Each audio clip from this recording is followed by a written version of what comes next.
Chapter 1. That day, I found myself in a police station. Name: Luo Jie. Age: 18. Just reached adulthood. In a brightly lit room, two officers clad in black uniforms sat across from Luo Jie. Their expressions stern as they scrutinized him. One queried while the other documented. The atmosphere was palpably tense. Contrary to the gravity of the situation, Luo Jie felt no anxiety. He merely wished to exhale. How could a simple jog lead him to a police station? After a prolonged interrogation, one officer pivoted the computer screen toward Luo Jie and said, "Take a look at this." The screen displayed a video. A young man was waving an adorable puppy, which eagerly bounded towards him, nuzzling its small head against the young man's hand in a display of cuteness. The young man cradled the puppy in his arms, murmuring sweet nothings. The scene appeared heartwarming, reminiscent of a second-rate idol drama's charming male lead. However, the mood shifted dramatically in the next moment. The young man's expression soured as he abruptly hurled the puppy away. The puppy tumbled upon landing, barking furiously at its assailant, while the young man turned, adopting a posture of flight. Suddenly, the puppy exploded. Luo Jie, possessing keen eyesight, observed the moment of detonation with startling clarity. Blood and viscera splattered against the young man's nape. Subsequently, the young man lost his footing, collapsing in an undignified manner. Admittedly, had this been a scene from a television drama, the gruesome yet comical spectacle might have elicited a chuckle from Luo Jie, followed by a remark about the unfortunate fellow. Alas, this was no mere fiction. He was that unfortunate soul. "Is this you?" The officer pointed at the figure in the video. Though he wanted to deny it, Luo Jie sighed. "Yes, that's me." "Very well. What exactly did you say to that dog? Be thorough in your account." Luo Jie hesitated. "I asked the dog why it was here and if it wanted to come home with me." The officers exchanged glances. "You didn't utter anything resembling explode or detonate, did you?" "No," Luo Jie replied, his face darkening. "Officer, even if you suspect I caused the dog to explode, I would have to possess some supernatural abilities like incantations or word spirits to do so. However, my potential level is 0. How could I possibly be an extraordinary individual? Why did you throw the puppy?" Luo Jie regarded the two officers, his expression becoming peculiar. "You may not believe me, but the video fails to capture it. The puppy suddenly transformed into a grotesque, terrifying creature, reminiscent of the monstrous beings depicted in textbooks, and I instinctively threw it away." At this, the officers exchanged glances and murmured softly before posing a few additional questions, then exited the interrogation room. Luo Jie watched them leave, releasing another sigh. His luck today had been abysmal. In the adjoining room, two middle-aged men clad in black trench coats stood by a table, upon which lay the remains of the exploded puppy. The fluctuations are minimal, yet there is indeed an aura of the monstrous, one of the men remarked coldly, bending to examine the puppy's carcass. The puncture wounds are densely clustered, a definitive trait of the monstrous. However, these growths are all deceased, lacking signs of detonation. If it had exploded, it should have resulted in a floral spray of blood and flesh. Moreover, this dog lacks the core characteristic typical of the monstrous. Indeed, it is quite perplexing. As they conversed, the officers who had interrogated Luo Jie entered the room. "Zhang, Wang, the kid's interrogation is complete. No anomalies detected," one officer reported while perusing the documents in his hand. "Additionally, the records from the Extraordinary Center have arrived. Luo Jie's potential level is indeed 0. He is merely an ordinary person." Zhang furrowed his brow as he examined the interrogation report and files, finding no irregularities. After a moment's contemplation, he inquired, "Is there any issue within his family?"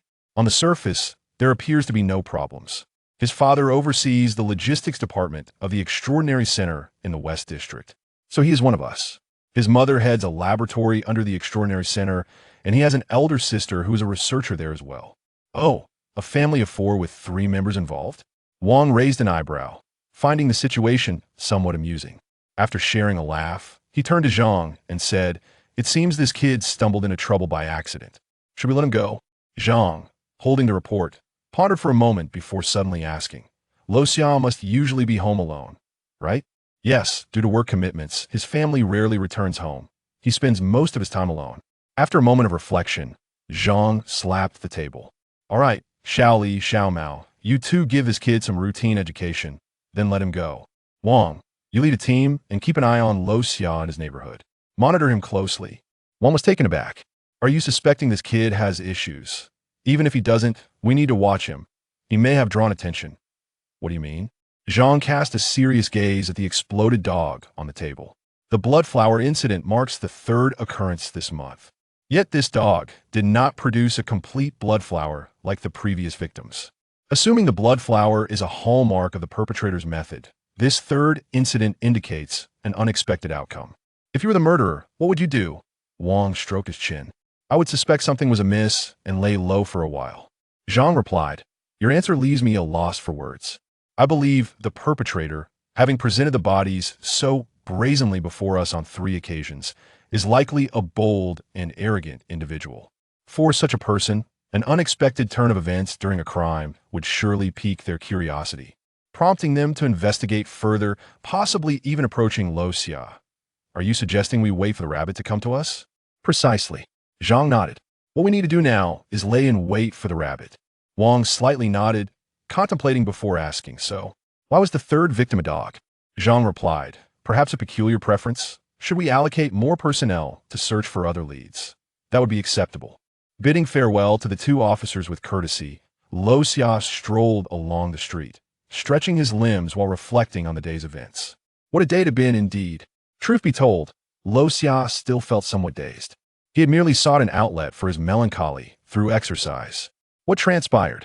First, he was doused in blood from an exploding dog, then warmly interrogated by the police for a considerable duration, and finally left in a haze of confusion. One must admit that this bizarre turn of events had thoroughly disrupted his previously sorrowful mood. Oh well, if he could not become an extraordinary individual, he could settle for being a researcher. Yet, the mere thought of the mountain of textbooks awaiting him at home sent a wave of headache crashing over him. Was there still time to review? In the distance, a red-haired youth staggered towards him, the scent of alcohol wafting heavily from his person. Luo Jie instinctively sidestepped to avoid him. However, coincidentally, the red-haired youth leaned in the same direction. The two collided, their shoulders striking forcefully against one another. Apologies, you bloody. The red-haired youth's expression darkened, ready to unleash a torrent of profanity. But the next word caught in his throat, refusing to emerge. Seeing this, Luo Jie scratched his head and turned to leave. The youth with red hair stood rooted to the spot, watching as Luo Jie departed, rendered speechless for a considerable time. After a while, someone patted him on the shoulder. What are you standing there for? Weren't you supposed to provoke him? I intended to, the red-haired youth defended himself, beads of cold sweat forming on his forehead. But that guy, his gaze is unsettling.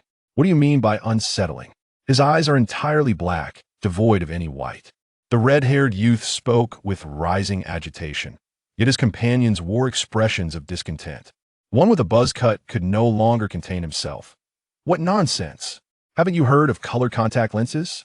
The red-haired youth was taken aback. It could indeed be colored contacts.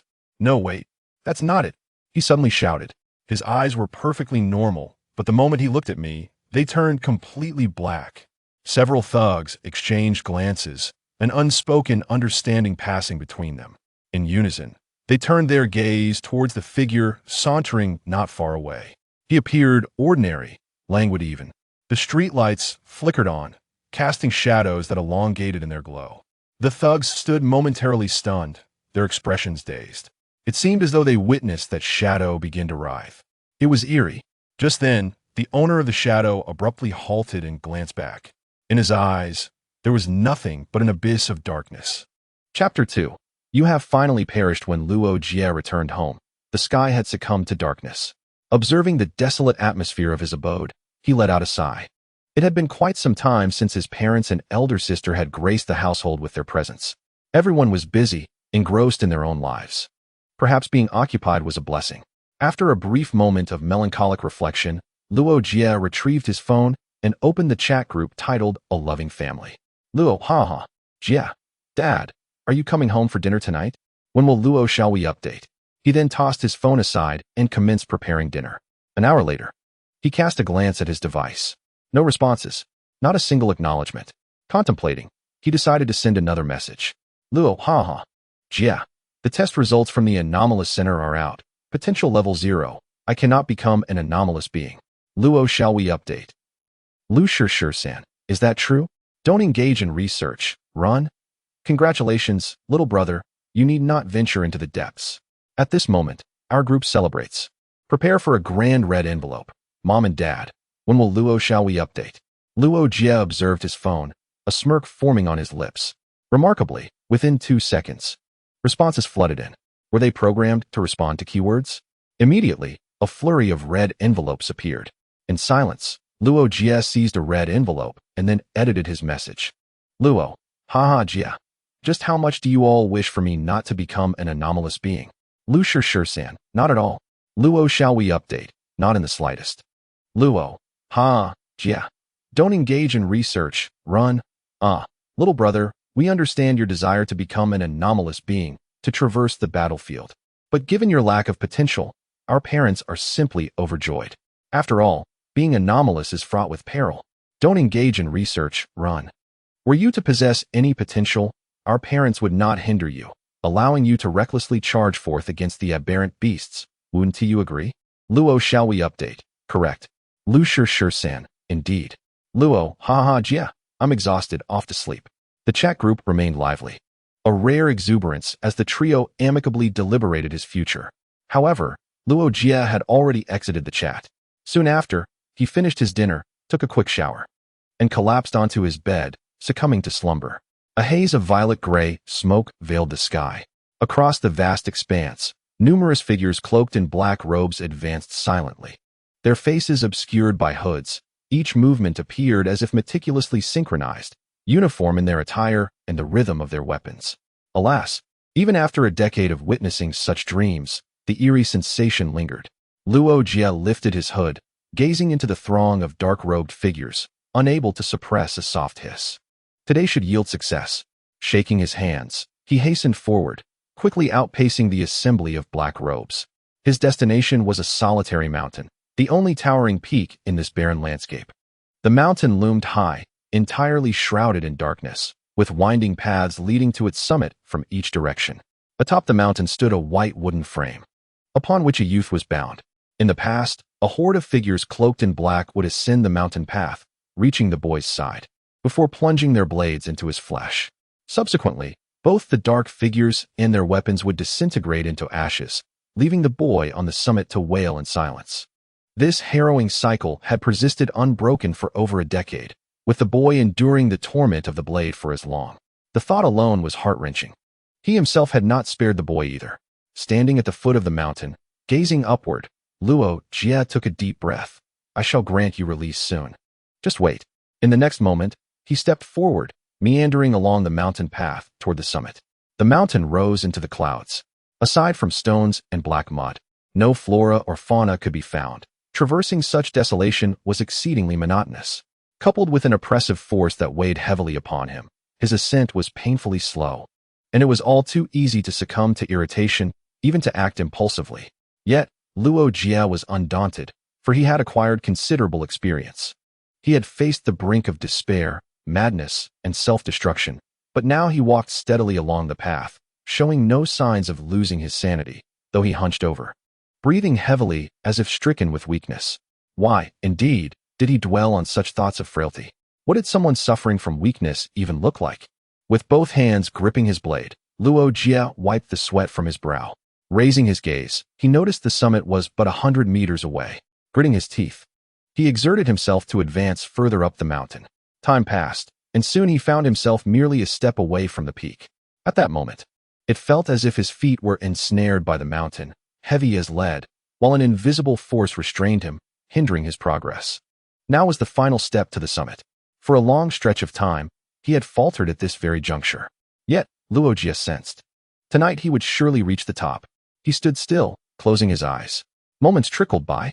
His once bent posture gradually straightened, and his rapid breaths began to steady. Upon opening his eyes, he held the blade in his right hand and lightly tapped it against the ground. Go. In the next instant, his right foot moved in response, taking that final step. And then, he stood atop the mountain. Suddenly, the weight lifted, and all restraints vanished. His body felt remarkably light, causing him to stagger a few paces. Regaining his balance, Luo Jie surveyed the cliffside, then turned his gaze toward the imposing wooden frame nearby, where the boy remained bound. "Oh, the national team has won. Ahem, I made it up here." He felt a rush of excitement, moving his limbs in disbelief at the absence of pressure atop the summit. He approached the wooden frame, standing before the boy for the first time. In the past, under the influence of dreams, he had neglected to observe the youth closely. Now, he finally had the chance.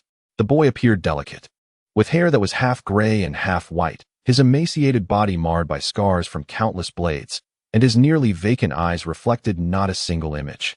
Luo Jie gazed into the boy's eyes, a wave of emotion washing over him. If this fellow were to feature in a novel, he would likely embody a formidable demon or appear of unparalleled brilliance, perhaps even one guilty of heinous crimes. Anything less would not justify his torment. Fortunately, this is merely a dream, albeit a rather peculiar one. Rubbing his wrist, Luo Jie grasped his blade and fixed his gaze upon the youth, solemnly declaring, "Just wait. I shall free you shortly." With that, Luo Jie held his breath, focused intently, and raised his long sword above his head. With a commanding shout, he swung the blade. The glimmer of the sword flashed through the air. With several sharp sounds, the ropes binding the boy snapped, and he collapsed to the ground. Exhaling deeply, Luo Jie observed the boy sprawled on the ground and smiled faintly. "Now you are free, though you may feel a bit of pain from the fall. No matter, it will soon fade." As he spoke, he swung the sword once more. The boy's head flew from his shoulders, rolling aside. Finally, he was dead. After enduring so many strikes, it was a pitiful sight. Oddly, there was little blood. Perhaps he had bled out long ago.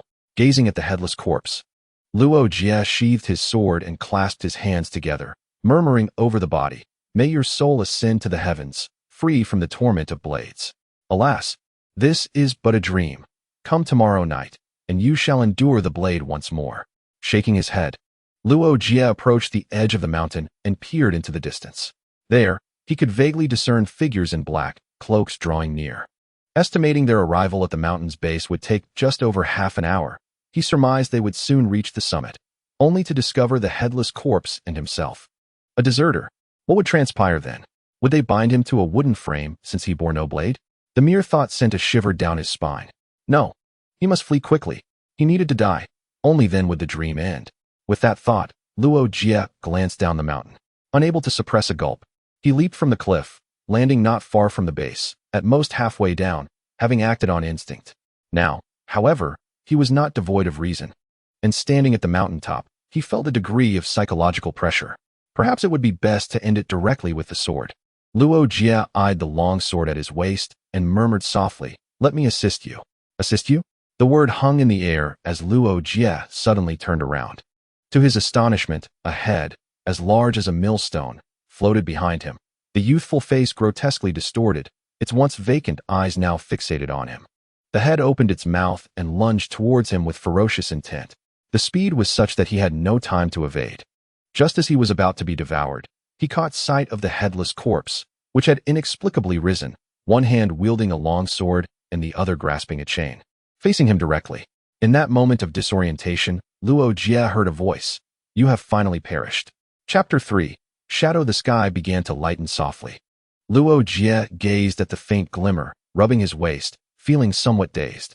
The large head from last night had been quite terrifying, its bite merciless, as it transformed from a mere bite to a severing of the upper body. He was not frightened per se. It was more that he felt a phantom pain in his waist, akin to the sensation of having his kidneys extracted. Though he was still beset by waves of excruciating pain, the intensity dulled his perception. Perched on the edge of his bed, Luo Jie rubbed his waist while contemplating the peculiar dream that had haunted him for over a decade. To be honest, he had grown accustomed to this dream, even feeling a strange sense of familiarity with the legion of shadowy figures clad in black robes. Yet now, it seemed that this dream had taken an unexpected turn. Suddenly, he found himself feeling a sense of estrangement. It was akin to the revival of a beloved animated series after a decade, only to discover a complete overhaul in both the director and the storyline. It could be more than just a revival. Perhaps it was the grand finale. Luo Jie muttered to himself, shaking his head in confusion, as he sought solace in a glass of water to calm his frayed nerves. As he sipped, his thoughts drifted back to the final segment of the dream, where a whisper echoed through the boundless darkness. "You have finally perished." The recollection of that phrase sent a shiver down Luo Jie's spine. The voice was both foreign and cold, as if a distant deity were gazing down upon him from the heavens. This contemplation led him to ponder. Was this dream the torment of some whimsical god? How delightfully cruel, should such a being exist? After another sip of water, Luo Jie suppressed the myriad thoughts swirling in his mind. Staring blankly at the glass in his hand, rendered momentarily speechless. The glass had been resting on his desk, while he sat 2 meters away on the bed. Thus, a perplexing question arose. How had the glass suddenly found its way into his grasp? He examined the glass, then glanced at the desk, where his phone lay. Narrowing his eyes, an idea flickered in his mind. I must retrieve my phone. Then, to his astonishment, a pitch-black hand emerged from the floor, grasped the phone, and delivered it into his hands before silently retreating back into the ground. Luo Jie inhaled sharply, tempted to exclaim, "Sister, from whence do you come in that red attire? You've wandered into the wrong scene. There's no door for you here. After all, while others have their spirits adorned in hair, why was his manifested as a hand? How absurd." Casting his gaze downward, Luo Jie made another startling observation. The floor, once a warm brown, had transformed into an inky black. He reached out to touch it and found the dark substance to possess a liquid-like quality, icy and viscous. Yet it left his hand unsoiled. Contemplating this anomaly, a vague suspicion began to form in his mind. Rising from his bed, he swiftly traversed to the living room, only to discover that the blackness followed in his wake, accompanying him into the space. With a flicker of inspiration, Luo Jie silently commanded, "Converge." In an instant, the dispersed darkness swirled around him, coalescing into a shadowy figure. After delivering a painful slap to himself to confirm he was not dreaming, Luo Jie was beset by a whirlwind of emotions. Is this the ability of another? Have I truly become one of them? A wish long held for over a decade has finally materialized. How surreal. As a torrent of feelings cascaded through him, he inhaled deeply, recognizing that applause was indeed warranted for such a momentous occasion. As soon as the words left his lips, a pair of hands emerged from the shadows, clapping rhythmically. Luo Jie grinned widely, clearly delighted.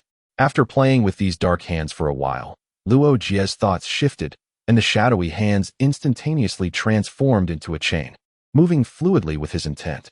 This invigorated Luo Jie, who began to manipulate the shadow, causing it to morph into various forms. At one moment it became a knife, then a sword, and even transformed into a miniature nuclear bomb. If only the living room were larger, Luo Jie mused. He would have liked to experiment with conjuring a new type of nuclear tank. Having tested numerous transformations of the shadow, Luo Jie discovered not only its versatility, but also its limitations.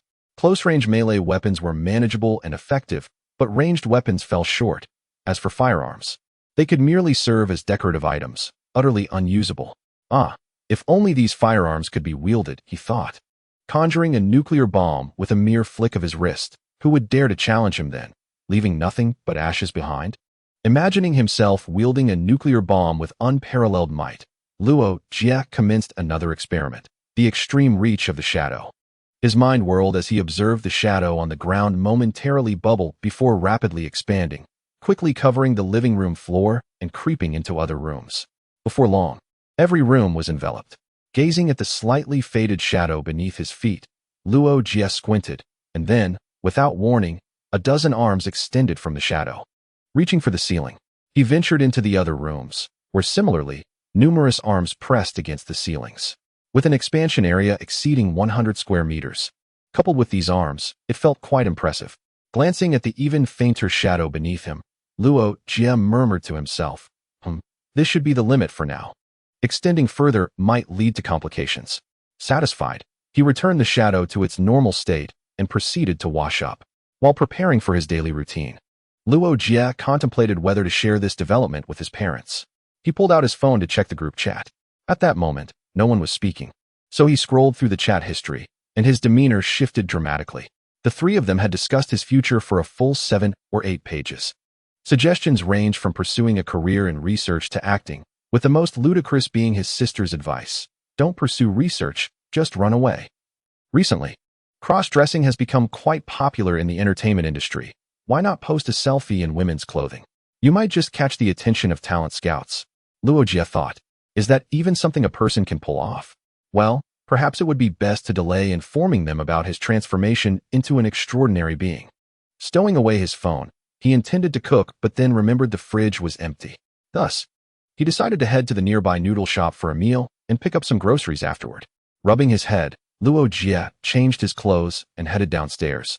Making his way to the noodle shop outside the community, he ordered a large bowl of noodles and sat in the shop, waiting while scrolling through his phone. At that moment, the television in the noodle shop crackled to life with voices. Recently, our city has been plagued by a series of gruesome incidents, with each victim bearing a distinctive emblem, suggesting the possibility of human involvement. The reporter cautioned the public to exercise vigilance while traveling, advising against solitary interactions with strangers or venturing into confined spaces. The television host continued to drone on, but Luo Jie paid little heed after a brief glance. Due to the existence of malevolent creatures, such bloody occurrences are not uncommon, though most victims have been rescued in time, leaving only a few unfortunate souls behind. Despite the host's mention of potential human perpetrators, similar claims have been made in past cases, where the true culprits turned out to be sinister beings that infiltrated the city. This latest case likely involved a particularly vicious creature, and one can only hope for a swift capture. As such thoughts lingered, Luo Jie glanced back at the television. The emblem was a blood-red flower.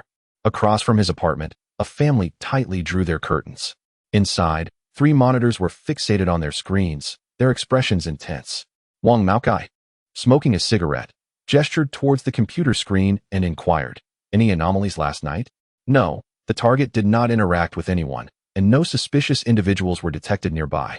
One monitor reported, "The target is currently dining at a noodle shop, increasing the likelihood of interactions."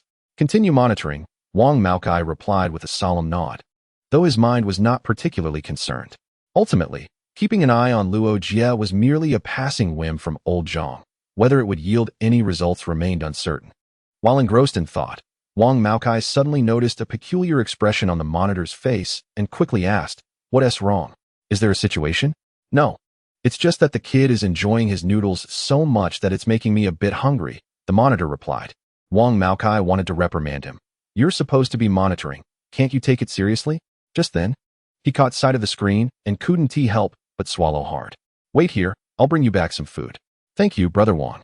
You're the best. May you find happiness." "What nonsense!" Wang Maokai snapped. He instructed the others to keep their voices down as he prepared to leave for food when his phone rang. He glanced at the caller ID. It was old Zhang. "Hello, old Zhang, what is going on?" "At Panlong Mountain in the western suburbs, a new victim has been discovered, and a suspect has emerged. Hurry and bring the team." Wang Maokai was taken aback, abandoning thoughts of food. He summoned the others in the room to head towards Panlong Mountain. When someone asked about the monitoring, Wang Maokai replied without hesitation, "Leave Shaoli here. The rest of you come with me to the western suburbs." Several monitors complied, 2 following Wang Maokai out of the complex, leaving Shaoli alone to watch the screens. However, Shaoli felt considerably more relaxed at that moment. Their surveillance of Luo Jie stemmed from the suspicion that the suspect might make contact with him. Now that the suspect was near Panlong Mountain and being pursued by the police, the significance of watching Luo Jie diminished greatly. Thus, Shaoli felt a wave of ease wash over him. Naturally, Shaoli did not notice that as Luo Jie finished his noodles and exited the shop, a shadow collided with him. Chapter 4. Bold Enchantress. I can tell at a glance you are not human. What is your initial reaction when a girl stumbles towards you? A. Kick her away and shout, "Women only hinder my speed in drawing my blade." B. Step forward to support her and commence a delightful narrative. Luo Jie, I choose C. Just as the two were about to collide, Luo Jie deftly sidestepped. He evaded her. The girl fell to the ground with a thud. Luo Jie did not look back. He quickened his pace, pondering how much liquor the girl must have consumed to sway so precariously. Observing her flamboyant attire, he mused if she were perhaps a spirited club girl in a state of high spirits. "Stop!" A voice called from behind. Luo Jie ignored it and quickened his stride. However, he was soon grasped firmly. "Did you not hear me telling you to stop?" The intoxicated club girl, her face reeking of alcohol and blood, pressed her injured nose against Luo Jie's. Luo Jie tilted his head back, unable to restrain his reaction. "Sister, let us communicate civilly without resorting to violence. I must inform you that there are surveillance cameras here. If you intend to create a disturbance, I assure you there will be evidence." The club girl belched. Glancing at the camera above, before suddenly pulling Luo Jie closer. Come here. You think I can just let this go? Luo Jie raised an eyebrow, taking in her striking beauty and long legs. All right, I will accompany you, but do tread lightly. He followed her as she swayed into an alley concealed from the watchful eyes of the cameras. Passers-by glanced over but did not intervene, merely perceiving him as a fool easily lured away. Well, let us hope he still has a dime left on him, they thought. In the alley, Luo Jie and the club girl faced each other. Her face flushed, she leaned her forehead against his and let out a loud belch. You caused me to break my nose. How will you compensate me? You fell on your own and now seek to hold me accountable? Lu Weiwei, I do not care. You must take responsibility. Luo Jie raised an eyebrow, intrigued by her intentions for accountability, and soon he heard her demand. A band-aid, 5 yuan, pay up. Luo Jie. Is that all? 5 yuan. Such a trifling sum wouldn't even warrant a police report. No need for verbal reprimands. Those with a more imaginative mind might even think we were quarreling like a couple. As he pondered this, Lu Weiwei continued, additionally, you must assist me with another favor. As expected, it was not as simple as it seemed. Luo Jie suddenly smirked, then bellowed, halt, bold enchantress. I can tell at a glance you are not human. Lu Weiwei, what nonsense is this? Nothing of consequence. I merely wish to make a jest, Luo Jie replied with a grin. Just as shadows behind him extended 2 pairs of hands to seize her limbs and lift her from the ground. Then, they turned her around. Up and down they went. Her phone, wallet, necklace, and other belongings were shaken free. After a rapid succession of this for several times, the girl vomited and promptly fainted. Upon witnessing the other party succumb to unconsciousness, Luo Jie gently laid them upon the ground and seized their mobile phone to make a call. Hello. Is this the city patrol? There's someone here causing a drunken ruckus, and the situation is spiraling out of control. Please hurry. After relaying his current location, Luo Jie ended the call and placed the phone atop the girl before turning to depart. After a moment's contemplation, a shadow enveloped the girl entirely, only to recede back to its normal state in an instant, while Luo Jie himself slipped around a corner, awaiting silently. 5 minutes later, the city patrol vehicle arrived at the alley's entrance. Noticing their arrival, Luo Jie discreetly exited from the opposite end of the alley. Once the patrol officers departed, tranquility returned to the alley, leaving behind a conspicuous puddle on the ground. After a brief interval, a figure abruptly emerged from the shadows of the alley. Gazing at the puddle, the figure murmured softly, could it be a kindred spirit? I wonder how it tastes.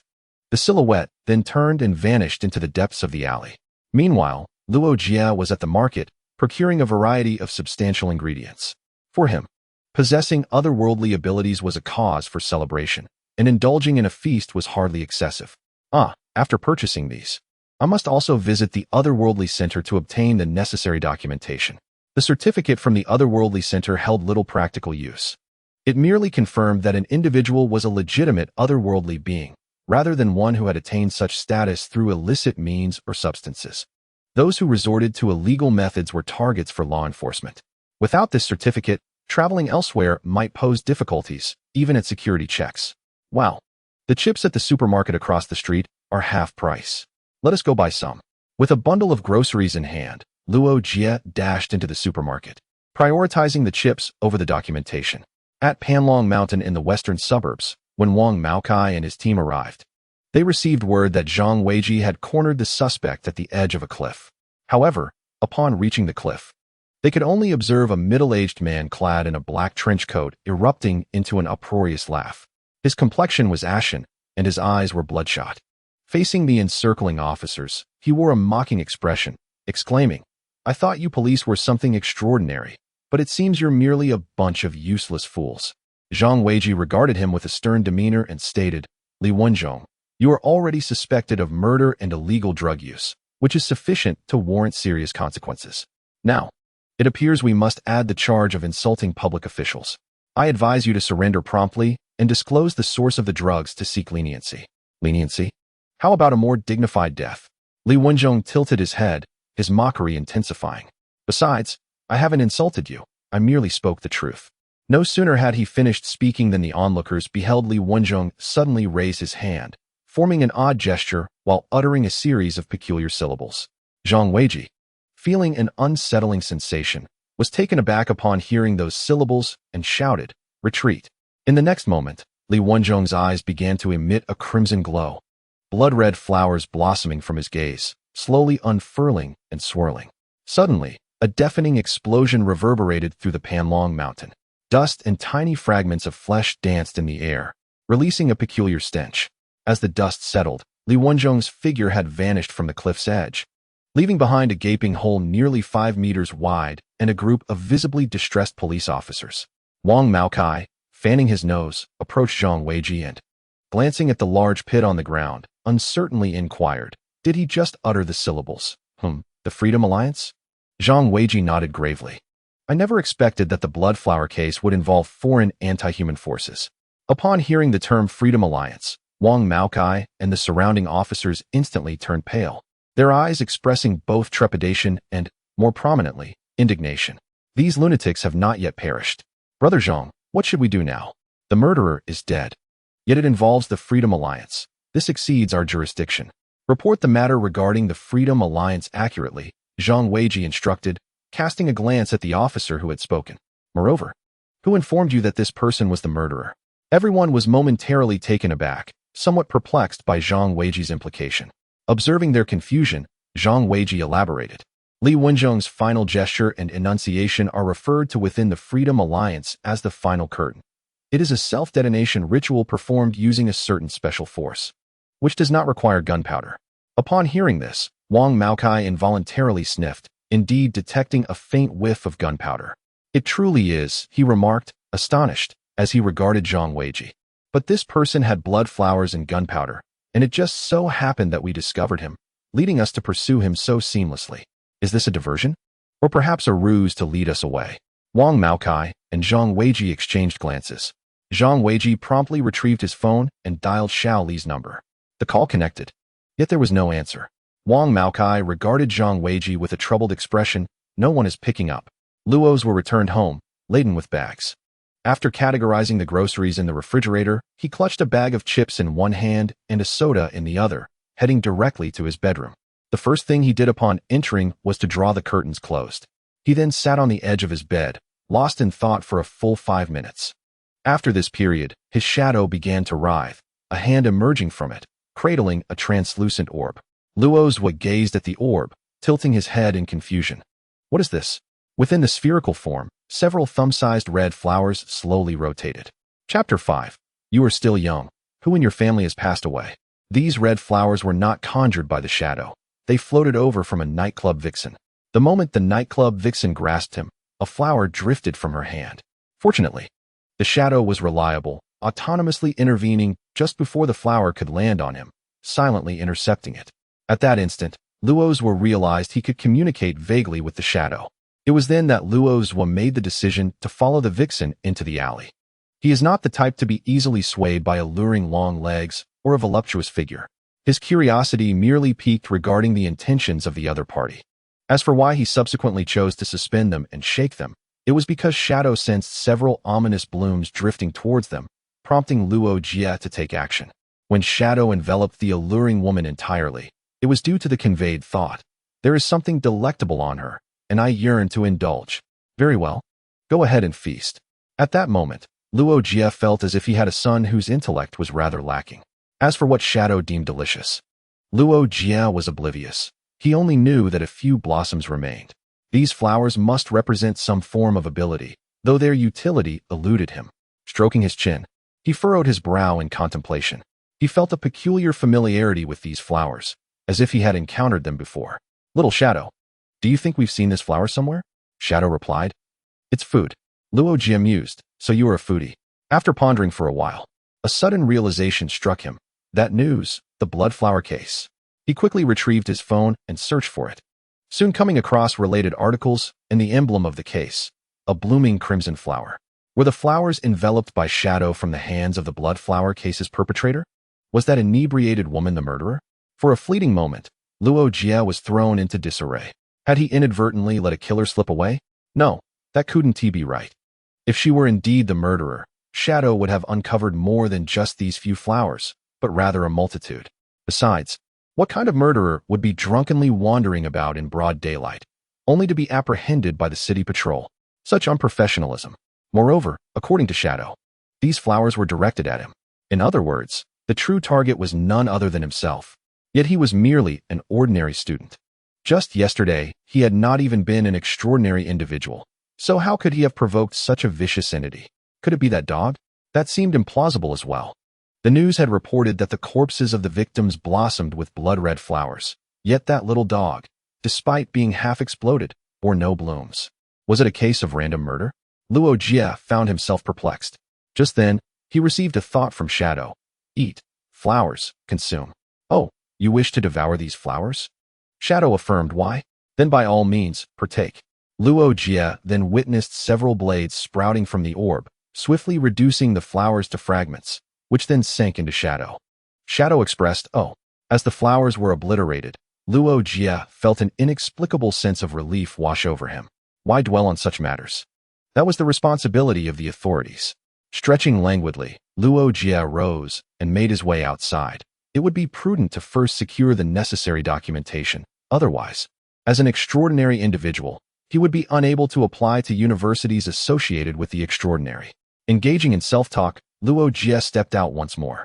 Meanwhile, Wang Mao and his team arrived at the surveillance location. Standing before the doorway, Wang Maokai glanced at Zhang Weiji beside him, then took a deep breath and opened the door. Instantly, a foul odor wafted out, causing those outside to instinctively step back. Indeed, Shaoli had met with foul play, and it appeared that the perpetrator was exceedingly vicious. Ah, Brother Wang, Brother Zhang, what brings you here? Have you apprehended the suspect?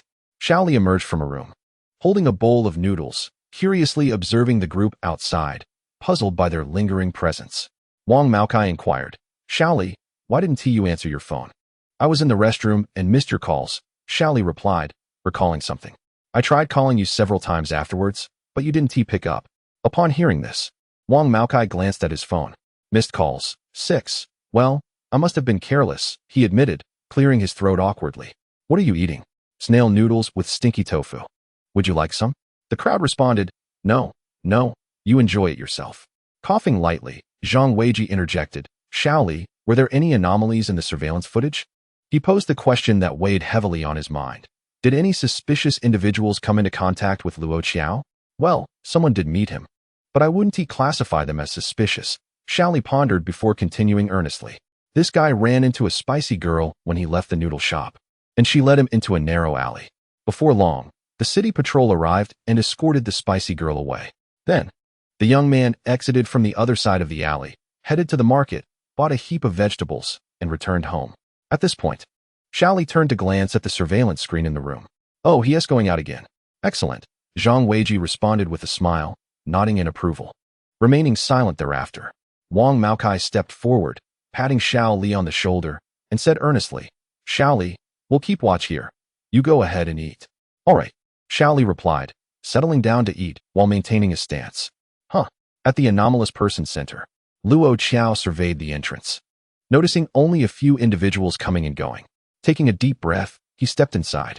Approaching the front desk, he looked earnestly at the young lady behind the counter and said, Hello, I would like to apply for an Anomalous Person Certificate. Anomalous Person Certificate? The young lady inquired, glancing up at Luo Qiao. Her expression shifted to one of curiosity, sympathy, and pity, a complex mix of emotions. She opened her mouth as if to say something, but ultimately refrained, instead handing him a booklet. Please register. Although Luo Qiao found her demeanor somewhat peculiar, he refrained from asking further questions, diligently filled out the registration, and received a slip of paper from her. Second floor, turn left, first office, she instructed, before returning to her work. Scratching his head, Luo Qiao ascended to the second floor. Upon reaching the examination area, he explained his purpose, only to see a middle-aged man behind the desk suddenly look up, astonished. You're quite young. Who in your family has passed away? Luo Qiao? I apologize for my phrasing. Who in your family has died? Luo Qiao? Is there a difference? Can you chat? With a twitch of his lips, Luo Jie couldn't help but inquire, why do you assume that someone has surely died in my family? Lu Guolai cleared his throat lightly, typing as he elucidated, typically, those who come to the center to obtain proof of being an extraordinary individual are usually those who, after undergoing testing in their youth, were deemed incapable of becoming extraordinary. Many of them reach middle age, only to face catastrophic upheavals in their families. It could be the sudden demise of parents, the brutal murder of spouses and children, or personal experiences of severe trauma. Essentially, it is profoundly tragic. After a moment's hesitation, Luo posed a question. You must have read novels or comics, right? Luo Jie nodded, somewhat perplexed as to why such a question was posed. Luo continued, in novels, there often exists a trope. Parents sacrificed to the heavens, boundless powers, families shattered. The path of immortality rampant. It's a sentiment akin to that. At this, Luo Jie was taken aback. So this isn't merely online banter, it's a grim reality? Indeed it was. Luo Jie fell silent, suddenly grasping the complexity of the front desk lady's expression. Once Luo finished his tasks, he stood up and motioned for them to proceed. Come. I shall accompany you for your examination. He led the way while explaining to Luo Jie, young man, do not take offense at my inquiries. According to the center's regulations, these questions are mandatory. The center conducts relevant research, and such information is of utmost importance. To this, Luo Jie could only nod in understanding. So, who in your family has passed away? Hiss. While he understood, the question felt decidedly offensive. Luo Jie clicked his tongue, awkwardly replying, no one in my family has died. I merely had a nightmare, and that transformed me into an extraordinary individual. No sooner had he spoken than he noticed Luo, who was leading the way, abruptly turn his head, disbelief etched across his face. The passing doctors in white coats mirrored the same incredulous reaction. What did you say? Several exclamations pierced the air, tinged with a hint of despair amidst their astonishment. Chapter 6. Don't engage in research, run. What is the most vexing aspect of conducting research? Luo Jie had never experienced it firsthand, but he had overheard his sister, Luo Lin, express her distaste for the emergence of variables. Once a variable appears, all prior research theories and experimental models may need to be entirely reconstructed. Of course, exceedingly rare variables are considered exceptional cases and are excluded from consideration. However, historical records of research indicate that when one variable manifests, a plethora of similar variables tend to arise in mass. The present time is unlike the past. It is not an era of peace, as monstrous creatures threaten the safety of humanity. The pursuit of related research may carry the weight of numerous lives, sometimes dozens, or even hundreds. Consequently, such variables have become the bane of researchers. For we are unaware of how many experiments are required to neutralize these variables or discover their underlying unity. Nor do we know how many lives may be sacrificed in the process. Thus, dear brother, do not engage in research, run. Reflecting on his sister's grave demeanor and observing the frantic expressions of the researchers surrounding him, Luo Jie suddenly comprehended the meaning behind her words. He finally understood what she had meant. And then, he found himself encircled by several researchers. Various questions emerged in succession. Are you certain that your abilities manifested after a dream? Was it a nightmare, a beautiful dream, or perhaps a spring dream? Do you recall the content of the dream? Will revealing it lead to a 404 error? In your dream, were your parents deceased? Did you experience separation from your spouse and children? How fixated are you all on the notion of parental loss? Luo Jie struggled to manage the group of researchers, and with Luo's assistance, he successfully extricated himself from their encirclement. Upon arriving at the testing room, Luo adjusted the equipment while stating, initially, I intended to have a few researchers and interns conduct the tests, but it seems I should personally oversee them. He glanced at Luo Jie with a hint of amusement, adding, you ought to be grateful that I have long since stepped back from frontline research and now merely occupy a position of idleness. Otherwise, I would have pestered you incessantly. Naturally, I will conduct the standard inquiries, and due to your unique circumstances, we may engage in some relevant interviews and consultations. I would appreciate your cooperation during that time. Luo spoke with solemnity, to which Luo Jie could only acquiesce. The testing commenced shortly thereafter.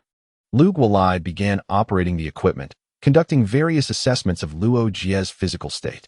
From height and weight to physiological and psychological development, blood tests, x-rays, and even evaluations of his mental threshold were performed.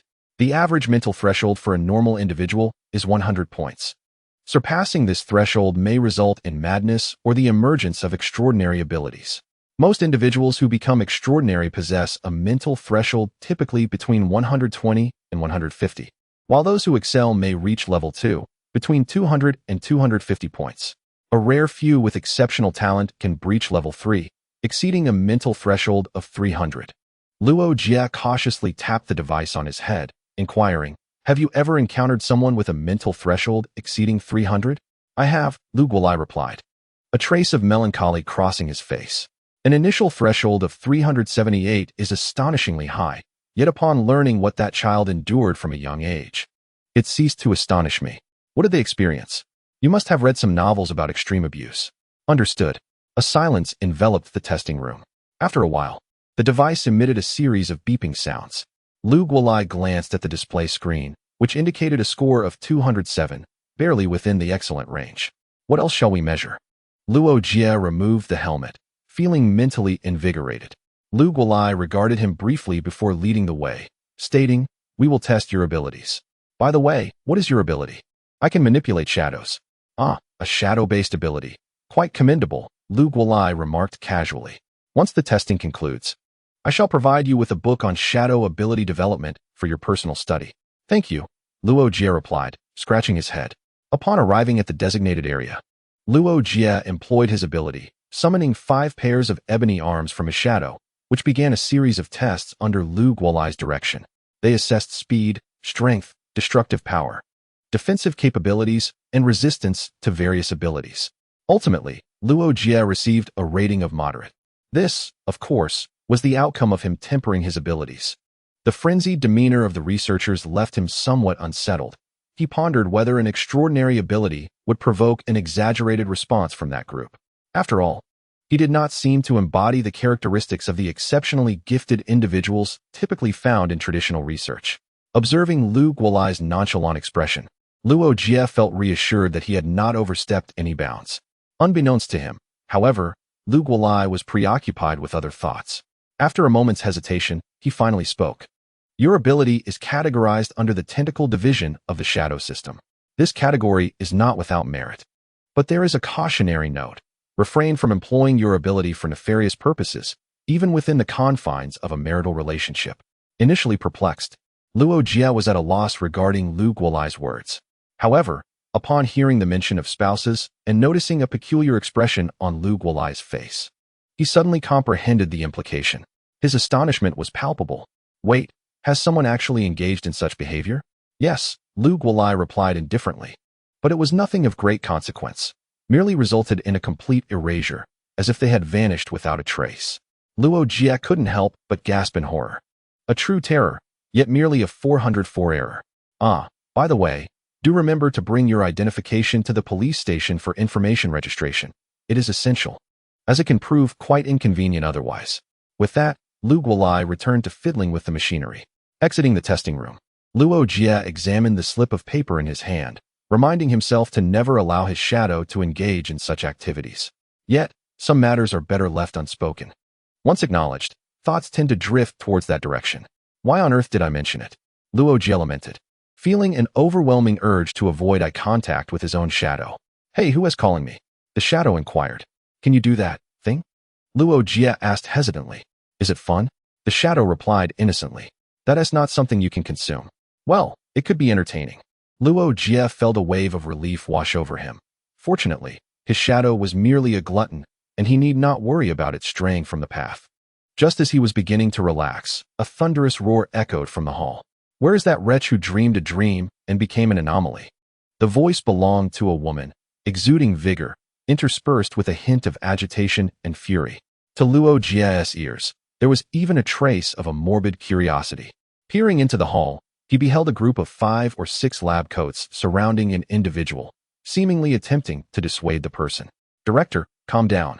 That is a living person, not a corpse." "Indeed, Director, please lower the knife. That arm is a precious specimen." "Good heavens. Is this the lab director or a deranged murderer?" Luo Jie swallowed hard, carefully distancing himself from the commotion, inching toward the door. This place was fraught with peril. He would strive to diminish his presence. There is an old adage that says, "What one fears shall come to pass." As Luo's was about to reach the entrance, he inexplicably glanced back and, by coincidence, locked eyes with the individual surrounded by others. He was momentarily taken aback. The encircled figure suddenly fell silent, handing over a scalpel and a precious arm specimen to a nearby researcher. Frowning, he approached Luo Jie and inquired in a deep voice, "What brings you here?"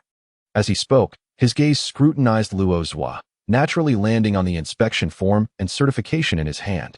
Goodness, you are the inexplicably transformed offspring? Luo Jie regarded the speaker with exasperation. Mother, is it appropriate to speak of your own son in such a manner? However, his mother, Lin Xiaoan, paid him no mind and stepped aside to make a phone call. Hello, Lao Luo, are you busy? Not particularly, what's up? The second number is out of commission. Let's set up a new one. What? Chapter 7. What are you doing here?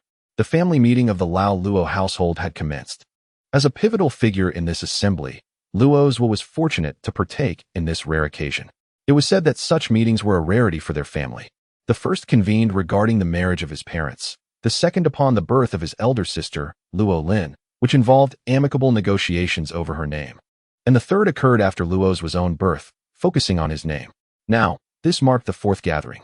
Exercising her authority as chairperson, Lin Xiaoan requisitioned an unused office and initiated a group video call. Prior to this, his father, Luo Qingyuan, and sister, Luo Lin, had received Lin Xiaoan's notification and had found secluded spots to prepare for the call with their phones in hand. Once the video call connected, the faces of his father and sister appeared on the screen. Both rested their chins on their hands, their glasses reflecting light, their expressions grave, resembling characters from an old animation from Sakura Prefecture. Lin Xiaoan mimicked the pose, resting her chin in a similar fashion. The three shared a striking resemblance as they spoke in unison. Now, enumerate your transgressions. If you resort to any famous lines or scenes again, I swear I will walk out. Luo Jie replied, his expression darkening. Luo Qingyuan cleared his throat, signaling for a smoother transition into the main topic. It all began with a dream that led to my transformation. Luo Jie, with a grim demeanor, lowered his chair and began to recount his circumstances. Naturally, he could not divulge every detail of the dream. A brief overview sufficed, for it was normal to have hazy recollections of dreams. Thus, in his account, he portrayed himself as a warrior, battling a horde of monsters, ultimately ascending the highest peak to slay the final beast. However, just as he was about to embrace a maiden after vanquishing the creature, an abrupt twist occurred. A headless monster suddenly rose, its severed head growing colossal, and it bit off the maiden's head, grinning at him before swallowing him whole. Startled, he awoke to discover he had become an extraordinary being. With his story concluded, Luo Jie fell silent, observing the expressions of the three individuals before him. In the dimly lit office, a profound silence enveloped the atmosphere as my father and elder sister were lost in contemplation, while my mother furrowed her brow, scrutinizing the test report. After a lengthy pause, Lin Xiaoan tossed the official document onto the table, frowning as he turned to Luo Jie and inquired, "So, what are your thoughts?" In response, Luo Jie inhaled deeply and replied earnestly, "I wish to apply to Yanyi University." He added, "It is situated in the central district, which is safe." Upon hearing this, Lin Xiaoan and the others could not help but roll their eyes. While it was true that the central district was relatively secure, the teaching methodology at Yanyi University was peculiar. Students were required to confront strange beasts from their first year, resulting in the highest mortality rate among the 5 renowned universities for extraordinary individuals. Therefore, while one could argue that the central district was safe, to claim that Yanyi University was safe was utterly misleading. Observing Luo Jie's serious demeanor, Lin Xiaoan took a deep breath, ready to speak, but was preempted by Luo Qingyuan, who earnestly asked, "Son, do you truly wish to pursue this path of becoming an extraordinary individual? You must understand that once you embark on this journey, there is no turning back. It is not akin to the comics or novels you read, devoid of romantic adventures or charming companions. Most who tread this path do not meet a favorable fate. Are you certain you wish to proceed?" Luo Jie opened his mouth to respond, but then saw Luo Jie wave his hand, urging him to contemplate further before answering. After a brief silence, Luo Jie suddenly smiled, his expression lightening. "There is no need to deliberate, for I have pondered this question for nearly a decade." At this revelation, Luo Qingyuan and the others were taken aback. "A decade? You were merely 8 years old at that time. You began contemplating such matters at that tender age?" Luo Jie continued, "In my childhood, while you both were occupied with your pursuits, it was mostly my sister who looked after me. Therefore, whenever you took time off, I would eagerly pester you with countless questions and implore you to take me out for excursions." A nostalgic gleam flickered in his eyes as he recounted. "I vividly remember asking my father once, 'Why are you so busy? while other parents are not. My father's response was, if I could, I would stand on the front lines facing the assault of strange beasts. Unfortunately, I lack the capability, so I must do what I can, contributing to the fight against these creatures, even if it is only in a trivial logistical capacity. At that moment, my father was truly admirable. Lin Xiaoan shot a glare at Luo Qingyuan, blaming him for sharing such weighty thoughts with a child. Yet, Luo Jie shifted the conversation back to her, stating, I also posed a similar question to my mother, who answered, because this research pertains to the safety of our nation, and I possess the ability to contribute. If I were to abstain, I would consider it a grave sin. Luo Qingyuan retorted, didn't you express similar sentiments? Why the ire? Later on, I encountered numerous news articles and reports depicting doctors who sacrificed their well-being to save lives, firefighters who perished in their courageous efforts, and police officers who pursued criminals at great peril to themselves, often suffering grievous injuries or even paying the ultimate price. At times, I find myself pondering why some individuals are willing to sacrifice their very lives for their vocation.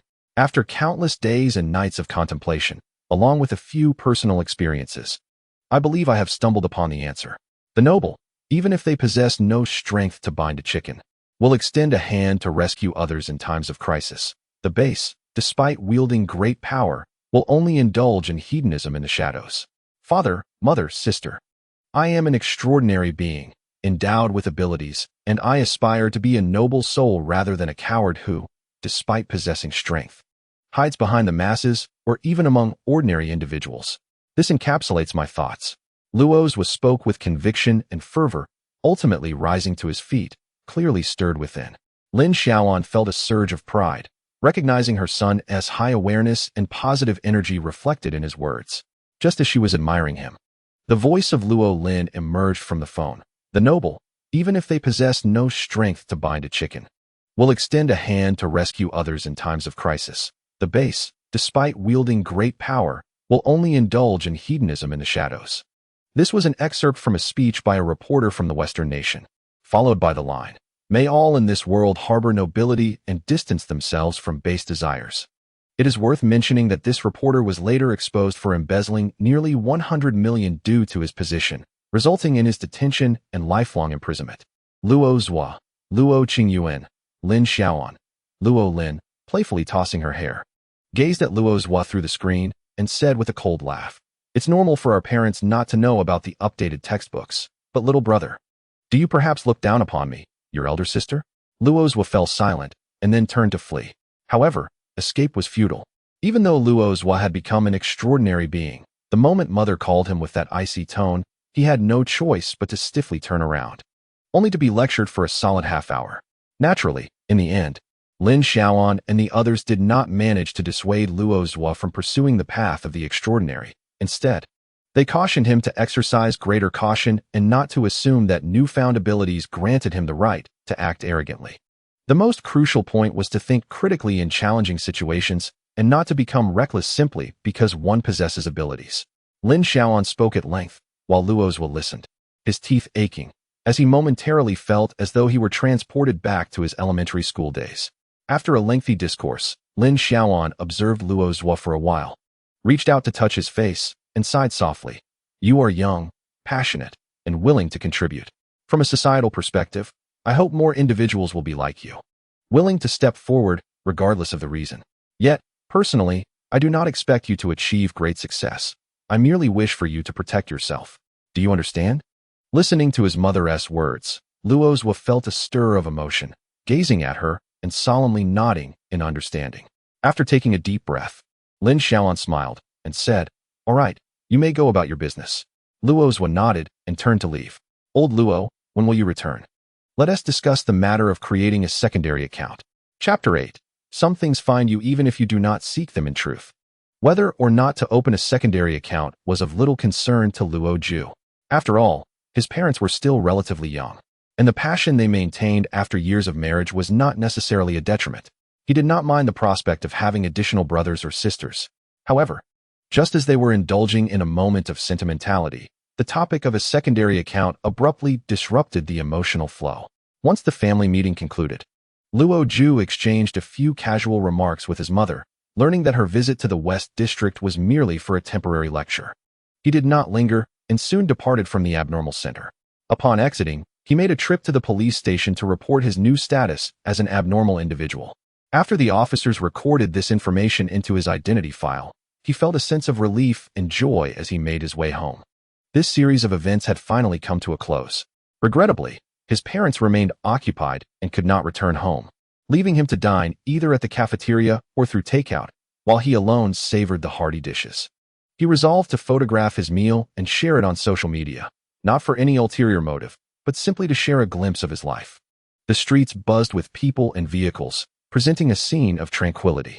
Observing this, Luo Jie felt an inexplicable delight. With the proof of his status secured and having successfully persuaded his family, he was basking in contentment, eagerly awaiting the admission letter from Yanni University. After meandering for a while, Luo Jie ambled homeward. As he took a less traveled route, the number of pedestrians dwindled. Approaching his home, he suddenly paused. Just moments ago, his shadow had conveyed a thought: flowers, edible flowers. The phrase bloodflower case flashed through his mind, casting a shadow over his mood.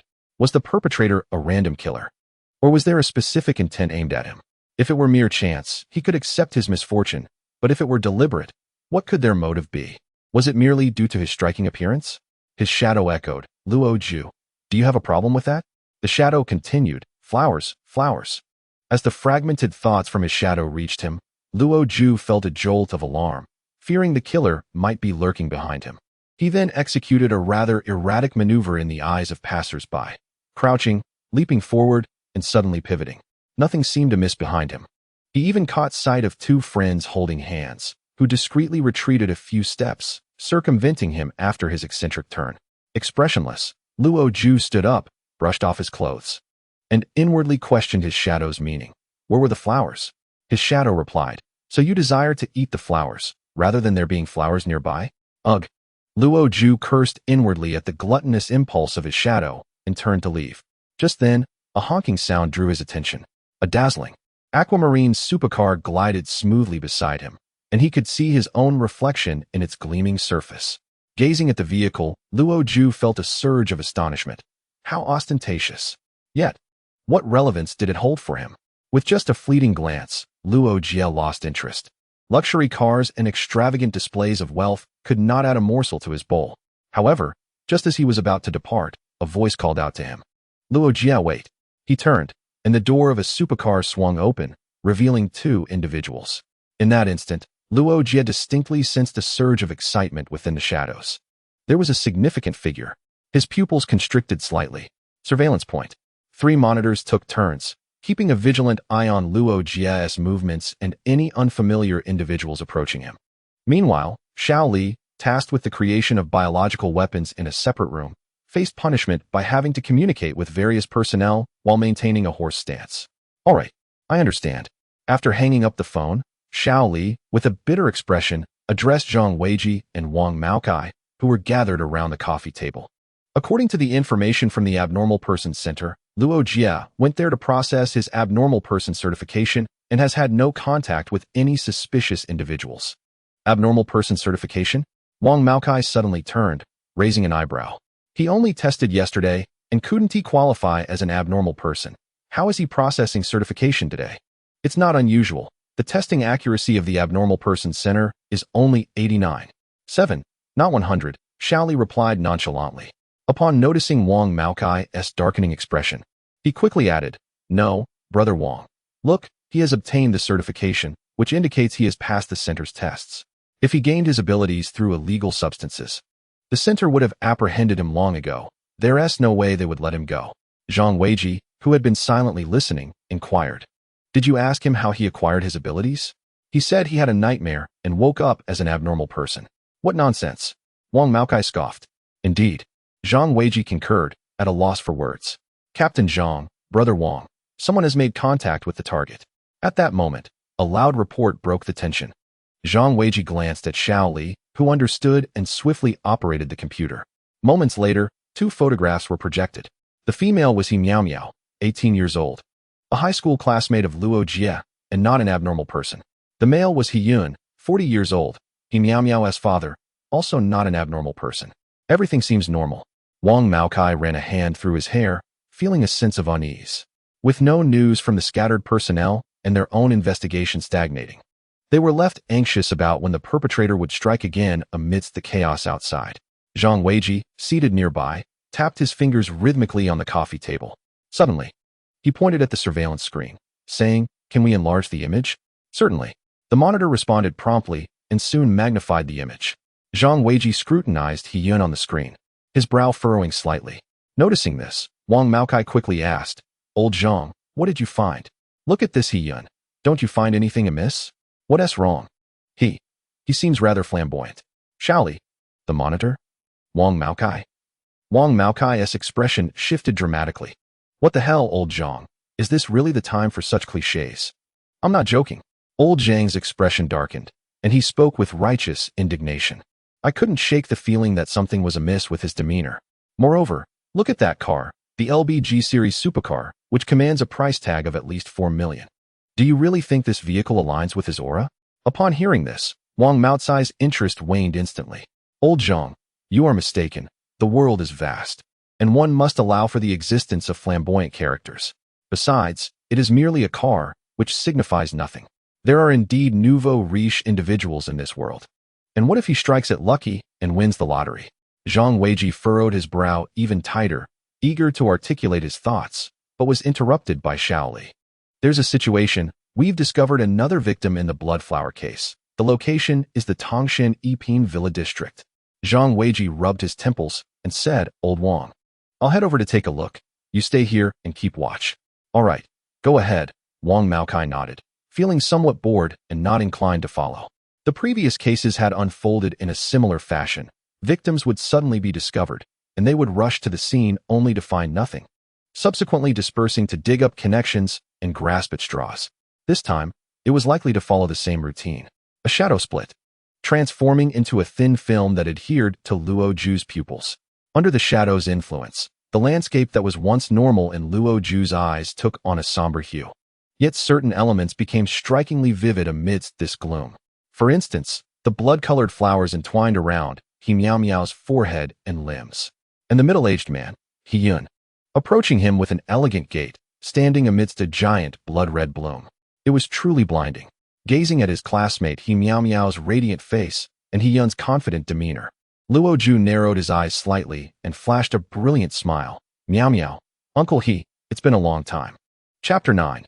An unusual victim. He-Yun and He Miao Miao were well known to Luo Jie. After all, He-Yun and Luo Jie's father, Luo Qingyuan, were close friends. They had spent much time together, only parting ways in college and losing contact. It was only after both returned to their hometown for work that they reconnected. In their childhood, Luo Jie frequently visited He-Yun's home to play with He Miao Miao, making a trip every weekend until middle school, when their meetings became less frequent and, naturally, opportunities to see each other dwindled. The last time he saw He-Yun was in the 3rd year of junior high. It was rumored that an accident had befallen the He family, leading He-Yun to divorce and move abroad alone, while He Miao Miao and her mother relocated from the neighborhood. The whereabouts unknown. Since the divorce of He Miao Miao's parents, she had ceased to reach out to Luo Jie, remaining silent in school encounters as if they were strangers, exuding an air of aloofness. This conversation marked the first exchange between them in all this time. Luo Jie regarded He Miao Miao with a smile, feigning excitement. Yet his emotions remained steady. After years of estrangement, with He-Yun having vanished for several years, many memories had faded. Furthermore, to Luo Jie's eyes, both father and daughter now appeared increasingly peculiar, likely directly connected to the bloodflower case. Confronted with suspicious individuals, even if they were acquaintances, Luo Jie was resolute in his commitment to uphold justice, his heart unwavering. A flicker of emotion crossed Luo Jie's lips as he caught sight of He Miao Miao running towards him with light, playful steps. Her chest rose and fell with each breath, and she entwined her arms around his, allowing his own to sink into the softness of her embrace. With her head tilted back and her eyes shimmering like waves, she feigned innocence, saying, "Brother Luo, it's been so long. Have you missed me?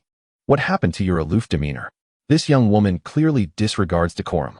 Luo Jie gazed down at He Miao Miao, a gentle smile gracing his face. Of course. Really. Get lost. The last remark was uttered in his mind. Luo Jie swore to the heavens that his emotional state had only fluctuated for a fleeting moment. He was now completely composed. It was then that he noticed, aside from the blood blooming on her forehead and limbs, there were also crimson flowers swirling within her eyes, rotating in a peculiar rhythm.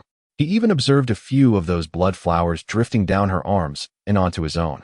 Maintaining his expression, he subtly extricated his arm from her grasp and approached the extravagant sports car that had just arrived. I was wondering who this flashy vehicle belonged to. It's you, Uncle He. I must say, you've struck it rich to afford such a car. As he spoke, a hint of envy flickered across Luo Jie's face, even as a shadow detached from him, swiftly enveloping the blood flowers with the cover of his body and the vehicle. Uncle He, listening to Luo Jie's words, responded with an indifferent demeanor. Just fortunate, really. If you wish, I could help you make a fortune as well. A glimmer of interest sparked in Luo Jie's eyes, but after a moment's hesitation, he shook his head. No thanks, I'm still a student. Earning money isn't on my agenda right now. Besides, my family isn't short on funds. Glancing at the sports car, he added, though I suppose I can't afford one. Indeed, your family has always been well off. Uncle He replied with a faint smile. However, Luo Jie clearly noticed the enormous blood flowers surrounding Uncle He, thrashing violently, their tendrils striking the ground with fury as if venting their wrath. What on earth has provoked him? Luo Jie thought, feeling a shiver at the corner of his eye. He took a few steps around the car, distancing himself from the two. While pretending to admire the luxury vehicle, he asked, Uncle He, I thought you were abroad. When did you return? It's been a while. I'm back for some business, but I won't stay long. Luo Jie nodded, contemplating how to excuse himself from the presence of the two in order to call for help, all while ensuring his own safety. Just then, he suddenly said, Xiao Jie, Miao Miao, and I have some matters to attend to. Once we're done, we'll visit your home for a chat. Oh, okay. Luo Jie was momentarily taken aback, thinking he had been searching for an opportunity to slip away, and now it presented itself so conveniently.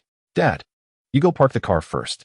I'll walk with Luo Jie, he Miao Miao chimed in, winking at Luo Jie, her cheeks flushing a delicate pink. Luo Jie felt a shiver of discomfort. Is she interested in him? Please, maintain your aloof persona. Fortunately, Hien did not consent. After casting a sideways glance at He Miao Miao, he bid farewell to both He Miao Miao and Luo Jie, merely mentioning that he would visit again shortly. As he watched the extravagant sports car depart, Luo Jie felt a sense of relief wash over him. He hurried home, pulling out his phone with the intention of calling the police. However, as he took it out, he froze momentarily. A vivid crimson flower bloomed on the screen. Was his phone being monitored? Could this flower possibly serve as a listening device? Instinctively, he reached to command his shadow to remove the blood flower. But after a moment's contemplation, he decided instead to shroud it in shadow, refraining from rash actions. There was a spare phone at home. He would use that to report the incident. With this thought in mind, Luo Jie quickly made his way back, spent some time locating the spare phone. And just as he was about to call for help, a sudden series of knocks echoed from the door, accompanied by He Miao Miao's sweet voice. Luo Ge, I'm here. Please open the door. Luo Jie abruptly turned, swiftly dialing a number and blacking out the screen of his phone. He stomped his foot in frustration, then took a deep breath and opened the door to reveal He Miao Miao, whose face was lit up with a smile. I apologize, I was in the restroom. Please, come in. Inside the villa, Zhang Weiji entered with a solemn expression, listening intently to his subordinates' reports.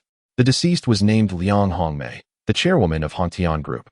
She was divorced and had lost her husband 5 years prior, leaving her with only a daughter. As he arrived at the corpse, he could not help but frown. The scene was rather gruesome. The previous victims had met tragic ends, their bodies adorned with blossoming blood flowers, and several joints had been blown apart, leaving the corpses in a grotesque state. However, Liang Hongmei's case was markedly different. Aside from the blood flower on her body, there were no explosive wounds. Rather, her skin had been meticulously peeled away, exposing the fat and muscle fibers beneath, laid bare to the air. What was the killer's intent in skinning her? Zhang Weiji crouched before the body, examining it closely. A murderer, whether acting randomly or with premeditation, must possess some form of desire. Even if it is merely to satiate a perverse craving for killing, it can be considered a desire. In the previous cases, the police had struggled to find a coherent motive, attributing the murders solely to a desire to kill.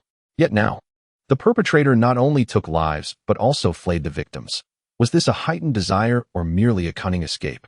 Are we certain the deceased is Liang Hongmei? He inquired. It should be, came the reply. This morning around 7, the security guard saw the deceased leave in her car, and approximately around 10, he observed her returning by taxi. After that, she did not leave again. The officer glanced at Zhang Weijie's expression and continued. This villa is quite close to the security booth, so any comings and goings are clearly visible. Moreover, there are rarely any strangers in this residential area. So we can ascertain that Liang Hongmei was the only one in the villa. Therefore, we can confirm the deceased is Liang Hongmei? Yes. A more precise DNA test has already been sent for verification, and we will receive news shortly. Zhang Weijie nodded slightly and began to wander around the villa, seeking any peculiarities. After a brief moment, the officer spoke. The DNA confirms that the deceased is Liang Hongmei. Well, that settles it, Zhang Weijie replied, rubbing his temples. I was mistaken. He pondered for a moment before suggesting, let us inform the deceased's family. That might be a bit challenging, the officer replied, looking somewhat uneasy. The only surviving relatives of the deceased are her daughter and an ex-husband. However, her daughter has been missing for over a month, and her ex-husband left for abroad several years ago and has not returned since. Missing daughter? Did the deceased not report it? Zhang Weijie inquired. She did report it, but later claimed her daughter had been found and requested not to trouble the police. However, we attempted to contact the daughter just now, and we have been unable to reach her. As the officer spoke, he handed Zhang Weijie the device he was holding. Upon receiving it, Zhang Weijie glanced at the screen and recognized two familiar names, He Yun and He Miao Miao. Is Liang Hongmei's car a water blue sports car? He asked. According to the registration from the Vehicle Management Office, there is indeed a water blue sports car, the officer confirmed. Zhang Weijie nodded, suddenly connecting many dots. He Yun had been seen driving his ex-wife's car, suggesting a rekindling of old flames. Yet, why was He Miao Miao not answering her phone? He had contemplated the possibility that He Yun might have killed Liang Hongmei, but dismissed it as unlikely. After all, the gatekeeper had seen Liang Hongmei return by taxi. Unless, of course, the person the gatekeeper saw was not Liang Hongmei at all. With this thought, Zhang Weijie made a phone call. Hello, Lao Wang. Keep an eye on He Yun and his daughter. This could be a lead. Understood. At Phone Yuan Community, Luo Jie welcomed the graceful He Miao Miao with a smile. Do you need to change your shoes? He Miao Miao stood on tiptoe at the door, glancing inside, seemingly worried about dirtying the floor. Luo Jie waved dismissively and said, No worries, if it gets dirty, we can just mop it up. Besides, my floor is black, so it's less prone to showing dirt.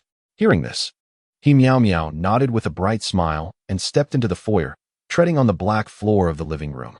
Chapter 10. The Illness of Adolescence, the Unhealable Kind. After ushering He Miao Miao into the living room and inviting her to sit, Luo Jie went to pour 2 cups of tea. As she handed over the tea, an idea struck her. If only there were something akin to sleeping pills at home, a couple of them would certainly take care of any high-handedness or sulkiness. Speaking of which, do ordinary sleeping pills even work? Are there any special ones for extraordinary individuals? If there are, please bring me a dozen. Suppressing the impulse to call her mother for advice, Luo Jie sat across from He Miao Miao on the sofa, holding her cup of tea. She glanced at the tea in her hands and then at their seating arrangement, noticing a glimmer of nostalgia in He Miao Miao's eyes. Cradling her cup, He Miao Miao surveyed the living room, a wistful expression gracing her face. It has been ages since I last visited your home. You've grown up, yet this place remains unchanged. Oh, are we taking the sentimental route to break the ice? Luo Jie took a sip of her tea and shook her head. Who says nothing has changed? The television is thinner than before, the refrigerator is larger, and we replaced the wall-mounted air conditioner with a standing one. The changes are indeed numerous. As he spoke, he let out a deep sigh, gesturing towards the floor. This very floor, once adorned with the pearly white of pear wood grain, has now transformed into a dark porcelain. Alas, it is all my fault. Why did I have to lift weights in the living room, thus damaging the floor? He Miao Miao interjected. I intended to reminisce. Yet you insist on being practical, don't you? She cast a glance at the coffee table, her expression shifting to one of surprise. Pointing to a certain spot, she exclaimed, Yet there remains something unchanged. Look at this coffee table. It still bears the inscriptions I carved in my childhood. Upon hearing this, Luo Jie glanced at the area she indicated, then sighed once more. This is merely the surface that remains intact. The essence has entirely transformed. A few years back, I became enamored with espionage tales, and thus I remodeled the table. As he spoke, Luo Jie firmly lifted the table. With a swift motion, the surface of the coffee table elevated abruptly, revealing 3 concealed compartments that flipped out from within. He meow meow chuckled awkwardly and remarked, "I never anticipated you possessed such a peculiar hobby. Indeed, life is full of surprises, much like how I never expected your parents to divorce. Was it because I discovered your father's hidden stash of money?" This comment rendered he meow meow speechless. What on earth? Who taught you to converse in such a manner? A lack of emotional intelligence would not justify such words. It must require a distinct lack of insight to utter them. Yet, Luo Jie does not seem foolish. Could it be intentional? Yes, it was deliberate, Luo Jie replied calmly, sipping his tea. Had he meow meow been her usual self, Luo Jie might have merely indulged in nostalgia with her. However, this particular he meow meow was different, entangled with the bloodflower incident. And Luo Jie felt free to speak without restraint. He also glanced at the mobile phone resting atop the coffee table, observing the bloodflower in bloom on the screen. Lost in contemplation. Was this flower merely capable of intercepting phone communications, or could it also eavesdrop on their current dialogue? The conversation had reached a standstill.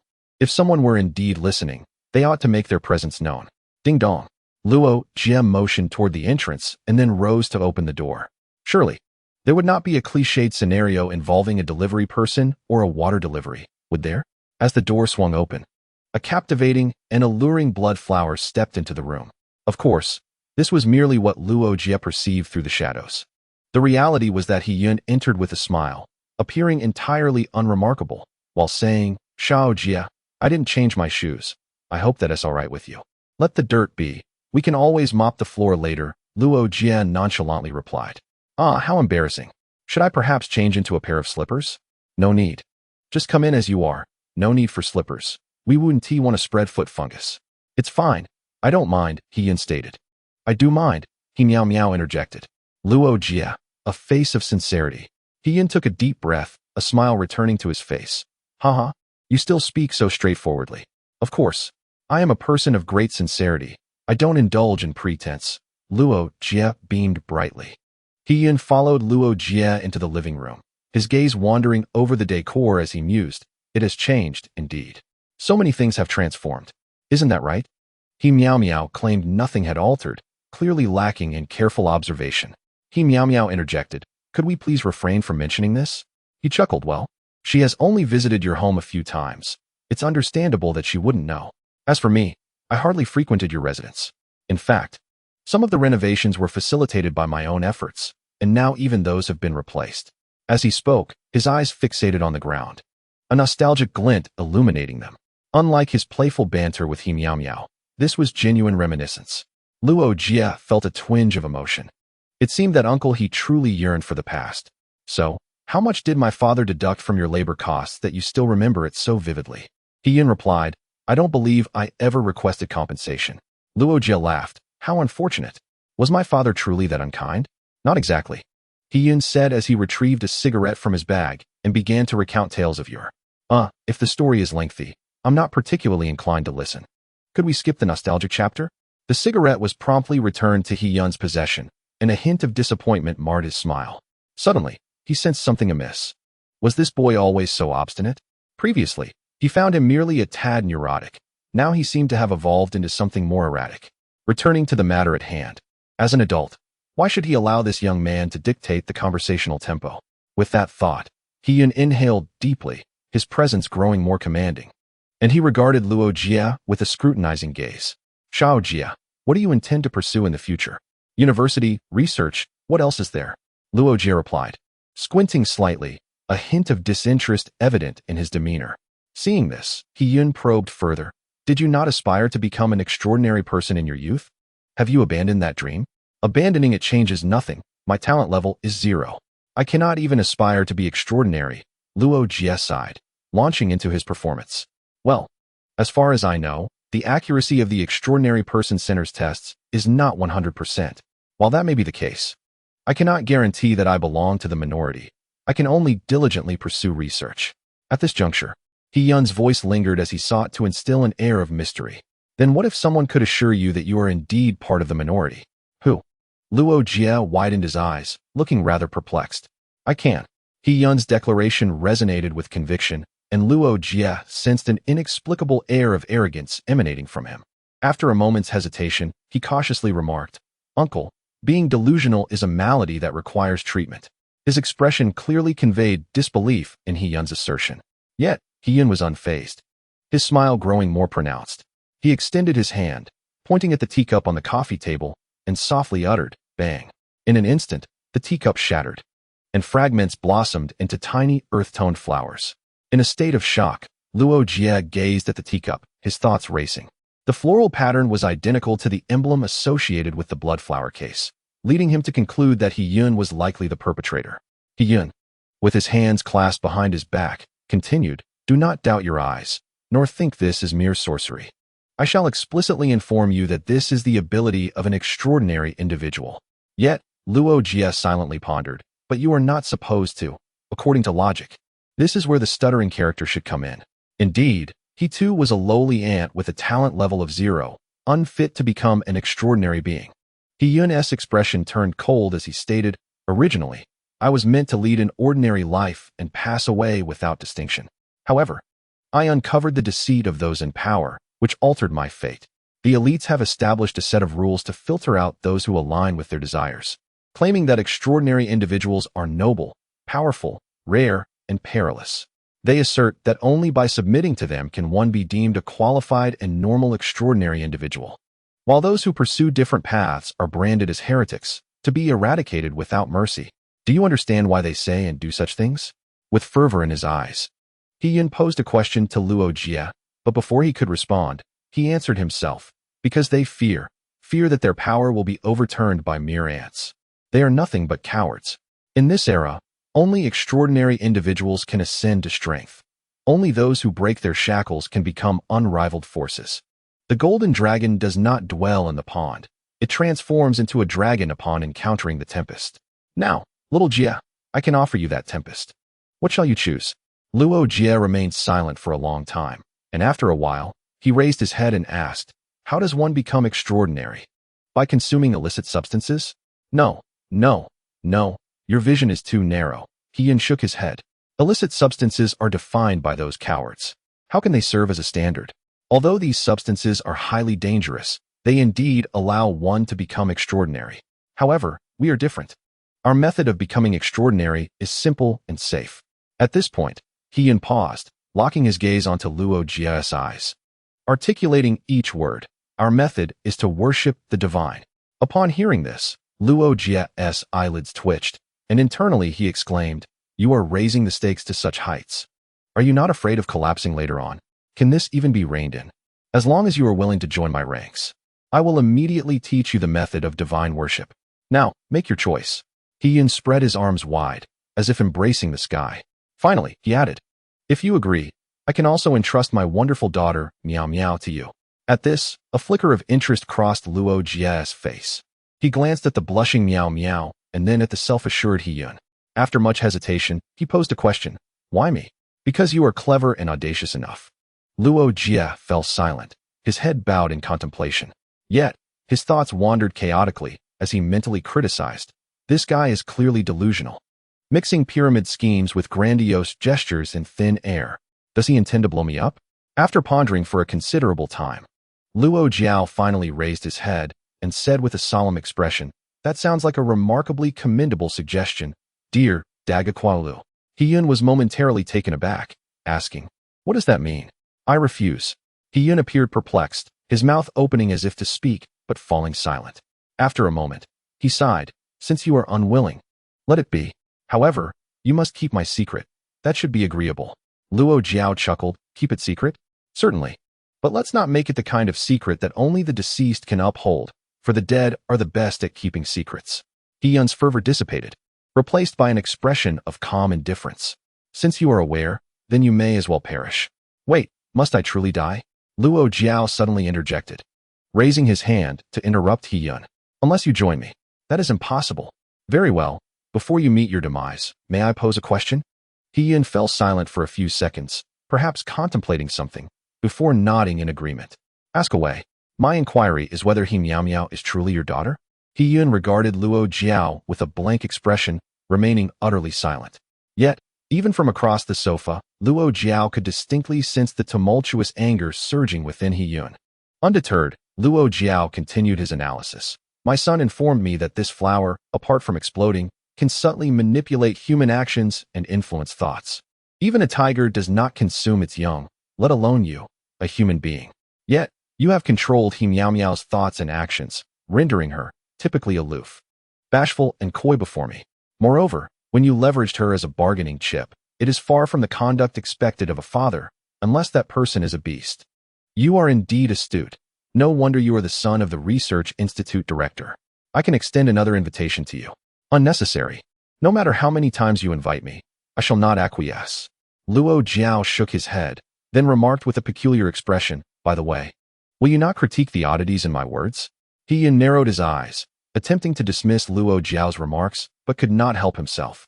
After a moment, he looked at Luo Jie in astonishment, exclaiming, are you of age? Where did you acquire a son? Just yesterday. Luo Jie clapped his hands, joyfully proclaiming, come forth. My shadow son, let this middle-aged, juvenile delinquent behold you. The next moment, Hiyun witnessed a dozen black pillars rising abruptly, each topped with a translucent orb, within which a blood-red flower slowly twirled. This, is it? Correct. These are the blood flowers you released. Luo Jie's smile radiated with brilliance. Now they should no longer explode. You are. Once again correct. I am an extraordinary individual, thus I have no reason to accept your terms. It was all merely a performance. Luo Jie sensed that his tone must be quite irksome, and even from behind the screen, he felt a sense of annoyance. Yet, it mattered little. Observing Hiyun's increasingly darkening expression brought him great amusement. Such trivial irritations were inconsequential. Hiyun's breathing grew steadily more rapid. He gazed at the obsidian pillar beside Luo Jie, his eyes gradually turning crimson. All that he had previously employed to beguile and entice Luo Jie now appeared as mere folly. This, indeed, was preposterous. In an instant, Hiyun's aura surged ominously, taking on an eerie quality. In Luo Jie's eyes, the colossal flower enveloping Hiyun, revealing only a portion of his body, suddenly went berserk, devouring Hiyun whole. In a heartbeat, the flower expanded by a third, its 8 spiked petals aimed menacingly at Luo Jie, descending in unison with astonishing swiftness, as if to impale him in the blink of an eye. At the critical juncture, 5 inky tendrils ensnared Luo Jie's waist and limbs, abruptly lifting him out of harm's way. Simultaneously, dozens of slender lines erupted from the ground, weaving into a vast black net that ensnared the massive flower. Binding its petals tightly together, the petals thrashed violently, striving to sever the black net, yet it proved exceedingly resilient, refusing to yield despite their futile struggles. Realizing the futility of breaking free, the gigantic flower altered its strategy, converging its 8 petals to strike directly at Luo Jie. Maintaining his composure, Luo Jie evaded with the aid of the shadows entwined around him, narrowly dodging the flower's assault. Meanwhile, He Miao Miao was not idle. A shudder coursed through her body as she crouched low like a cat, her fingers transforming into lethal claws. The force of her transformation shredded her clothing into tattered strips, hinting at the grotesque skin marred by tumors beneath. With a chilling, inhuman shriek, He Miao Miao vanished from her original position, only to reappear behind Luo Jie, her claws poised to strike at his back. In a critical moment, the shadows swiftly coiled around Luo Jie's legs, allowing him to pivot on one foot and deliver a powerful kick that landed squarely on He Miao Miao's elbow. The sharp crack of bone echoed, and she shrieked in agony. Retreating to her original position, cradling her fractured arm and casting a wary, murderous glance at Luo Jie, he shook his leg, feeling a twinge of discomfort. These two were relentless, one bombarding him, the other slashing at him, while the colossal flower, a proxy fighter, pounded upon him with fervor. Facing a sorcerer, an assassin, and a tank, he pondered the absence of his allies. Where were his assassins and sorcerers? Even a support character would suffice. Currently, he still possessed some stamina. But what would happen when it waned? He fished out his phone, silently hoping for timely assistance. Suddenly, a hoarse voice broke the tension. Why? Why are you an anomaly? How could those two wretched creatures bear an anomalous child? Why, after all my struggles to attain this power, do you possess it so effortlessly? This is unjust. This is wrong. It must be rectified. The final roar resonated with tremendous force, shaking the very glass of Luo's was home. Upon hearing Hiyun's words, Luo Jie felt an unexpected wave of tranquility wash over him. He gazed at He-Yun as the shadows entwined around him dispersed, and calmly spoke. What gives you the audacity to presume that I acquired my abilities effortlessly? Were it not for the immense pressures I bore, I would not have gained the freedom to move within my dreams. Had it not been for a serendipitous thought, I would never have contemplated striking down that youth. Although there were elements of chance involved, I am, without a doubt, the one who has persevered against life-threatening pressures and constraints, ascending that treacherous black mountain step by step. How dare you speak of my ease? Luo Jie's words were tranquil, yet tinged with an undercurrent of anger. A flicker of dark light flashed in his eyes. In the next moment, all shadows surged, coalescing rapidly around Luo Jie, enveloping him entirely. At that instant, He-Yun bellowed, and the gigantic flower behind him suddenly unfurled, revealing countless sharp fangs that lunged toward Luo Jie. He Meow Meow also shouted, as the grotesque growths on her body erupted, sending a multitude of crimson flowers intertwined with flesh hurtling toward the black, elliptical mass that encased Luo Jie. Time seemed to freeze for a brief moment. The black orb slowly blossomed, revealing Luo Jie at its center, clad in a hooded cloak. He regarded the advancing flowers with an expression of indifference. With his right hand gripping a blade, he drew it forth and executed a horizontal slash. A flash of dark light erupted, which soon detonated. As the darkness dispersed, Luo Jie gradually sheathed his blade, and the flowers that had once threatened him crumbled gently, scattering into the air, swept away by his black robe. He Meow Meow lay unconscious on the ground, while He-Yun knelt, his once robust physique now withered and hunched. Yet, he seemed oblivious to this, staring vacantly into the void, murmuring, "Why, my power, why has it all vanished?" That was merely borrowed strength, a rootless weed, destined to be exhausted, Luo Jie observed from a short distance. Looking down upon He-Yun, the black robe behind him and the sword at his waist began to dissipate, reverting to shadows, and his complexion gradually paled. That strike had drained him of nearly all his remaining strength. Had He-Yun any further tricks up his sleeve, Luo Jie would have had no choice but to resign himself to fate. Just then, the front door burst open with a kick. "Freeze! Police!" At the sight of the officers, Luo Jie's taut nerves instantly relaxed, and he collapsed to the ground, losing consciousness. In the eastern district of Fuqing, at the Prince Hotel, in a certain room, women's garments were strewn about, and a faint fragrance of orchids lingered in the air. A woman lay completely bare, the light casting a halo over her body. After executing several exquisitely soft movements, she swayed her waist and stepped into the bathroom. Just as she was about to turn on the hot water for a shower, her motion abruptly halted. She turned to look behind her, her crimson lips slightly parted. As if lamenting dead? What a pity, it was rather entertaining. Well, never mind, just a foolish waste. She caressed her own face, expressing a hint of regret. Such a shame, can't be of use anymore. As she spoke, she grasped her hair and pulled it upwards with force. Instantly, the woman's formerly smooth skin wrinkled, and as it continued to deform, gradually, her entire visage was violently torn away. A tattered piece of human skin lay discarded on the floor. In the bathroom, a white mist billowed, and a graceful figure emerged, partially concealed within the vapor, revealing her fair, supple skin and a fiery red flower nestled at the nape of her neck. Chapter 11. This scene felt eerily familiar. West District People's Hospital. Within a certain patient room. Name, Luo Jie. Age, 18. Wait, this dialogue sounds a bit too familiar, doesn't it? Luo Jie reclined on the hospital bed, staring vacantly at the two middle-aged men who claimed to be undercover officers.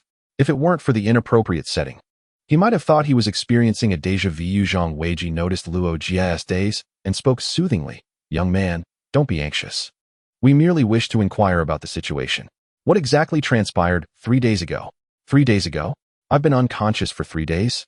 Luo Jie was taken aback, and upon seeing their nods, he couldn't help but click his tongue in amazement. Zhang Weiji and Wang Maokai, the two officers, were momentarily bewildered. Could this situation truly be described as impressive? What was so remarkable about it? Yet, Luo Jie found himself contemplating another matter. During these 3 days of unconsciousness, he hadn't dreamed at all. Could it be that the recurring dream he had endured for years had finally come to an end after he had slain that youth? Seeing Luo Jie lost in thought, Zhang Weiji assumed he hadn't rested well, and said, "If you still feel unwell, we can refrain from disturbing you for now." However, once you are discharged, we will need you to visit the station to provide a statement. Upon hearing Zhang Weijie's words, Luo Jie snapped back to reality and quickly replied, "No, I feel fine. Please, officers, feel free to ask me anything." "Very well then, let us proceed." Zhang Weijie exchanged a glance with Wang Maokai and began the inquiry. "You witnessed Hiyun utilizing her abilities to summon blood-red flowers, correct?" "Yes," Luo Jie affirmed with a nod. "Not merely summoning blood-red flowers. She was akin to a human embodiment of blood itself." "Regarding He Miao Miao, do you have any thoughts?" Zhang Weijie inquired further. Luo Jie pondered for a moment, uncertainly responding, "I can't shake the feeling that she was being manipulated by Hiyun." "Oh, what leads you to that conclusion?" "Because her behavior at that time was strikingly dissimilar to what I had come to know.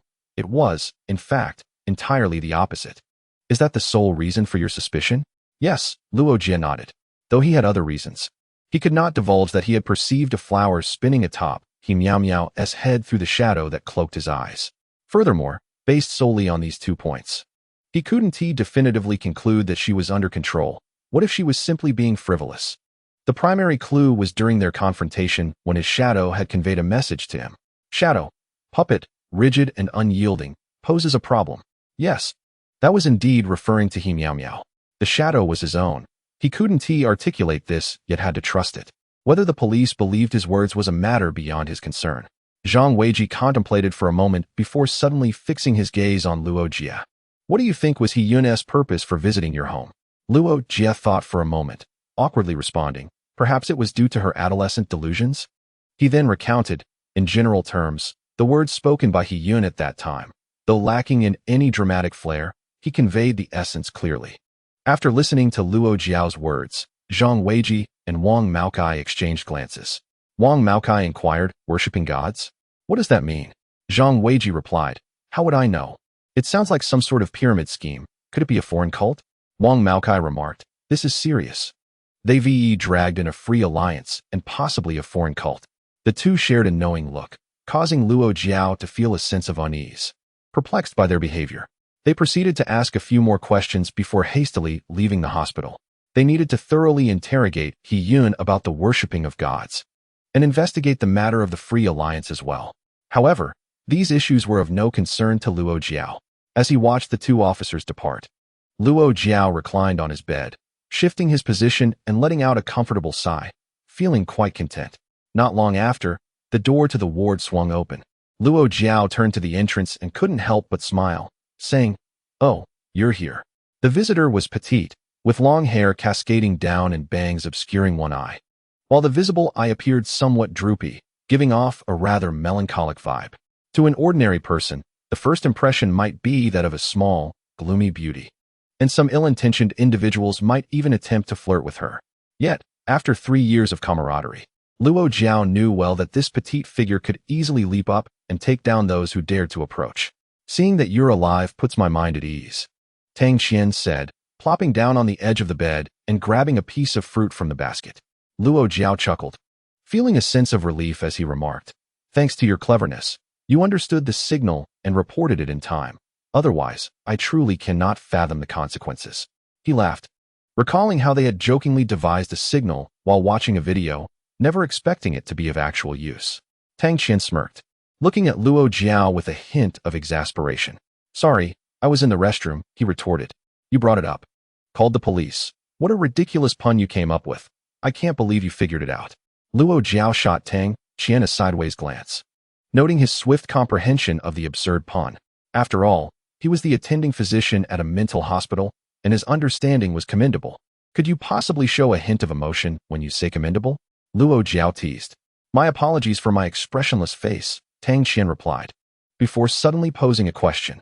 "Although I haven't caught every detail in the past few days, I have grasped the general situation.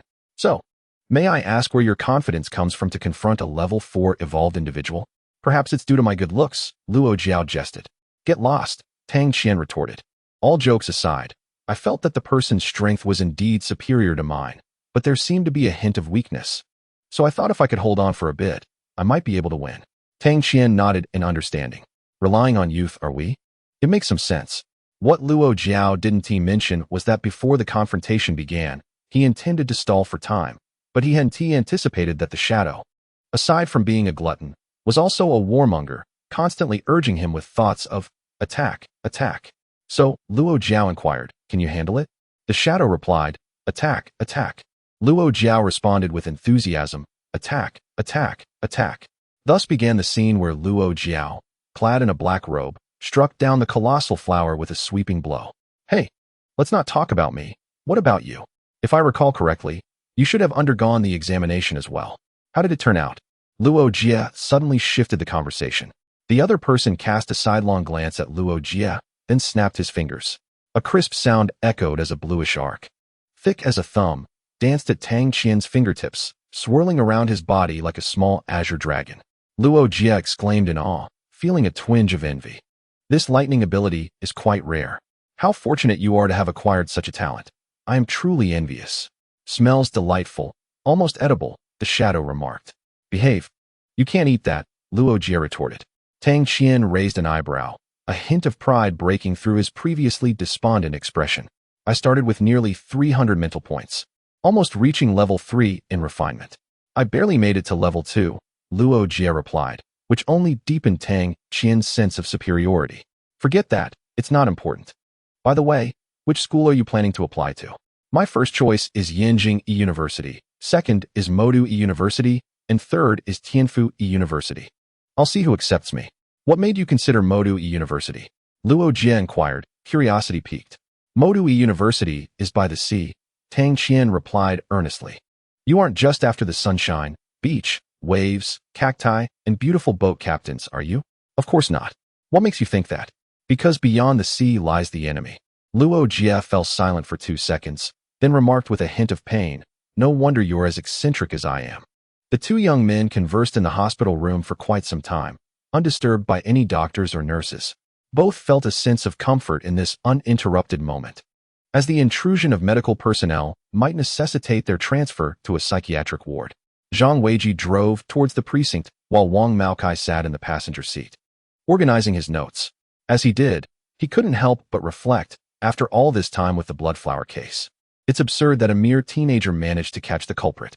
What's so surprising about that? Such plots are common in online novels, Zhang Weiji casually replied. Seemingly lost in thought, Wang Maokai waved his hand in annoyance. It's different in novels. Those characters often traverse worlds. Externally, they may appear as children, but internally, they could possess the wisdom of ancient beings. In reality, there could be no such thing as a time traveler. All right, let's not dwell on such nonsensical ideas. I've encountered even more bizarre individuals than Luo Jie, so nothing surprises me anymore. As Zhang Weiji spoke, he gestured towards Wang Maokai, signaling their arrival at the precinct.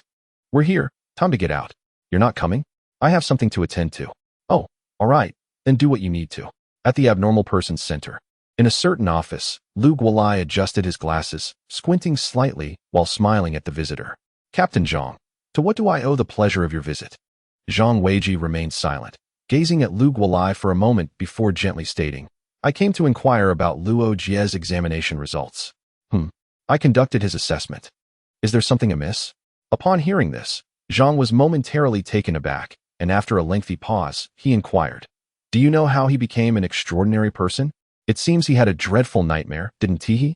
Lu Guolai scratched his head, reminiscing. Captain Zhang was concerned that Luo Jie had attained his exceptional status through illicit means. Rest assured, if that were the case, it would have been detected during the previous examinations, and he wouldn't have had the opportunity to leave the Center for Extraordinary Individuals.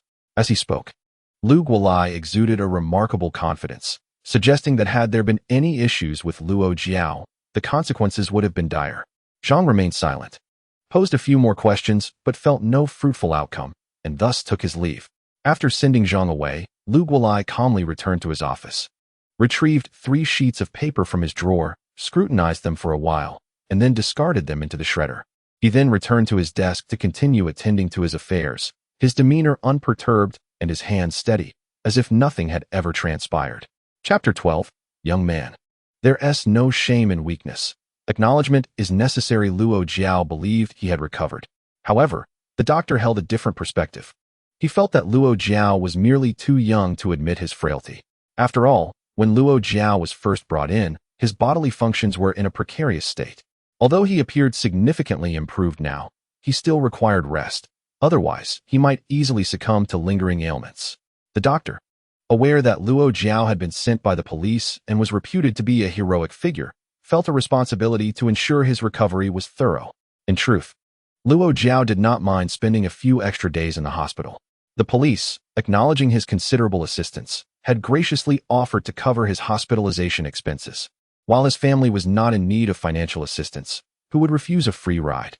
Thus, Luo Jie extended his stay in the hospital for an additional 4 days, during which he encountered unforeseen circumstances. Firstly, after awakening, his shadow expressed satisfaction, declaring it was well-fed and needed time to digest. Consequently, the thoughts from the shadow transitioned from a flurry of murmurs to a more coherent essence.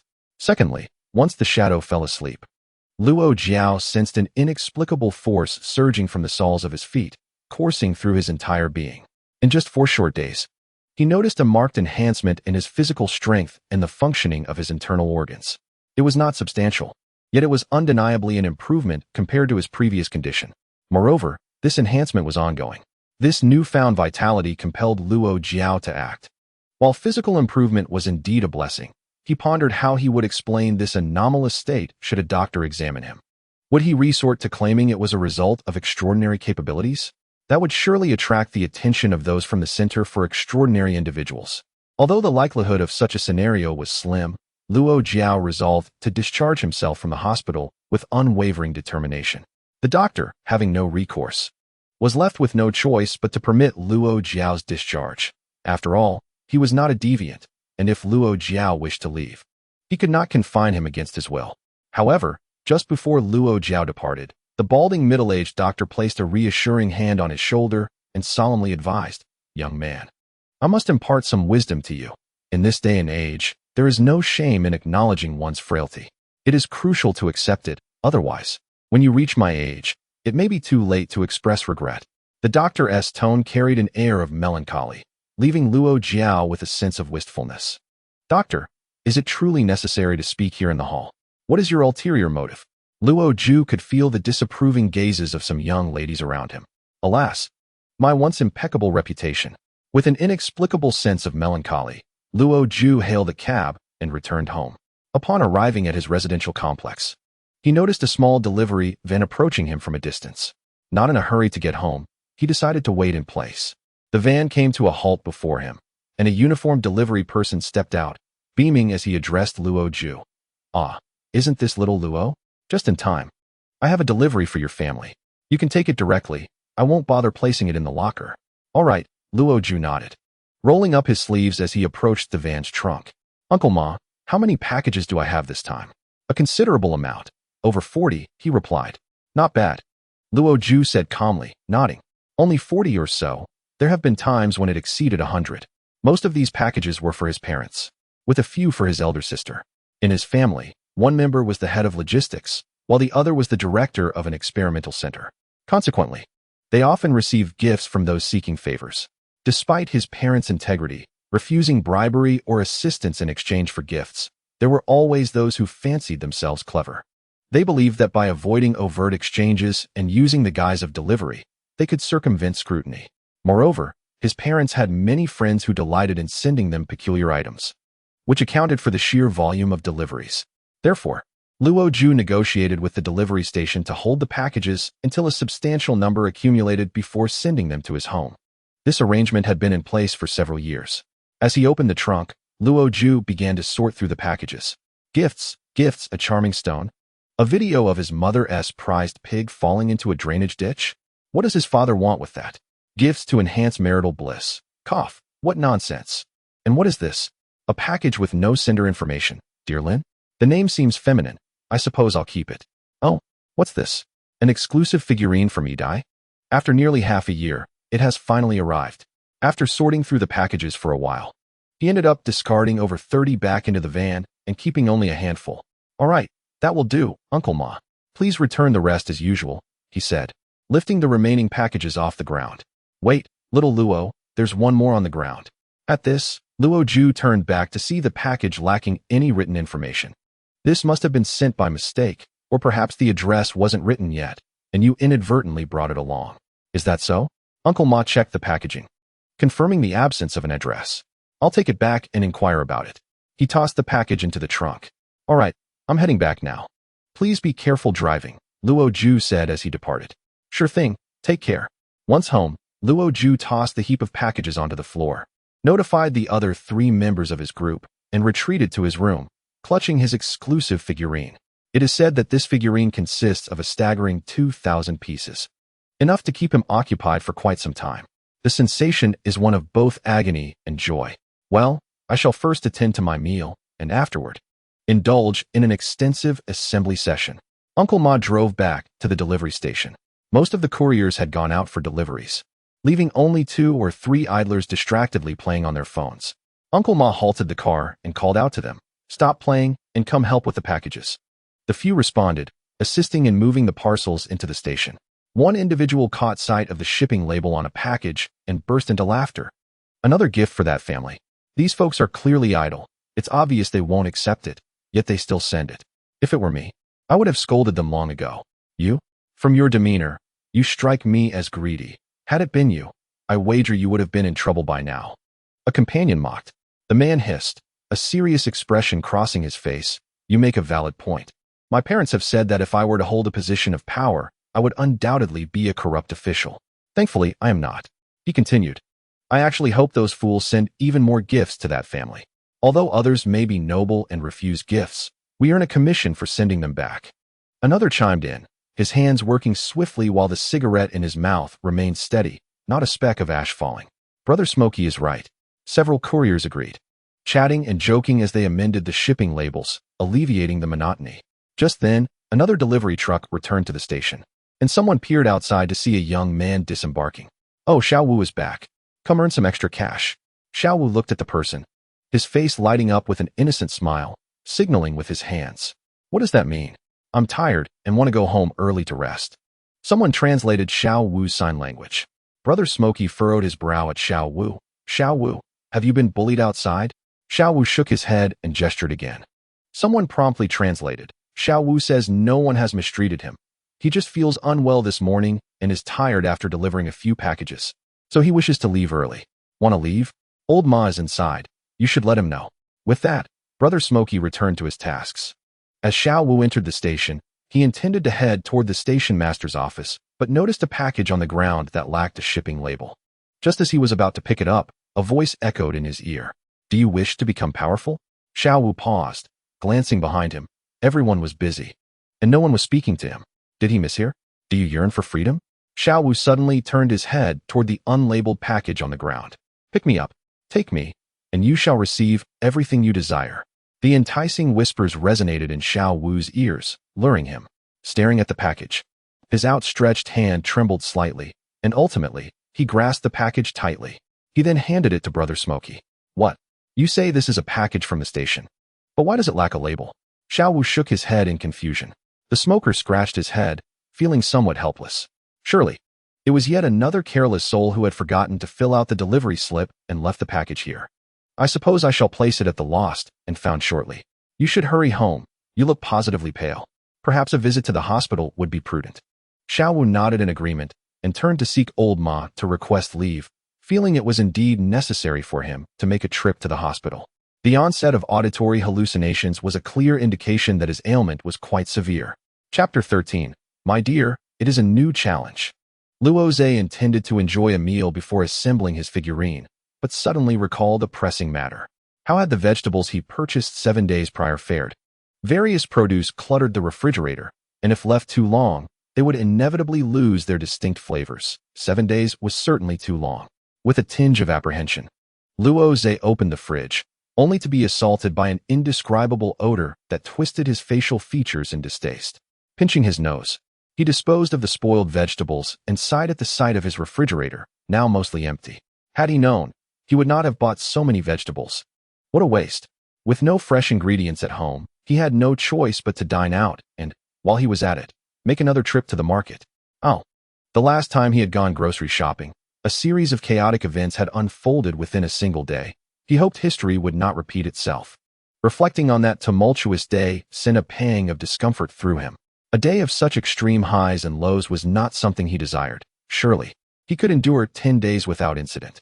Once he had organized his groceries, Luo Jie attempted to collect his thoughts and retreated to his room to continue assembling his figurine.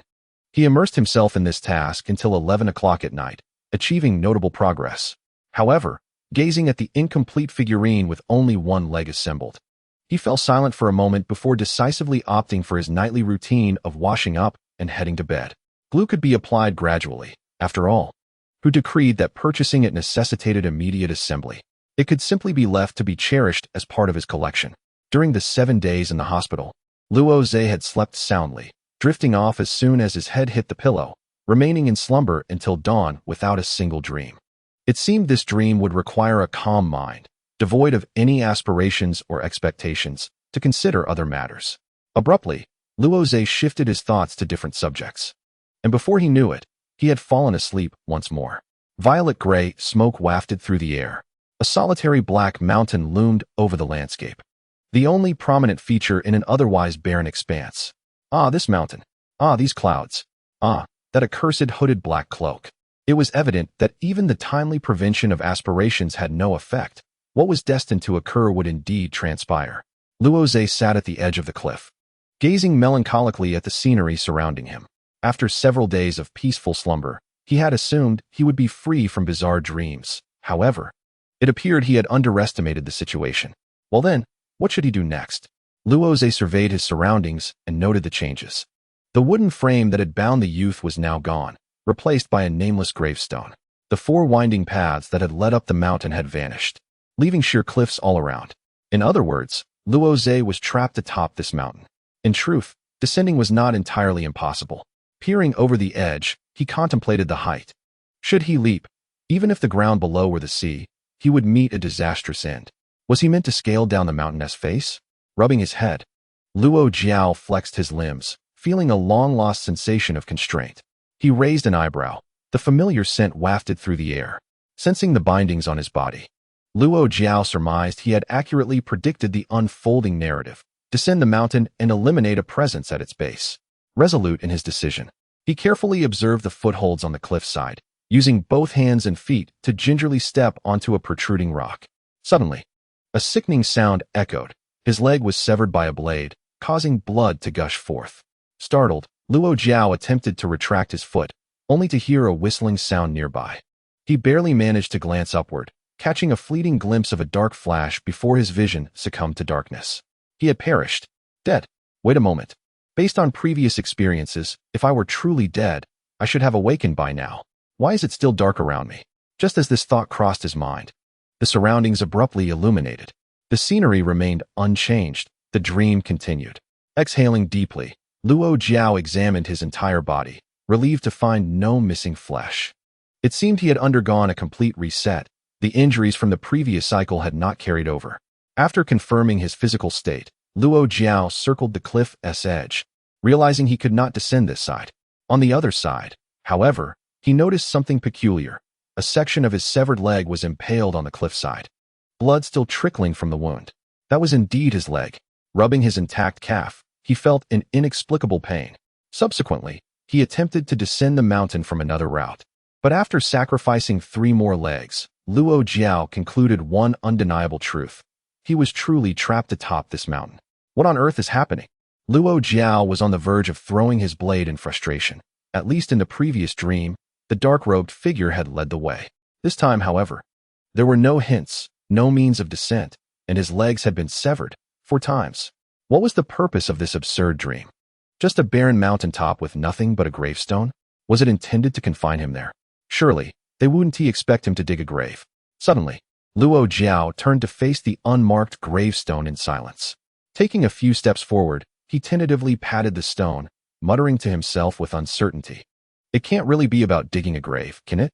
Just then, the whistling sound returned. However, Luo Jie was prepared. He swiftly crouched down, drawing his blade in a reverse arc.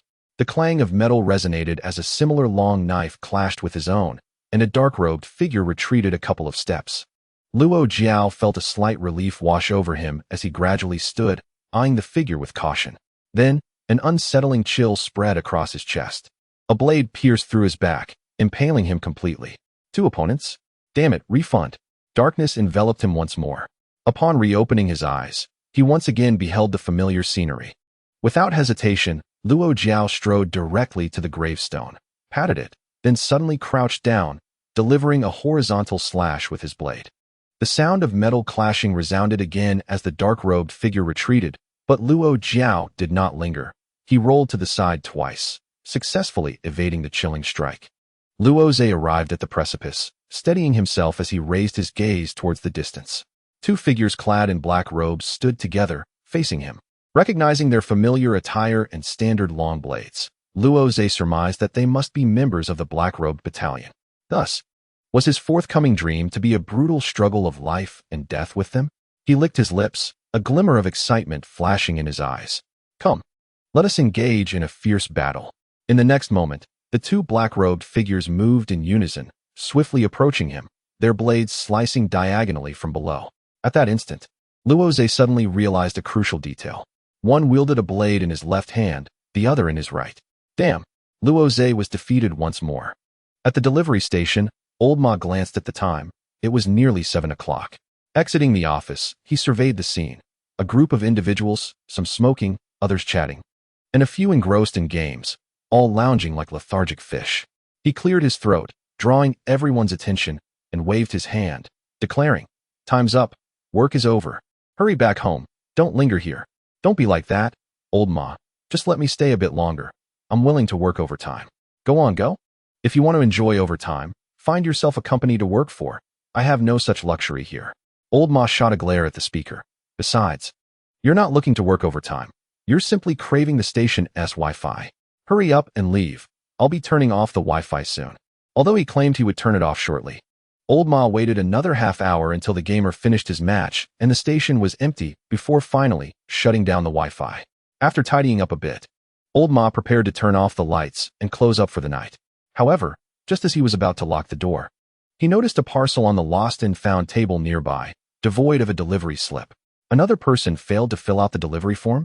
Shaking his head at the sight of the package, Old Ma intended to leave without further ado. At that moment, he heard an inexplicable whisper in his ear. "Wealth, power, freedom, what do you desire?" Old Ma's eyes widened, and he stood frozen in place. A strong body, a captivating beauty, whatever you wish, you can attain. With a snap, the shop door closed. Locking the door, Old Ma repeatedly rubbed his ears. Am I hearing things? Is it fatigue, or just age catching up with me? A sense of unease washed over him, prompting him to consider a visit to the hospital for a checkup. Chapter 14. The painting. After enduring several rounds with the twin black-robed figures and experiencing various deaths, Luo Jie grew weary. "You are skilled, and your coordination is impeccable. If I cannot confront you head-on, surely I can outmaneuver you from behind." After several attempts, Luo Jie executed a roll, slipping past the gap between their blade strikes, swiftly rising to deliver 2 consecutive slashes. With 2 dull thuds, the black-robed figures collapsed. Without hesitation, he followed up with 2 beheading strikes. As the severed heads rolled aside, Luo Jie was confronted with 2 faces contorted in agony, their hollow eyes staring vacantly. Were they already deceased? Observing the bodies that had not even bled, Luo Jie raised an eyebrow and kicked the 2 heads over the cliff. He had no desire to be consumed by those oversized heads, especially not 2 of them. As he watched 2 heads tumble down the cliff, Luo Jie exhaled a sigh of relief. Is that all?" A triumphant expression graced his face for but a fleeting second when suddenly, a faint sound of footsteps reached his ears. Startled, Luo Jie barely had time to turn around before feeling a blade stab into his lower back, twisting violently within him. As if that were not enough, an overwhelming force then collided against his back, sending him plummeting off the cliff. WTF? Luo Jie awoke, staring at the ceiling with a sense of disillusionment. His lower back, once again. The last time, it was bitten before his impending death. This time, it was stabbed. Was this truly my dream? Is my subconscious harboring a grudge against my own lower back? Sitting on the edge of his bed, he writhed in agony, feeling the phantom pain intensify. It was unbearable. My friend. After lying in bed for a while, Luo Jie, clutching his lower back, rose to wash up. Once refreshed, he ventured outside for some exercise, a long-standing habit.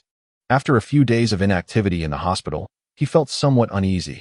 After running for over an hour, he returned home, invigorated, and decided to take a hot shower. Just as he was about to retreat to his room to assemble his figurines, his phone chimed. Luo Jie glanced at his phone, surprised by the group name. Senior Class 3. Class Monitor Chen Chun. Dear classmates, this is our last summer vacation together before we all go our separate ways. How about we gather one last time? Please respond with a 1 if you're coming. The time is in 2 days. And the location is. No sooner had the message been sent than a flurry of 1s appeared. It was as if someone had tossed a depth charge into the group, stirring a flurry of activity. Simultaneously, another group erupted in chaos. Senior Class 3, no teacher. Handsome Ho Junjia. What the hell is the class monitor doing? Call me Chingij. Oh no, wrong group. Facepalm. No love. No hate. Every morning, the first line is, Chun Chun is a big scatterbrain. I'm not gay, really. When did you two sleep together? Starry-eyed. Call me Chingij. Oh no, it's not what you think.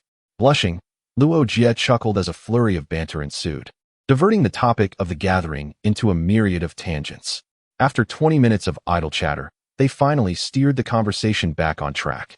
Call me Chingij. At our last gathering, the teachers were present, and it felt rather stifled. This time, I believe everyone has completed their obligations. So I thought it would be nice to gather without the teachers and enjoy ourselves fully. Teary-eyed. I'm the Dragon King, not Crooked Mouth. The teachers shouldn't interfere this time, right?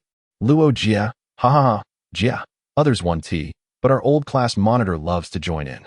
I'm not gay. Really. I'm the Dragon King, not Crooked Mouth. Call me Chingij. Chinkuan Etang. Good news, the old class monitor is going on a blind date that day. I'm the Dragon King, not Crooked Mouth. Nice. Call me Chingij. Nice. Luo Jie observed the group erupting in excitement over the nice comments in the no-teacher group, while simultaneously offering well wishes for the class monitor's blind date success in the serious group. The contrast was quite amusing. With an expressionless countenance, Luo Jie offered a sardonic remark before sharing a cheerful hooray in the group chat, her heart already beginning to anticipate the gathering 2 days hence. Just as her spirits were high, an unexpected commotion arose from the adjacent room. Straining to listen through the wall, Luo Jie's demeanor darkened as she retreated to the bathroom, opting for a cold shower this time. How outrageous, she thought, that even at dawn, they were still engaged in such activities. Clearly, they had no fear of renal deficiency. At the West District Public Security Bureau, Shadowy regarded the small assembly of delivery couriers before him with a perplexed expression, hesitatingly inquiring, "Are you certain this package poses a problem?" Old Ma exchanged glances with his companions, and they all nodded in unison, affirming their certainty. "Then please, elaborate," Shadowy urged. The men exchanged looks, ultimately deciding that Old Ma should take the lead in explaining. Clearing his throat, Old Ma spoke with a hint of anxiety. "Officer, here's the situation. At our delivery station, after a busy day of sorting and dispatching packages, we discovered an extra parcel lying on the ground. Initially, we thought it belonged to a forgetful customer, a situation we have encountered before. However, during a lull in our work, we began to converse and noticed something was amiss. We all experienced symptoms of auditory hallucinations." He gestured to himself and the other couriers, adding, "Moreover, the content of these hallucinations was strikingly similar, filled with seductive rhetoric."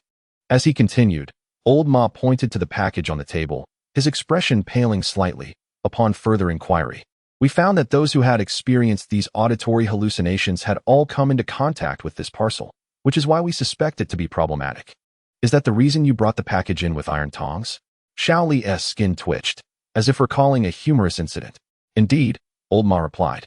"The authorities have been warning us for the past 2 years about criminal elements potentially using courier services to transport hazardous items. We feared this might contain something dangerous, something capable of inciting disarray." Shaoly furrowed his brow, glancing at the package and then at the serious faces of Old Ma and his colleagues. He pondered, if this truly were a perilous item capable of causing unrest, why hadn't they fallen victim to it? Though skeptical, he nonetheless alerted the identification department to send personnel for examination, while instructing Old Ma and his associates to remain in the reception area. Should this object indeed pose a threat, they too would need to undergo inspection to mitigate any potential hazards. Accompanying the identification officers to the operation room, Shaoly recounted the details surrounding the package. The forensic officers, displaying calm composure, transferred the parcel onto a tray before placing both into a sizable mechanical containment unit. From within, mechanical arms emerged, effortlessly unwrapping the package to reveal its contents, a painting. The artwork depicted a woman, standing at the center, utterly nude. Her form exquisitely alluring and enchanting. A child's skeleton clutched her left hand, while a crimson serpent coiled around her thigh. Behind her loomed a variety of heads, both male and female, young and old. Shadowy gazed at the painting, overwhelmed by a visceral blend of bloodshed, violence, allure, and a paradoxical sense of purity. Simultaneously, alarm lights on the mechanical unit began to flash rapidly, and lines of code scrolled briskly across the control panel, culminating in the swift printing of a report. The forensic officer glanced at the report and spoke in a somber tone. The painting possesses an enigmatic force, albeit weak. Rated at level 1. Proximity may significantly impact one's mental state. He continued, how should we handle the individuals who delivered the items? I recommend conducting a psychological evaluation, just to be cautious. At this point, the officer expressed a degree of admiration. This group is formidable. The painting's effect is more pronounced on the average person, yet they managed to withstand it. Fortunately, they did not directly gaze upon the artwork, or else I fear we might not have seen them today. He mused. Even though they were wrapped, there must have been some influence. Their ability to resist temptation and deliver the items to the precinct is truly commendable. Little Lee, feeling contemplative, bid farewell to his colleagues at the forensic department and escorted Old Ma and the others for a health check. After confirming that they were merely experiencing mild mental fatigue, he advised them to rest adequately before allowing them to carry on with their lives. On their way back to the station, Old Ma expressed lingering apprehension. Thank goodness we delivered it to the precinct. If we had waited too long, would we have faced dire consequences? Not necessarily, replied his companion. The officer mentioned that we handled it through the wrapping, so it shouldn't be a significant issue, as long as we don't directly see or touch it. Ultimately, Old Ma chuckled, it seems we are all rather lackadaisical, impervious to temptation. Indeed, he added, thanks to your indifference, the station's revenue is rather meager. Suddenly, the smoking brother chimed in, by the way, didn't Xiao come into contact with that package too? Should we take him for an examination as well? Old Ma pondered for a moment before nodding. Let us do that. It seems Xiao is unwell. He called me this morning requesting a leave of absence. Let us bring him some good food to nourish him.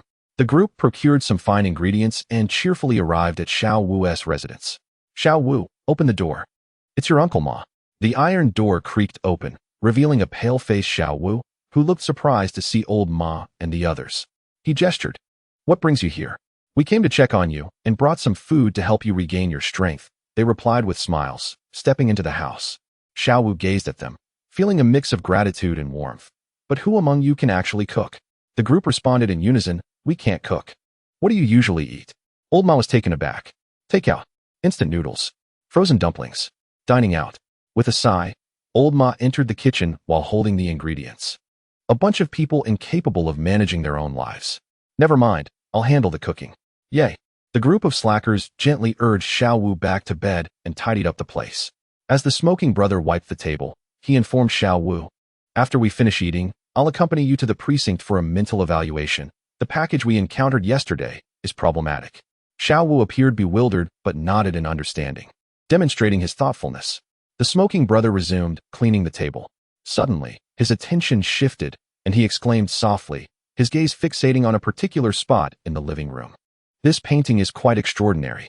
In the painting, there were a woman, a red serpent, the skeletal remains of an infant, and an array of severed heads. Chapter 15. We're all adults. What is wrong with dancing?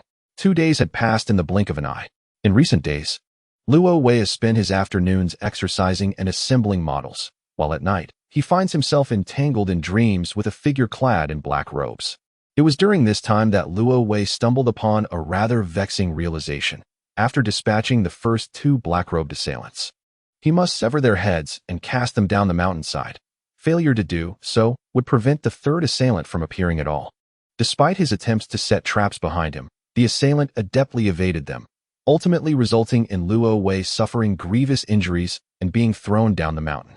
After numerous futile attempts and countless defeats, he finally learned to discern the subtle sounds that indicated the assailant's position and trajectory of attack, successfully countering the ambush with a well-timed maneuver, turning the tables on his foe. Yet, before him stood 5 more black-robed figures. I'm done with this, Luo Jie exclaimed. Exasperated, rising from his bed and clutching his midsection as he made his way to the bathroom. While he was in the midst of his morning routine, an unexpected sound from the neighbor's home caught his attention, leaving him bewildered. What was the cause of such fervor so early in the morning? With a furrowed brow, Luo Jie departed for his workout. Meanwhile, at the neighbor's residence, a seemingly refined middle-aged man, bare-chested, exhibited a wild glint in his eyes akin to that of a beast, as he loomed over a woman whose body bore the marks of bruising, allowing him to slice into her flesh with a knife. As he reached a grotesque climax, the man discarded the remnants of the woman and proceeded to the living room, where another woman lay, her breaths barely perceptible, teetering on the brink of consciousness. The middle-aged man lifted her, and soon, the dull sound of a blade meeting flesh echoed, quickly drowned out by the man's frenzied howls. In the center of the living room, a painting lay quietly on the coffee table, depicting a woman who radiated both purity and allure, her innocent visage occasionally flickering with a hint of crimson in her eyes. The gathering was scheduled for noon, thus Luo Jie felt no urgency. After completing his workout, he leisurely wandered the neighborhood for over half an hour, convincing himself that by now, his neighbors must have concluded their grim activities. However, upon returning home, he was met once again with the resounding cries, leaving him scratching his head in resignation. Truly, this was a display of bestiality that surpassed even the most audacious of characters in erotic literature. Resigned to the absurdity of it all, Luo Jie took a hot shower before hastily departing his home. When I get married and buy a house, it must be soundproof, he muttered through clenched teeth. Arriving at the venue for the gathering, he found it devoid of occupants. After surveying the area, he found an internet cafe where he occupied his time with games.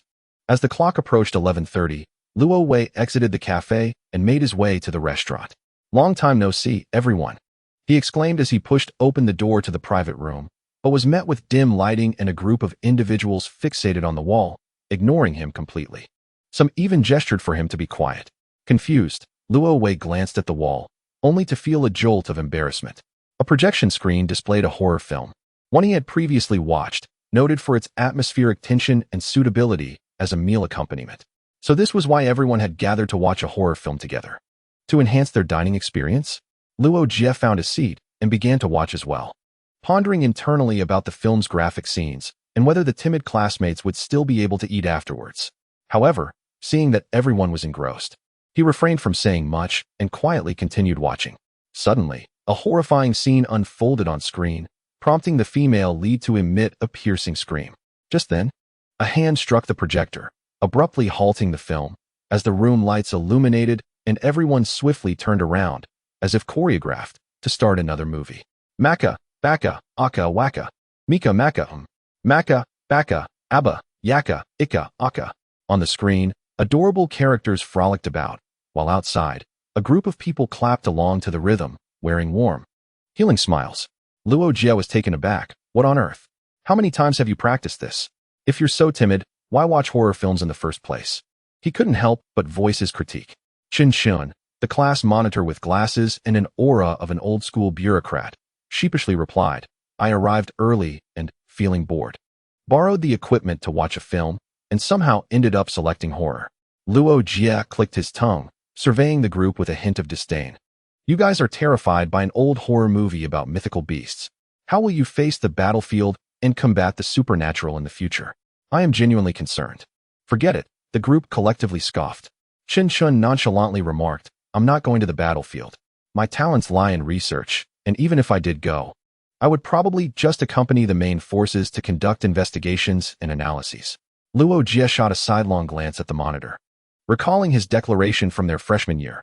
Study hard, slay the supernatural. It was all just for show. After a brief exchange of lighthearted banter, the eerie atmosphere of the horror film began to dissipate. After a while, once everyone had arrived, Chen Chen signaled the waiter to bring out the dishes, and the group commenced their meal while discussing future plans. Some expressed intentions to attend business school and return home to engage in commerce. Others spoke of heading to the battlefield to earn military accolades, while a few mentioned the prospect of securing marriage certificates with their partners before university. Seeking a sense of security and the charm of being a college couple, Luo Jie, inundated with this romantic news, could only raise his glass in a toast to their happiness. Naturally, there were both conventional and outrageous aspirations. I plan to experience a heart-wrenching romance. only to orchestrate my own heartbreak and see if I can become extraordinary. TSK, too petty, Luo Jie thought, shaking his head in disdain. Just as he was enjoying his meal, a hand slapped his back, nearly causing him to spit out the milk he had just sipped. Turning around, he found it was a girl with a ponytail. Why did you slap me? Goodness, why do I keep becoming the target of such antics? Life indeed has its ups and downs, oscillating wildly. Even if you wish to indulge in humor, do you not find the jokes inserted here rather awkward? Luo Jie rolled his eyes, diverting the conversation before Luo Jie could voice a critique. I heard from Tang Qian that you spent 7 days in the hospital. What happened?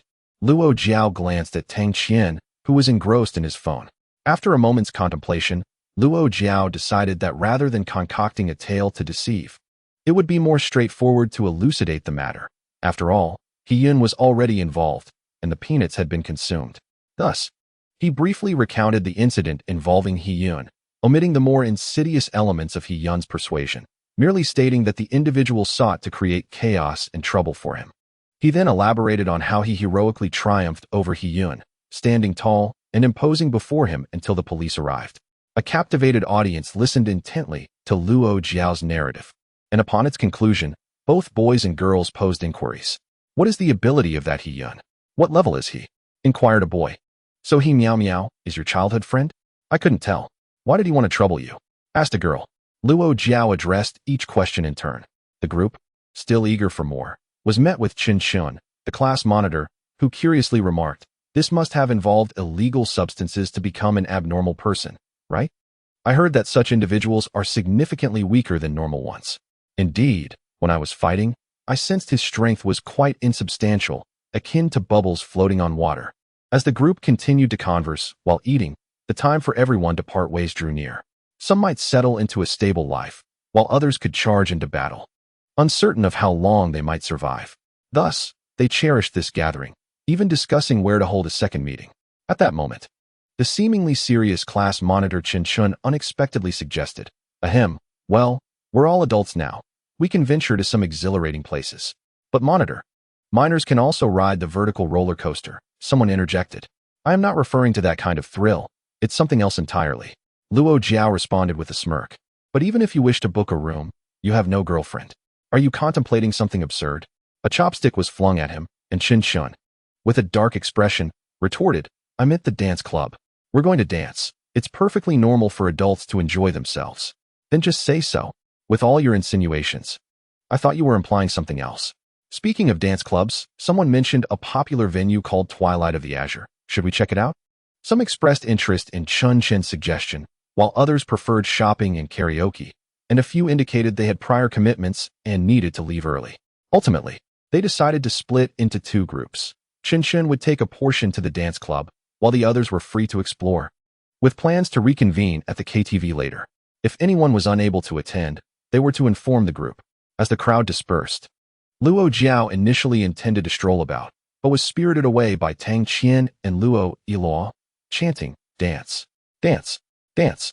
Luo Jie replied, dance, dance, dance. By the way, what is the name of the dance club? Twilight of the Azure, came the response. Luo Jie clicked his tongue, murmuring softly, I have only heard of Twilight of the Yellow Springs. Chapter 16, The Woman with Golden Hair. Twilight of the Azure. Gazing at the resplendent and flamboyant 4 characters, Luo Jie felt an inexplicable discomfort. For some reason, he found this place rather off-putting. Ahead of him, the class monitor, Qin Shun, greeted the security guard with familiarity and turned back to address the group, saying, Billuo Wankin is a newly opened venue, quite popular with excellent reviews. As he spoke, he manipulated his phone and displayed a rating page. Billuo Wankin Disco, 89 points. Luo Jie scanned the comments section. While there were some negative reviews, they were filled with crude language and lacked any substantial insight. Most were positive, praising it as a great way to unwind and exhilarating, with some even commenting on the attractiveness of the DJ. Most absurdly, Luo Jie noticed a comment claiming that the disco had an artistic ambience. He couldn't help but scoff. What a bunch of fake reviewers, unable to even craft a decent compliment, let alone appreciate the DJ's beauty. Casting a sideways glance at the class monitor, Luo Jie squinted slightly, surprised that this seemingly straightforward and earnest individual frequented such establishments. It was indeed a rarity. As his gaze shifted downward, he burst into laughter. Well, Looks like you're here to check the gungette and learn on the fly, he remarked, patting Chin Chun on the shoulder. The class monitor's face turned crimson with embarrassment. Since his ruse had been uncovered, Chun Chin dropped the facade and confidently began to follow the guide, while the front desk assistant stifled a giggle and assisted them in securing a booth. A server came to escort them to their seating area and presented several drink menus for Luo Jie and the others to order. Then, an amusing turn of events unfolded. The others ordered drinks in this manner: vodka, whiskey, gin. When it was Luo Jie's turn, he asked, "Do you have peanut milk?" No, we don't." "What about honeysuckle tea?" "I'm sorry, sir, but we don't serve tea." Surely you have Sprite?" "We do, but it's only used for cocktails." Luo Jie smacked his lips, placing the drink menu down. "Then just bring me a glass of plain water, please." With that, the server maintained a strained smile and turned to fetch their drinks. Luo Jie turned to the others and said, based solely on the service attitude, "I would give a 4-star rating. Why not 5 stars?" Came the prompt. "Because there's no peanut milk," he replied, while waiting for their drinks. The group began to survey their surroundings. The decor of Biluowankan was quite impressive, the layout was sensible, and the materials used created a comfortable atmosphere.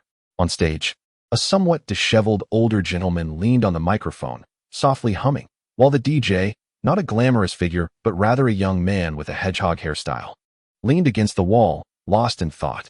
In the center of the dance floor, pairs of men and women swayed gently to the music, glasses in hand. Luo Jie stroked his chin, incredulous, and remarked, "So this is what a disco is like. I thought it would resemble what is depicted in television dramas." "What is it like in those dramas?" Luo inquired curiously. "A bunch of hormone-fueled partygoers and super attractive girls?" Luo Jie replied. A group of individuals began to disrobe, tossing their bras into the air while exuberantly shouting for excitement. Tang Qian interjected, and the others silently covered their faces. Chun Chun, with a hint of exasperation, remarked that such lively scenes were commonplace in nightclubs of yore, but now they had long since faded away. Presently, these venues primarily catered to a slower, more soothing ambience, providing comfort and relaxation.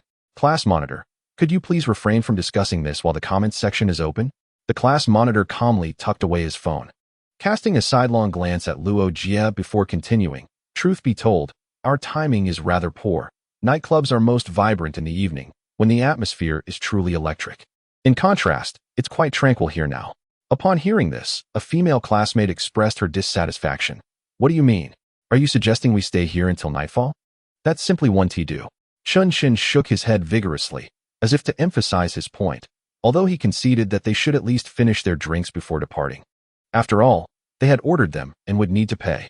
The others nodded in agreement but seemed rather disinterested. Had they known, they would have preferred to stroll through the shops instead of sitting idly here. Before long, a server arrived with their drinks. They each took a modest sip before setting their glasses down. Chun Chin rubbed his forehead and exclaimed, "Goodness, that vodka is potent. You really are something else. Just downing it like that." Luo Jie stood up, intending to visit the restroom after indulging in too much milk during dinner. However, after taking only a few steps, he halted, drawn to a particular painting on the wall depicting a nude woman, a venomous snake, and a multitude of human heads.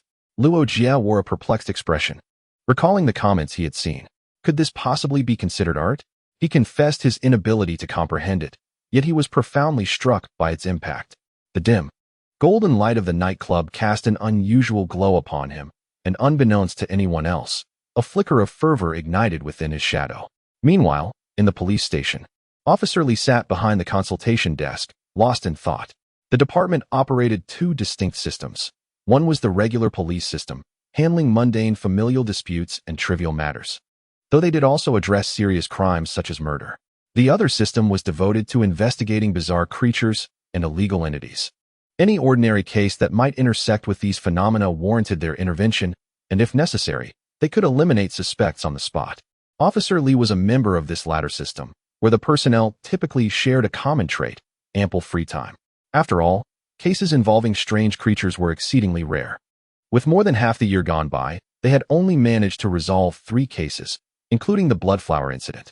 It wasn't he that Officer Lee wished for trouble, but he was undeniably bored, watching his colleagues in the adjacent system rush about, passionately mediating disputes over trivial neighborly squabbles. He felt like a slothful layabout, merely coasting through his job, Stretching his limbs, he glanced at his phone. In half an hour, someone would come to relieve him, allowing him to retreat to the office for some leisurely downtime. As he was lost in thought, a middle-aged woman entered the station, heading towards the other system. Well, that, Officer Lee mused, returning to his reverie, though his ears perked up as he tried to catch snippets of the case.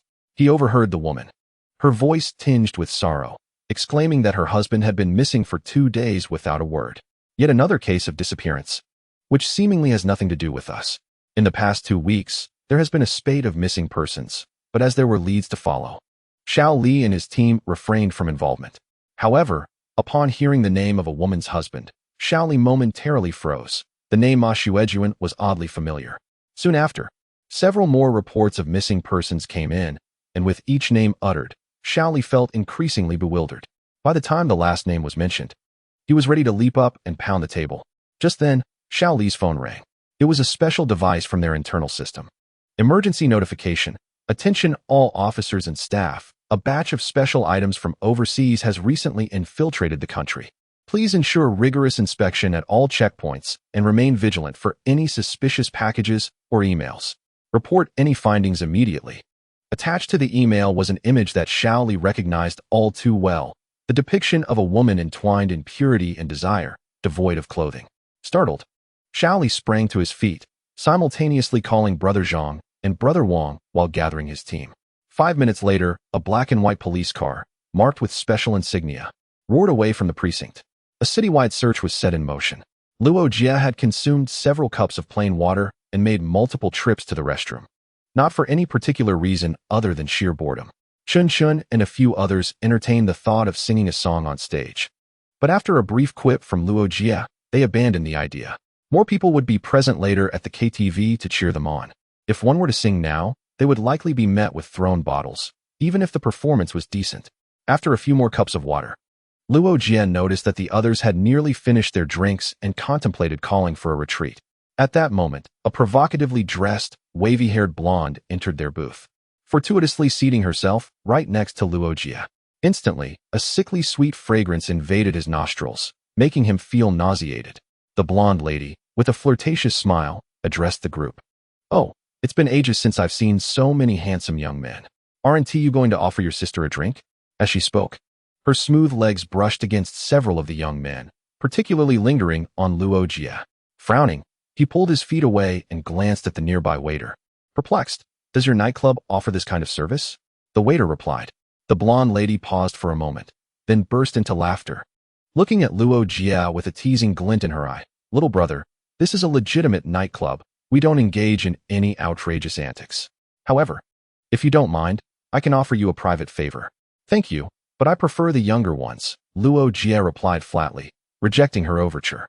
The blonde lady, amused, laughed even more heartily and beckoned to the waiter with a casual demeanor. "Bring this group of young ones some fine drinks and charge it to my tab." The waiter complied and turned to fetch the drinks. The blonde lady then turned back to Luo Jie, grinning. "Little brother, if you're willing to indulge your sister, I'll show you a spectacular performance shortly." After finishing her words, she did not wait for Luo Jiao's response and swayed her hips as she departed, her golden hair undulating with her movements, revealing glimpses of her smooth nape. A group of onlookers watched the elder sister leave, then turned their gazes towards Luo Jie, their expressions reflecting disdain. Chun Chun exaggeratedly gestured in the air, then pointed at Luo Jie with a look of incredulity, exclaiming, "Such a stunning beauty, and you remain unmoved? Are you sure your orientation is intact?" "Of course, it's perfectly fine," Luo Jie replied, rolling his eyes as he took a sip of plain water from a goblet. "I suffer from a phobia of oversized objects. Besides, her perfume is overwhelmingly strong, making me feel nauseous. What kind of nose do you have? It smells delightful." The group derided Luo Jie for his lack of appreciation, to which he retorted, "I simply prefer a more subtle fragrance." "Well, enough of that. Let us get to the point. What should we do now? Stay or leave?" Luo Jie nonchalantly remarked, "Let us stay and observe. It won't cost us anything." Thus, they continued to sip their drinks. Beside him, Luo Yi approached Luo Jie and whispered, "Do you truly find that elder sister's perfume unpleasant?" "Not merely unpleasant. It's rather foul," Luo Jie quietly responded. "I suspect I'm not the only one who thinks so. Yet it seems you are the only one who feels that way." Luo Jie smiled lightly and replied, I never claimed it was about her. Shadow chimed in, oh dear. It smells terrible. Chapter 17. The chaotic dance hall in the booth. Several individuals engaged in conversation while sipping their drinks. Thanks to the golden-haired elder sister. Everyone felt the service from the waitstaff had improved significantly. A few boys huddled together, whispering in agreement that the golden-haired beauty must have ulterior motives, either desiring their attention or specifically targeting Luo Jie. Isn't it possible that she simply wished to treat us to drinks? Impossible, absolutely impossible. She is definitely after my body. The oblivious boy was the subject of their jests. Someone remarked, surely, the most attractive among us is Luo Jie. If anyone were to be desired, it would be him. By the way, where is Luo Jie? They glanced around, exchanging knowing looks, their expressions suggesting a shared understanding. Luo Jie was oblivious to their thoughts. As he stood before a painting, holding a glass of plain water, he was not admiring any art, for he could not appreciate such artistry. However, the painting struck him as oddly peculiar, compelling him to gaze at it longer. After consciously wandering around the dance hall, Luo Jie discovered that there were exactly 12 identical paintings adorning the walls. How could the owner be so enamored with this piece? While observing the artwork, Luo Jie conversed with Shadow, who had awakened from a 6-day slumber, surprisingly roused by the foul odor. Luo Jie, do you understand art? Shadow inquired. It's just a bit stinky, that's all. Luo Jie glanced at his shadow, thinking, all you ever care about is food. Can't you appreciate a bit of artistic flair? Patrons frequently passed by, and as Luo Jie looked around, he suddenly noticed that the number of guests in the dance hall had unexpectedly increased. It is important to note that it is not yet evening, and moreover, it is a weekday. It would be rather unusual for a venue like a disco to be bustling with patrons at this hour. Could it be that they are all students? Luo Jie surveyed the dance floor and quickly dismissed this notion. Indeed, there were students present, but the majority were well-dressed professionals. Some were sipping drinks at scattered tables, while others engaged in lively conversations in their booths. The once quiet disco suddenly transformed into a vibrant scene. As Luo Jie observed these individuals, an inexplicable sense of strangeness washed over him. Although they were conversing with their companions, their eyes were fixated on the stage. If it were just one person, it might be acceptable, but when the entire crowd exhibited this behavior, it became somewhat unsettling. Before Luo Jie could ponder further, a sharply dressed gentleman took to the stage. He tapped the microphone, producing a resonant buzz that captured everyone's attention, or rather, allowed them to openly gaze at the stage. Ladies and gentlemen, good afternoon. Let me see your hands, he exclaimed. In this cage-like city, Twilight will grant you the freedom you desire. Let us welcome to the stage the chief DJ of Twilight, Coco. With each phrase uttered by the stylish host, the crowd below erupted in cheers, reaching a crescendo when the name Coco was announced. Amidst the applause, a blonde woman stood confidently at the turntables. After scanning the crowd, Coco placed her finger gently on her luscious lips and shushed the audience. Are you ready? Silence enveloped the room, yet the collective breath of the crowd felt heavier. With a slight smile, Coco's voice suddenly amplified. Then let us get wild. Explosive, rhythmic music erupted, accompanied by swirling lights above the dance floor. In that moment, everyone began to howl with an unprecedented fervor, their bodies swaying to the music as if they were wild beasts, long shackled by the constraints of civilization, now liberated. Even those not on the dance floor swayed in time with the music, as if their repressed emotions were being released. Luo Jie found himself unable to resist the urge to shake his head along with the beat. This is somewhat relieving, he thought.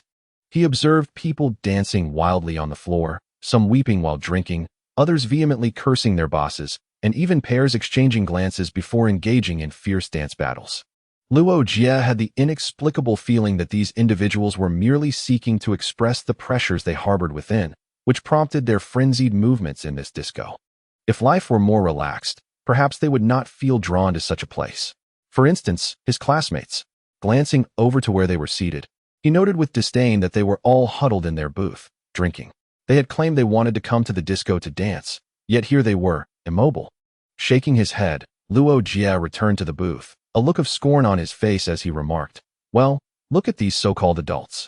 Barely moving after just a short while. Didn't they come to the disco to let loose? A couple of them even dragged me here. Why aren't they dancing? How can they release themselves if they don't move? Luo Jie cleared his throat, a hint of embarrassment creeping in as he remarked, "I merely wish to observe. Besides, I never anticipated their dancing would be so frenzied." Tang Qian interjected, "Luo Jie, you are threatening me with your presence." Luo Jie responded with surprise. Luo Jie chuckled, "Don't be afraid, Luo Jie. The monitor will demonstrate by joining the dance." At that moment, the monitor rose, patting his chest, exuding the confidence of a seasoned clubgoer. However, after just a few steps, the music surged with renewed intensity, prompting the crowd on the dance floor to whirl with even greater fervor. Consequently, the monitor stumbled back to his booth, cradling his head, resembling someone who had indulged too much. "Oh dear, I can't handle this. The after effects are overwhelming." The crowd merely chuckled in response. Once he finished the glass of water, Luo Jie addressed everyone. "Since there is no interest in dancing, let us depart. We shall sing later this evening." With a consensus, they nodded, feeling it was indeed time to leave. However, just as they reached the door, intending to exit, it swung open abruptly, and a throng surged in, forcing them back. The newcomers, with flushed faces and fervent shouts of "Coco," plunged into the dance floor, wildly gyrating their bodies. With their entrance, the music escalated to a fever pitch, bordering on cacophony. Yet, the dancers remained undeterred, swaying to the rhythm, oblivious to collisions or even the occasional bite from someone among them. In an instant, amidst the dance floor, blood and tears mingled, echoing with roars and music. Some raised their hands in distress, yet they were overwhelmed by the multitude. Chen Chen's expression shifted, the effects of the alcohol retreating. Have these people lost their minds? Luo Jie furrowed his brow, scanning the surroundings. He sought the security personnel to restore order, but the guard stationed by the door had vanished. As his gaze wandered, Luo Jie suddenly noticed a colossal painting that had mysteriously appeared at the center of the stage. The 13th painting. Narrowing his eyes, Luo Jie resolutely pulled out his phone to report to the authorities. A large-scale search operation commenced. The entire security force of the West District mobilized, even enlisting the execution team from the Anomalous Entity Center to investigate unusual packages within the area. The search yielded significant results. Over 20 unopened anomalous packages were discovered.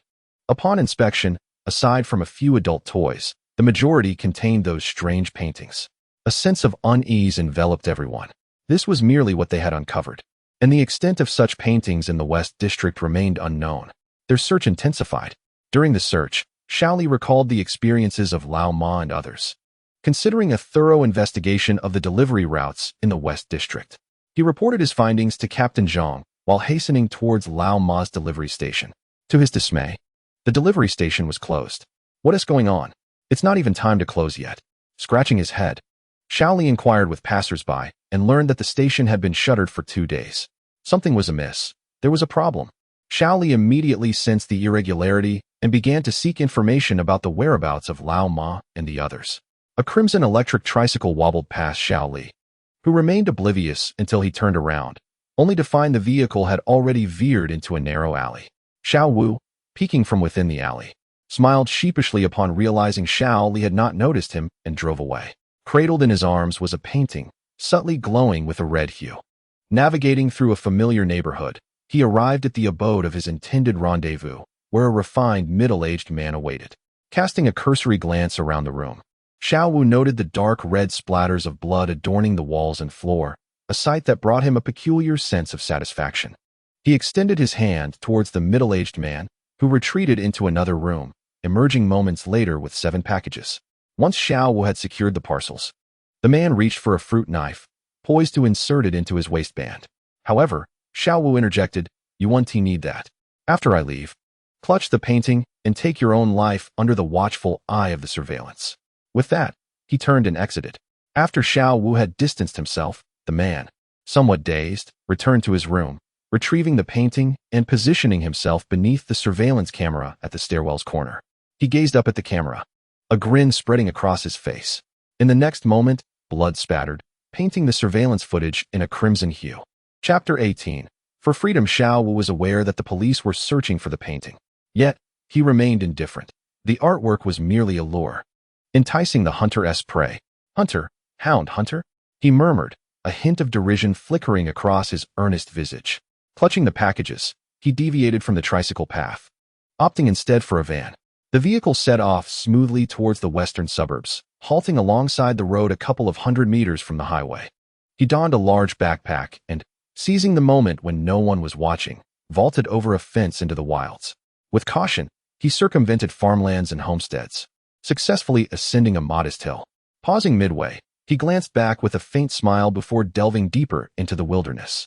After traversing for a considerable time, navigating hills and valleys, he finally halted before a low mountain, approximately 100 meters high. This is it, he muttered nervously, circling the mountain until he discovered a partially concealed cave. Pushing aside the obstruction at the cave's entrance, Shadowy ventured inside, navigating through its winding passages until he reached the cavern's heart, where a pristine altar awaited him, upon which lay a gleaming stone tablet. Then let us commence, he murmured to himself, his face alight with anticipation and fervor. For freedom. The dance hall descended into chaos. At the moment Luo Jie retrieved his phone, he clearly witnessed crimson liquid splattering in the center of the dance floor, with some individuals' faces marred by the red stains. Strangely, that very hue seemed to amplify their emotions, inciting an even greater frenzy. Luo Jie and his classmates retreated to their booth. Dialing the authorities, he detailed the situation, hastening their arrival by asserting that a peculiar incident was unfolding by Luo Huang seemingly linked to illicit supernatural entities. Of course, Luo Jie was far from fabricating tales.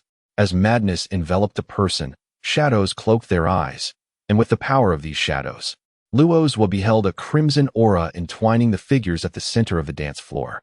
Scanning the disco with keen observation, he discerned 13 twisted scarlet threads in the air, and with a slight search, he quickly identified their origin, those 13 paintings. The frenzy that had overtaken these individuals was undoubtedly linked to either the paintings or the music. Casting a glance towards the stage, Luo's was momentarily taken aback. The female DJ, positioned behind the turntables, was uttering frenzied words that incited excitement, yet her expression remained tranquil, even adorned with a subtle joy, as if the chaotic scene on the dance floor delighted her. However, the most peculiar aspect was the absence of the crimson aura surrounding her. While he could comprehend why he and a few classmates were free from this aura, after all, the shadows had expanded, consuming all in their path. What justified the DJ's immunity? Nearby, the host, Brother Chow, appeared almost frantic. Why was Coco so composed? She was either an extraordinary being, possessing this crimson aura as her own power, or she had orchestrated the chaos before them, rendering herself unaffected. As Luo's scrutinized Coco, she turned her gaze towards him. A flicker of surprise graced her features, followed by an intensified interest, her eyes gleaming with allure and aggression. She beckoned him with a delicate gesture, then turned and vanished from the stage. Luo's narrowed his eyes and glanced back at several classmates, only to find that a few bore a faint trace of the crimson aura. What is happening? Aren't you supposed to be consuming? He exclaimed. The shadow replied, not good. Luo's lips twitched. It seemed even the shadow was picky. After calming it down, he addressed Chen Shun and the others. Class monitor, this place is unsafe. We must leave at once. Ah, okay. Chen Shun, momentarily stunned by the scene before him, snapped back to reality upon hearing Luo's warning and hastened to gather the others to depart. Just as they began to rise, a server suddenly charged towards them, shouting, brandishing a broken bottle, blood and bruises marring his appearance, creating a frightening visage. Luo's eyes narrowed. He intended to use the shadows to throw the server aside. But before he could act, a petite figure darted out beside him, executing a high kick that struck the server's wrist. In pain, the server released the bottle, and the figure followed up with a kick to his abdomen, sending him flying. Enough with the theatrics. Let us move. A swift slap landed on Luo Yi's head as Luo's led the charge towards the exit. Along the way, individuals who were oblivious to their escape collided with them, only to be swiftly dispatched by Luo Yi's kicks. Luo's observed, his scalp tingling. Such skill was unprecedented in his experience. The group successfully made their way outside the disco, all exhaling a collective sigh of relief. As Luo's gazed at the group, his expression turned grave. There is something amiss at this nightclub. It is likely linked to illegal anomalies. I have already alerted the authorities, so you all should remain here and refrain from moving. With that, Luo's turned to leave. At that moment, Luo Iloa grasped his arm, concern etched upon her face. Luo's, are you intending to confront that DJ? What? Luo's replied, slightly taken aback. Luo Jie bit her lip. I saw that woman beckoning you. She must be the illegal anomaly, correct? Perhaps, Luo Jie conceded. Even if she is not, that female DJ undoubtedly harbors significant issues. After a moment's hesitation, Luo Jie asked, may I also pursue that DJ? But it is perilous to chase alone, Luo Jie warned, his concern for her safety palpable. I won't hinder you.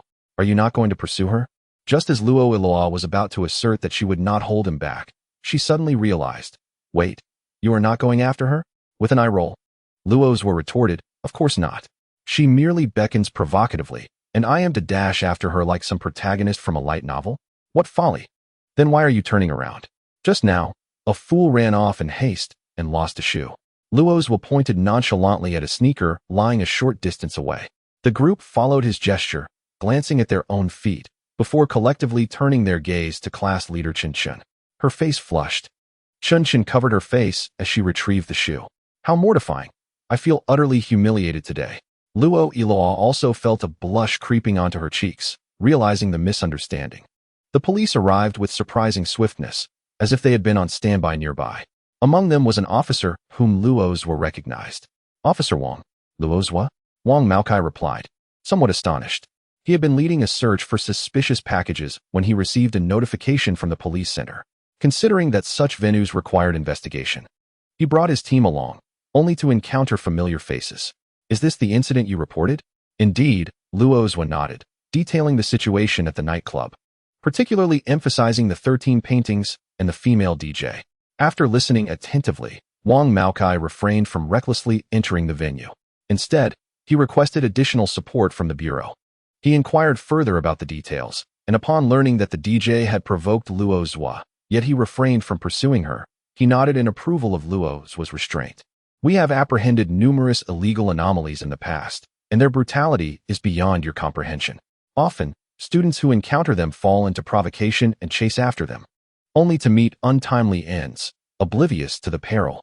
With a serious demeanor, Wang Maokai warned Luo Jie and the others, remember, just because you possess anomaly traits does not grant you the liberty to act recklessly. Without combat experience, you remain merely slightly more exceptional than ordinary individuals. Once he finished his admonition, Wang Maokai urged the group to depart swiftly. We can document everything later. Your presence here is likely to complicate matters. Complying with his guidance, Luo Jie and the others quickly left the scene, making their way down a narrow alley. The blonde DJ strolled leisurely, glancing back after a while, murmuring softly, they didn't chase after me? She shook her head, twisting her body as she shed her garments, soon finding herself completely unclad. Immediately, her skin began to wrinkle rapidly. She yanked at her hair forcefully, pulling the entire layer of skin off. The mature woman vanished in an instant, transforming into a girl of merely 16 or 17. This disguise is of poor quality. It didn't hold up well, the girl pouted, surveying the discarded skin on the ground with a hint of dissatisfaction. Her complexion was fair, adorned with a red flower at the nape of her neck.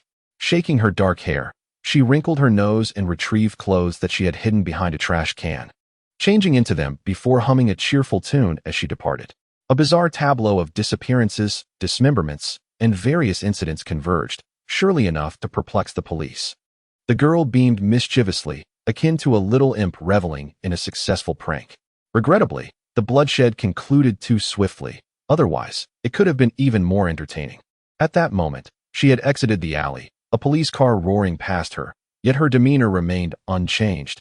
Her curiosity piqued as she turned to observe the vehicle. Retracting her gaze, she directed her attention elsewhere, murmuring to herself, the altar will undoubtedly be constructed, but what kind of outcome shall it yield? How thrilling!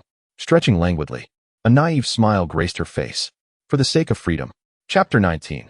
A certain entity not quite human with a look of reverence. Shadowy meticulously arranged the offerings, 7 women's hearts, 6 men's kidneys, and the blood of a strange beast. From his bag, he produced a cage containing a bizarre creature the size of a kitten.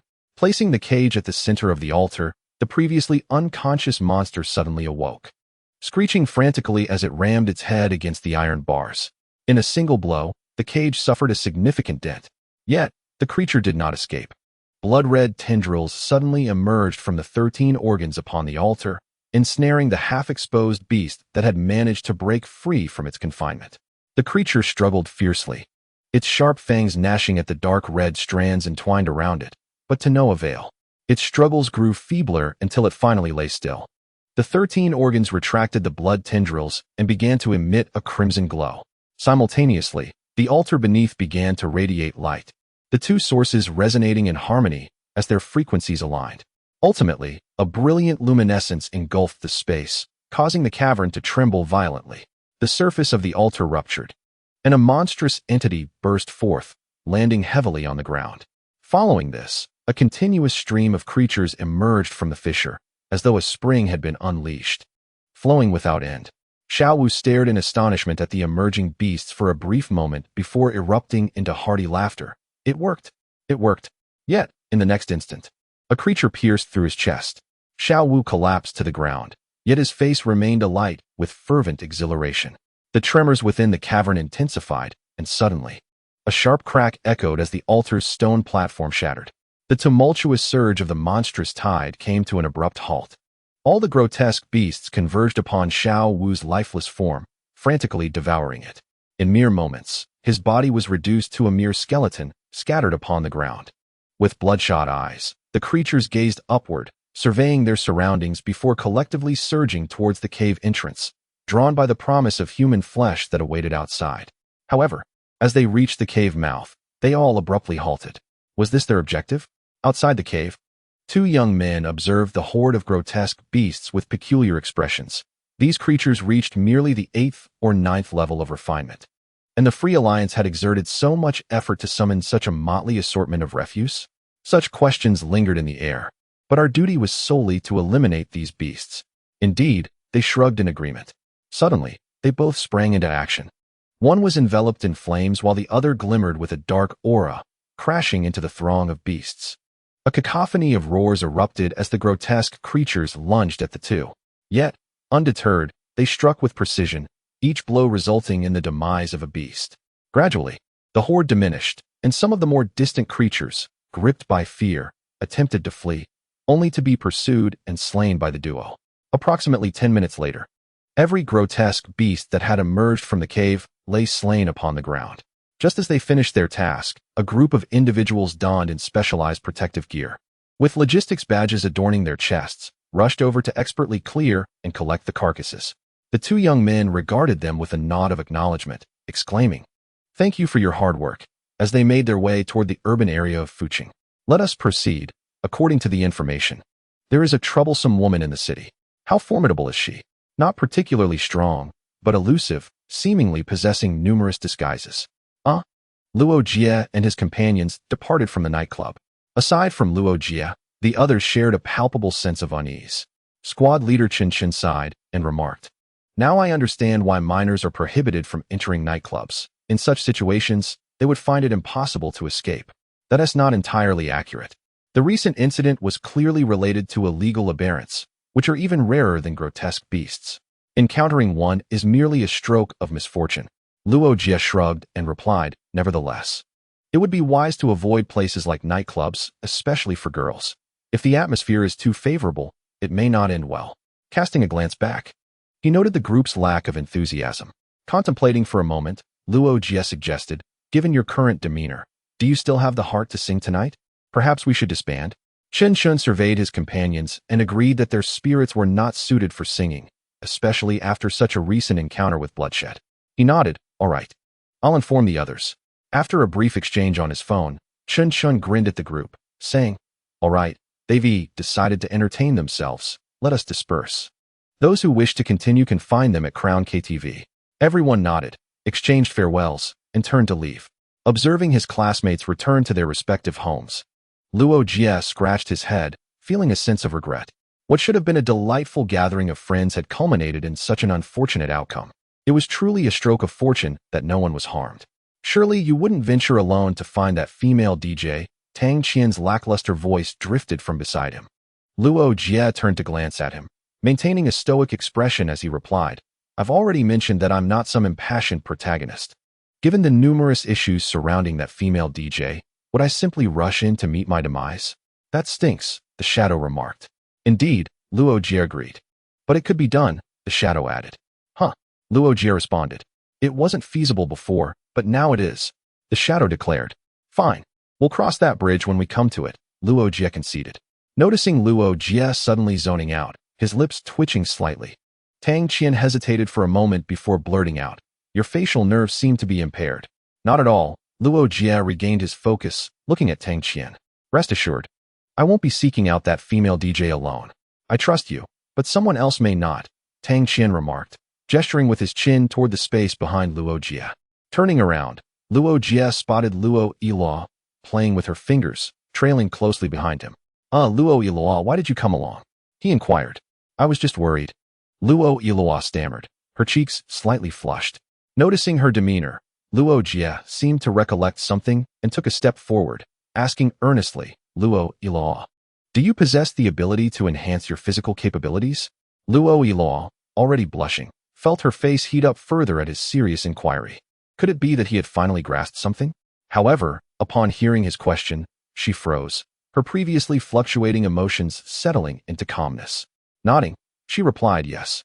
I've named it War God." "War God sounds pretty formidable," Luo Jie mused, stroking his chin, feeling a twinge of envy. He had always favored the gritty, visceral style of combat. Yet regrettably, he couldn't engage in such a manner. Though the shadow had fortified his body after consuming He Yun's abilities, he still lacked the capability to send someone flying with a single kick. Seeing the envious look on Luo Jie's face, Luo Yiluo sighed, then smiled, saying, "Since you won't be searching for that female DJ, I can relax. I shall take my leave now." With that, she turned and walked away without hesitation. Luo Jie waved to bid her farewell. Tang Qian sighed beside him. "I guess it will take another 3 years of refinement." "What do you mean by 3 years?" Luo Jie queried, but Tang Qian merely shook his head, opting to counter Luo Jie's question instead. "I noticed you walking this way, but your home isn't around here." "Is it? What are you up to?" "Oh, a comic that has been on hiatus for 3 years is finally resuming publication." "So, you're going to buy a comic?" "Yes," Luo Jie confirmed. Tang Qian inhaled deeply before turning to leave as well. Luo Jie scratched his head, pondering the erratic emotional shifts of this group. Did they perhaps have their cycles? Yet, old Tang certainly didn't have such issues. Forget it. He decided to head out for the comic. The wretched author had finally lost at Mahjong and was willing to update. To be frank, Luo Jie had no intention of seeking out the female DJ. He merely wished to acquire a comic. The female DJ, while harboring a modicum of interest in Luo Jie, had no plans to pursue him either. However, fate had a way of orchestrating their encounters. As Luo Jie gazed at the girl not far off, he couldn't help but feel a twitch of his skin. Although this girl was completely different from the blonde sister, her hair had turned a deep black, and she seemed to have lost a bit of height. However, the shadow distinctly informed him that this was indeed the female DJ. The shadow remarked, "Equally unpleasant, yet edible."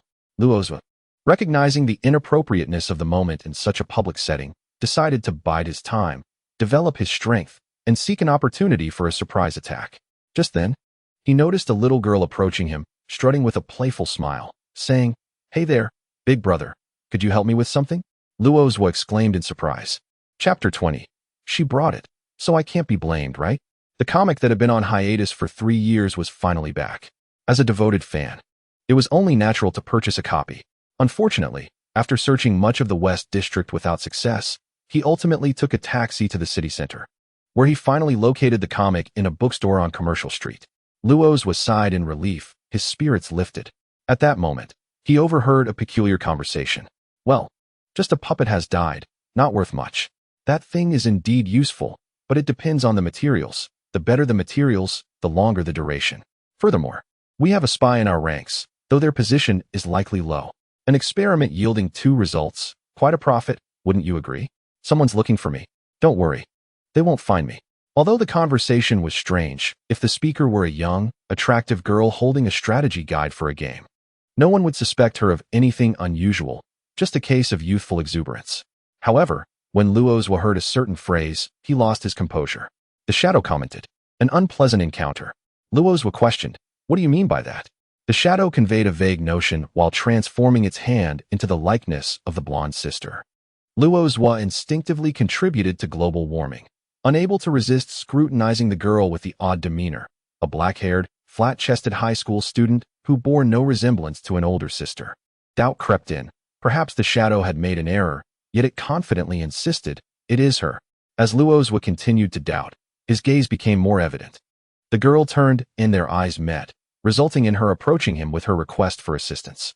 Initially skeptical, he considered advising against it. But the girl had come right to him, solidifying his suspicion that she was indeed problematic. There was a cloying sweetness about her, reminiscent of the nauseating scent he associated with the female DJ. Now, Luo Jie had to ponder whether the shadow could handle this individual. The shadow responded, "No problem. Why does it seem so unreliable?"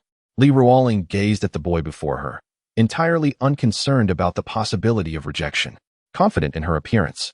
Although not as alluring as before, she exuded a youthful vitality paired with striking beauty. She was certain that as long as this boy wasn't gay, she would undoubtedly win him over. Although, logically speaking, she should have made every effort to conceal herself, given that someone was already hunting her down. The allure of the young man before her was simply irresistible. Having caught sight of him, how could she refrain from indulging? Her eyes fluttered, her face adorned with an expression of grievance and fear. She gazed up at the young man and sweetly implored, "Is it not permissible, dear sir?" To her delight, she noticed a faint flush on his face as he hesitantly nodded in agreement. "Take him down," commanded Luo Jie. "Are you certain you can handle this?" inquired Zi. Yes, came the eager reply. Then seize the opportunity and drain her. This woman was evidently an illegal anomaly, and for this reason alone, Luo Jie harbored no intention of showing mercy. He resolved to extract every last drop from her, sparing her life only to hand her directly over to the authorities. However, first, he needed to find an isolated location. Li Ruoling's face lit up with a charming smile, exuding innocence as she grasped Luo Jie's hand, saying, "Thank you. Dear sir, please follow me." With that, she hurriedly led him outside, seemingly in a great rush. Along the way, numerous onlookers cast envious glances at Luo Jie, unable to comprehend where they had faltered, perhaps attributing it to their lack of height, charm, or physique. To this, Luo Jie could only chuckle internally. They were unaware that she was an illegal anomaly. If they ever learned the truth, their envy would surely dissipate. Following Li Ruoling, they soon arrived at an unfrequented alley. Once inside, she theatrically glanced back, saying, "Dear sir, I've heard whispers of peculiar individuals searching for someone. Given your stature and strength, might you assist me?" Yet, before she could fully feign urgency, a sudden force gripped her collar, lifting her and sending her tumbling backward. At that moment, Li Ruoling regained her composure, a glint of coldness flashing in her eyes. With a flick of her wrist, a circular ring shot forth, aimed at Luo Jie's hand. Startled, he instinctively released his grip and evaded the assault. Li Ruoling, propelled by inertia, flipped herself, landing deftly on one hand and rising once more. The pitiful expression she had worn vanished, replaced by an unexpected chill that belied her youth. Slowly standing, Li Ruoling maintained her sweet tone, saying, "Oh dear, why did you throw me?" Then, pausing, she added, "Wait, don't speak. I need to regurgitate for a moment." Luo Jie, with a dark expression, appeared quite distressed, "Madam. You have overindulged in perfume. It has become quite offensive." Covering his nose, he continued, "You were the one causing trouble at the nightclub, weren't you? Don't be too quick to deny it.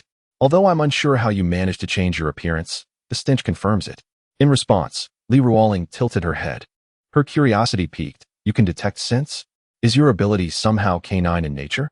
"Incorrect," Luo Jie replied with a wry smile, as a towering shadow wall rose beside him, and a palm-sized petal struck against the shadow barrier. Li Ruoling squinted her eyes, and upon failing her stealth attack, she intended to recall her petals. However, Luo Jiao's shadow did not relent, directly engulfing the petals. Feeling the disconnection from them, Li Ruoling was momentarily startled, her expression turning colder. With a flick of her hands, several petals extended from her arms, hardening into sharp, blade-like forms. With a swift step, she charged towards Luo Jie, a sinister grin adorning her face. "I initially wished to offer you some benefits, but now it matters not whether you are consumed raw or cooked. Enough of this idle chatter." The shadow entwined around her limbs as Luo Jie retreated abruptly. His eyes, shrouded in shadows, clearly traced the trajectory of her sweeping arms. He continued to retreat, one hand dropping, as the shadow beneath him surged violently. A pitch-black long knife sprang forth from the darkness, effortlessly deflecting the petal blades. Li Ruoling furrowed her delicate brows, her arms swirling the floral blades vigorously, while Luo Jie wielded his long knife to parry, occasionally sending forth dark hands from the shadows to clash with her arms. The alley echoed with the continuous clang of metal striking metal. This unusual cacophony might frighten some away, yet there were those bold enough, driven by curiosity, who ventured into the alley. At that moment, a hand landed on one such curious individual's shoulder. "Brother, the wise have already vacated. Why are you still pressing forward? Are you out of your mind?" The bold individual turned back, itching to retort, "Do you think I'm afraid of you?" However, upon seeing the insignia on the chests of the two young men behind him, he immediately recoiled. The emblem belonged to the Special Defense Department, a first-tier military badge. I'm not looking, I'm leaving right now." As the two young men walked away, they exchanged glances and shared a knowing smile. In the next instant, their bodies inexplicably lifted into the air, landing atop the nearby low building. The male, known as Luo Jie, was recently certified as an extraordinary individual by the Anomaly Center, while the female, Li Ruoling, was recorded as an ordinary person with no foreign entry or exit records. One of them, holding a mobile phone, read aloud, glancing down at the alley, "Have we stumbled upon a headstrong youth attempting to apprehend an illegal extraordinary individual?" "It appears so," replied the other, observing the alley intently. "This lad, while his blade work lacks finesse, demonstrates remarkable reflexes. Nearly every strike is being deflected. Indeed, his abilities are commendable and well utilized," one remarked. Yet, another suddenly interjected, "An excessively prominent ability can erode the extraordinary individual themselves. His prowess is indeed quite pronounced. That remains uncertain. It's hard to say whether he can develop his abilities to that extent." The other gently shook his head, reluctant to delve further into the topic. "Shall we intervene? Allowing him to handle this alone may take quite some time." Just as his companion was about to respond, he suddenly exclaimed. A shift occurred in the skirmish within the alley. Luo Jie was wielding his knife. Though the duration was short, he had engaged in a prolonged struggle with two hooded figures in his dreams. Thus he felt quite adept at this moment. However, when Li Ruoling summoned several flowers that swirled around her, Luo Jie found himself somewhat flustered. Some of these flowers spun to collide with his blade, attempting to slice through his skin, while others soared forward, exploding suddenly. Their power was not overwhelming, yet the fiery flashes bewildered his vision.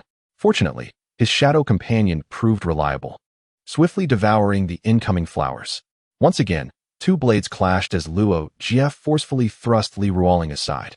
"What is your relationship with Hiyun?" he inquired coldly, his gaze fixed on the woman. Li Ruoling responded with a playful laugh, "Just a discarded toy." "What? Is he your relative?" Luo Jie shook his head, shadows obscuring his eyes, a hint of gray flickering within them. "You call him a toy? Have you considered that you two are merely a plaything?" "Humph, be careful. Little brother, sister might throw a punch," Li Ruoling retorted with a sneer, and a flurry of flowers erupted behind her, hurtling towards Luo Jie. With a sudden shift, Luo Jie vanished his blade and pressed down on the ground, as if grasping at shadows, before forcefully lifting it. In an instant, the shadows surged forth like crashing waves, overwhelming countless flowers. The relentless tide surged towards Li Ruoling, whose expression shifted dramatically as a flower, the size of a grinding wheel, bloomed before her, attempting to withstand the oncoming darkness. However, another transformation occurred. As the black tide approached, it abruptly vanished, revealing Luo Jie cloaked in black, wielding a dark blade. "One strike," he declared, and his figure suddenly vanished. When his voice resonated again, it was from behind Li Ruoling. Slash. Her body stiffened abruptly, a crimson flower blossoming at her nape, gradually tinged in black. Luo Jie sheathed his blade and looked up, finding nothing amiss. Chapter 21. A substitute. Two headlines. Luo Jie sensed an unseen observer. Yet, without evidence and lacking surveillance in the alley, he dismissed it as mere paranoia. Shaking his head, he focused his attention back on Li Ruoling. As shadows cloaked his eyes, he scrutinized her abilities and the trajectory of her power. He discerned that her strength bore similarities to Hiyun's, both being ephemeral and insubstantial, though Li Ruoling's power was considerably more potent. Nevertheless, he too had made strides. As his dark cloak dissipated, his shadow elongated, ensnaring Li Ruoling. Though her strength had been dispersed and her body felt feeble, Li Ruoling maintained her defiance, offering a weak smile. "I didn't expect you to have a penchant for bondage. Little brother, could you be a bit gentler? Sister fears pain." In response, Luo Jie grinned slightly and retorted, "Apologies, Auntie, but I have no interest in you. However, my son does." As he spoke, Luo Jie received an eager thought from the shadows, envisioning a plump child brandishing a knife and fork, charging towards a dining table. Li Ruoling, puzzled by his words, wondered how such a little brat could have a child, only to suddenly feel something penetrate her body. In the next moment, her inner strength began to rapidly wane. Her expression shifted as she abruptly turned to Luo Jie, her voice icy. "What have you done?" "Nothing much, simply. My son is having a meal," Luo Jie replied nonchalantly. "Just an illegal anomaly, consuming a bit of your power. Why the emotional upheaval? You won't die from it." Li Ruoling's expression shifted multiple times before she suddenly erupted into laughter, gazing at Luo Jie with eyes brimming with sympathy and disdain. "It seems you remain oblivious. What a pity, what a pity," she jeered. Luo Jie frowned and abruptly interjected, "Do you understand what it means to reverse a flag? In novels, when a villain unexpectedly performs an action akin to yours, it typically foreshadows that the outcome will not unfold as anticipated." Li Ruoling responded, "And I shall not inquire further. As events progress, someone will undoubtedly enlighten me. After all, you are not the sole bearer of this knowledge, and I might even discern it myself." A smile graced Luo Jie's face as he retrieved his phone, stating, "Do refrain from uttering nonsensical distractions to capture my attention. I am summoning the police. You ought to consider how to handle them." Indeed, Luo Jie was using his own device. Capturing an illegal supernatural being was no trivial matter, and he knew he would inevitably have to visit the station. There was no escaping it. Li Ruoling maintained a stoic demeanor, remaining silent. She had attempted to break free from the shadow's constraints, yet her efforts proved futile. Gritting her teeth, she resolved to utter something in hopes of swaying Luo Jie. She believed that, after all, he was merely an inexperienced youth, easily tempted. If she could entice him, perhaps an opportunity for escape would present itself. If seduction failed, then she would resort to intimidation. Just as Li Ruoling opened her mouth to speak, an unexpected tightness gripped her throat, as if someone were squeezing it. This sensation extended beyond her throat. She felt her skin and muscles constrict. Even her insides began to churn painfully, causing her to break into a cold sweat. She yearned to inquire if Luo Jie was responsible, yet her mouth would not cooperate. Soon, a tearing sound pierced the air. Li Ruoling had heard that sound numerous times. Each time she shed a layer of skin, it was accompanied by such a noise. However, this time it emanated from her own flesh. With great difficulty, she shifted her perspective and was instantly taken aback. She witnessed her skin and muscles splitting apart, revealing the bones beneath. Yellowed bones, etched with intricate wood-like patterns and carvings. A flicker of confusion crossed her withered face. Was this truly her own skin? What was she in essence? This was the final question that lingered in Li Ruoling's mind before her breath ceased. Yet, no one was there to answer her. At that moment, the scene before Luo Jie became somewhat horrific. Initially, he had dismissed the sight of Li Ruoling's skin withering, attributing it to the aftereffects of losing power. Much like Hyun. However, when her skin began to crack and even her muscles ruptured, Luo Jie was left in stunned silence. The shadow had ceased its feeding. Yet the fissures in her body continued to spread, revealing the stark white and yellow of her bones. Then, with a series of sharp snaps, the once shadow-bound Li Ruoling suddenly shrank, her height of nearly 1.7 meters diminished to less than a meter. Luo Jie scrutinized her closely, and an alarming realization struck him. Li Ruoling, with her flesh and skin, even her internal organs, are genuine, yet the skeleton supporting all of this is merely a collection of exquisitely carved yellow wood. Is this truly a puppet clad in human skin? Luo Jie stood there, dumbfounded, clutching his phone. What in the world is this situation? More importantly, he had called the police. How would he explain this when they arrived? Should he claim to have been drained by her, that he would not admit to, or state that this woman was merely wood? While that was indeed plausible, there was no evidence to support it. Initially, he had thought that capturing an illegal anomaly might yield some reward, but it now seemed highly unlikely. As Luo Jie grappled with his thoughts, a voice resonated from above him. "Kid, stop looking so foolish." He looked up to see two figures standing atop a tall building adjacent to the alleyway. The two descended gracefully, pausing momentarily before landing firmly before him. Luo Jie was tempted to inquire who they were, but upon noticing the insignia on their chests, he opted for silence. It was the emblem of the Special Defense Department, best not to provoke. The two young men circled the wooden puppet on the ground. their expressions filled with contemplation. After a whispered exchange, they lifted the puppet and addressed Luo Jie. Kid, this matter no longer concerns you. You may leave, but you are to remain in Fuching for the time being, and make sure to respond promptly to any summons from the Public Security Bureau. With that, they turned and took flight, leaving no room for Luo Jie to respond. Clearly, this was a notification, not a negotiation. Luo Jie turned and departed without hesitation. The scene he had just witnessed was somewhat chilling. He needed time to collect his thoughts and reflect on certain matters. As for the police, with the Special Defense Department already involved, they would handle it. Across the ocean, in the west, at the top floor of the Free Technology Building, a gathering of stakeholders was taking place, rumored to be accessible only to those of utmost trust. This floor was devoid of any office furnishings, save for a grand circular table. At that moment, 6 individuals occupied the table, 4 men and 2 women. Each was engaged in their own pursuits, whether conversing with one another, engrossed in their devices, or even knitting. The room was profoundly silent until suddenly, the woman knitting raised her head and spoke. My puppet has perished.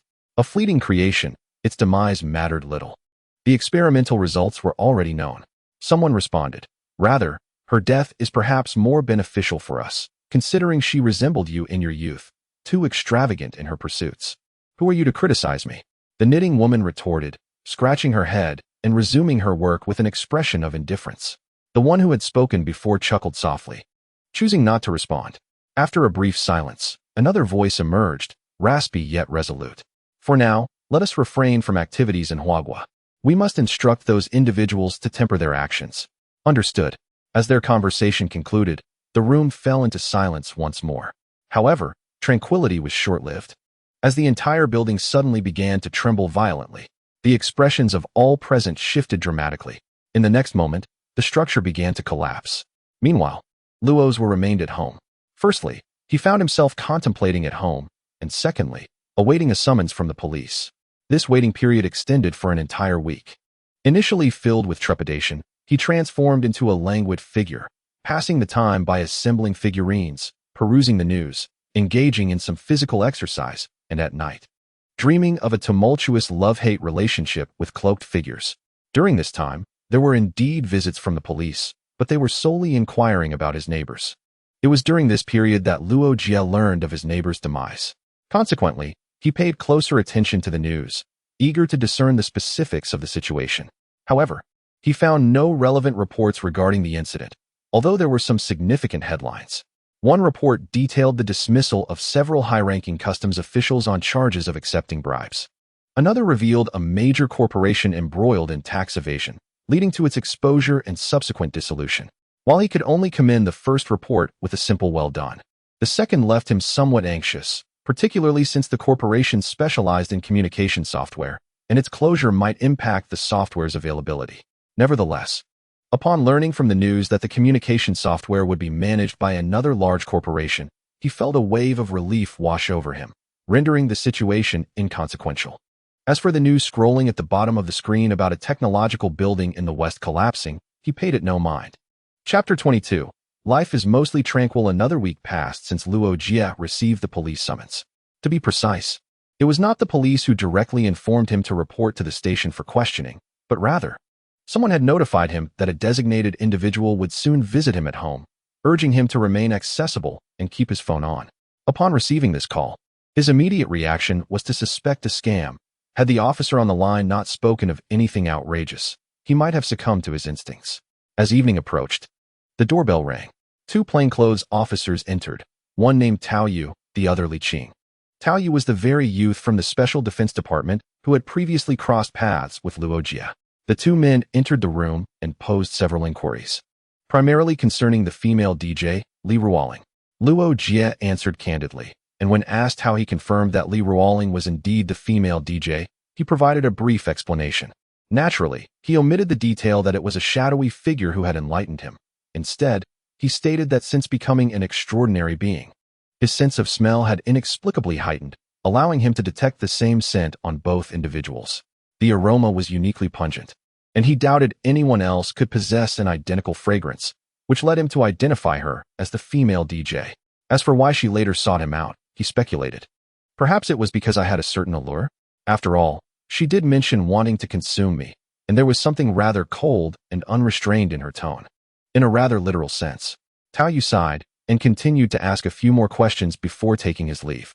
Just before departing, he patted Luo Jie on the shoulder and remarked, "Young man, strive diligently. There will be opportunities for you to shine in the future." With that, they exited. Initially filled with apprehension, Luo Jie gradually relaxed throughout the interview, even finding himself somewhat bewildered. He couldn't shake the feeling that this visit had been rather peculiar. Tao Yu and Li Qing departed from the residential complex and entered a van. The two began to rummage through their belongings, extracting an assortment of intricate instruments. As Li Qing curiously observed Tao Yu, he inquired, "Captain Tao, what exactly are these instruments for?" "To ascertain whether an individual harbors any issues," Tao Yu replied, tossing one of the devices lightly in his hand. According to the records, the bloodshed case, the enigmatic painting, and the nightclub incident are all intertwined with the Free Alliance and illegal mutants. Remarkably, this individual appears in all these occurrences. Do you not find that peculiar? Are you implying this person is problematic? Li Qing questioned. If he is not the issue, then perhaps he is surrounded by elements that attract such events. A flicker of calm, intelligent insight flashed in Tao Yu's eyes. He then began to meticulously examine each instrument. After a moment of contemplation, he added, "Of course, one cannot dismiss the possibility of mere misfortune." Li Qing clicked his tongue, pondering the implications of this statement. "So, does that mean you believe you were mistaken?" After a moment's reflection, Li Qing inquired, "Should we still consider allowing him to study at the bureau?" He recalled that prior to their arrival, there had been discussions about permitting Luo Jie to learn at the bureau if the conditions were favorable. However, he soon observed Tao Yu shaking his head, sighing softly as he remarked, "The conditions are not suitable. His abilities are indeed impressive and may harbor significant potential, yet the greater the power, the more profound the toll it exacts on the body. That young man has already begun to succumb to this erosion." As he gestured towards his own eyes, he continued, "His eyes have already begun to exhibit a grayish degeneration." Li Qing was momentarily taken aback, at a loss for words. Meanwhile, Luo Jie dispelled the shadow obscuring his eyes and scratched his head, uncertain of how to utilize the power of the jellyfish. He decided to set aside such thoughts. With the police visit concluded, Luo Jie finally breathed a sigh of relief. The only matter that now occupied his mind was the university admission notice. Subsequently, Luo Jie's life settled into a monotonous routine. He spent his days at home, watching television in the morning, assembling figurines in the afternoon, and grappling with the black-robed figures in his dreams at night. Notably, after numerous encounters, he had become adept at navigating the assaults of 9 black-robed assailants with relative ease. He even managed to utilize the terrain to outmaneuver several of them, subsequently confronting the remaining adversaries with composure. Naturally, this came at the cost of repeatedly meeting his demise at the hands of the black-robed figures in various forms. Clang! The blades clashed rapidly, igniting sparks in the air. With a swift strike, Luo Jie repelled a black-robed assailant and lunged forward, delivering a powerful kick that struck the assailant's blade, sending him tumbling off the cliff. Undeterred, Luo Jie crouched, spun around, and with a forceful thrust, sent his black blade soaring, piercing the heart of another black-robed individual midair. Avoiding the lifeless body that fell to the ground, Luo Jie panted slightly as he retrieved his weapon. This marked the 9th black-robed figure. After eliminating this one, he would surely advance to the next round, 10 black-robed figures. Luo Jie flicked his wrist, his expression darkening. The numbers were increasing, and the methods of his demise were becoming increasingly elaborate, the torment of which he preferred not to elaborate upon. Fortunately, the figures clad in black did not swarm towards him all at once. Otherwise, he would have been utterly bewildered. Moreover, these individuals seemed to suffer from some peculiar affliction, as the last among them invariably resorted to ambush tactics, employing all manner of bizarre approaches, from emerging from behind to descending from above, and even attempting to spring forth from beneath his trousers, which was quite disconcerting. Nevertheless, after familiarizing himself with their various strategies, Luo Jie successfully navigated through numerous challenges. Standing upon the precipice, he gripped his blade and took a deep breath, fully prepared to confront the onslaught of 10 black-clad adversaries. However, in the next moment, the ground beneath him suddenly vanished, and he felt himself plummet into the abyss. The air was filled with his piercing scream, accompanied by the rustling of grass. Luo Jie had met his demise once more. When he opened his eyes again, he found himself within the depths of a dark mountain, surrounded by a cluster of stone pillars. A stone forest? Still in a daze, he was startled by a sudden whistle from behind. Although his mind was momentarily foggy, his body instinctively reacted. He turned, swung his blade, and executed a swift horizontal strike, clean and decisive, without the slightest hesitation. Yet, this strike merely resonated against the stone pillar. Luo Jie paused for a brief moment, only for his surroundings to be engulfed in a crimson haze. A dagger plunged into his temple. He barely had time to curse before the world faded to black. He had perished once more. So, is this a battle of terrain combined with ambush tactics that my subconscious is forcing me to endure? Am I a masochist? Luo Jie scratched his head, suddenly curious to peer into his own mind to see what lay within. As his vision sharpened, he opened his eyes, still standing amidst the stone forest. Gripping his blade, his thoughts raced. The distance between the stone pillars was considerable, making it difficult to wield his long knife effectively. Should a black-clad figure launch an attack, he would have to either fend them off with a short weapon or, during a counterattack, slice through the pillar alongside his adversary. Assessing the size of the pillars, Luo Jie estimated that even with all his strength, he likely could not sever one. Thus, he would have to resort to a short weapon. As this thought took shape, he was astonished to see his long knife suddenly soften, gradually shrinking into a short dagger. Were they compelling me to master the art of weaponry? The corners of Luo Jie's eyes twitched. Before he could fully process the chaos within, it was abruptly interrupted. A short dagger pierced through the back of his head, penetrating his skull. Luo Jie collapsed to the ground once more, meeting his end. Oh no. Luo Jie sprang upright in bed, clutching his head, feeling as if every nerve in his brain was being torn apart by insects. The sensation was excruciating. This was a mere metaphor. Yet Luo Jie genuinely felt as though his mind was on the verge of succumbing to madness. After tossing and turning for half an hour on his bed, he gradually settled down. Weakly gazing at the ceiling, he felt a profound sense of disillusionment. He had perished twice in the stone forest, once from a stab to the temple and once from a thrust to the back of his head. Previously, it had tormented his kidneys. Now, it was his mind. Damn, I truly want to consult a psychologist. Feeling a sense of clarity returning to his mind, Luo Jie sat up from his bed, pressing his forehead. After freshening up and warming up, he ventured out for some exercise. Despite the lingering dizziness, he understood the necessity of maintaining his daily routine. Chapter 23. I am classmates with your mother. As Luo Jie jogged along, he unwittingly approached the vicinity of the extraordinary center. Gazing at the entrance, he reflected that after so many days, it was time to ascertain his mental threshold. For an ordinary individual, the mental threshold stands at 100, but upon becoming extraordinary, this threshold significantly surpasses that number. At this point, the mental threshold can be regarded as the initial threshold, which can be gradually elevated through continuous mental refinement and willpower cultivation. Refining the mind and enhancing the threshold is an essential task for all extraordinary individuals, as it pertains to their journey towards greater strength. Recently, a series of unforeseen events, battles with illegal extraordinary beings, and confrontations with a group of cloaked figures in his dreams led Luo Jie to believe that his mental threshold had indeed improved. Furthermore, after Shadow absorbed the powers of He Yun and Li Ruoling, there was a continual reinforcement that nourished his body and, consequently, his spirit.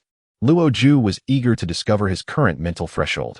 With this thought in mind, he entered the extraordinary center and, after explaining his purpose at the front desk, was guided to the testing area.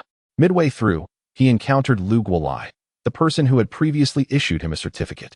Upon seeing Luo Jie, Luo Jie smiled and approached him, exclaiming, "Ah, young Luo, what brings you here?" "I'm here to check my mental threshold," Luo Jie replied. Hearing this, Luo Jie's expression shifted to one of curiosity. He gestured for a colleague nearby to leave and then leaned in closer to Luo Jie, asking quietly, "Young man, hasn't it only been a little over half a month since your last visit? Is there a problem?" Luo Jie inquired. "In less than a month. Why do you want to check your mental threshold?" Luo Jie replied, somewhat perplexed. There are numerous ways to increase one's mental threshold. The simplest method involves confronting bizarre and formidable creatures, honing one's courage amidst pressure and conflict, thereby elevating the mental threshold. Another approach is the consumption of special medications that can passively enhance the spirit through mental strain. Lastly, experiencing extreme highs and lows, significant moral dilemmas, and profound joys or sorrows can also elevate the mental threshold when faced with intense emotional upheaval. In fact, as long as one does not succumb to extreme emotions, the mental threshold can achieve remarkable progress. However, Luo Jie was merely a student, and it was implausible for him to venture beyond the city to engage in combat with bizarre creatures. The Extraordinary Center does provide means for extraordinary individuals to safely interact with these beings, yet Luo Jie had not visited the center since obtaining his extraordinary certification.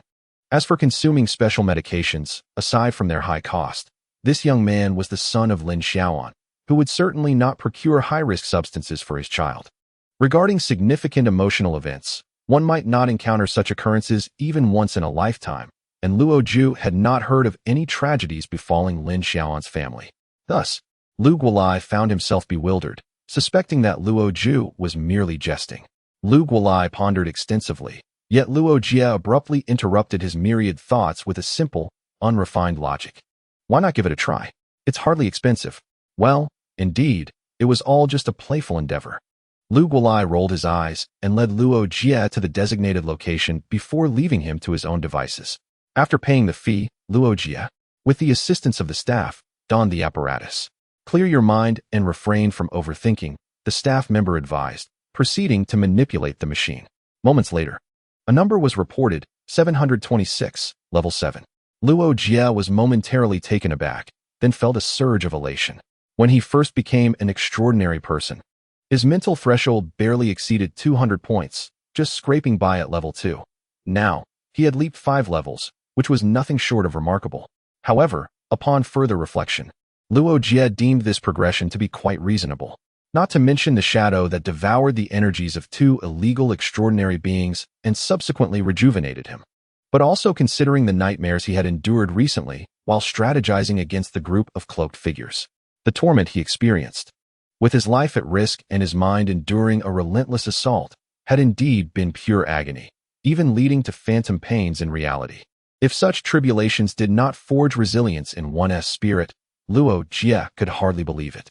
Nevertheless, while Luo Jie felt this was normal, Lu Guolai found it exceedingly unusual. When he learned that Luo Jie's mental threshold had reached level 7, he nearly spat out his tea. After confirming there were no operational errors and that the technician had not suddenly gone blind, Lu Guolai contemplated briefly, posed a couple of questions, and then rushed out of the office in search of the still nearby Luo Jie. Hey, come here for a moment. Lu Guolai grabbed Luo Jie by the shoulder and steered him into an alley, his expression inscrutable, lost in thought. Luo Jie was startled and wished to break free, but feared that he might inadvertently harm Lu Guolai's frail form. Excuse me, sir? Could you at least enlighten me about where you're taking me? I'm not taking you anywhere specific. I just have a few questions. Lu Guolai turned back, smiling warmly, and added, also, I'm not an old man. I'm only 45, and I was a classmate of your mother. Luo Jie was taken aback, gazing at Lu Guolai's thinning white hair and hunched back, cautiously inquiring, Sir, you previously mentioned you had retired from frontline research? Indeed, what of it? Phew. How fortunate that you didn't continue in research. Luo Jie felt an inexplicable relief, recalling how his sister had urged him to avoid a career in research and to make a quick escape. It had been a long time since he last saw her. Could it be that Lu Guolai, catching a glimpse of Luo Jie's expression, felt compelled to clarify, do not misunderstand. Most researchers are perfectly normal. My condition is a result of self-inflicted early aging due to my own abilities. Oh, do you have a partner, then? Lu Guolai replied, if you lack conversational skills, perhaps it would be wise to remain silent. Upon reaching the alley, Lu Guolai found a step to sit upon, then engaged Luo Jie in casual conversation while inquiring about how he had elevated his mental threshold. Although Luo Jie was unsure of Lu Guolai's intentions, he fabricated a story, stating that after experiencing a horrifying nightmare that transformed him into an extraordinary being, he had been plagued by nightly terrors, which had inadvertently elevated his mental threshold. Perhaps I possess such a constitution, one in which my mental threshold can be easily elevated. Upon hearing this, Lu Guolai furrowed his brow, deep in contemplation. The alley fell into a hush as Luo Jie observed Lu Guolai's conflicted expression, speculating that the latter was on the verge of making a significant decision, one that might pertain to him. Luo Jie remained silent, refraining from interruption. Lu Guolai's brow knitted tightly, and after a prolonged moment, He exhaled deeply, slapped his thigh, and abruptly stood up. Was this a decision made? Luo Jie pondered, watching Luo Jie, eagerly anticipating what he would say next. To his surprise, Luo Jie turned and headed towards the center for the extraordinary, casually remarking to Luo Jie, "All right, this no longer concerns you. You may return." Luo Jie's face contorted in frustration. He felt an overwhelming urge to slap Luo Jie's head. After all that contemplation, this was the conclusion he arrived at? What was the purpose of summoning him here? To engage in idle chatter with the son of a classmate? Was there some melodramatic twist yet to unfold? Scratching his head, Luo Jie returned home, his mind swirling with confusion. He hadn't even had breakfast. At the Center for the Extraordinary, Luo Jie sat before his computer. The document interface displaying a title, The Development and Progress of the Extraordinary, the Nightmare's Influence on the Advancement and Hindrance of the Extraordinary. He stared blankly at the screen, his gaze somewhat unfocused, clearly lost in thought, while fiddling with a palm-sized watch in his hand. After a brief reverie, he rummaged through the drawer and retrieved a picture frame containing a photograph of 3 young individuals, 2 males and 1 female, who appeared to share a close bond. Luo Jie was one of them, and if Luo Jie were present, he would undoubtedly recognize the other 2, his parents, albeit many years younger. Gazing at the frame, Luo Jie murmured, "Old Luo, old Lin, how should I choose?" He remained seated before the computer, lost in contemplation, until the late hours of the night. Chapter 24, Admission Letter and Internship. Luo Jie's daily life was quite simple, exercising, assembling figurines, and engaging in a battle of wits with the figure in the black robe in his dreams. However, one day, he received a text message from Yeni University, conveying that he had been admitted, with the physical admission letter to be delivered within a week. Upon confirming it was not a scam, Luo Jie's routine morphed into exercising, assembling figurines, awaiting the admission letter, and battling the figure in his dreams. After a week of anxious anticipation, Luo Jie finally received the admission letter on a Sunday afternoon. He jubilantly held it in hand, celebrating at home, and shared a photo of the letter in the family group chat. To his dismay, aside from his older sister Luo Lin offering a few congratulatory words, his parents remained utterly silent, devoid of any imagined sarcastic remarks or heartfelt advice. Perplexed, Luo Jie tagged them in the chat, only to receive a response from his sister. "Don't delve into research, just run away," she typed. "Mom just called Dad, saying she is taking a month off to prepare a new account. How does one create a new account in a month?" Luo Jie replied, baffled. "Don't engage in research, just run away," my mother said. "For this month, focus on creating an account. We shall see about the remaining 10 months later." Luo Jie glanced at his phone, opened his mouth, and after a moment of silence, typed 2 words, "Awesome. If a little brother or sister comes along, that wouldn't be too bad." With a shrug, Luo Jie began to organize the package containing his admission notice. Aside from the acceptance letter, the package included a school brochure, a bank card for fee payments, and a notification letter. Upon glancing at the notification, he discovered it was an internship recommendation letter, suggesting that upon enrollment, students would frequently encounter or directly confront the bizarre and fearsome creatures. To mitigate potential extreme reactions, the school advised securing a part-time internship over the summer to acclimate to these encounters. The school kindly offered several suggested positions: logistics at the Extraordinary Beings Center, auxiliary police at the Public Security Bureau, and slaughterhouse workers at the Bizarre Beasts Slaughterhouse. Note: participation in internships is entirely voluntary. The school will not factor internship involvement into student evaluations. Students are urged not to spread rumors. After reading the letter, Luo Jie found himself captivated by the final note. Why did it feel like the school was employing a shield? After pondering for a while, he redirected his focus to the internship matter. Although participation was voluntary, Luo Jie was genuinely intrigued by the prospect of an internship. After all, previously, engaging with the bizarre creatures was utterly impossible. Ordinary citizens in the urban area had no channels to access such entities, only able to glean knowledge from films, television, or literature. Luo Jie contemplated the suggestions on the notification for quite some time. He quickly dismissed the Public Security Bureau, as their interactions primarily involved dealing with people, with little actual contact with the bizarre creatures. As for logistics and slaughterhouse work, both seemed rather taxing. While other positions were indeed suggested, Luo Jie discovered that those roles demanded a high level of expertise in certain areas. Consequently, logistics and slaughterhouse work appeared to have lower entry barriers. Ultimately, Luo Jie resolved to visit the bizarre beast's slaughterhouse. Ideally, he would have preferred logistics, as that role involved venturing outside the city to clear battlefields, allowing for encounters with fresh beast carcasses and the opportunity to explore new territories. However, the logistics team in Fuching had already dispatched a group outside the city, and he feared that joining them would only entail menial tasks like organizing tools, with no hope of encountering fresh beast carcasses. Moreover, as a student, he doubted the logistics department would permit him to accompany them in clearing creature remains. As for the slaughterhouse position, although he would only be handling scraps from fresh carcasses or long-stored bizarre creatures, it would at least allow for some tactile experience. With this in mind, Luo Jie stepped out and took a taxi to the northern district. The northern district of Fuching was home to the highest concentration of slaughterhouses. After wandering around, he ultimately selected a rather large slaughterhouse. Upon arriving at the gate, he relayed his intention to pursue a part-time position, and the gatekeeper, understanding his purpose, led him to meet the supervisor. The supervisor, Mr. Liu, appeared to be in his 40s or 50s and had a somewhat lean physique. As the gatekeeper escorted Luo Jie inside, he was seated behind his desk, organizing documents. Upon hearing the gatekeeper's words, he glanced up at Luo Jie, his expression tinged with surprise. A student? Which university do you attend? Yini University, but the semester begins later, Luo Jie replied, sensing an inexplicable air of condescension from Supervisor Liu.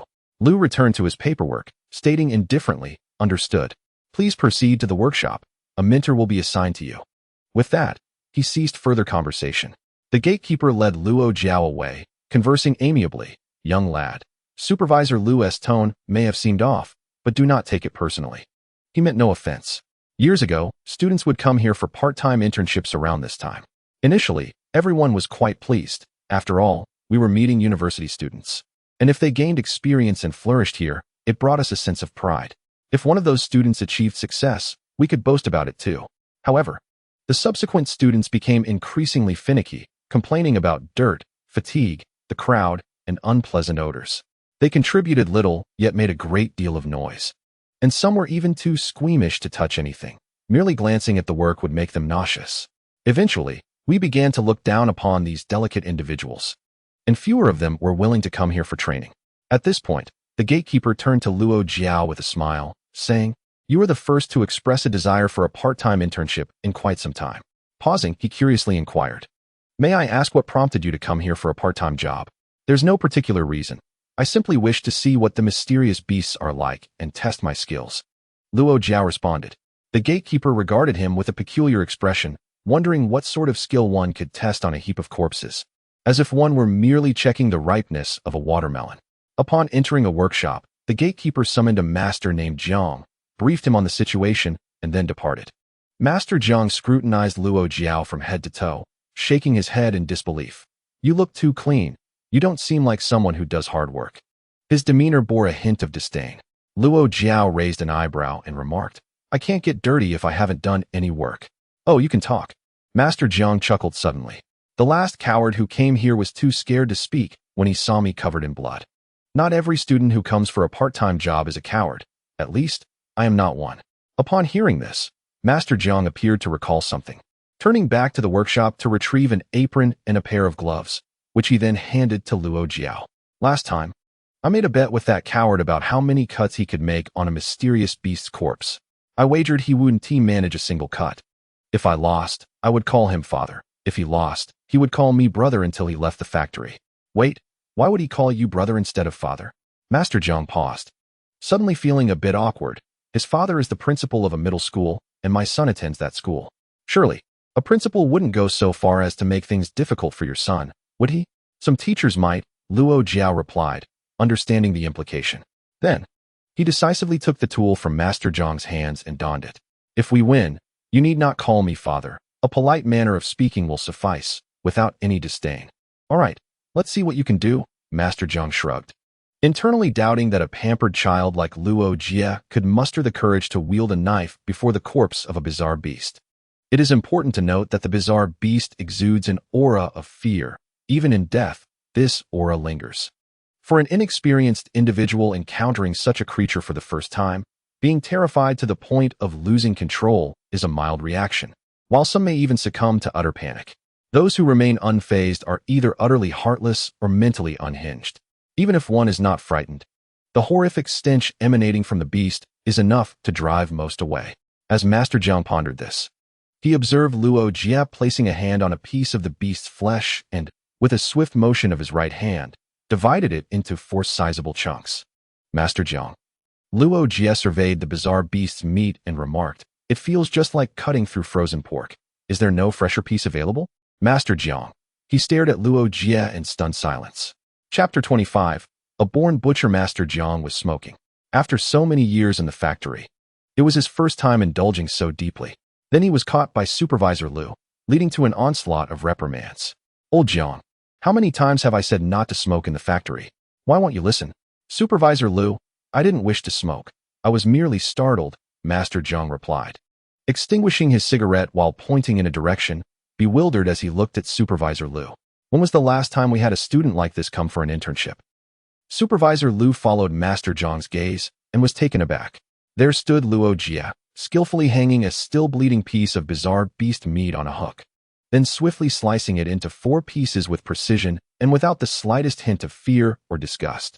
Supervisor Lu suddenly felt as though he had been transported back 30 years in time. He turned to Master Jiang and remarked, "But that does not excuse your secret smoking in the factory." Master Jiang described the bizarre beast meat. It felt sticky under his hand, creating an unsettling illusion of sinking into it, and the odor was overwhelmingly foul. Those who caught a whiff might find themselves retching at the mere thought of it later. In a certain sense, this was akin to a biochemical weapon. Yet, Luo Jie found it manageable. He adapted rather swiftly. More importantly, he discovered that the corpse of the bizarre beast harbored surprises.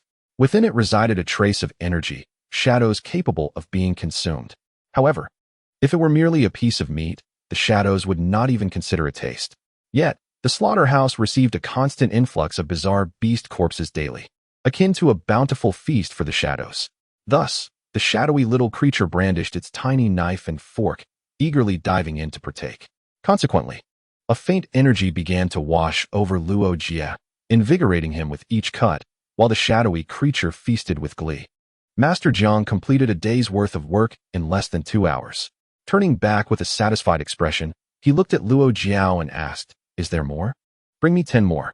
Master Jiang's hand, which held a cigarette, trembled slightly as he quickly grasped Luo Jie's arm and urged, Boss, you should take a break." "Take a break?" "I'm not tired," Luo Jie replied, puzzled by Master Jiang's concern. Master Jiang hastily clarified, "It's not that I doubt your stamina, but the corpses of the supernatural beasts possess a peculiar power that can erode one's mind. It's manageable for a short period, yet prolonged exposure can lead to nightmares and hallucinations. In the past, there have been incidents where individuals harmed others due to this influence. Thus, our factory mandates a 20-minute rest after every hour of work. You were cutting too quickly earlier, and I momentarily forgot about the rule." Luo Jie acknowledged with an indifferent "oh." Although he did not feel any ill effects, he chose to rest, complying with the factory's regulations, especially since there were no more beast corpses available at the moment. Watching Luo Jie's retreating figure, Master Jiang couldn't help but click his tongue in admiration. Such composure, such demeanor. This young man was indeed a natural-born butcher. If every student who came to learn part-time were like him, I might just lose my job. Outside of Fuching, on a secluded mountain path, a large truck stood by the roadside. The driver was quietly smoking in front of the vehicle, while several men in protective suits worked diligently to load the corpses of supernatural beasts into the truck. They were engaged in the illicit trade of beast meat. The truck was packed to the brim. After loading several more bodies and confirming that the truck was completely full, they finally paused. One of the men, holding a small notebook, approached the driver and said, "The cargo is ready, 12 heads, over 700 pounds. If we are short on our payment, you know the consequences." The driver smiled broadly, taking the notebook from the man. "Don't worry, Loia. We've been partners for many years. You know me well." "Well, I know you too well. I even know where you live," Loia retorted coldly, a clear threat lacing his words. The driver's expression shifted immediately, and he pointed at Loia, his voice trembling. "What do you mean? We live in a society governed by law." "Nothing much, just that we lost 4 heads last time, which is a bit excessive," Loia replied. The driver's face flickered through various emotions, and after a long pause, he forced a smile and patted Loia on the shoulder, attempting to appear friendly. That was just an accident, right? Rest assured, Lao Liao, it won't happen again. We'll continue as we always have. It better be that way. Shaking off the driver's hand, Lao Liao turned and walked away. The driver stood there, feeling somewhat humiliated. After a while, he climbed into the truck and drove off. Lao Liao and the others watched the driver leave in silence. Eventually, someone broke the silence. Boss, do you think this fool might abandon us? Not a chance. Lao Liao replied with half-closed eyes, his tone indifferent. He is greedy and selfish. He won't let go of a lucrative business like this. Inside the truck, the driver's expression turned feral as he recalled Lao Liao's demeanor, unable to suppress his rising fury. Was it not merely the embezzlement of the price for 4 of his peculiar beasts? Was it truly necessary to threaten him in such a manner, even resorting to his family as leverage? This was utterly excessive. The driver seethed with indignation, contemplating reporting Lao Liao and his accomplices to the authorities. However, he himself was not blameless, and moreover, the profitability of this business was too enticing to relinquish. How would he support his entire family, including the college student he had recently taken under his wing? Curse it all, one day he would rid himself of this wretched group. Gritting his teeth in frustration, the driver pressed down on the accelerator. The vehicle surged forward, jolting violently as it traversed a speed bump. The driver's expression darkened further, but he ceased his mutterings and continued on his way. Behind him, the cargo truck, laden to capacity, swayed slightly from the impact, causing the bodies of the peculiar beasts to shift within. Atop the heap of carcasses lay a colossal beast, over 2 meters in length, lifeless and grotesquely bloated, as if it harbored a child within. With a sharp rip, the creature's abdomen was torn open. A dark claw emerged, pushing aside the obscuring flesh to reveal a pair of fierce, penetrating eyes. After 2 hours, Luo Jie had familiarized himself with the workflow of the slaughterhouse. He then took a break until midday. According to Master Jiang, Luo Jie had completed his tasks for the morning and would have to wait for the transport vehicle to arrive before proceeding with the afternoon's work. Faced with this predicament, Luo Jie had no choice but to bide his time. Yet, he did not remain idle at the factory. After exchanging a few words with Master Jiang, he began to explore the premises. The slaughterhouse could be roughly divided into 4 sections: the cutting area, the dismemberment area, the processing area, and the application area. The bodies of the peculiar beasts were brought here for sorting. Larger corpses entered the cutting area for initial breakdown before being sent, along with numerous smaller beasts, to the dismemberment area. There, skilled workers would reduce the carcasses into manageable sizes, after which the meat chunks would be directed to the processing area, where personnel would treat them with various agents to neutralize toxic substances and strange energies. Ultimately, the processed meat would be delivered to the application area, transformed into suitable feed or fertilizer. Of course, any remains that could not be handled would be sent to the rear of the factory, where a large incineration pit awaited. The organization of the factory was clear-cut, operating with remarkable efficiency. As Luo Jie wandered, he unknowingly arrived at the processing area, where the meat chunks were concentrated. His eyes sparkled with intent as he navigated through less monitored sections, his shadow stealthily striking to consume the energy of piece after piece of beast flesh.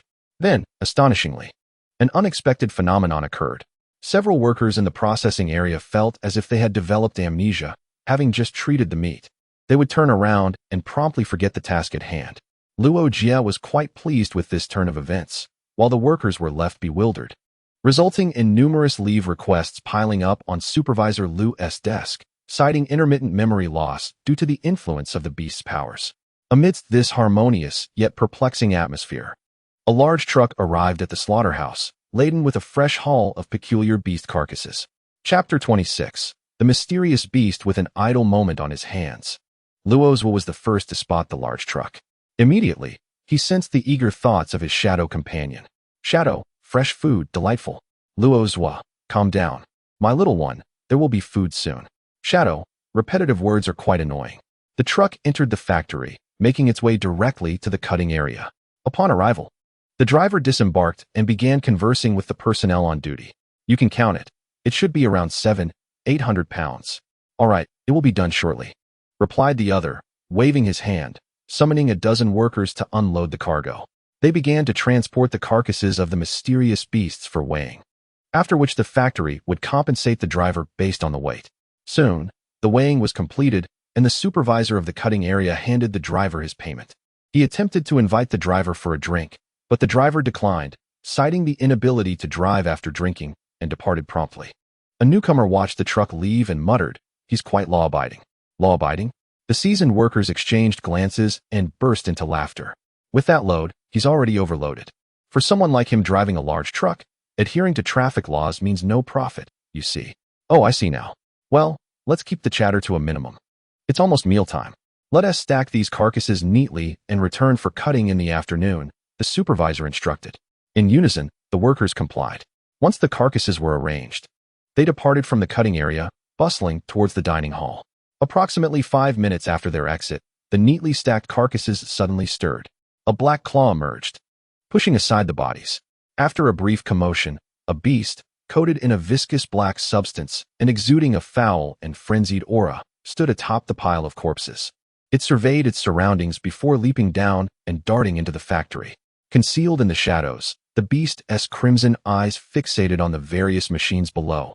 The sound of faint bone creaking resonated from its body. The shadow was exhilarated, clamoring for food. Luo Jie chuckled and proceeded to dine. Luo Jie, I've already mentioned there will be food in the afternoon. Please refrain from causing a ruckus, or I shall discipline you. After the meal, Luo Jie returned to the butchering area to continue his work, feeding the shadow, or rather, processing the remains of the mysterious beasts. Once again, Luo Jie unleashed his innate butcher skills, certified by Master Jiang, as he calmly and efficiently dissected the beast carcasses. He even had the leisure to browse the internet for tips on how to cut the beasts more easily. The afternoon workload was somewhat substantial. It took Luo Jie 3 continuous hours to complete his tasks for the day. Nonetheless, this efficiency left Master Jiang in awe. Although he was more concerned that Luo Jie might become too engrossed, inadvertently succumbing to the influence of the beast's power and potentially posing a threat to himself. After tossing aside his knife, Luo Jie gazed at Master Jiang, a hint of longing in his expression. Is that all? Why not assign me the evening's overtime tasks as well? Overtime? What is that? Our factory does not offer overtime. Master Jiang rolled his eyes and approached Luo Jie, taking the knife away. We are not a heartless factory. We cannot afford the benefits of overtime. Upon hearing this, Luo Jie smacked his lips, remarking, "This is indeed a rare factory. Indeed, it seems there is no easy way to feed the shadow now." Shaking his head, Luo Jie began to meander around the factory premises, allowing the shadow to quietly absorb the energy from the meat chunks. However, for some unknown reason, the shadow appeared to have lost interest in the meat and was incessantly murmuring about food in a particular direction. Stroking his chin, Luo Jie pondered whether the little shadow had caught a whiff of something delectable, thus the incessant muttering. Well, there was no reason to hesitate.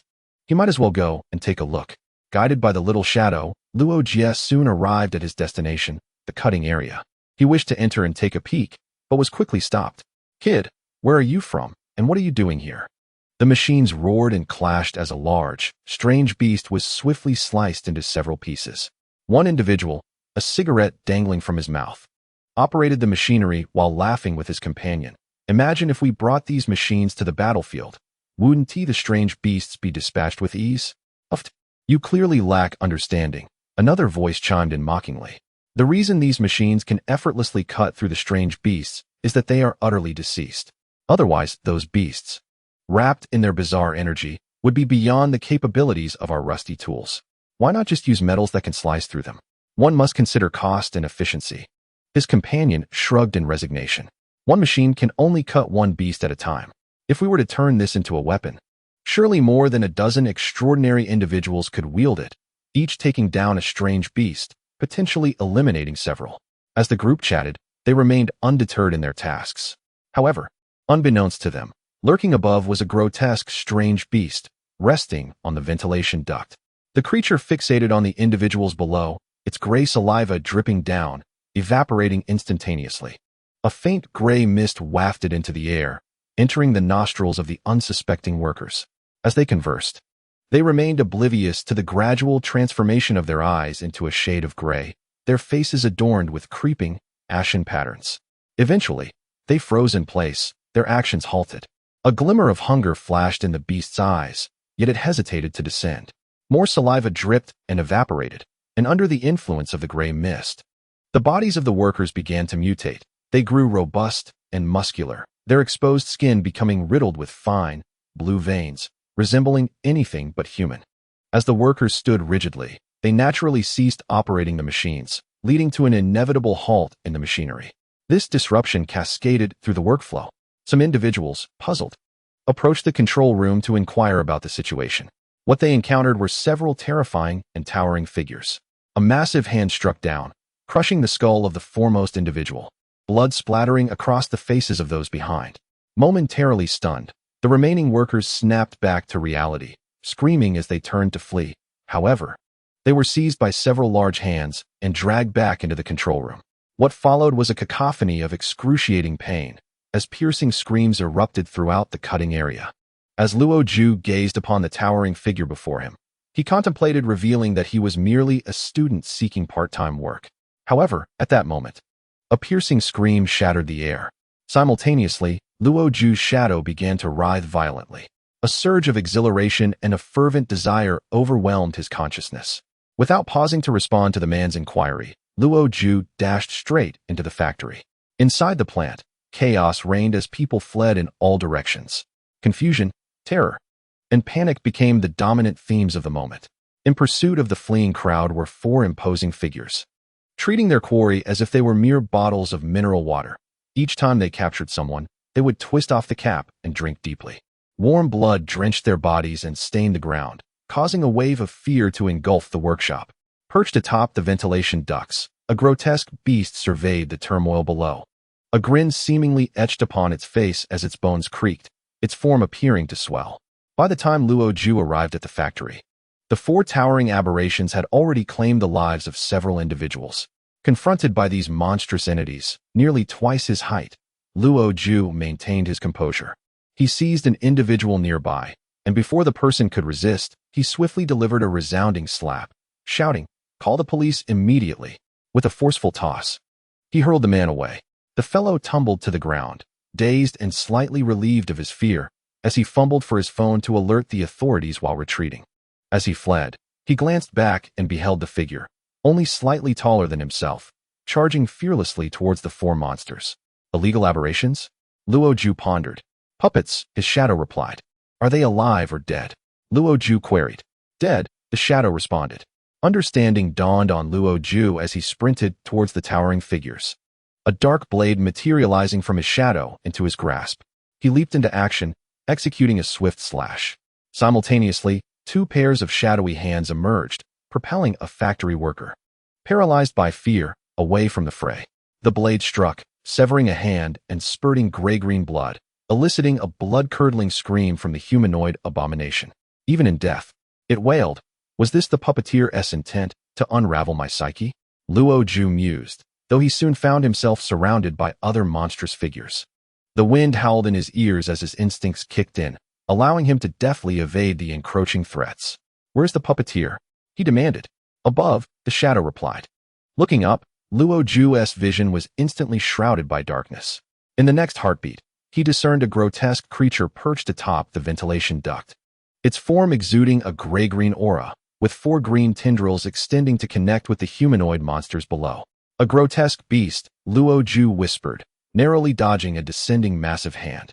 With a swift motion, he plunged his knife into the ground, pinning the creature's palm in place. Before the monster could emit a cry, Luo Jie's shadow ensnared his feet, allowing him to leap onto the creature's back and propel himself towards the aberration, launching an assault with fervor. The shadows at his feet dispersed and reformed, manifesting once again as a dark blade. Luo Jie abruptly swung the knife towards the enigmatic beast. In response, the creature unleashed its ebony claws. A thunderous clash echoed, sending both Luo Jie and the beast hurtling backwards. The beast let out a wretched cry as it crashed to the ground, while Luo Jie was caught by several dark hands and brought before the moaning creature. The beast, whimpering, recoiled as it gazed into the gray depths of Luo Jie's eyes, a flicker of trepidation evident within its own. Perhaps it was mere illusion, but amid the creature's whines, Luo Jie discerned what seemed to be pleas for mercy. Could it be that a beast known for its bloodlust could also beg for its life? If so, why then did it continue to manipulate those four puppets? Tilting his head, Luo Jie summoned forth a tide of shadows that surged behind him. The beast barely had time to emit a final cry before being engulfed by the darkness. Moments later, only a feeble, ragged creature remained upon the ground, its essence consumed by Luo Jie's shadows. Stripped of its power, the beast was powerless to control the humanoid monstrosities, allowing them to collapse to the ground with a resounding thud. Observing the fallen beast, Luo Jie pondered for a brief moment whether the Center for the Abnormal could conduct live experiments on the creature. Chapter 27. Bloodshed. The beast lay dead. The moment Luo Jie uttered the words live experiment, its life extinguished. He gazed at the pool of blood on the ground, remaining silent for an extended period before finding a place to sit and contemplate his existence. This was his first confrontation with a beast of such nature. Although it appeared effortless, Luo Jie felt an underlying tension. After all, this was a creature that had battled humanity for centuries, often gaining the upper hand. Furthermore, the innate aura of the beast instilled fear in humans. While he fought with fervor, untainted by trepidation, sitting quietly now allowed a sense of apprehension to creep in. Fortunately, the shadows had proven their worth, and the turmoil he endured in his dreams had not been in vain. Most importantly, this beast was not particularly formidable. In Luo Jie's estimation, it was weaker than Li Ruoling. Yet, the ability to manipulate humans as puppets was indeed frightening, as each humanoid creature's strength was comparable to that of Li Ruoling. This was likely due to the limited number of humanoid monsters, and Luo Jie's recent mastery of battling multiple foes. Otherwise, it would have been he sprawled on the ground now. As he sat in contemplation, awaiting the arrival of the police, the shadows conveyed an overwhelming sense of satisfaction, emanating a gentle power that coursed through his entire being, cleansing and fortifying his flesh and bones. Luo Jie even sensed a relaxation of his spirit. In the distance, he faintly heard the sound of something shattering. Just then, a cacophony of hurried footsteps approached. Luo Jie opened his eyes to see a group of officers clad in special uniforms rushing in. Their movements synchronized. They first glanced at the slain beast, then at the seated Luo Jie, momentarily taken aback. They had received reports of a beast sighting and a person allegedly rampaging and killing. Although the caller mentioned that someone had intervened to stop the beast, they hardly believed that individual could successfully thwart it, given that ordinary people possess little resistance against a living beast, even the weakest among them. Yet the reality was stark. The enigmatic beast lay lifeless, and a bewildered child sat there, lost in thought. No, that was not quite right. He needed to remain composed. It was conceivable that others were responsible, and this child had merely been fortunate enough to escape. Observing the vacant expression on the boy's face, it was evident that he was utterly terrified.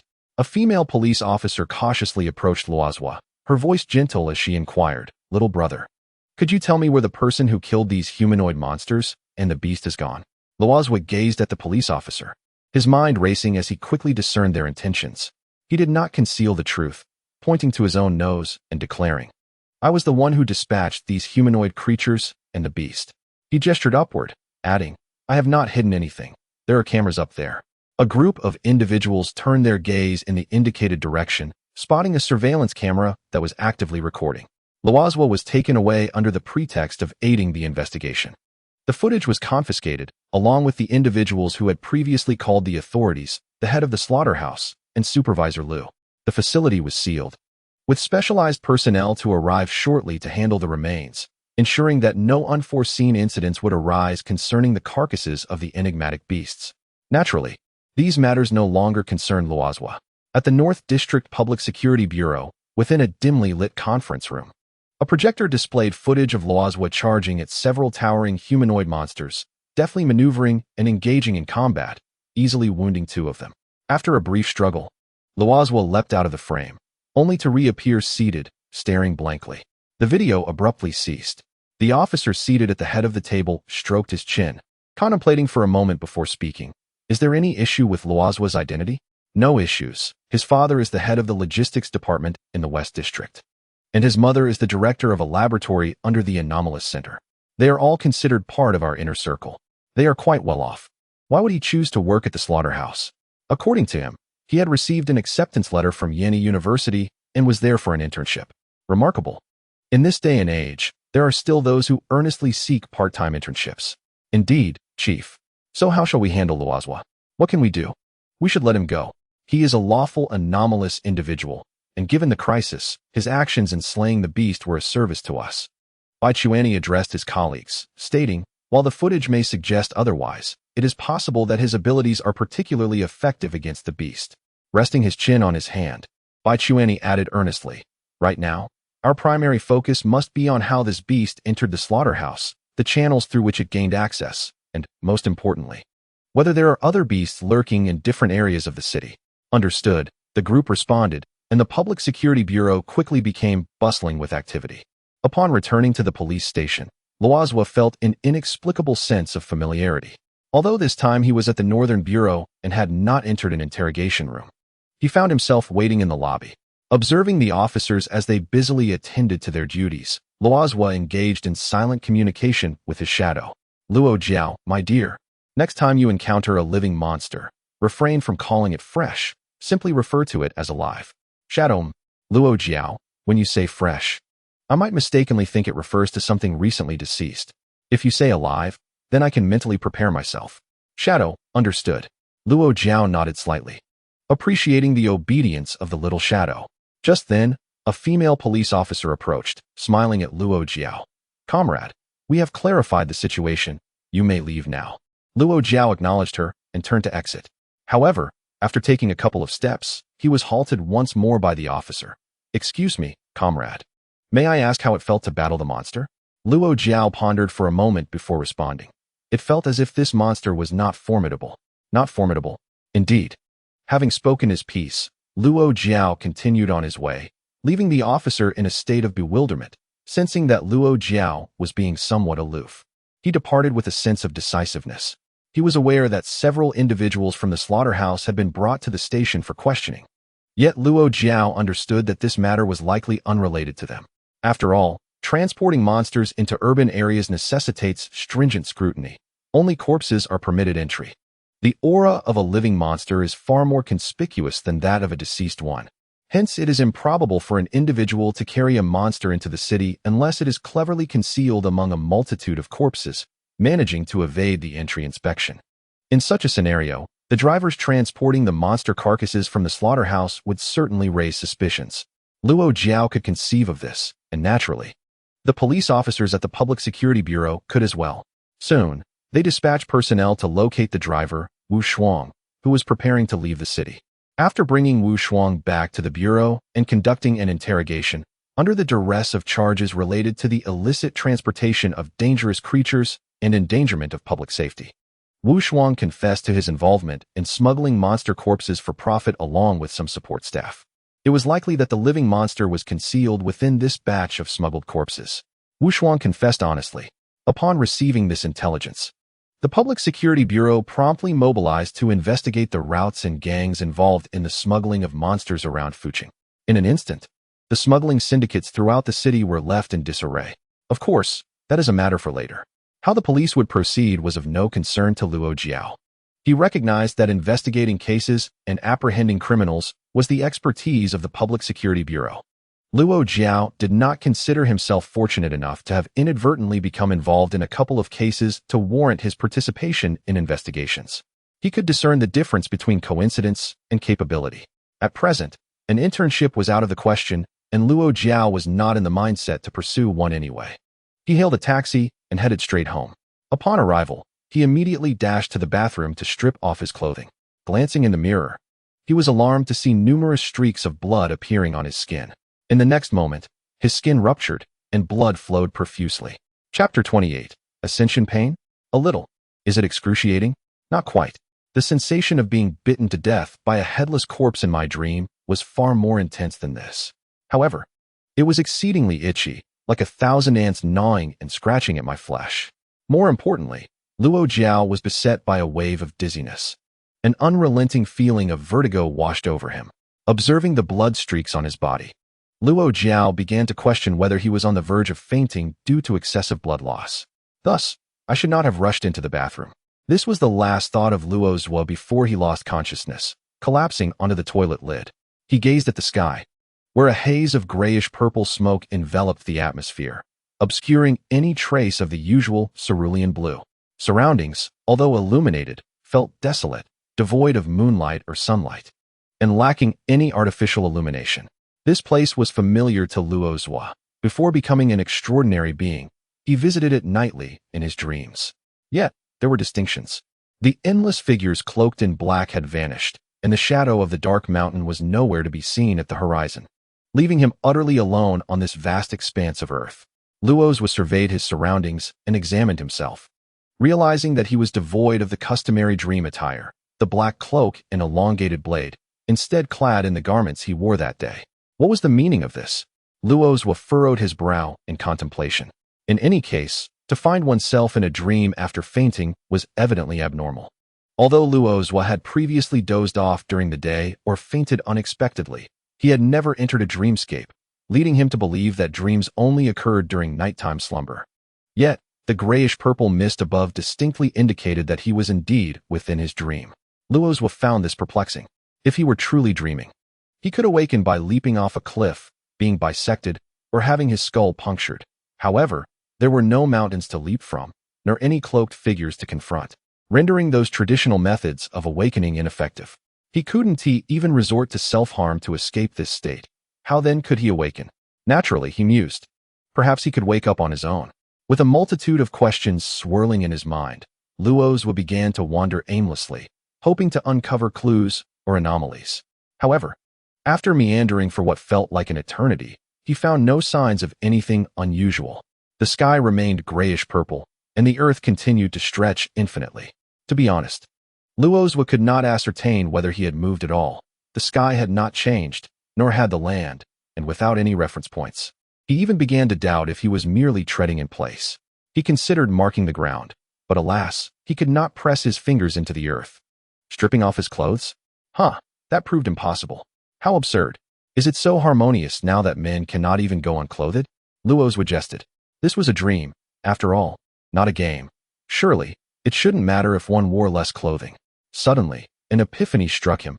He looked up at the sky and murmured to himself, wait. Perhaps I've been thinking about this all wrong. While I cannot mark the ground, I can certainly do so in the heavens. With a serious expression, Luo Jie extended 2 fingers and traced a line in the sky. Then, nothing happened. I knew it would be unresponsive. This is such a cliché. Luo Jie sighed. Then, the earth trembled and the heavens roared. The ground shook violently, and the purple mist swirled tumultuously. Luo Jie, caught off guard, stumbled and fell to the ground. In a daze, he heard a mournful wail emanating from somewhere. The sky suddenly darkened, and as he looked up, he gasped in shock. Above him loomed a colossal figure, seated majestically, with 8 arms and 2 heads, shrouded in darkness, tendrils of black mist coiling around it. This scenario felt oddly familiar. Luo Jie couldn't help but comment. A colossal hand descended, reducing him to a mere puddle of blood. Luo Jie found himself engulfed in darkness, swept away by a tempestuous wind.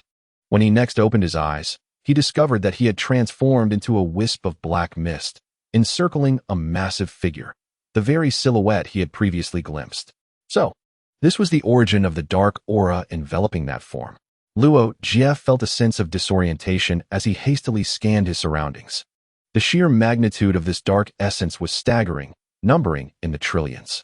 He was momentarily taken aback before losing consciousness. Luo Jie jolted awake, suddenly alert. There was no violet mist, no gargantuan presence. He remained in the bathroom, sitting naked on the toilet, his body and pants smeared with dry, crusted blood. The slightest movement caused large flakes of dried blood to fall to the floor. His mind was still in a fog. After sitting in a daze for a while, Luo Jie slowly rose to cleanse himself of the blood. Once he had finished bathing and caught a glimpse of himself in the mirror, he was startled to find that his skin had darkened slightly since his unconsciousness and appeared more rugged. After donning a fresh outfit, he returned to his bedroom, feeling somewhat lethargic as he reclined on the bed. How could a brief fainting spell leave him so exhausted? At that moment, he sensed a presence, an echo of the Shadow's consciousness. The shadow spoke. I've been asleep for 2 days. 2 days. Luo Jie's mind was still muddled, but he quickly grasped the implication. Wait, you mean you've been asleep for 2 days? Indeed. A black hand extended, retrieving the phone from the table for Luo Jie. Upon glancing at the time, his lips twitched in disbelief. It had indeed been 2 days. Thankfully, his father and others were usually busy and rarely home. Otherwise, entering the bathroom and encountering his disheveled state would surely have alarmed them. Relieved, Luo Jie understood the reason for his fatigue. He was hungry. As if to corroborate his thoughts, his stomach audibly protested. Summoning his energy, he prepared a generous bowl of noodles. After devouring the meal, he felt significantly revitalized, allowing him to contemplate a pressing question. The shadow had mentioned its 2-day slumber. The last time the shadow fell into a deep sleep, Luo Jie experienced no abnormalities. He ate and drank as usual and distinctly felt a surge of power coursing through him, indicating he was indeed growing stronger. But this time, he had succumbed to unconsciousness first. If the shadow sleeps while I grow stronger, does it also gain power during my fainting spell? Little one, do you sense any changes? None whatsoever. Really? Extend your hand. Just one will suffice. The shadow retracted its 19 hands, leaving behind a solitary black appendage. Luo Jie scrutinized this hand for a considerable time, but gleaned nothing of significance. He then requested the shadow to manifest various weapons for testing. Yielding results similar to before, melee weapons proved effective, while firearms and ranged weapons fell short. After some contemplation, Luo Jie instructed the shadow to envelop the entire room. This time, the contrast was evident. The shadow swiftly cloaked the 100-square-meter area, and not only that, it crept up the corners of the walls, swiftly covering all but the ceiling with a layer of darkness. Dozens of arms reached out from the walls, intertwining into a web within the room. Luo Jie glanced around, noting that the color of the shadows had deepened compared to the last test. Evidently, the shadows had not yet reached their limit, though they had certainly strengthened considerably since then. Nodding in satisfaction, Luo Jie retracted the shadows. Upon reflection, he realized that communication with the shadows had become markedly smoother, which was a clear indication of their enhancement. Although the accent and tone were somewhat peculiar, it was of little consequence. It could be anticipated that as he continued to grow stronger, communication with the shadows would only improve further, and any necessary adjustments could be made at that time. After a moment of contemplation, Luo Jie commenced the next test. Previously, at the slaughterhouse, he had sensed something within him shatter, but he had no time to ponder it then. Now, he speculated that it might have been a result of reaching a certain peak in his mental threshold, provoking an unusual reaction in his body. In the early stages of becoming an extraordinary being, one must hone their mental will and enhance their mental threshold. However, the human body resembles a water tank with a limited capacity. At this juncture, the extraordinary being must undertake a critical task, compress their mental power to expand their mental reservoir. Upon accomplishing this, a moment of enlightenment or fortuity would enable them to transition to the next phase, the master. In this stage, one manipulates external objects purely through mental power, sustaining oneself and soaring through the skies. Of course, Luo Jie did not expect to be able to sustain himself just yet. He merely hoped to summon a pen using nothing but his mental prowess, which would signify his entry into the master phase. Taking a deep breath, he focused on the pen resting on the table, his eyes narrowing slightly as he commanded, "Come to me, pen." In the next instant, a cacophony of sounds erupted: whoosh, clatter, crash, and rustle. Following this series of exaggerated noises, Luo Jie's expression darkened. He had indeed grasped the pen, confirming his status as a master. Yet, accompanying the pen were not only the desk, but also a chaotic scattering of books. Momentarily bewildered, he instinctively dodged, only for the desk to splinter dramatically, sending books spilling across the floor. With a scowl, Luo Jie stared at the remains of the desk, quietly retrieving his phone to order a new one online. Meanwhile, in the central district of Fu City, within the #1 conference room of the Public Security Bureau, a loud slap echoed as Zhang Weiji struck the conference table. His face darkened with fury as he bellowed at the person across from him. On what grounds? Bai Chuanyi had been exceedingly busy these past few days. Following the incident at the slaughterhouse, the Northern District Public Security Bureau had coordinated with the entire law enforcement apparatus of Fu City to launch a series of operations targeting the smuggling and sale of bizarre beast corpses. Major merchants involved were systematically identified, awaiting the legal repercussions of their actions. Naturally, the crackdown on smuggling was not a task to be accomplished in a day or two. It was bound to be a protracted endeavor. Thus, despite his anger, Bai Chuanyi remained patient. In addition to managing these matters, he had taken the opportunity to review some footage related to Luo Jie, his background, familial political connections, and records of his 3 battles. Bai Chuanyi pondered for a considerable duration before inscribing Luo Jie's name upon a piece of paper. Subsequently, he attended a meeting at the Public Security Bureau of Fuqing. After summarizing the work at hand, he seamlessly broached a topic of discussion. Previously, the organization had considered establishing a youth hunting squad as a reserve for the hunting team, aiming to promote more outstanding talents. As it happens, I have discovered an individual of remarkable potential. From all perspectives, I believe he is quite suitable for the hunting team. As he spoke, Bai Chuanyi switched the projection, revealing a photograph of none other than Luo Jie. Just as he was about to continue, a voice erupted from the assembly. Wait a moment. This is my extraordinary talent from the West District. Why is someone from the North District recommending him? Zhang Weiji glared at Bai Chuanyi, his dissatisfaction evident. Bai Chuanyi shrugged his shoulders, exuding a sense of resignation. This is a question for Captain Zhang as to why this talent was not reported earlier. To my knowledge, Luo Jie has had contact with your West District for quite some time, hasn't he? At this juncture, he cast a curious glance at Zhang Weiji, pondering if the captain intended to recruit him into his own team. Of course not, Zhang Weiji retorted sternly, while he had indeed contemplated bringing Luo Jie into his ranks. After meticulously examining Luo Jie's experiences as an extraordinary individual, he ultimately decided against it. Encountering troubles right upon stepping out is exceedingly vexing. Possessing such a constitution would mean constant calls to action, resulting in perpetual busyness. However, Zhang Weiji recognized Luo Jie as a talent, and neglecting him would weigh heavily on his conscience. Thus, the youth hunting squad emerged as an optimal choice. Yes, indeed. Zhang Weiji resolved to recommend Luo Jie to the youth hunting squad. Yet, Bai Chuanyi had preempted him. Taking a deep breath, Zhang Weiji confessed, to speak candidly. I too intended to recommend Luo Jie for the youth hunting squad. I dedicated considerable time to investigating his character and conduct. And only after confirming that he is a trustworthy individual did I decide to recommend him. He then turned to Bai Chuanyi, stating, I wonder how thoroughly you have investigated him, as your cavalier recommendation seems somewhat inappropriate. What do you understand? This is about trusting one's judgment and talent. Bai Chuanyi replied with a chuckle. If everyone were as trusting as you, our team would have been infiltrated long ago. Thus, at the Fuqing Public Security Bureau, the leaders of the two districts engaged in a spirited argument. Meanwhile, the other attendees remained silent, observing the exchange as if it were a spectacle. As the tension escalated between Zhang Weiji and Bai Chuanyi, with each revealing past grievances and wounding each other, the commanding officer seated at the head of the table finally interjected. Enough of this raucous behavior, he said, casting a measured glance at Zhang Weiji and Bai Chuanyi. Both of you wish to recommend Luo Jie for the youth hunting squad, but have you even considered whether he is willing to participate? Zhang Weiji replied, while Bai Chuanyi added, we can explain it to him later. The commanding officer continued, pursuing a romantic interest requires at least a semblance of mutual consent. It seems rather inappropriate to recommend someone without first ascertaining their willingness to join the squadron. I shall address it in due time, Zhang Weiji remarked, slightly embarrassed. Commander Ning nodded, signaling for the two to take their seats, and added, if this individual named Luo Jie is willing to go, let us recommend him in the name of the headquarters to avoid further disputes between you two.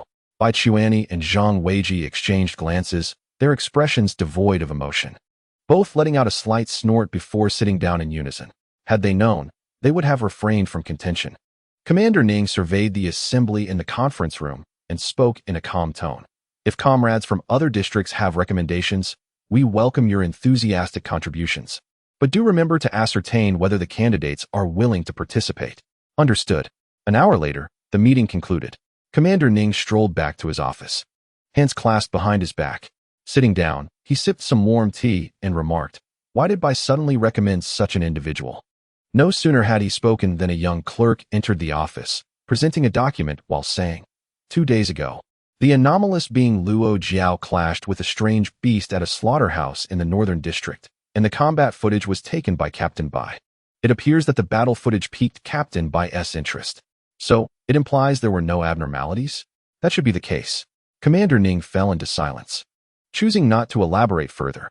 Outside the conference room, Bai Chuanyi had been playfully teasing Zhang Weiji for a considerable time, causing the latter to flush with anger before he finally departed with a hearty laugh.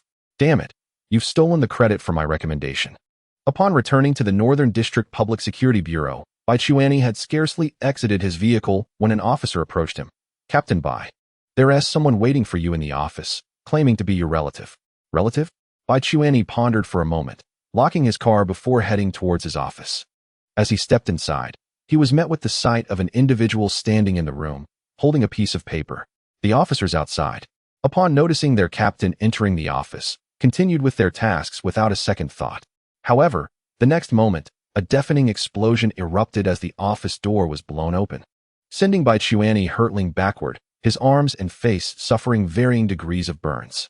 A piece of paper was swept out by the force of the blast, inscribed with the words, "Severing one's means of livelihood is akin to killing one's parents." Struggling to sit up, Bai Chuanyi glared at the paper on the floor, gritting his teeth as he growled, "Is it akin to killing one's parents? I will make your lives a living hell."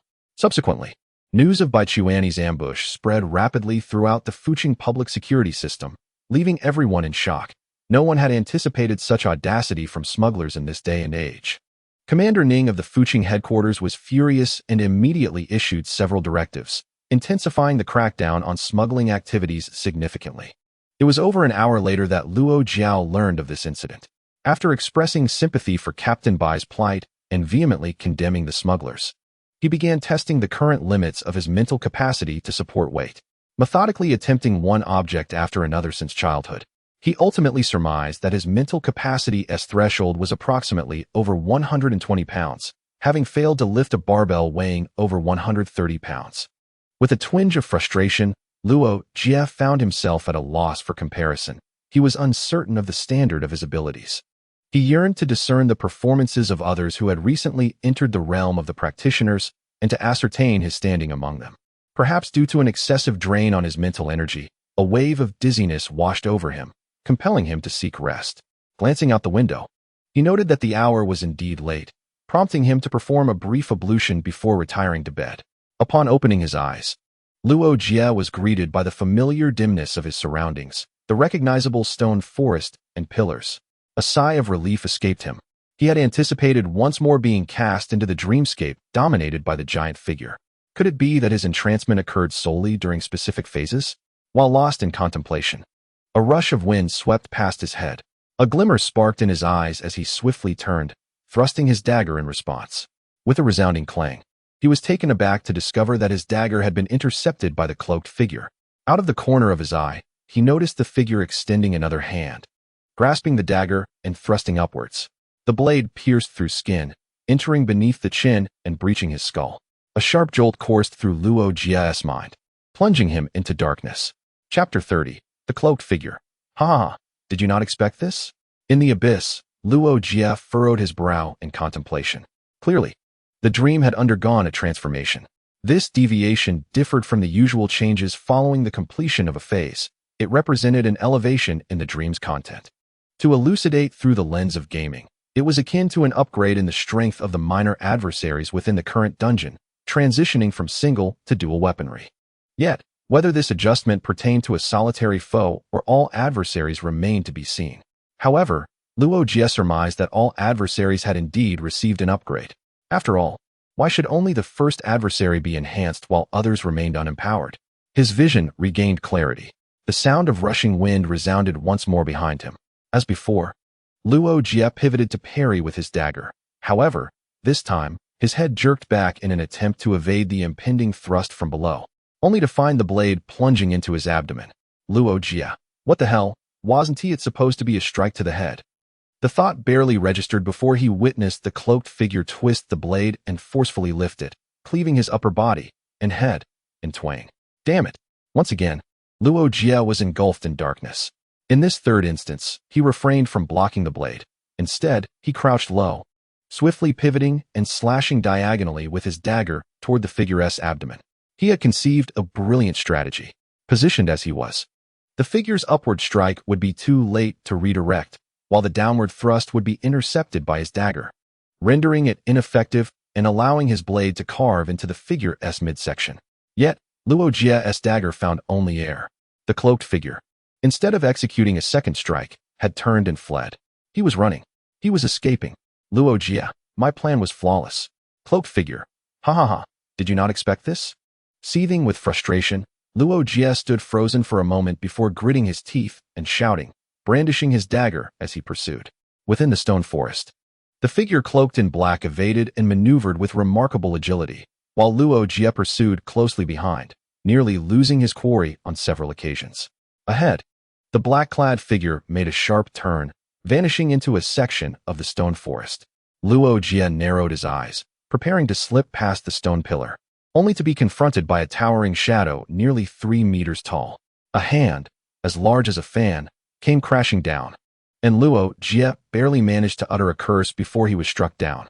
In the darkness, Luo Jie found himself in a frenzy, analyzing the situation of his dream. Firstly, the combat prowess of the black-clad figure had evidently increased. Secondly, its intelligence appeared to have risen as well, demonstrating feints, deceptive maneuvers, and the ability to lure the enemy into ambushes. The previous incarnation of the black-robed individual had been brutish. Now, it had come equipped with strategy, while he, Luo Jie, felt like the fool. Regaining his clarity of thought, Luo Jie once again stood amidst the stone forest. This time, he did not remain stationary. As soon as he regained consciousness, he swiftly ascended a nearby stone pillar, suspending himself in midair, awaiting the emergence of the black-clad figure. As the figure appeared, Luo Jie refrained from revealing himself rashly and instead concealed his form behind the stone pillar, climbing to its apex. With keen precision, he leapt towards another pillar. Upon landing, he peered down and immediately spotted the towering black figure hidden behind the stone pillar. Indeed, it was an ambush, not a mere coincidence for the figure to be there. Luo Jie's eyes sparkled with determination as his short blade morphed seamlessly into a longer sword. With the blade directed downward, he leapt, aiming to strike the head of the massive black figure. A sound of flesh being pierced resonated as the long sword met its mark, prompting the enormous figure to thrash violently. Remaining composed, Luo Jie twisted the blade, pressing down and stirring, resulting in the decapitation of the black figure. Its hands, once like fans, now drooped lifelessly, and its body swayed before crashing to the ground. Stepping atop the colossal black figure's form, Luo Jie propelled himself into the air, narrowly avoiding a short blade that whistled past him from behind. Gripping the blade's edge, he exerted a slight force, splitting the long sword into 2 short blades. Using the stone pillar as leverage, he propelled himself downward, thrusting the dual blades towards the black figure below. The black figure did not retreat. Instead, it raised its blades to counter, sending Luo Jie sprawling. He rolled to the ground and quickly surged forward once more, striking with his twin blades at the black figure, which advanced toward him with equal ferocity. The clash of blades rang out through the stone forest, a symphony of metal striking metal. As previously noted, the strength of the black figure had indeed risen, but its power was limited. Each of Luo Jie's strikes carried greater force, pushing the black figure back. Ultimately, seizing an opening, he twisted his blades, severing the head of the black figure from its body. After a few rapid breaths, Luo Jie gazed at the headless corpse before him, finally exhaling a sigh of relief. "How dare you level up, set ambushes, and coordinate," he exclaimed, taking delight in delivering a few vengeful stabs to the lifeless form.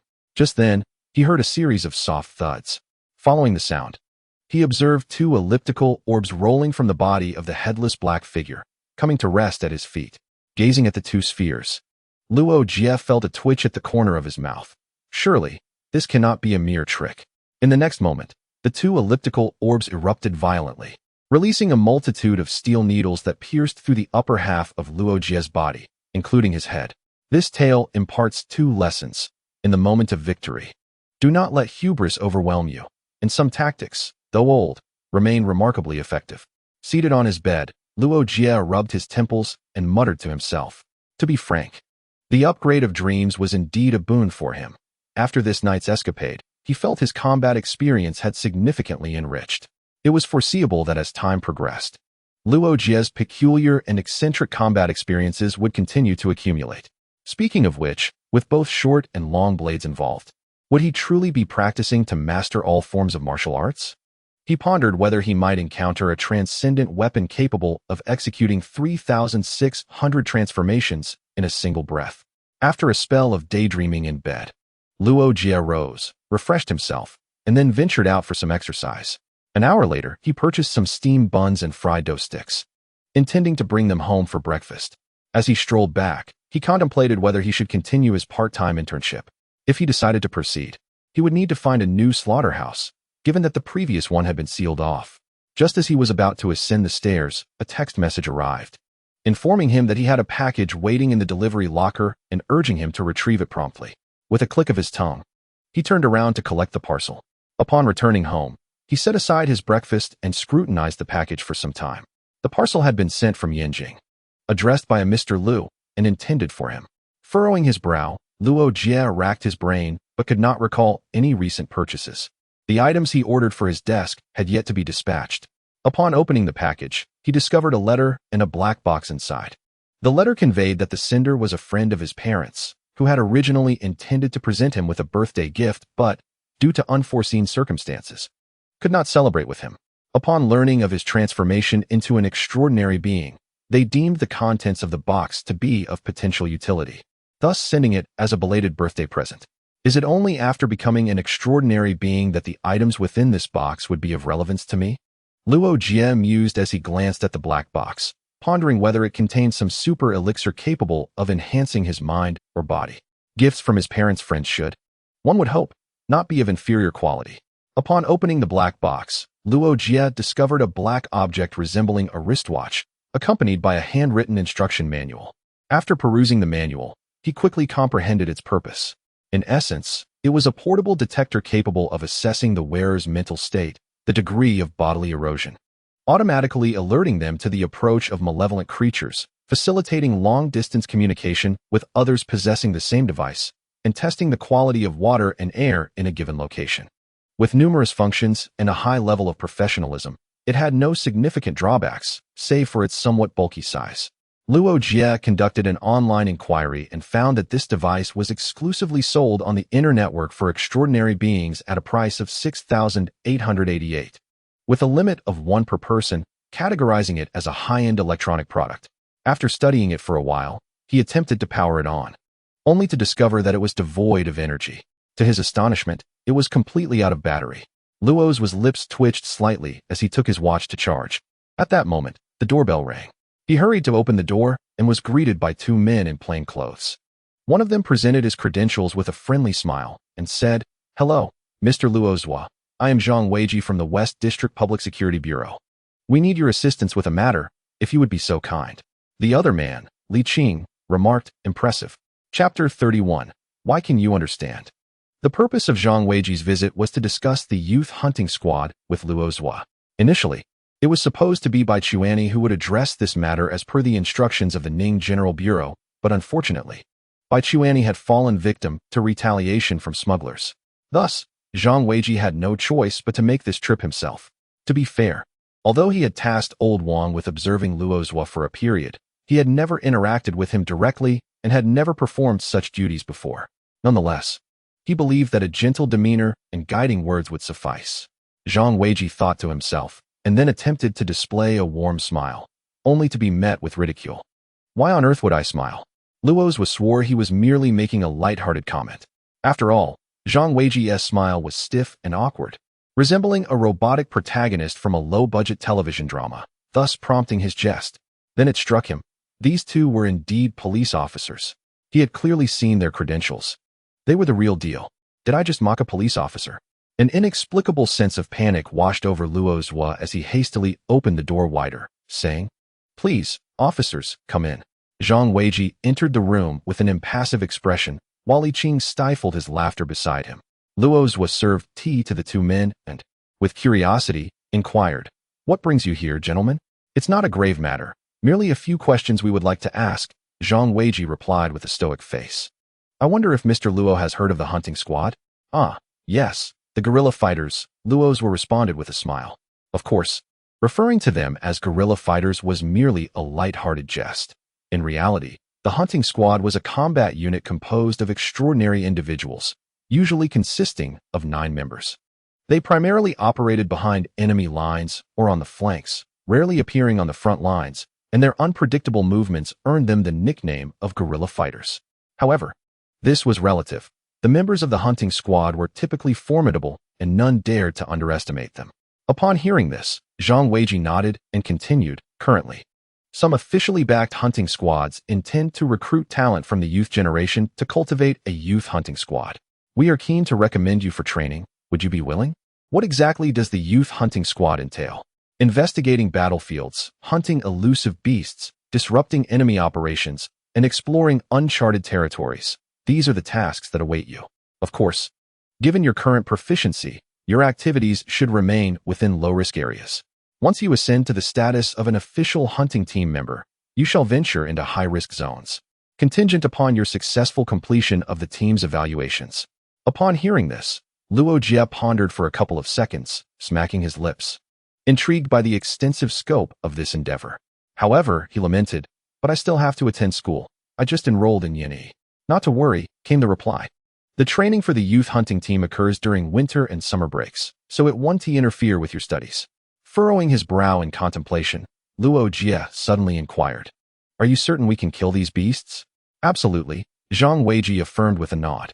In an unexpected burst of exuberance, Luo Jie erupted into laughter, twirling his finger against his forehead while exclaiming, "Sail high, you iron duck." Zhang Weiji responded with a stoic expression, while Li Qing looked utterly perplexed. "What does that even mean?" "I'm just incredibly excited right now," Zhang Weiji said, noticing the astonishment on their faces. He felt compelled to clarify.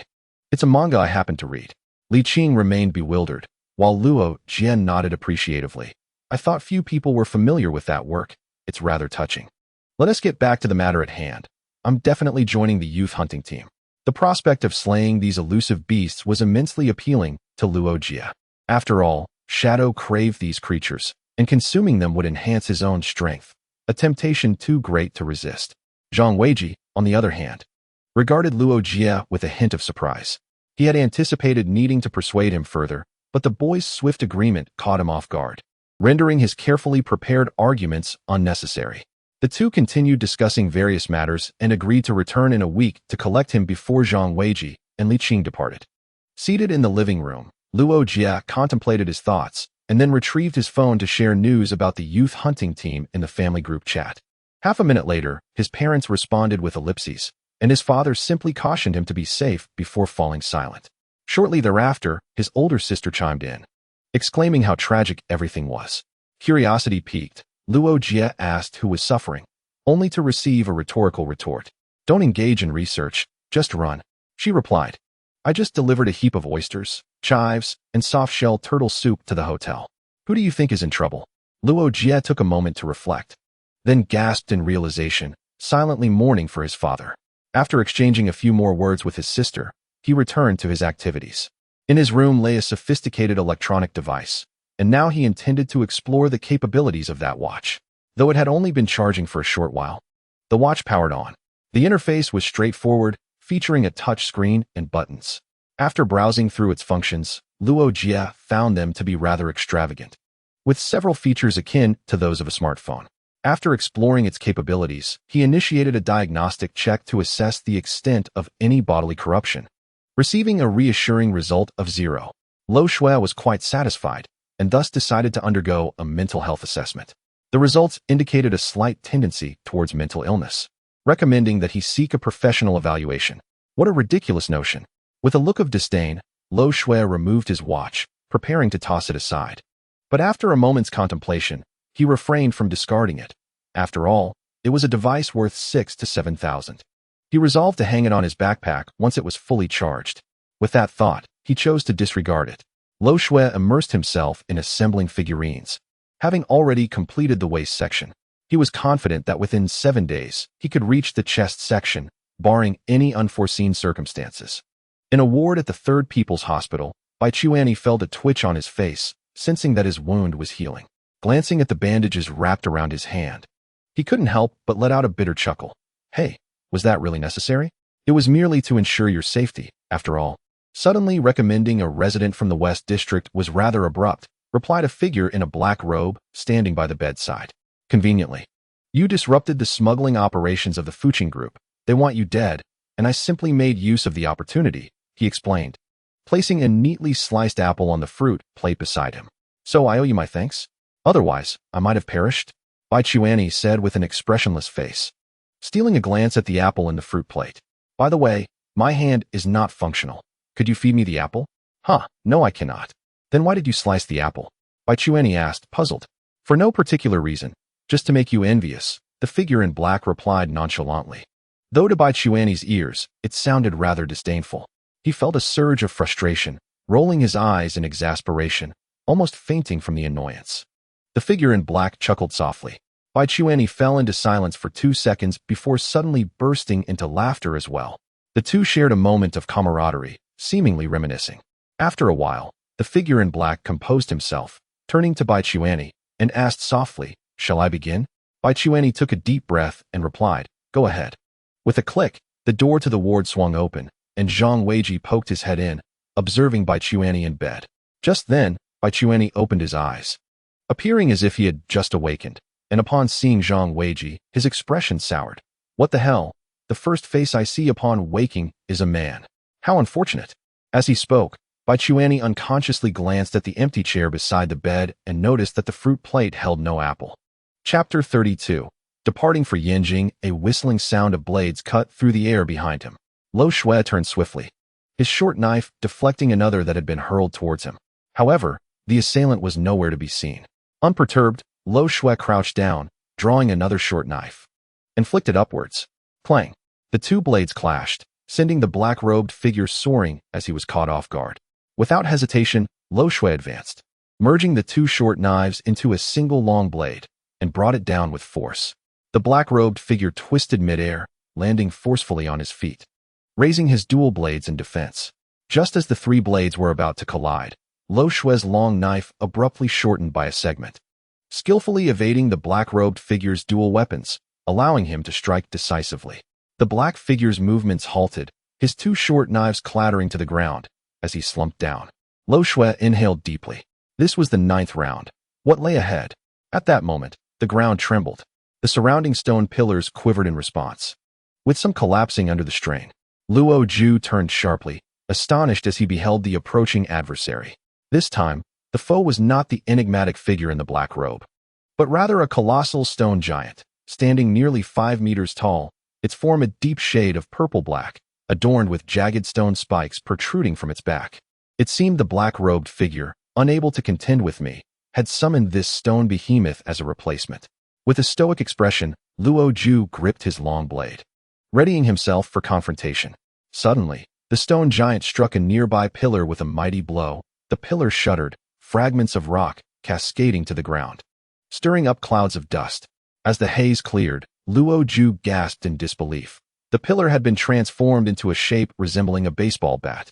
The stone giant seized the makeshift club, swinging it with great force as it advanced toward Luo Jie, its heavy steps reverberating ominously.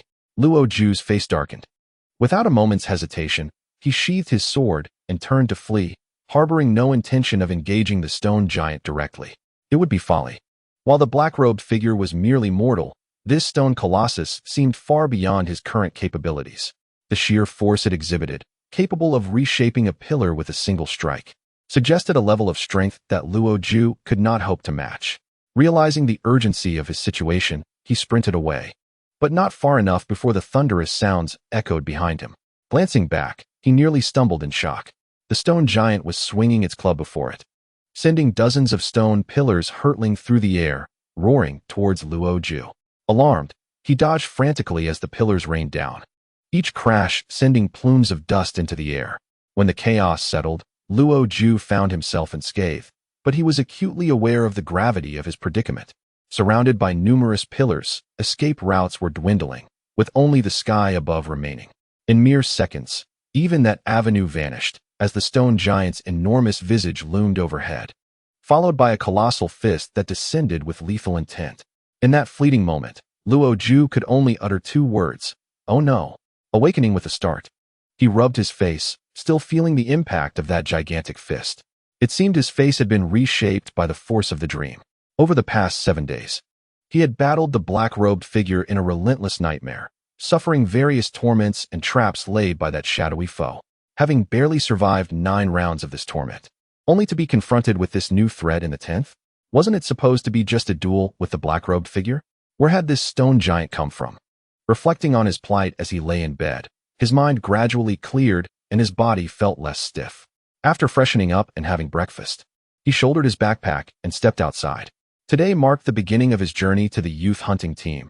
As previously arranged, someone was expected to come and escort him. As Luo Jie exited the residential complex, he immediately spotted the individual sent to collect him, none other than the young police officer, Li Qing, who had accompanied Zhang Wei on a previous occasion. "Ah, Officer Li, I appreciate you coming to fetch me," Luo Jie greeted cheerfully. "Just call me Li Gu. It's no trouble at all. Today is my day off, so I don't mind giving you a ride," Li Qing replied with a warm smile, devoid of any semblance of a typical police demeanor. Being of a similar age, their interaction was quite relaxed. Luo Jie returned the sentiment with a grin. "All right then. Li Gu, thank you for your kindness." With that, he hopped into the car, his backpack in tow, his expression brimming with anticipation. "Let us get going. Destination, Rainbow Sea." What is Rainbow Sea?" Li Qing scratched his head, somewhat perplexed. "Oh, it's just an old piece from centuries ago. Drive on, Li Gu," Luo Jie responded, his eagerness slightly waning. It was evident that there was a distinct difference between the younger generation's interests, as Li Qing remained baffled by the term. Shaking his head, he started the car, eager to hit the road while the day was still young. The vehicle swiftly departed, heading southward. As they traveled, Luo Jie, seated in the passenger seat, suddenly recalled something and turned to Li Qing, tentatively inquiring, "Li Gu, are we headed to the airport?" "Yes, indeed. We're off to the airport," Li Qing confirmed, casting a glance at Luo Jie. "The plane has already arrived. Once you all gather, we can set off." "Didn't Team Zhang mention where the youth hunt squad is located?" Luo Jie asked, a hint of confusion in his voice. "No, it's not located in Fuqing. The youth hunt squads are distributed across 4 locations nationwide: Qiantang, Modu, Pengqing, and Yanjing, allocated at random. Your group has been assigned to Yanjing." With Li Qing's explanation, it dawned on Luo Jie. Being assigned to Yanjing would indeed not interfere with his schooling. In fact, he could undertake missions for the hunt squad even while attending classes. "By the way, how many people are in my batch?" he inquired. "Counting you, there are 27 in total," Li Qing replied, glancing at Luo Jie. "That's just enough for 3 small teams." "I can't shake the feeling that I've stumbled into a pitfall," Luo Jie remarked. "Huh, you're overthinking it. It's truly not a pitfall." Regardless of Luo Jie's thoughts, he was already en route and could not turn back. In the midst of their conversation, they had arrived at the airport. Patting Luo Jie on the shoulder, Li Qing pointed to a figure nearby. "There's your lead instructor for this batch. Once you're in Yanjing, feel free to approach him with any questions you may have." With that, Li Qing pressed the accelerator and vanished at the end of the street. Luo Jie stood there momentarily stunned, the sensation of the youth hunt squad being a major pitfall deepening. Just then, someone patted him on the shoulder. Turning around, he found himself face to face with the very individual Li Qing had indicated, a gentleman clad in a Zhongshan suit, adorned with gold-rimmed glasses, exuding an air of cultured sophistication reminiscent of a character from a television drama. "Hello, I am Teacher Feng." Good day, Teacher Feng. "I am Luo Jie," he stammered. Teacher Feng regarded Luo Jie with a peculiar glint in his eyes. "I am Feng Yuqing. Welcome to the youth hunt squad. Please, follow me." With that, he proceeded toward a separate VIP passage. As he walked, he remarked, "By the way, upon first laying eyes on me, did you think I was a refined scoundrel?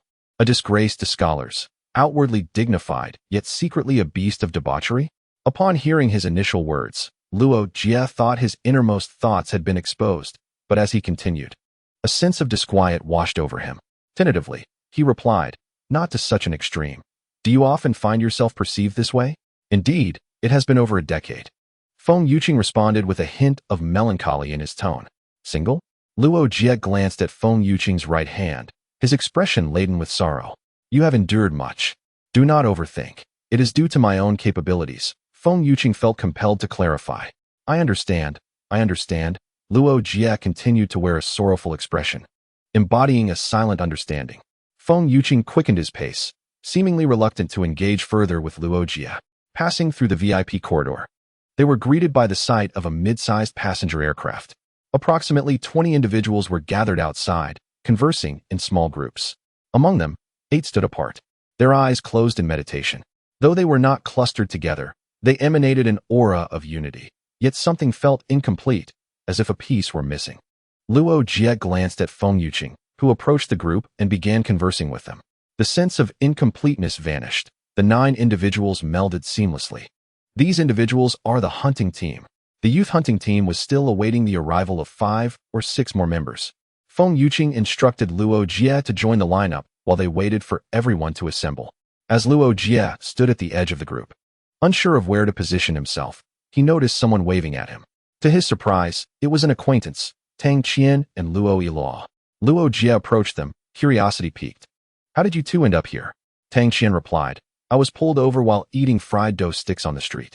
Luo Jie added, I was recommended by my father. Luo Jie fell into contemplation. Being brought here while enjoying a simple snack seemed absurd. He mused that had he not been sent by the police, he would have considered reporting the situation as a scam. The three gathered and chatted, their spirits elevated.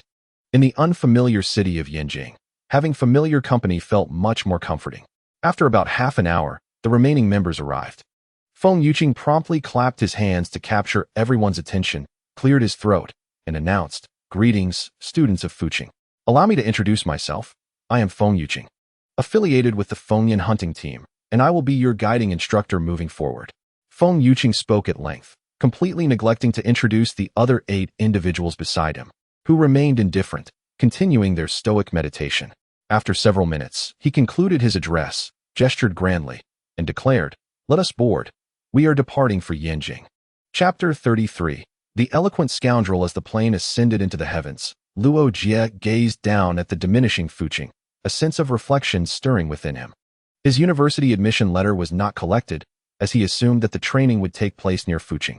Luo Jie did not think to retrieve the admission letter, but upon learning that he was headed to Yanjing, he forgot all about it, especially considering how seamlessly school and the training with the hunting team could align.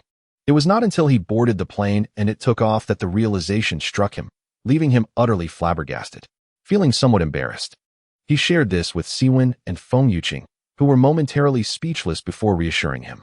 No worries, you can enroll directly with just your ID. Hearing this, Luo Jie felt a wave of relief wash over him, finally at ease enough to appreciate the scenery outside. It was his first time flying, and he was doing so at no cost, which significantly lifted his spirits. Most importantly, he was finally embarking on a new adventure. Although he had yet to visit the eastern and southern districts of Fuqing, he was eager to explore new territories, lest he be left in the dark about some trivial matter. As he admired the view, someone patted him on the shoulder. Turning around, he was confronted with Tang Qian's despondent expression. Can you tell me what exactly we are doing here? Luo Jie momentarily froze, nearly forgetting that Tang Qian had been pulled away while eating fried dough sticks. Wait, were you really taken from your meal? Luo Jie's expression shifted to one of incredulity. Tang Qian replied, Of course, it's true. I had just bought the fried dough sticks when my dad drove me here. Did he not say anything to you? He did, but I wasn't fully awake at the time and didn't absorb it. Tang Qian scratched his head, attempting to recall, then shook it in resignation. Upon hearing this, Luo Jie was momentarily speechless and proceeded to explain the situation to Tang Qian in detail. After a lengthy explanation, Tang Qian finally understood, and with a frustrated punch to the armrest, his disappointment deepened. Couldn't that old man at least wait until I finished my fried dough sticks before bringing me here? Is that the main point? Suddenly, Luo Jie interjected, her expression tinged with concern. I heard from my dad that this youth hunting team really goes to dangerous places for missions. I wonder if he was lying to me. It should be true, Luo Jie mused, stroking his chin, feeling a sense of anticipation about the situation. Look, even Ingzi is excited. Luo Jie asked Ingzi, Why are you so thrilled? Food. Food.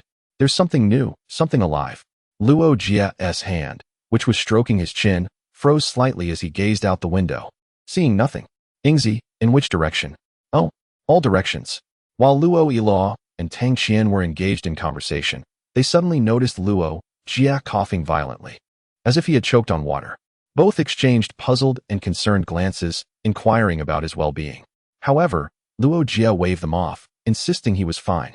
Although startled by the term all directions, Luo Jie quickly deduced that encountering strange beasts while traveling by plane was likely a common occurrence, and the airline should have protocols in place, especially with a hunting team aboard. Indeed, it appears that the shadowy creature will go unfed this time. Observing the composed members of the hunting team seated before a group of students, Luo Jie felt considerably reassured. Nevertheless, his gaze remained fixed outside the window, eager to catch a glimpse of the enigmatic beast that would soon attack. Shadows began to ripple, enveloping Luo Jie's eyes, transforming his striking black and white irises into a muted gray. With a vacant stare, he harnessed the power of the shadows to glimpse the creatures concealed within the clouds, 3 large black birds. They were ubiquitous, indicating a collective presence. After a moment's contemplation, Luo Jie approached Feng Yuqing, whispering, "Teacher Feng, what should we do if we encounter a beast during the flight?"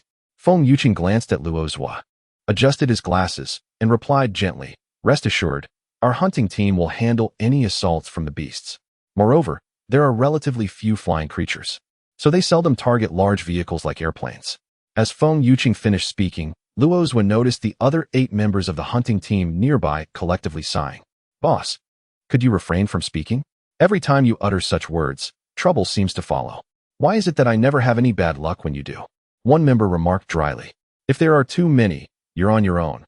We'll only assist you when you're utterly exhausted." Feng Yuqing, Luo Jie, wait. Is this reaction a result of habitual deception?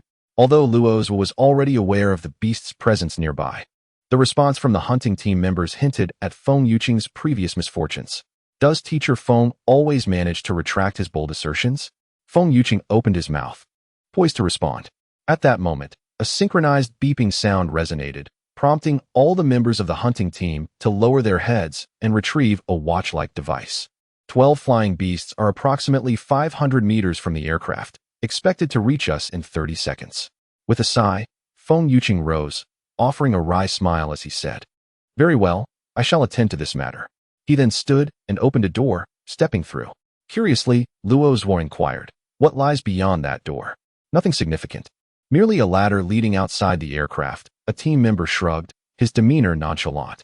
As he spoke, he cast a sidelong glance at Luo Jie, raising an eyebrow. "If you're interested, you may venture in as well." "Absolutely." Luo Jie nodded eagerly and strode directly into the room. Behind him, the other team members were taken aback, astonished by the audacity of this youth. Upon entering, Luo Jie climbed the ladder and opened the hatch overhead, instantly beset by a fierce wind that threatened to sweep him away. With a thought, a shadowy hand emerged to grasp the railing of the hatch, while a layer of gray membrane enveloped his body, barely allowing him to withstand the tempest. As he emerged from the aircraft, he spotted Feng Yuqing standing calmly at the front, his traditional attire slightly disheveled by the wind, yet he remained steadfast. "What brings you here?" Feng Yuqing turned to glance at Luo Jie, momentarily taken aback, yet he did not instruct him to return. As Luo Jie gazed at Feng Yuqing, he was about to speak when he noticed the shadow suddenly boiling violently. At that moment, Feng Yuqing abruptly raised his head, surveying the surroundings. The clouds were torn apart, revealing 12 menacing black birds that broke through the sky, their bodies exuding a foul stench. With each flap of their wings, decaying holes and writhing innards were faintly visible. The 12 monstrous birds let out a piercing shriek, diving toward Feng Yuqing and Luo Jie. With a sense of vigilance, Luo Jie prepared for an imminent strike from the shadows. Just then, he observed Feng Yuqing calmly retrieve a bottle of Red Star liquor from his chest and down it in one gulp. "Ah, truly refreshing," he remarked. Luo Jie, bewildered, thought, "Is this really the time for drinking?" Suddenly, Feng Yuqing, now slightly intoxicated, removed his glasses, tousled his hair, and softly uttered, "A beautiful brew by my side. Poetry and sword intent sweep the world." Unable to restrain himself, Luo Jie retorted, "Sweep the world? The beauty you speak of is merely a bottle of liquor." Feng Yuqing chuckled lightly, retrieving something from his pocket as he recited, "In the season of Qingming, rain falls in torrents. Travelers on the road, their souls seem to part." As he spoke, a surge of gray energy emanated from him, transforming into countless small swords that carried a faint sense of sorrow, charging at the approaching beasts. A series of clashing sounds erupted as the 12 creatures let out a wail and retreated abruptly. Feng Yuqing swayed momentarily, then soared into the air, charging directly at the creatures, while verses of poetry filled the air. Sweet wine in a luminous cup, the pipa urges one to drink. The fierce sword intent erupted forth. Kill a man within 10 steps, leaving no trace across 1,000 miles. The sharp energy surged forth. Dark clouds press upon the city, threatening to destroy it, while golden scales shine under the sun. With each line of poetry that flowed from Feng Yuqing's lips, different sword energies surged around him, single-handedly thwarting and vanquishing the 12 monstrous birds. In mere moments, all 12 beasts perished in the wake of poetry, wine, and sword intent. Gracefully returning to the aircraft, Feng Yuqing brushed his hair back against the wild wind, his expression a mix of arrogance and disdain. Such trifling birds dare not act recklessly. Luo Jie, observing Feng Yuqing's silhouette, couldn't help but give a thumbs up, exclaiming, "Impressive, Mr. Feng." Then, he saw Feng Yuqing pull out his phone and plant a passionate kiss on the screen, bursting into laughter. "My beauty, rest assured. Return to the city with me." Luo Jie looked closely, noting that the phone displayed an image of an animated beautiful girl. With such a display, along with the kiss directed at the screen, it was hard to believe he had a partner. Chapter 34. Arrival. Luo Jie and Feng Yuqing boarded the aircraft. The moment Feng Yuqing sat down, he fell asleep, snoring loudly. Luo Jie, feeling helpless, noticed several members of the hunting team looking his way, so he recounted the recent battle outside the plane. As he spoke, he couldn't help but marvel yet again at Feng Yuqing's formidable strength. The ability to fly indicated that he was at least at the realm of a master.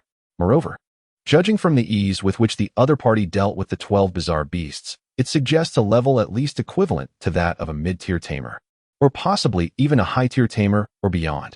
It is a pity about the corpses of those peculiar beasts. If only Shadow could have a few bites, it would likely gain considerable strength. However, in the current state of Feng Yuqing, Luo Jie dared not release Shadow, should Feng Yuqing become intoxicated. Mistaking Shadow for a bizarre beast and attacking it with a poem and a sword, the consequences would be dire. After expressing these thoughts, seeing that the members of the hunting team had nothing further to say, Luo Jie returned to his position. Not long after he left, Feng Yuqing, who had been asleep, suddenly opened his eyes. "What do you think of this lad?" he inquired. "Quite audacious, though I wonder about his actual strength. His abilities should be commendable, after all.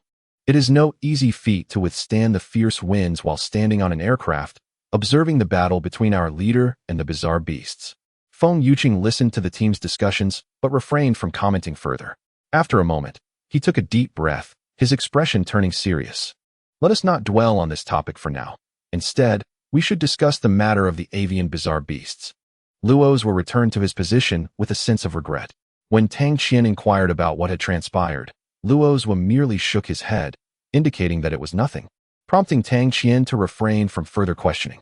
The two had been close friends for many years, and Tang Qian could discern when Luo Jie wished to withhold information or postpone discussions. It was clear from Luo Jie's demeanor that this was not the appropriate time for such matters. Subsequently, Luo Jie engaged Tang Qian and Luo Jie in conversation about their future endeavors. The three of them were generally categorized within the combat-oriented abilities.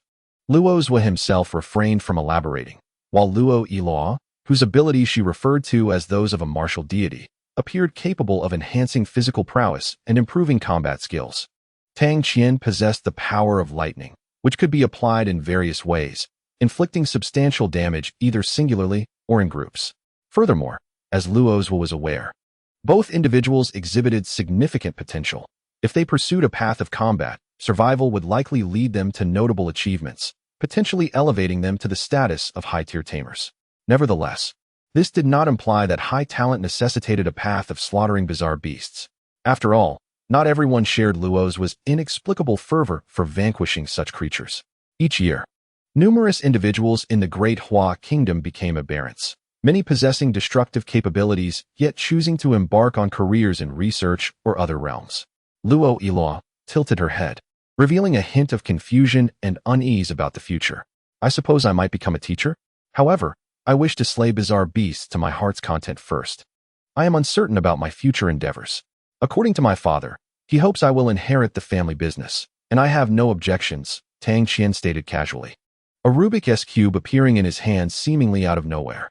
Luo Jie regarded him with surprise, perplexed. "If your father wishes you to inherit the company, why then did he send you here?" "Ah, good question." I pondered for 0.1 seconds and concluded that he probably thinks it would be beneficial for me to meet some future aberrant bigwigs, Tang Qian replied, without a moment's hesitation.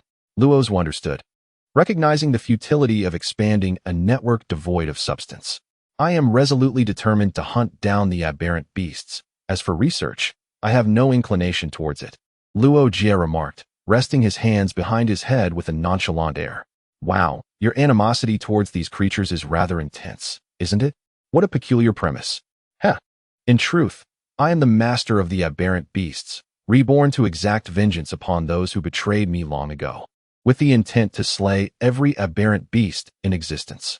"Ah, I have read that novel. I heard the author was even investigated." The trio engaged in a haphazard conversation. veering from topic to topic. During their discourse, Luo Jie frequently received messages from Shadow, indicating the presence of flying aberrant beasts approaching the aircraft. However, these threats were swiftly neutralized by the members of the hunting team, causing little disturbance. Though it was unfortunate that Shadow could not partake in the spoils, Luo Jie remained unfazed, continuing their chat. Unbeknownst to him, a somber expression settled upon several members of the hunting team ahead. There's an unusual number of them. One team member remarked gravely. It is implausible for so many flying aberrant beasts to be present over Da Huang. Otherwise, other combat units would have already mobilized. This does not resemble a special experiment from a laboratory either. If it were an experiment, we should have been informed in advance, Feng Yuqing interjected, propping his chin in a serious manner. Moreover, this batch of aberrant beasts is rather unique. We have encountered numerous varieties in our time. Yet I have never seen creatures capable of flight while bearing extensive necrotic wounds.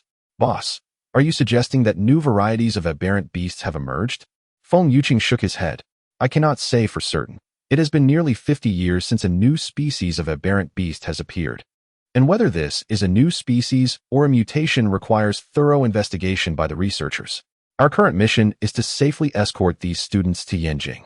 Once there, we can report these findings to the higher-ups. That seems to be the only course of action. The others sighed in resignation. They had anticipated a straightforward task, only to be continually besieged by aberrant beasts. To be fair, everyone was quite capable. The least among them had already attained the level of a master. The flying aberrant beasts were not particularly formidable and could typically be handled by one or two individuals. Yet, the incessant waves of aberrant beasts necessitated a continuous response from the team. Initially manageable, the situation soon escalated, as the exertion of their abilities drained their mental reserves. Even with the possibility of rotation, the recovery of their mental energy could not keep pace with its consumption. At that moment, the aircraft suddenly jolted. Attention, passengers.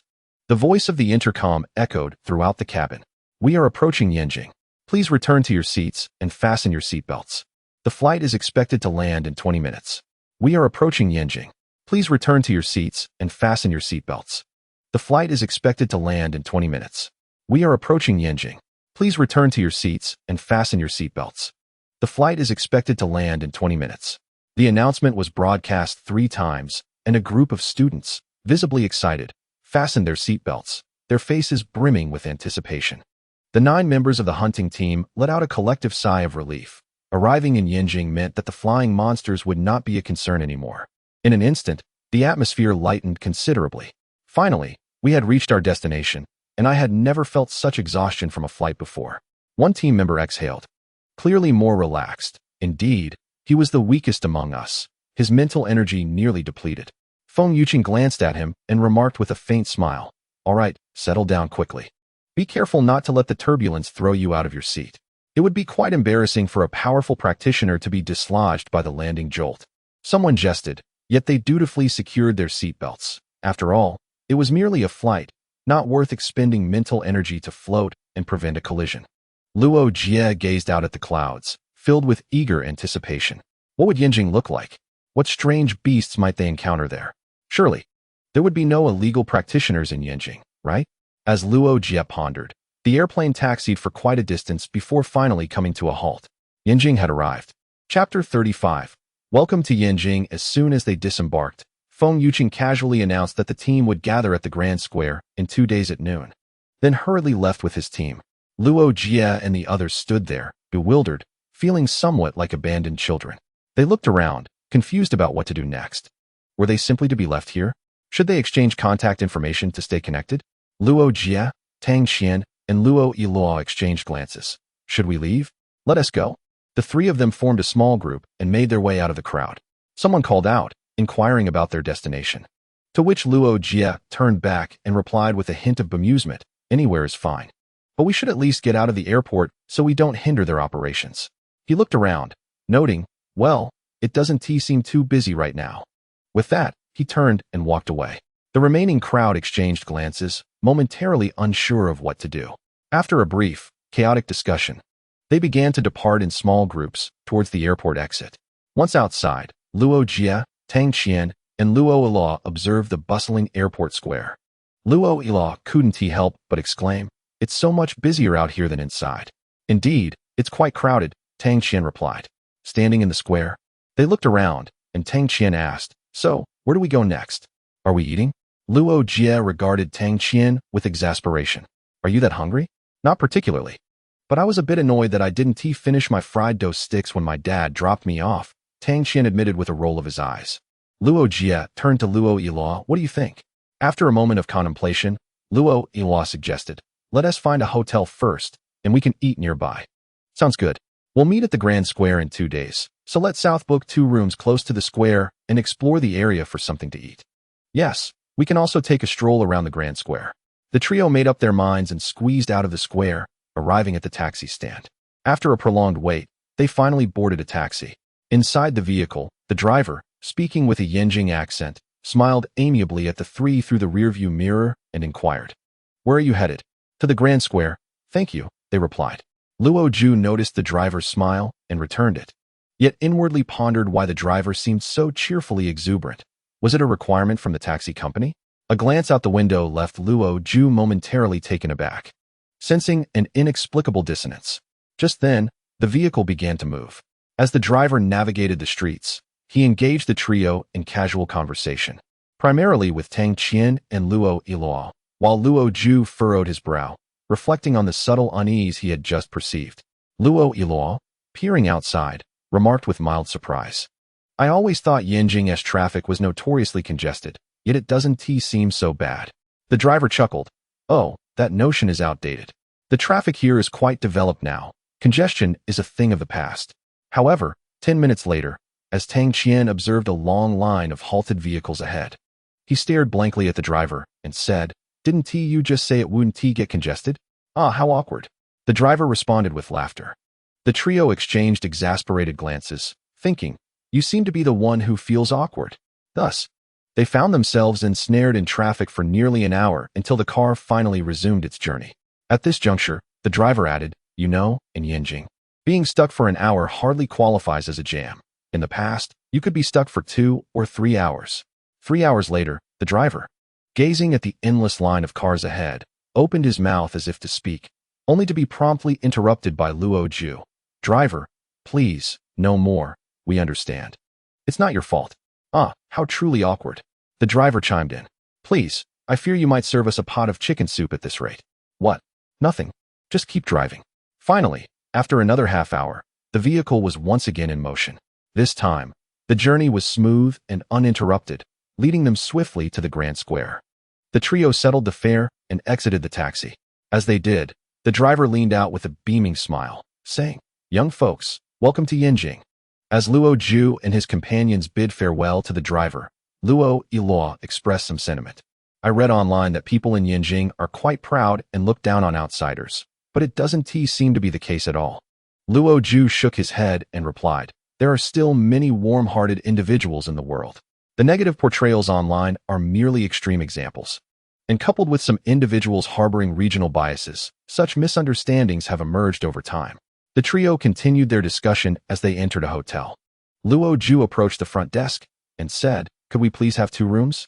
The receptionist, a charming young woman, had been expressionless before their arrival, but upon their entrance, she immediately brightened, exuding warmth and friendliness. What a change in demeanor. In the depths of her mind, Luo Jie silently complained as she handed over her and Luo Yiluo's identification cards. The receptionist glanced at the IDs, then at Luo Jie and Luo Yiluo, and suddenly inquired, are you certain you require 2 rooms? Indeed, 1 room for the 2 of us gentlemen, and 1 for her, a lady. Is there a problem? Oh, my apologies. I assumed the 3 of you were not together, the receptionist replied, a polite yet somewhat awkward smile gracing her lips. She swiftly processed their check-in and handed them 2 room keys. Welcome to Yanjing, and I wish you a pleasant stay. Luo Jie accepted the keys, observing the receptionist's beaming expression, and instinctively uttered a thank you. Together with Tang Qian and Luo Yiluo, they ascended the stairs to locate their room. Once the trio deposited their belongings, they reconvened in Luo Yiluo's room, seated at the edge of the bed, deliberating their next destination. Being the capital, Yanjing boasts an abundance of ancient architecture, many of which date back over a millennium. Luo Yiluo felt that missing any of these sites would be a regrettable loss. Tang Qian shared this sentiment. However, they were to gather at the Grand Square in 2 days, leaving little time for sightseeing. We ought to visit the iconic locations, such as the Great Wall, the Grand Square, or the Forbidden City, Tang Qian asserted with gravity. Luo Jie countered, the Great Wall is too far, and considering Yinjing's traffic, we might not return tonight if we go. Visiting the Grand Square holds little significance. It's merely where we will gather, and we can take a glance while waiting. As for the Forbidden City, it's far too vast to explore in a short time. By your logic, it seems we won't manage to visit anywhere at all. Luo Jie sighed, scratching her head in frustration. I hadn't anticipated they would allow us to wander for 2 days.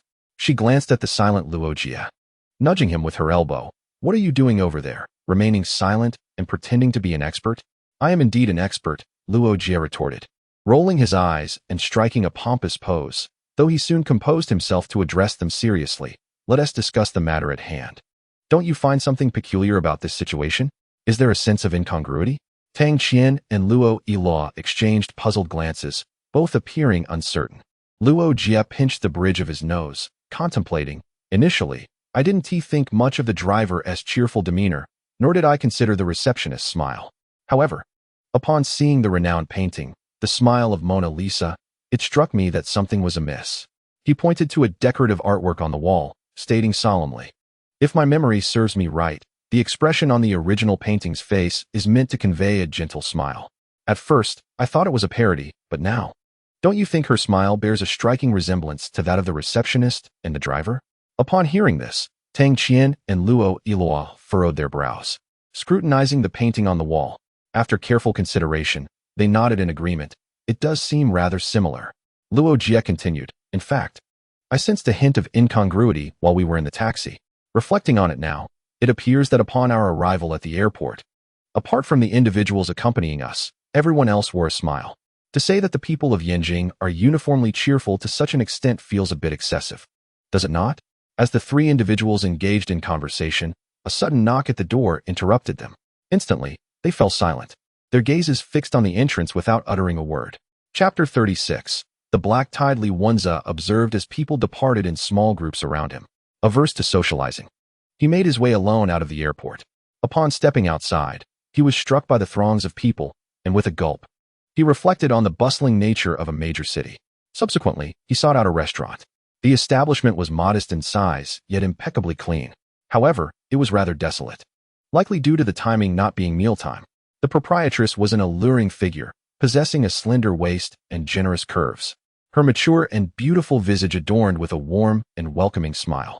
Being a student with little worldly knowledge, Li Wenze simply ordered a bowl of noodles and stole glances at the proprietress, lingering on her beauty. After approximately 6 or 7 minutes, she approached with a bowl of noodles, offering an apologetic remark, I'm sorry for the wait. Her voice was melodious.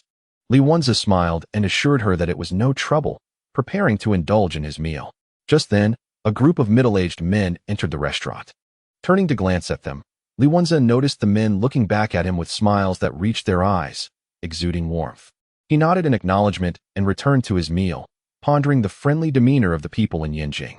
Sipping the broth, he felt a comforting warmth envelop him, and his spirits lifted. As he savored his noodles, a sudden gasp from behind interrupted his reverie. He turned to see the middle-aged men inappropriately encroaching upon the beautiful proprietress, who was struggling and on the verge of tears. Anger coursed through Li Wenze at such brazen behavior in broad daylight, especially in Yinjing. He shouted for them to cease their actions, hurling his bowl of noodles, complete with broth, at them. The men were caught off guard, doused in the hot liquid, appearing quite disheveled.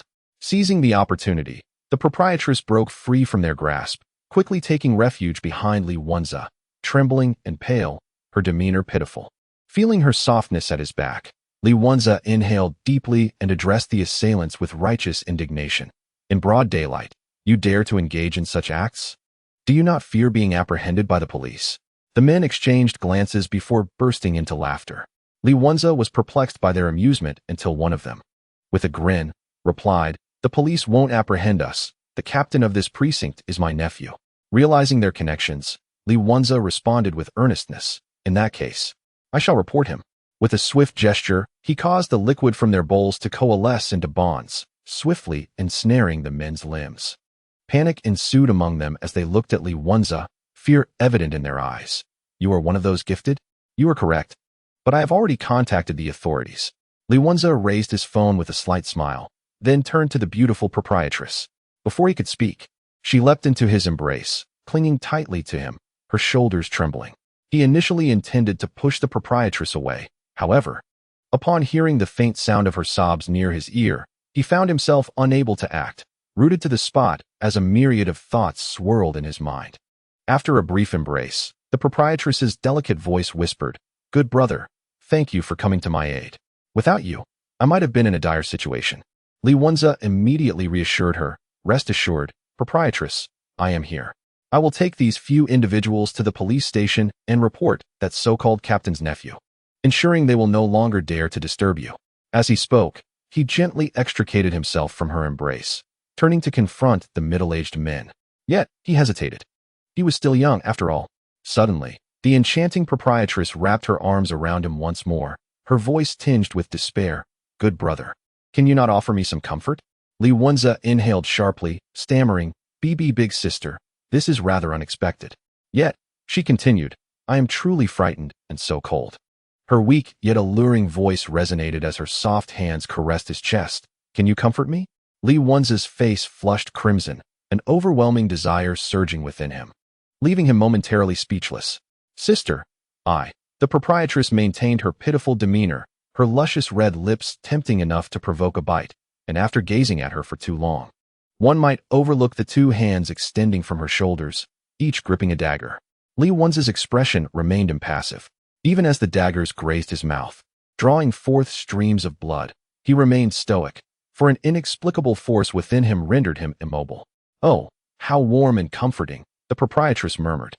Her face transitioning from pallor to a flushed hue, her eyes glazed as they fixated on the blood staining Luo Jie's visage, her voice becoming ever more beguiling.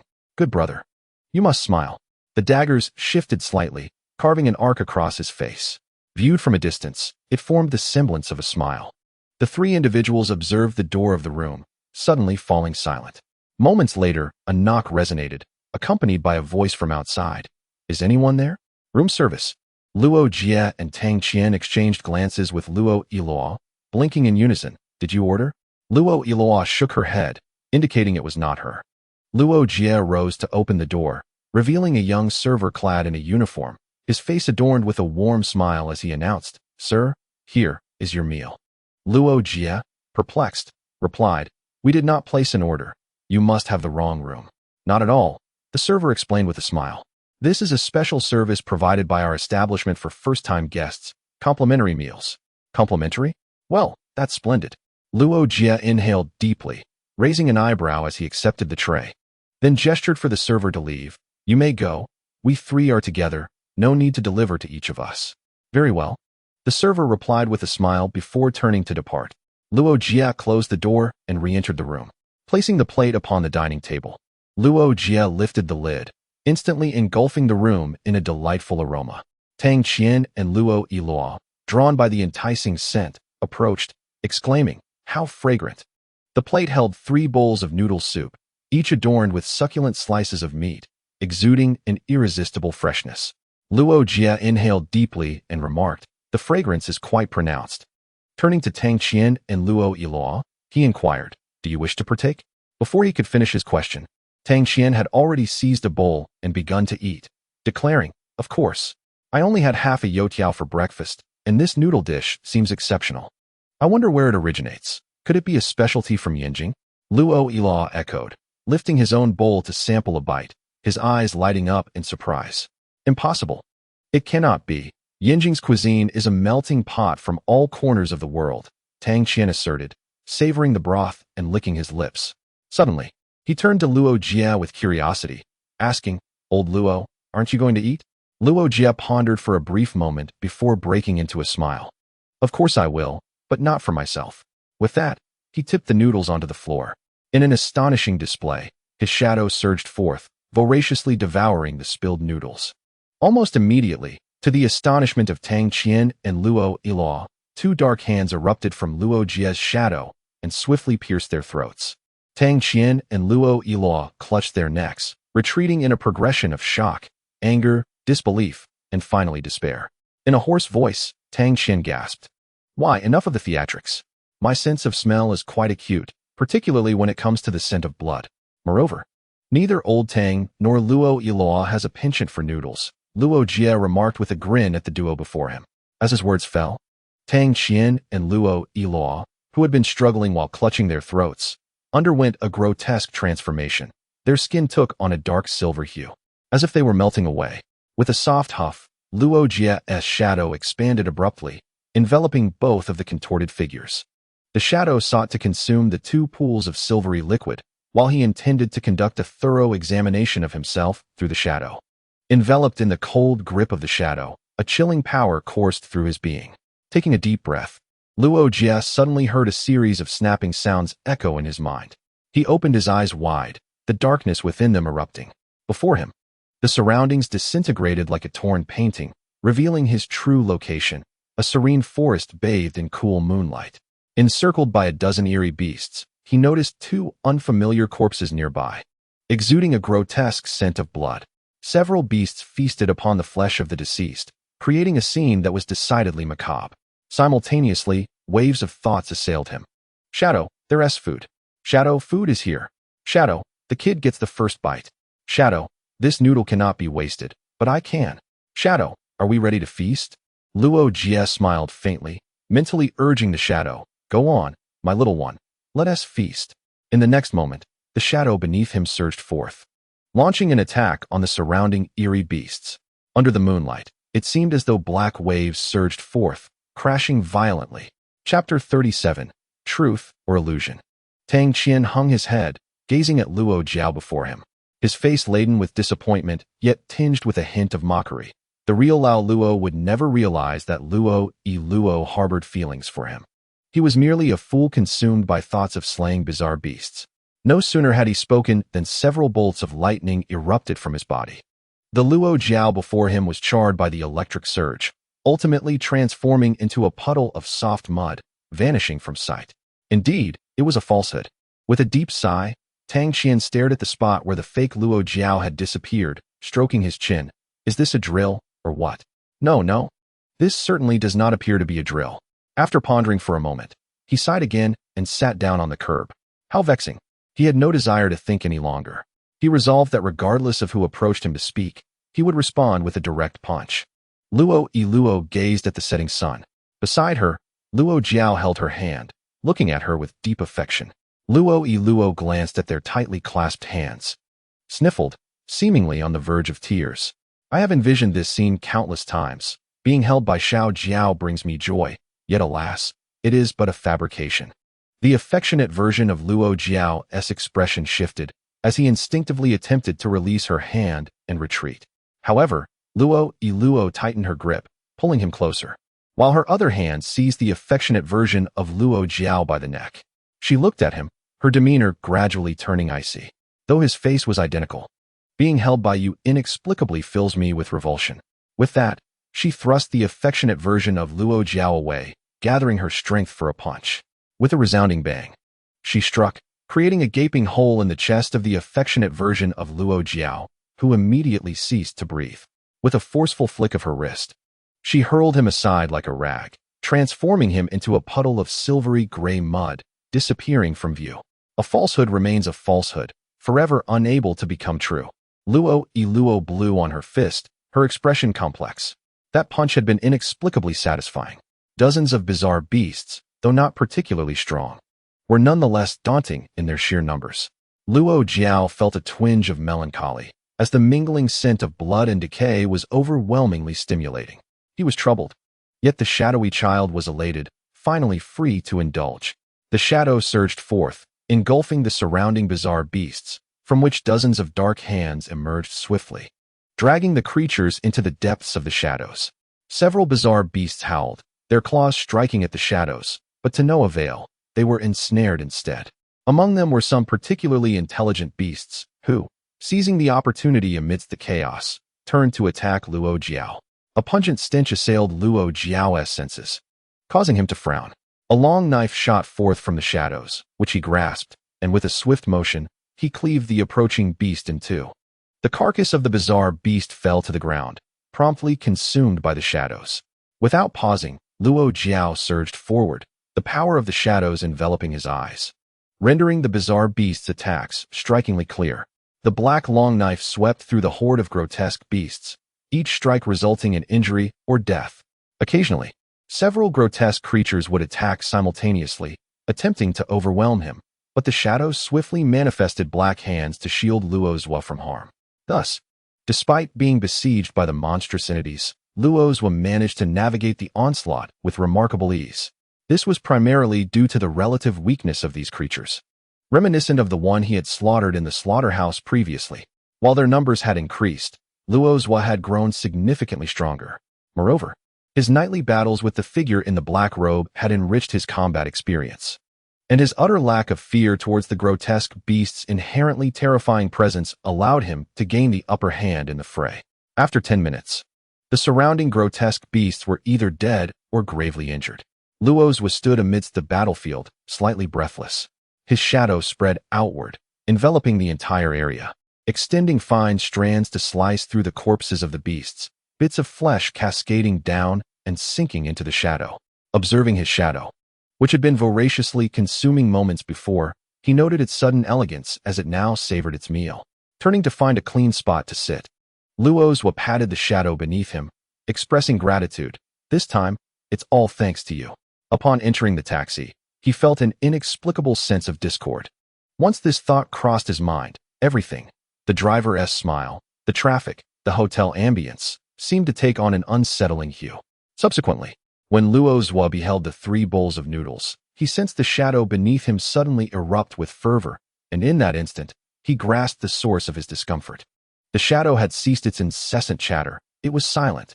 Upon reflection, after encountering the first batch of flying grotesque beasts, the shadow had not communicated with him again, which was decidedly unusual for such a loquacious entity. It was either frightened into silence by something, or their means of communication had faltered. Thus began a series of subsequent events. Watching the shadow devour the corpses of the grotesque beasts, a wave of warm energy surged from his feet, coursing throughout his body and ultimately settling deep within his mind. He released a contented sigh as his previously rapid breaths gradually steadied. The vitality expended in slaying the grotesque beasts was swiftly replenishing, even increasing. Noting that the shadow had nearly finished its feast, Luo Jie rose and called out, "Let us go, little one." The shadow responded, "Chomp chomp, coming." Instantly, the vast shadow retracted, returning to its normal size. With the black long knife in hand, Luo Jie traversed through the night, searching for the figures of his companions. Surely this scene could not be an illusion. Feng Yuqing, accompanied by his teammates, proceeded to report to the task leader. Just as they were about to enter the agency, Feng Yuqing abruptly halted, swiftly drew a bottle of erguotu from his pocket, took a sip, and softly recited, "In the midst of mountains and waters, where paths seem lost, the willows dark and flowers bright lead to another village." In an instant, a chilling, pure energy surged forth from his body, radiating outward. Feng Yuqing felt the scenery before him shift dramatically, the agency vanishing and transforming into an impenetrable, dark cave. Before the cave, Feng Yuqing murmured softly, "I said my heart is racing. It feels like there's great danger, and it seems I was right." He glanced at his companions, 3 in total, who, though still somewhat dazed, had heightened their vigilance. "Boss, what's going on?" one of them exclaimed. "I'm hallucinating," Feng Yuqing stated matter-of-factly, taking a sip of erguotu before turning away. "Applaud, for we have encountered a peculiar peril." "What is there to applaud?" "That's a dire situation. Because this peculiar peril is not formidable, I managed to break free," Feng Yuqing replied, pouring another drink. "Moreover, this singular entity has ensnared so many of us. The consumption of energy must be considerable." "Boss, what exactly is this peculiar peril?" "Well, it's hard to ascertain its origins. It manifests in various forms, mostly as lifeless entities. From now on, anything you see that is inanimate or even plant-like could very well be this peculiar peril. I can't recall the rest. You'll have to consult the text yourself. Could this peril be human? Perhaps the deceased." Discarding the empty bottle, Feng Yuqing steeled himself and said solemnly, "Let us find the others. I hope they are still alive. After all, where there is peculiar peril, ominous beasts are sure to follow, and they are not weak." In the forest, Luo Jie surveyed his surroundings with acute alertness. Suddenly, A shadow shifted and veered in a certain direction, raising an eyebrow. Luo Jie followed the path of the shadow. After a moment, he parted the grass and spotted a swaying flower not far away.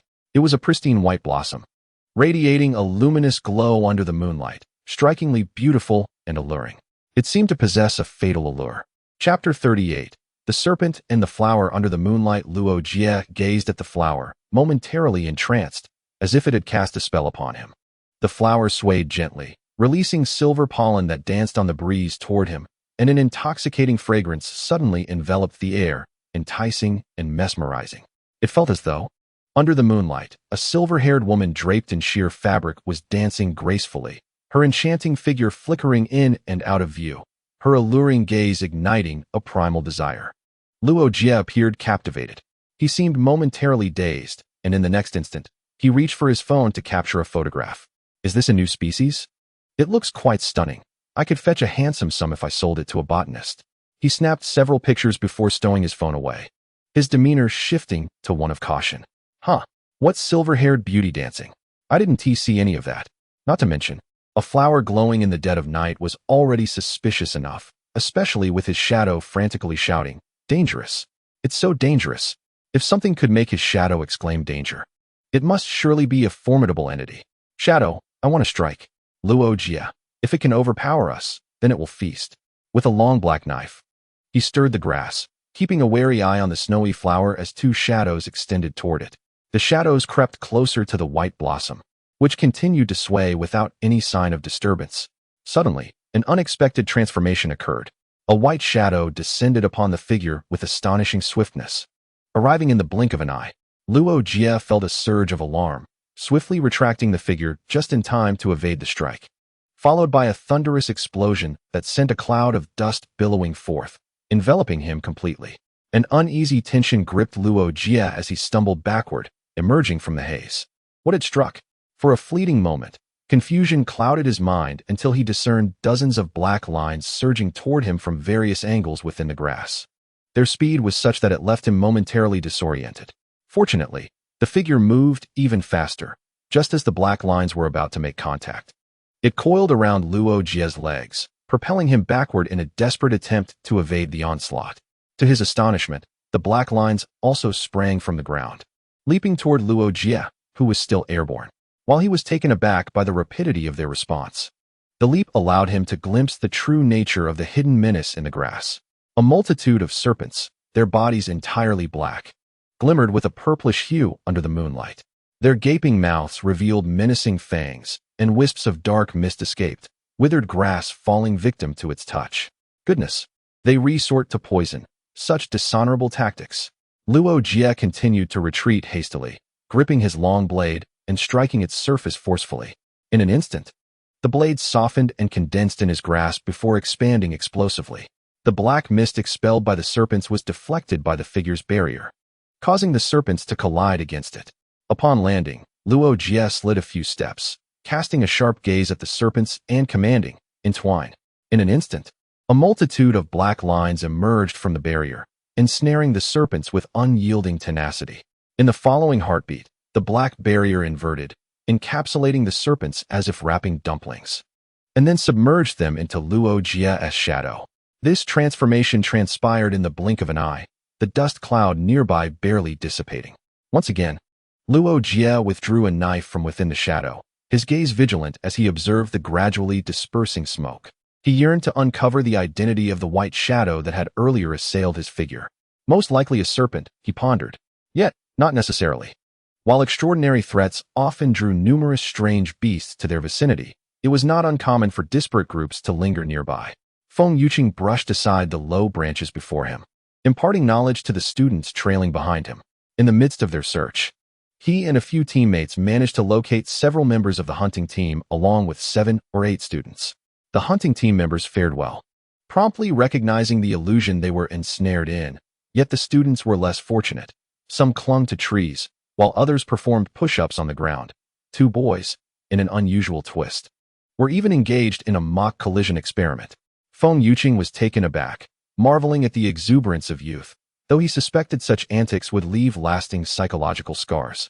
They were fortunate, indeed, had strange beasts roamed nearby, they would have arrived to a scene of carnage. In truth, they had already encountered numerous student corpses scattered about. What was initially perceived as a foolproof mission has now revealed itself to be fraught with peril. With a sigh, Feng Yuqing pressed onward, forging a path ahead. Suddenly, a student inquired, "Teacher Feng, if we eliminate the bizarre monstrosity, will we be freed from this predicament?" Hearing this, Feng Yuqing let out another sigh, responding, "It is not so simple. These creatures are not easily vanquished. In most instances, we can only seal them away. Unfortunately, on this occasion, we lack the necessary tools to contain such a being." Panic surged among the students, one exclaiming, "What will we do if we cannot contain it? Are we doomed to perish here?" Tears welled in their eyes. Feng Yuqing glanced back, his expression revealing a hint of exasperation. "Just break through," he instructed. "The creature's power has a limited range, and it typically does not shift its position easily. As long as we escape its vicinity, we will be fine." With that, he chose to remain silent, focusing on locating his companions and avoiding the sight of tear-streaked faces. Luo Jie looked down just in time to avoid a blob of viscous substance that splattered onto the ground, instantly eroding a large pit. A shudder ran through him as he thought of the consequences had it landed upon him. Observing the creature writhing nearby, adorned with snow-white blossoms, his wariness heightened, accompanied by an unsettling thought. Could this truly be a slug? The creature measured approximately 3 meters in length, its girth exceeding his own by a considerable margin, with slime dripping onto the surrounding flowers, which seemed to absorb it almost instantly. As he beheld this grotesque slug, Luo Jie felt his face contort in disgust. Shaking off the nausea, he summoned his shadow to entwine around his legs, propelling himself forward like a projectile towards the enormous slug. His black blade transformed into a curtain of darkness as he aimed for the creature's head. Naturally, the slug did not remain passive. It unleashed a torrent of slime towards Luo Jie, while its tail whipped menacingly in his direction. Utilizing the power of his shadow, Luo Jie darted and weaved, evading the incoming slime and tail strikes. Fortunately, the slug's movements were sluggish, allowing him to discern its actions. Maintaining a safe distance, he gradually closed in on the creature while attuning himself to its attack rhythm. As he became more familiar with its patterns, his own speed quickened. Seizing the moment, he prepared to strike. Just then, the slug accelerated its assault, its viscous slime spraying wildly, and its tail strikes grew increasingly unpredictable. Several of his escape routes were blocked, and he found himself on the verge of being struck. Odd, mocking sounds emanated from within the slug's body, seemingly deriding Luo Jie's audacity. In a critical moment, Luo Jie surged forward, his speed intensifying. He leaped, his body skimming the ground, and braced himself with one hand, executing a roll to narrowly evade the attack. Then, capitalizing on the momentum, he thrust his blade upward, followed by a swift downward slash. In an instant, the slug's tail was severed into 3 segments. The peculiar sounds emitted by the slug grew urgent and shrill, its body trembling violently as copious amounts of dark blood splattered forth. Luo Qiao retreated a couple of steps to evade the murky blood, brandishing his black longsword and charging forward once more, this time aiming for the slug's head. However, at that very moment, an unexpected transformation occurred. Chapter 39. The Surge of Desire. Luo Qiao remained exceedingly vigilant. Throughout the battle, he not only sought opportunities to attack, but also pondered a pressing question. From where had such a formidable creature, the slug, emerged? Earlier, there had been nothing near the flower, yet as soon as the shadow approached the pristine white bloom, the slug had leapt forth as if it could render itself invisible. Indeed, Luo Qiao suspected that this slug possessed the ability to cloak itself, a power so formidable that even shadowing his eyes would not reveal its presence. Thus, he remained on high alert for any sudden disappearance of the slug. Yet, he never anticipated that instead of witnessing the slug vanish, he would be struck by an inexplicable force. This impact was obscure and disorienting, directly assaulting his mind and causing a fleeting moment of confusion, momentarily halting his swift movements. The slug emitted strange noises, and its severed tail lashed out toward Luo Qiao. By the time he regained his senses, he was still airborne and unable to evade. He immediately enveloped himself in shadow for protection. In the next instant, he was flung away, tumbling across the ground. Fortunately, the shadows absorbed most of the damage. Otherwise, Luo Qiao feared he would have sustained serious injuries. Even so, he felt a sharp pain in his chest, struggling to catch his breath. "Damn it! If I don't tear you to shreds, I'm not Luo. The shadow responded, that was close. Luo Jie retorted, hold on, I'll finish it off soon. In the distance, the slug continued to produce bizarre sounds, and suddenly, numerous fleshy tumors erupted from its tail, sealing its wound. Luo Jie gazed at the slug with narrowed eyes, contemplating the nature of that earlier impact. Could it be that this bizarre creature also possessed the ability to unleash a mental shockwave, in addition to its invisibility? With this thought, his vigilance intensified. Taking a deep breath, Luo Jie steadied his breathing, and the shadows coiled around his limbs once more. He charged ahead again. Yet, he witnessed the slug's tail tremble, and a patch of black scales rapidly spread across its white body, causing it to vanish into the shroud of night. Is this a second-stage transformation? Does it truly consider itself a dungeon boss? Luo Jie mused, realizing that the slug's ability to cloak itself was likely related to these scales. With clarity of thought, Luo Jie quickened his pace, aiming straight for the snowy white flower. As he neared the flower, a shadow suddenly descended upon him. However, Luo Jie was well prepared. Empowered by the shadows, he maximized the strength in his arms, and his black blade surged forward to collide with the approaching shadow. A resounding clang echoed. Luo Jie forcibly blocked the shadow's attack and discerned its true form, a massive black serpent. Luo Jie was taken aback. How could it have transformed into a different species? Transitioning from a slug to a serpent was quite a leap. The enormous serpent suddenly opened its jaws, its long, coarse fangs exuding a sweet, yet nauseating scent as it lunged toward him. Luo Jie swiftly retreated, seizing the opportunity to slice the serpent's mouth with his blade, eliciting a pained hiss from the creature, which only fueled its ferocity. As it writhed and lunged at him, its assault intensified, raising clouds of dust that made the scene appear formidable. Remaining composed, Luo Jie observed the serpent's every movement, his gray eyes swirling rapidly as he deftly dodged the serpent's strikes while delivering blows to its scales with his blade. Unfortunately, the scales proved remarkably resilient.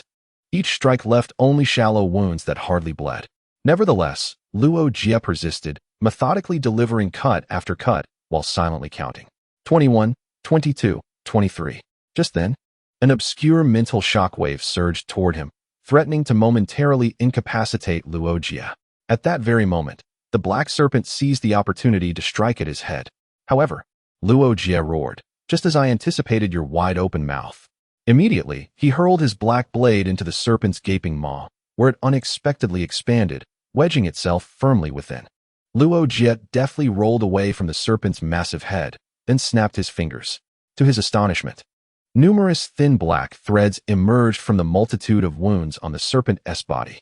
Simultaneously, his shadow expanded dramatically, producing dozens of black hands that connected with the threads, violently surging into the serpent's wounds. The serpent thrashed violently, but the multitude of black hands emerged from the shadows, binding its body tightly and rendering it immobile. As Luo Jie gazed at the black serpent, waves of mental shockwaves assailed him once more, yet he remained unyielding, sneering as he remarked, "Are you not aware that the same tactic can only be employed once against a saint? Shadow. Luo Jie, mind your own business." The shadow accelerated, as it poured into the wounds while transforming into countless threads that swiftly sliced through the serpent's scales. Meanwhile, Luo Jie continuously extracted his blade from the shadow, thrusting it into the serpent's open mouth. Once he filled its maw, he darted to its tail, ensuring that he stabbed the tumor-ridden appendage thoroughly. Such satisfaction surged within him from the act. The shadow inflicted tremendous damage on the black serpent, while Luo Jie engaged in seemingly trivial tasks outside. The serpent's struggles grew weaker until, at last, its head fell to the ground, motionless. Luo Jie instructed the shadow to continue holding the serpent tightly, then turned his attention toward the pristine white flower. This bizarre beast had long guarded the flower, preventing anyone from approaching it. In the realm of cultivation novels, such a flower would be a rare treasure protected by a mystical creature.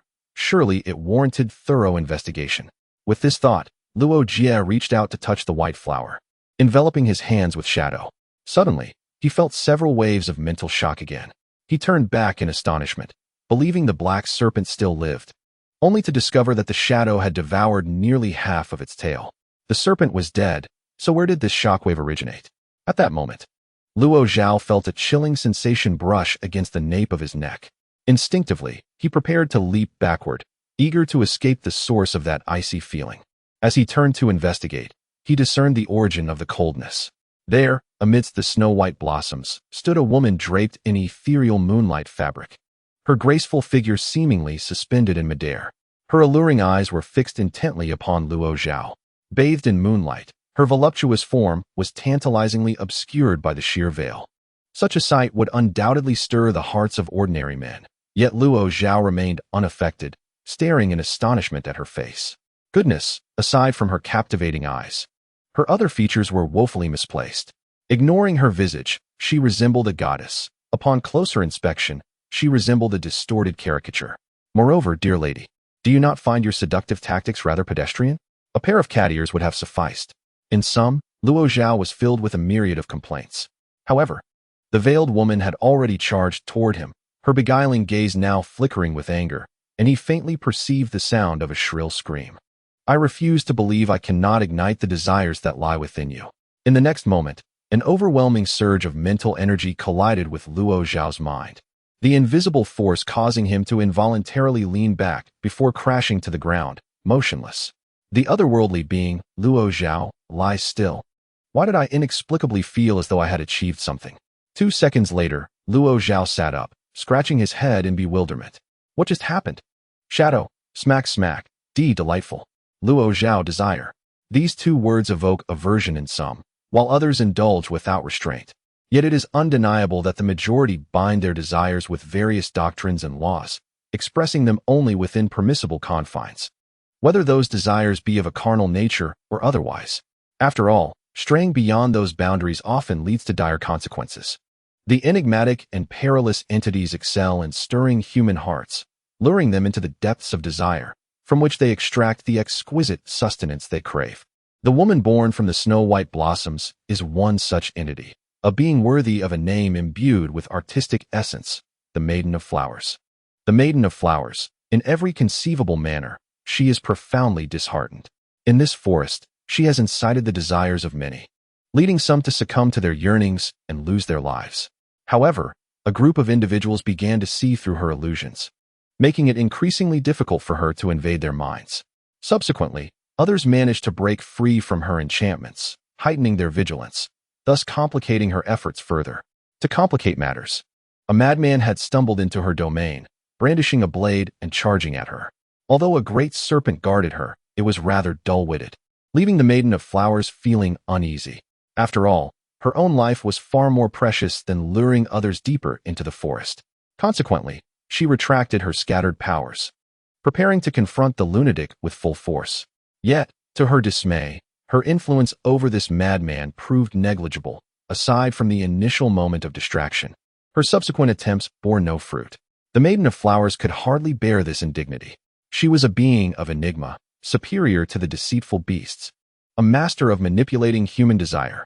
Thus, she manifested her form and launched a full-force assault on the deranged mind, intent on submerging it into a sea of desire for eternity. This appeared reckless. However, the Flower Maiden had her own calculations. This lunatic was evidently far superior to that foolish serpent. Once she gained control over him and had him as her guardian, she could more easily contend with the others lurking in the forest, be it lust, desire, bloodlust, or any other yearning, as long as she could evoke even one. Victory would be hers.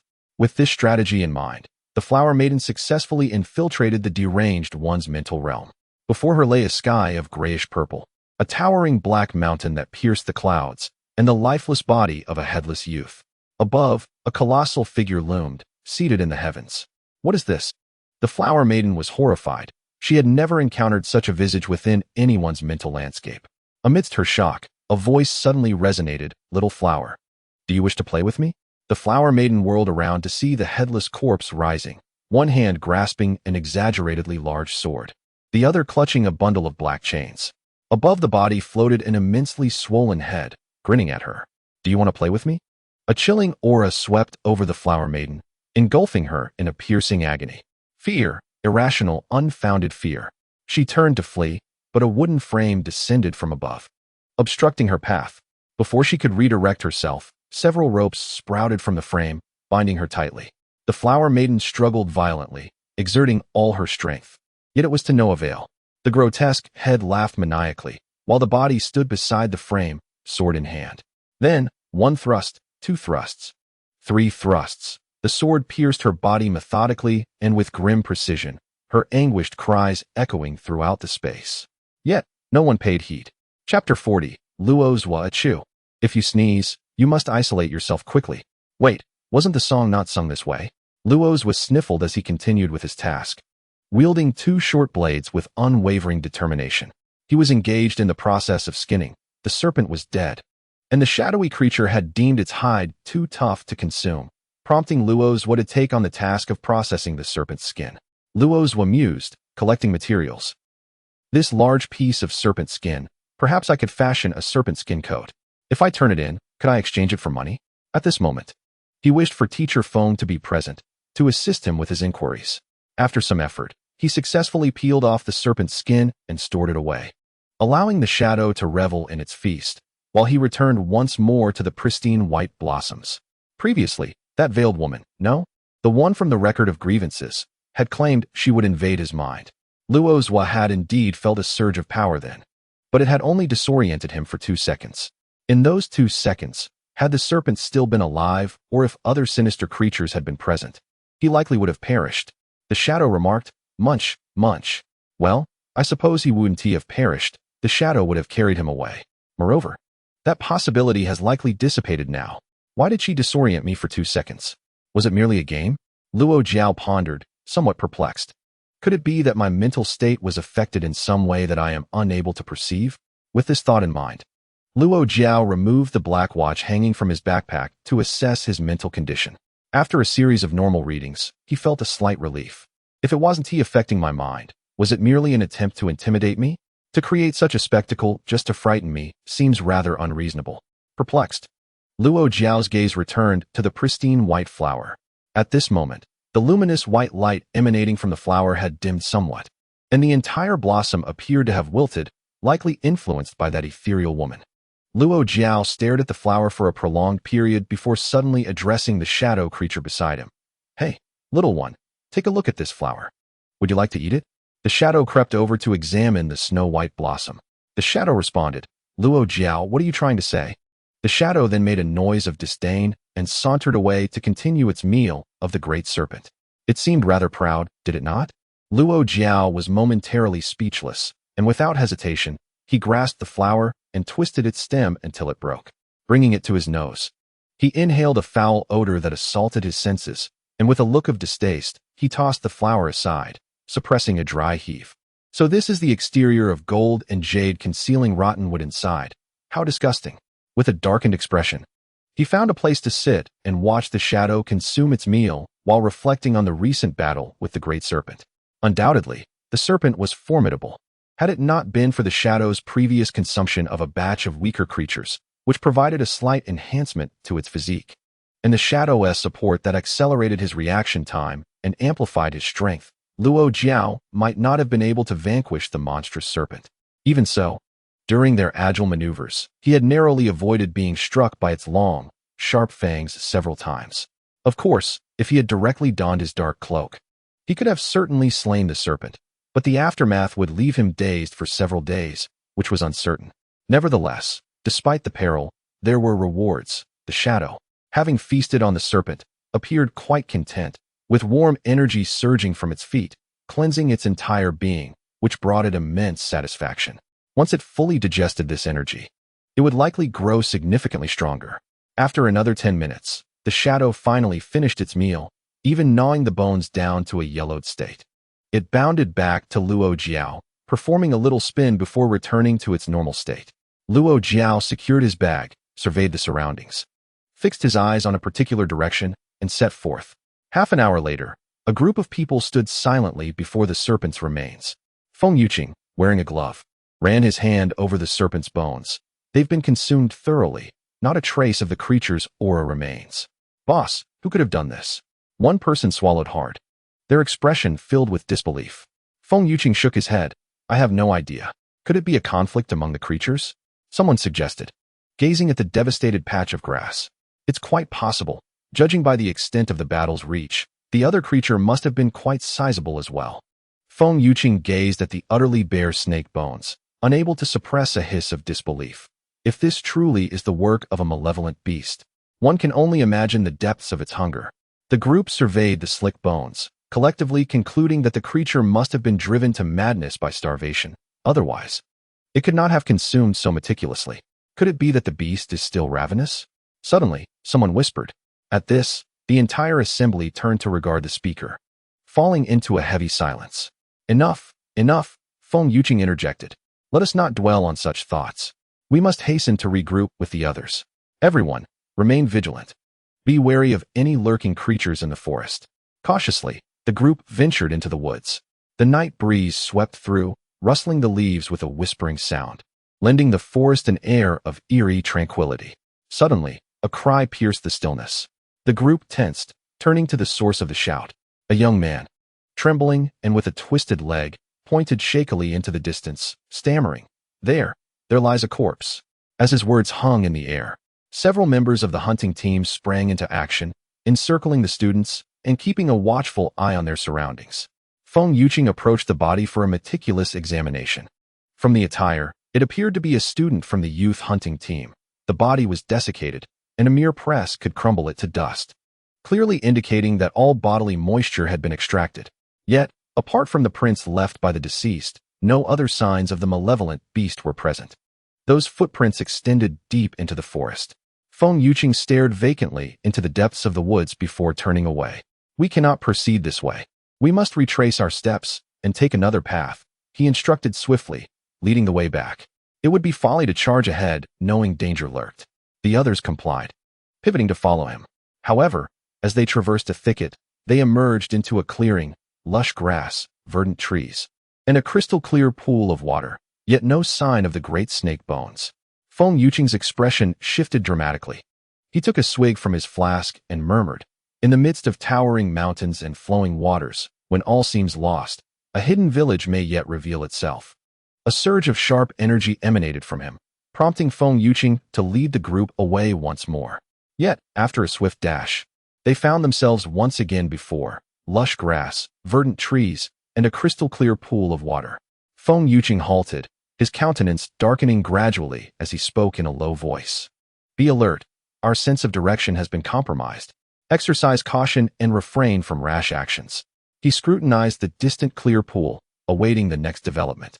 At that moment, Luo Jie, a rather formidable malevolent creature, was dashing wildly through the forest.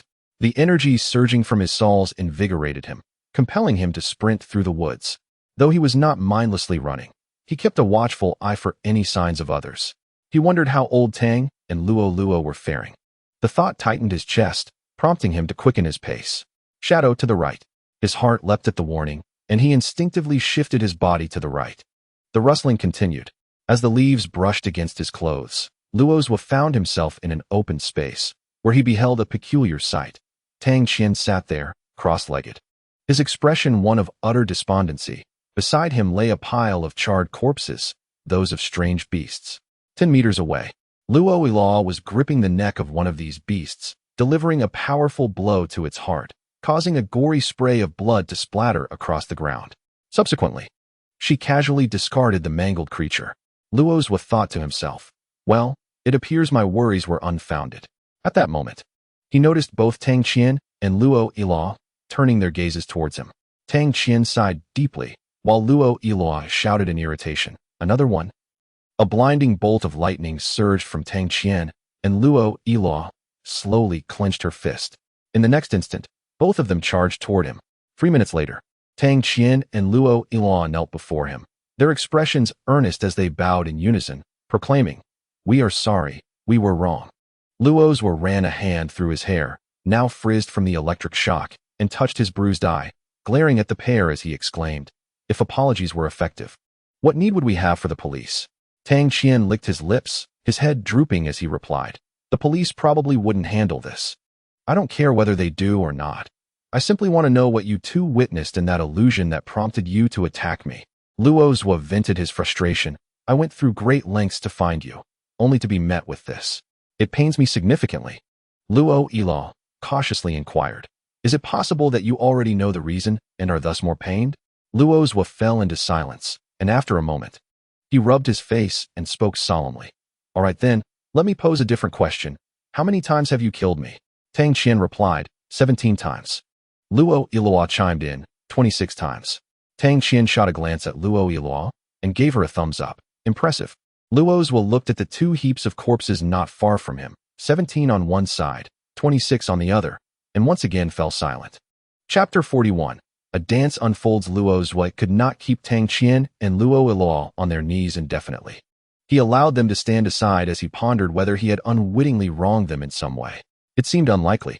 At that moment, he cast a shadow over their eyes, eliminating the influence of the illusion before them, allowing them to clearly see the gruesome scene of the corpses. Then, he heard a lady exclaim, "How bloody, how cruel." Luo Jie thought, surely not. After a brief pause, he turned to the two and asked, "So, are you feeling better?" Luo Jie replied, "Much better." Tang Qian added, "It's bearable." In truth, upon his arrival, Luo Jie had noticed their poor condition. According to them, they had been exhausting their powers to repeatedly kill him, which had drained their mental energy significantly. Additionally, they had to remain vigilant against the potential changes in the illusion, keeping their minds in a state of constant tension. It was only upon his true arrival that they could relax somewhat. Luo Jie glanced at Tang Qian, asking, "Aren't you hungry?" Tang Qian turned to glance at the distant, charred remains of the strange beasts, expressionless as he replied, "I certainly do not consume strange beast meat." "What are you thinking?" Luo Jie rolled his eyes and retrieved a piece of compressed biscuit from his backpack. "Here, take this." Compressed biscuits, indeed, require a companion of water. A bottle was handed over. Yet, at this moment, I found myself in need of. A packet of tissues was passed. In truth, I craved something refreshing. An apple was tossed towards me. Tang Qian gazed at Luo Jie in sheer astonishment. "Is that you, doorman?" he exclaimed. "Get lost," retorted Luo Jie, snatching the apple and offering it to Luo Jie before turning to Tang Qian with a hint of irritation. "If I were doorman, wouldn't I simply use an anywhere door to go to Yinjing? Why would I board a wretched airplane?" Tang Qian took a bite of the compressed biscuit and replied earnestly, "That's feasible, but the condition is that you must have been to Yinjing before, knowing exactly where we should land. Otherwise, we might end up in some women's restroom. Why not just have Teacher Feng open the door for us? You would need a locator staff for that. Otherwise, finding Teacher Feng would be impossible. Damn, this wretched place makes me want to obliterate it with a world-ending bomb. Then we would be finished as well." Luo Jie sat quietly, munching on her apple, bewildered at how the conversation had veered towards a comic. She simply found the apple quite delightful, with a hint of sweetness. Once Luo Jie finished her apple and Tang Qian consumed his biscuit, Luo Jie ceased the discussion about a certain death god manga and spoke with solemnity. "All right, we've eaten our fill. It's time for us to set forth." "Where to?" Tang Qian wiped his mouth, his previously despondent expression brightening slightly. Luo Jie stood up, surveyed the surroundings, and sighed. "Although we lack a locator staff, we must seek out Teacher Feng. After all, they possess experience, and we've been alone for too long, which could lead to complications." As she spoke, Luo Jie muttered quietly to her shadow. Luo Jie brushed off the dust from her clothes, realizing their current task was to reunite with the main group. "Which way should we head?" she inquired. Luo Jie and Tang Qian exchanged glances and chimed, "The little rooster picks someone, and I'll choose whoever it points to." "That way? This way? That's where I came from." Luo Jie rolled her eyes and took the lead, albeit at a slow pace. Mindful of Tang Qian's and Luo Jie's exhaustion, this consideration lingered in her thoughts. Tang Qian glanced at Luo Jie, shrugged, and fell in step behind her. Luo Jie chuckled softly and followed suit. The trio ambled leisurely through the perilous woods, an inexplicable sense of tranquility enveloping them. "By the way, what else is in your bag?" "An ID, bank card, mobile charger, spare phone, extra clothes and shoes, spare socks, and some food. That's about it." "How utterly refined. You insist on playing this joke, don't you? $3? Huh, it's nothing." Upon entering the forest amidst their clamor, the three fell silent, instantly sharpening their senses to the changes around them. Unbeknownst to Tang Qian and Luo Jie, the moment they stepped into the woods, a dark line slithered along the ground, heading straight for the pile of strange beast carcasses. The shadow whispered, "Chomp, chomp, how swiftly it falls." At that moment, if Tang Qian and Luo Jie were to turn around and behold a heap of bones, they would undoubtedly be gripped by a sense of horror. It felt like a scene from a horror film. As Luo Jie walked slowly, she awaited the communication from her shadow companion. Once she sensed that the shadow creature had finished its meal, her heart settled, and her pace quickened slightly. Luo Jie glanced at Luo Jie with a hint of confusion, sensing that the latter seemed to be in a slightly elevated mood. As they walked, Tang Qian quietly inquired of Luo Jie, "Did you encounter any dangers on your way here?" "Dangers?" Luo Jie pondered for a moment before recounting the incident involving the black serpent and the pristine white blossoms. Once he finished, he noticed Tang Qian and Luo Jie regarding him with peculiar expressions. Luo Jie, perplexed, asked, "What's wrong?" Tang Qian stroked his chin, donning a serious expression as he mused, "Based on your description, that specter from the Wash Away the Grievances recording." "It's the specter of the Wash Away the Grievances," Luo Jie corrected. "Oh, that specter might be a harbinger of calamity. Did you manage to subdue it?" "Not necessarily. It vanished after colliding with me. Who knows if it was a mere ruse?" "That is a valid point." Listening intently, Luo Jie suddenly interjected, "Was that harbinger well built?" "Indeed. It could easily outshine the entertainment industry," Luo Jie replied candidly, nodding. Tang Qian covered his face in disbelief, while Luo Jie remained silent, and Luo Jie, with an innocent demeanor, continued to lead the way.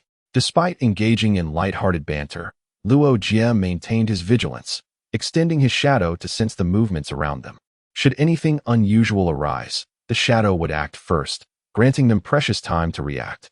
As they proceeded, Luo Jie abruptly halted, his gaze fixated in a particular direction, one indicated by a shadow.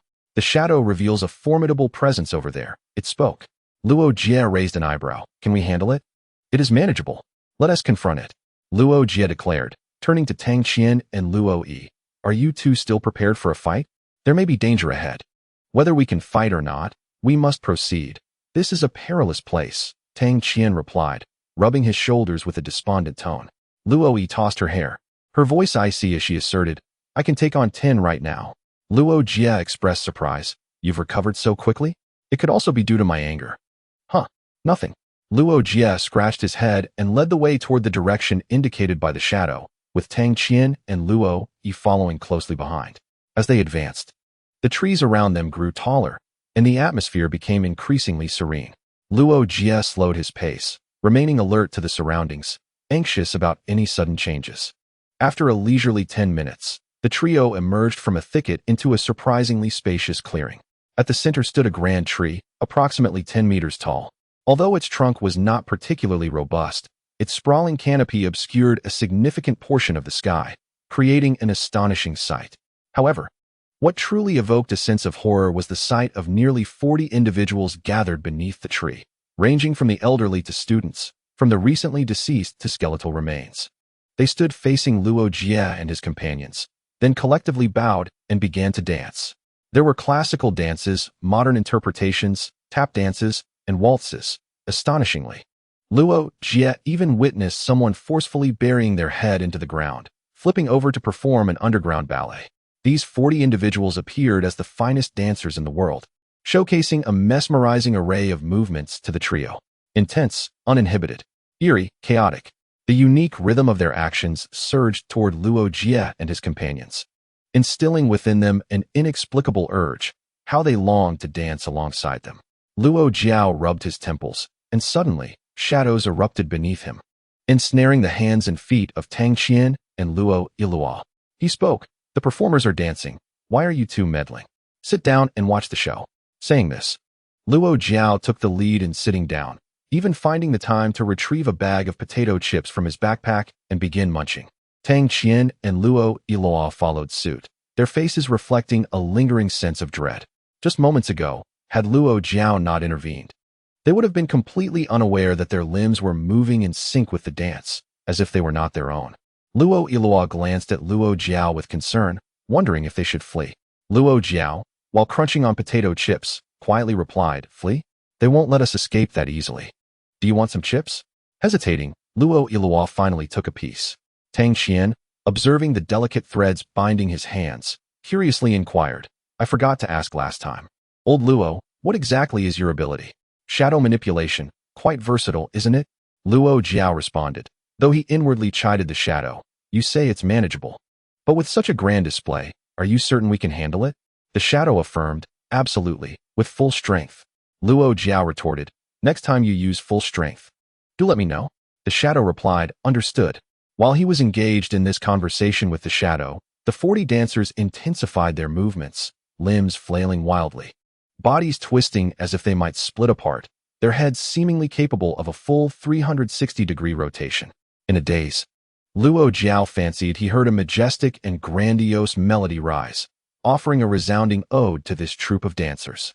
The music grew increasingly fervent, and the dancers' actions became more frenzied, the shadow enveloping Tang Qian and Luo Yi's heads thickening in tandem. Finally, as the music reached its climactic conclusion, the dancers began an extravagant finale. With the music's cessation, so too did the dancers halt. A series of thuds reverberated as the bodies of the 40 dancers scattered, cascading down like fireworks bursting in the sky at the end of a grand soiree. Once the corpses had settled, Luo Jie stood to survey the scene. Strangely, the bodies had landed in a manner that formed a grotesque, laughing visage. Luo Jie clapped enthusiastically, exclaiming, brilliant, exhilarating. But now that the dance has concluded, we shall take our leave without further interruption, shall we? No sooner had he spoken than he sensed the trees behind him shifting slightly, blocking their path back. Well then, it seems there's no room for negotiation. Let us engage. I had no intention of fleeing anyway. As he finished speaking, a black blade emerged from the shadows.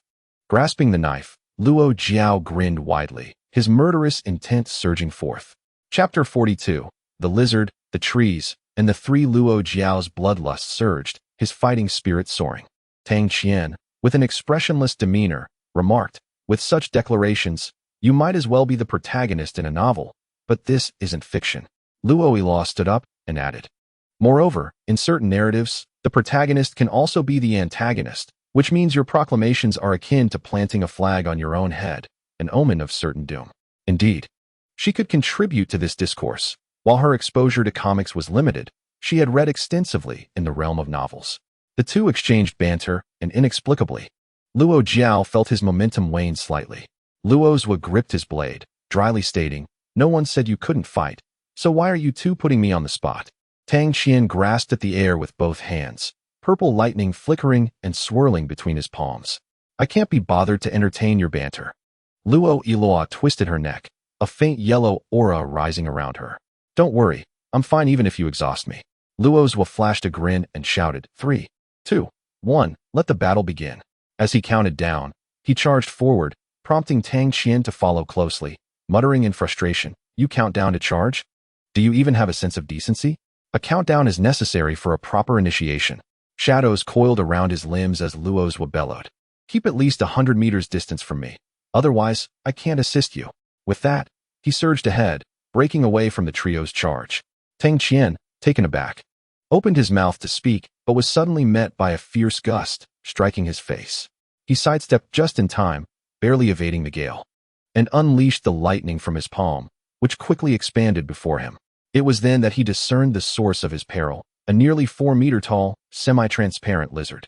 In the midst of his confusion, Luo Yi's urgent voice broke through. It's a corpse lizard. It's semi-transparent and uses carcasses as armor. We must stop it. Before she could finish, the translucent lizard abruptly recoiled, retreating to the scattered bodies nearby. Its long tongue lashed out, consuming a significant portion of the remains. And then the sound of grinding bones filled the air as the lizard's body erupted, revealing protrusions encasing oddly colored corpses. The corpse lizard had officially taken form. Crush it! Luo Yi exclaimed. Just then, Luo's voice echoed back. The big lizard is yours. I'm off to find the big boss. Gritting her teeth, Luo Yi turned to assist Tang Qian, her faint yellow aura swirling around her, manifesting as delicate patterns across her body. War god ability. With a sudden burst of speed, she surpassed Luo Jie, rapidly closing in on the massive corpse lizard. Her right hand clenched into a fist, she struck out with force. A muffled thud echoed as her punch collided with the lizard's right leg joint, causing its immense form to stagger. Enraged, the corpse lizard swung its head toward Luo Yi, unleashing its barbed tongue. However, she deftly dodged, just as Tang Qian's lightning struck, the explosive energy sneaking along the lizard's tongue and into its mouth. Here's a taste of your earlier ambush, Tang Qian remarked, a faint smirk crossing his otherwise somber face. Then he witnessed the lizard's tongue snap. Startled, he blinked in disbelief, only to see the lizard's mouth open wide, revealing 6 tongues spinning within, seemingly mocking him. You think that's impressive? I have 6 more. Tang Qian could only curse under his breath when suddenly, his body dropped low, executing a slide beneath the lizard's belly, narrowly evading a sweeping tail. The moment he emerged, Luo Jie descended from the sky, delivering a powerful kick to the lizard's back. Dust billowed as Tang Qian took the chance to retreat, casting his hand toward the ground, summoning bolts of lightning to strike the earth, but nothing transpired. Where's the promised electromagnetic strike? I've been misled by this super cannon. In his heart, Tang Qian silently cursed. With a swift pull of his hands, a thunderous spear materialized and was launched towards the corpse lizard. Yet, as the creature crouched down, the spear, originally aimed at its vulnerable abdomen, struck its armored exterior instead. Luo Jie retreated to Tang Qian's side, panting slightly. Had I known, I would not have explained earlier.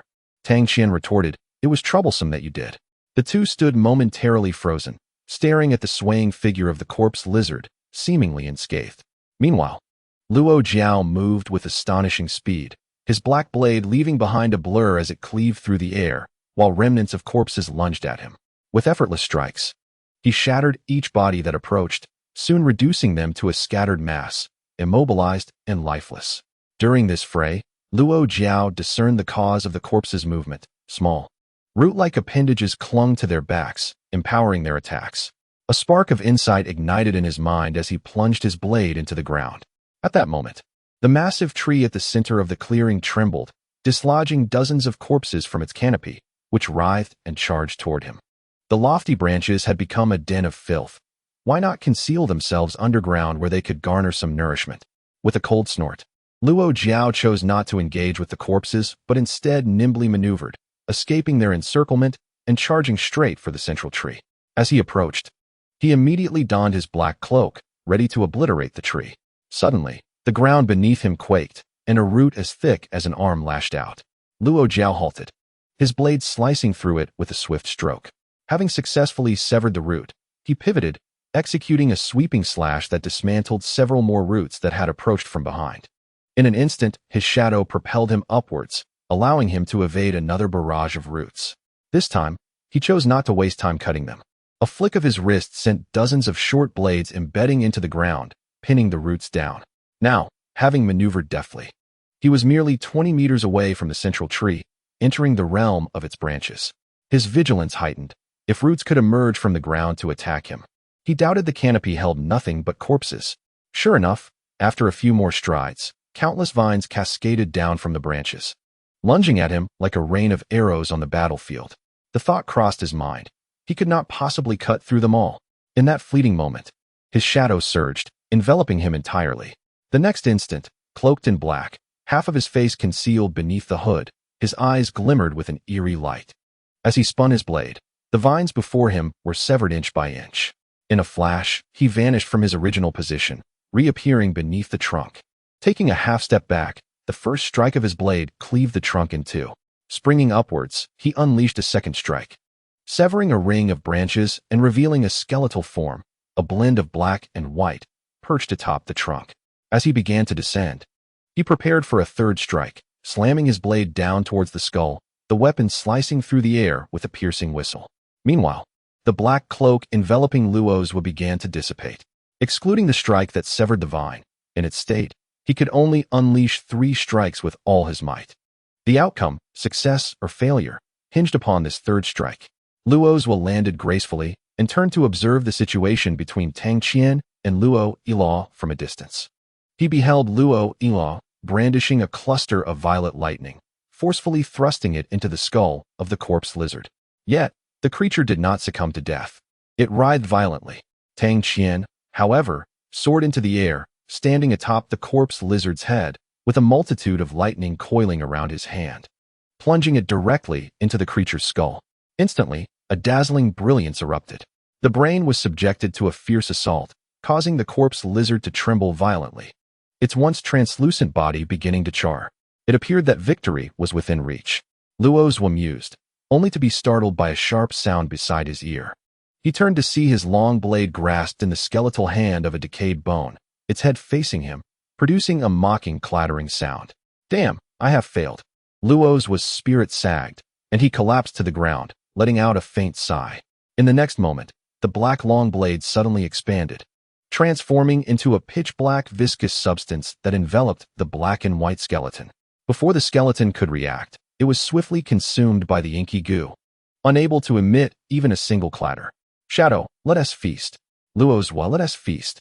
The shadow spun rapidly. Warm energy surged into Luo's was body, cleansing him and restoring a semblance of vitality. As the shadow devoured the black and white skeleton, Luo's wa noticed the once lush trees around him gradually withering, and in the distance, a heart-rending roar suddenly erupted.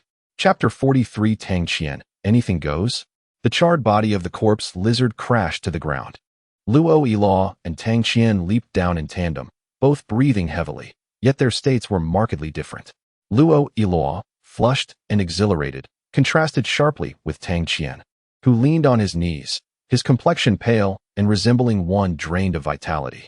Between gasps, Tang Qian raised a hand towards Luo Yilaw. At that moment, Luo Yilaw laughed. Victory high five. Who is high-fiving you? Tang Qian, panting heavily, then looked at Luo Yilaw with a serious expression and asked, why were you able to grasp my lightning? Luo Yilaw paused, glancing at her own hands, somewhat bewildered. I don't know. I just felt I could grasp it, so I did. Tang Qian opened his mouth, wanting to say something, but words failed him. When others coordinate, it's A, let us all attack. B, all right. But with him and Luo Yilaw, it's Tang Qian, let us attack together. Luo Yilaw, no, give me the lightning, I'll handle it. Ironically, she could indeed handle it. Who could he complain to about this? Reflecting on this, Tang Qian thought of Luo Zhua and turned his gaze towards the tree, where he saw Luo Zhua lying motionless on the ground.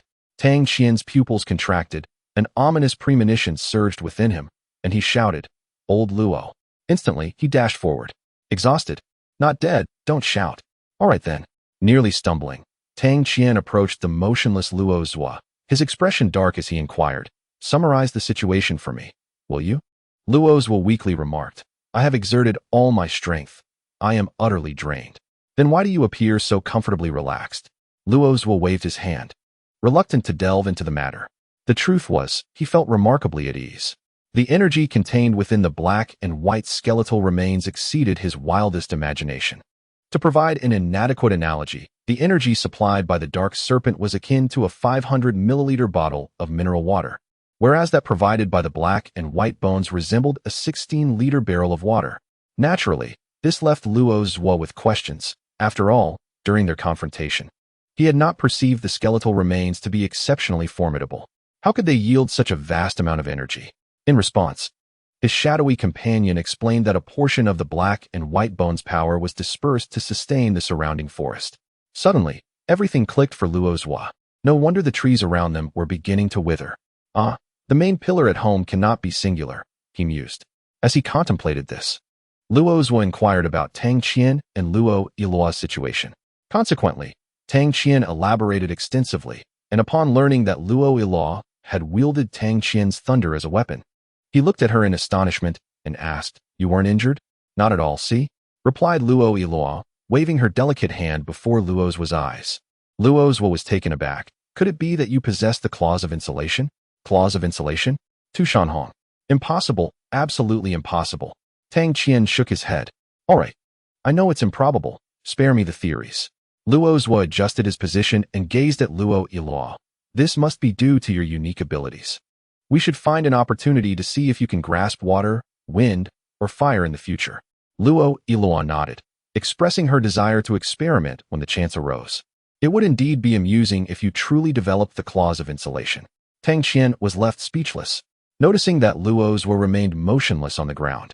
Luo Yilaw grew concerned. Luo Zhua, are you able to walk? To this, Luo Zhua confessed his inability. I am utterly spent. I cannot manage anything at the moment. Cannot manage anything?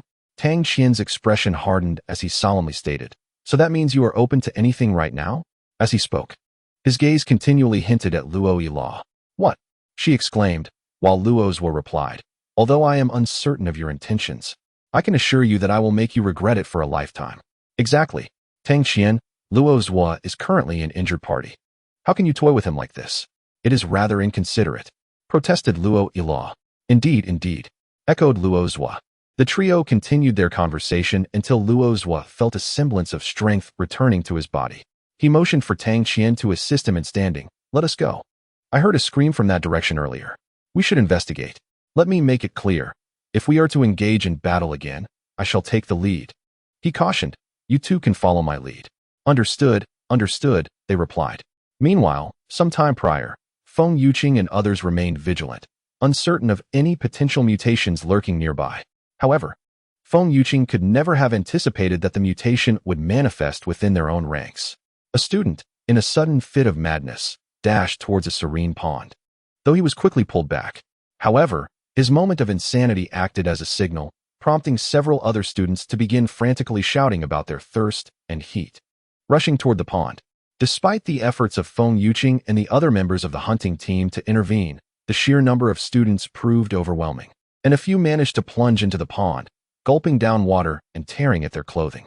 Before the eyes of the onlookers, these students transformed into lifeless husks, collapsing into the water without a ripple, while the pond remained crystal clear. Feng Yuqing and his companions swiftly regained their composure, employing various methods to keep the remaining students alert or binding them to prevent any further movement. Suddenly, the pond began to churn violently, and a ring of corpses surfaced, at the center of which was a water-like entity resembling a toad, emitting strange croaks. Beware!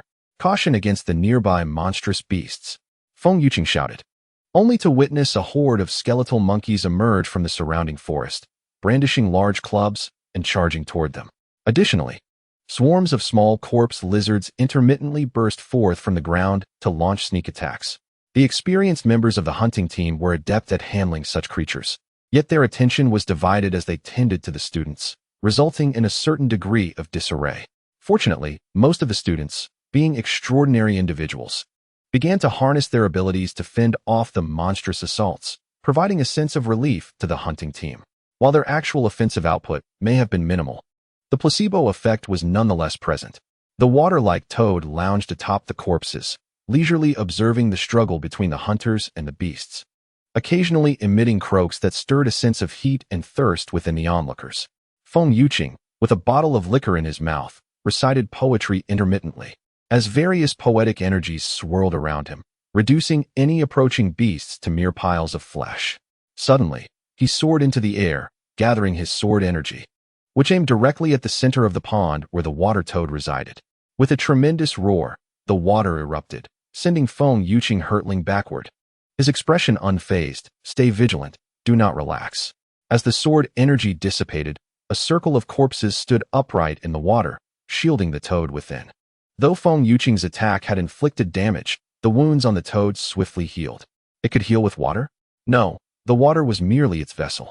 Something else was aiding it. After a brief exchange, Feng Yuqing summoned his sword energy once more to eliminate the surrounding beasts. Yet this time he refrained from recklessly attacking the toad, unless he identified the source of the toad's healing, even if he severed a portion of it. His efforts would be in vain. Perhaps he could evaporate the pond's water, but the toad was formidable. He could not achieve that yet. If he were a leader-level extraordinary being, he might be capable of such a feat. The protruding eyes of the water toad fixed upon Feng Yuqing, and its croaking grew increasingly rapid. Feng Yuqing's body trembled, overwhelmed by an intense yearning. He longed for water, for just a sip from the clear pool. If he could have but a taste, he would die without regret. With a cold snort, Feng Yuqing recited, "After countless trials and tribulations, I remained steadfast, undeterred by the winds from any direction." In that instant, a surge of clarity emanated from his sword intent, significantly diminishing the collective thirst of those present for the pool's water. The water-like toad croaked twice, preparing to act again, when suddenly a change occurred in the arena. The small, stealthy corpse lizards ceased their attacks, turning to gaze in a particular direction. Moments later, they scattered in all directions, fleeing in disarray. Moreover, the bone-faced monkeys, which had been leaping and wielding their clubs among the trees, exhibited abnormal behavior. One agile creature stumbled and fell from its perch, its once robust form shrinking noticeably. Everyone was taken aback, bewildered by the sudden turn of events. At that moment, the water-like toad emitted a piercing screech. its form diminishing while the pool beneath it shrank as well. Feng Yuqing's eyes glimmered as he murmured incantations. In the next moment, an unremarkable long sword appeared in his grasp.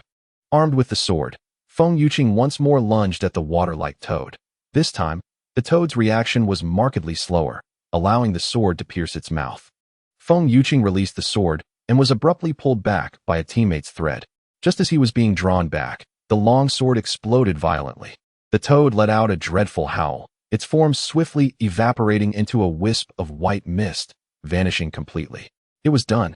Feng Yuqing collapsed to the ground, exhaling a sigh of relief as the others rallied, swiftly dispatching the remaining monstrous creatures. With the loss of their formidable leader and the emergence of unforeseen complications, the situation turned overwhelmingly in favor of the humans, who pursued the creatures relentlessly. The crisis had been averted. Chapter 44. A turn in the cultivation drama due to Luo's exhaustion. Tang Qian supported him as they walked. However, after a surge of energy from Tang Qian, who was somewhat fatigued, he soon collapsed with Luo Jie. Thus, the scene shifted to Luo Jie, who was carrying both of them. Leaning against Luo Jie, Luo's smacked his lips, suddenly reminded of another trio. What trio? Tang Qian replied lethargically, the thrill of having slain a large monster dissipating, replaced by a sullen expression. Hermione and her two useless men, Tang Qian remarked. Luo Jie added that Hermione has considered abandoning her two inept companions. You two should move your feet and not make me drag you. Luo Jie and Tang Qian exchanged awkward glances and shifted their feet. Thus, Luo Jie dragged the two, and the trio slowly ventured deeper into the still withering woods.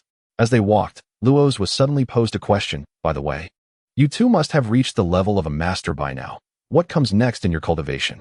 I feel as though I haven't made any progress since attaining that rank.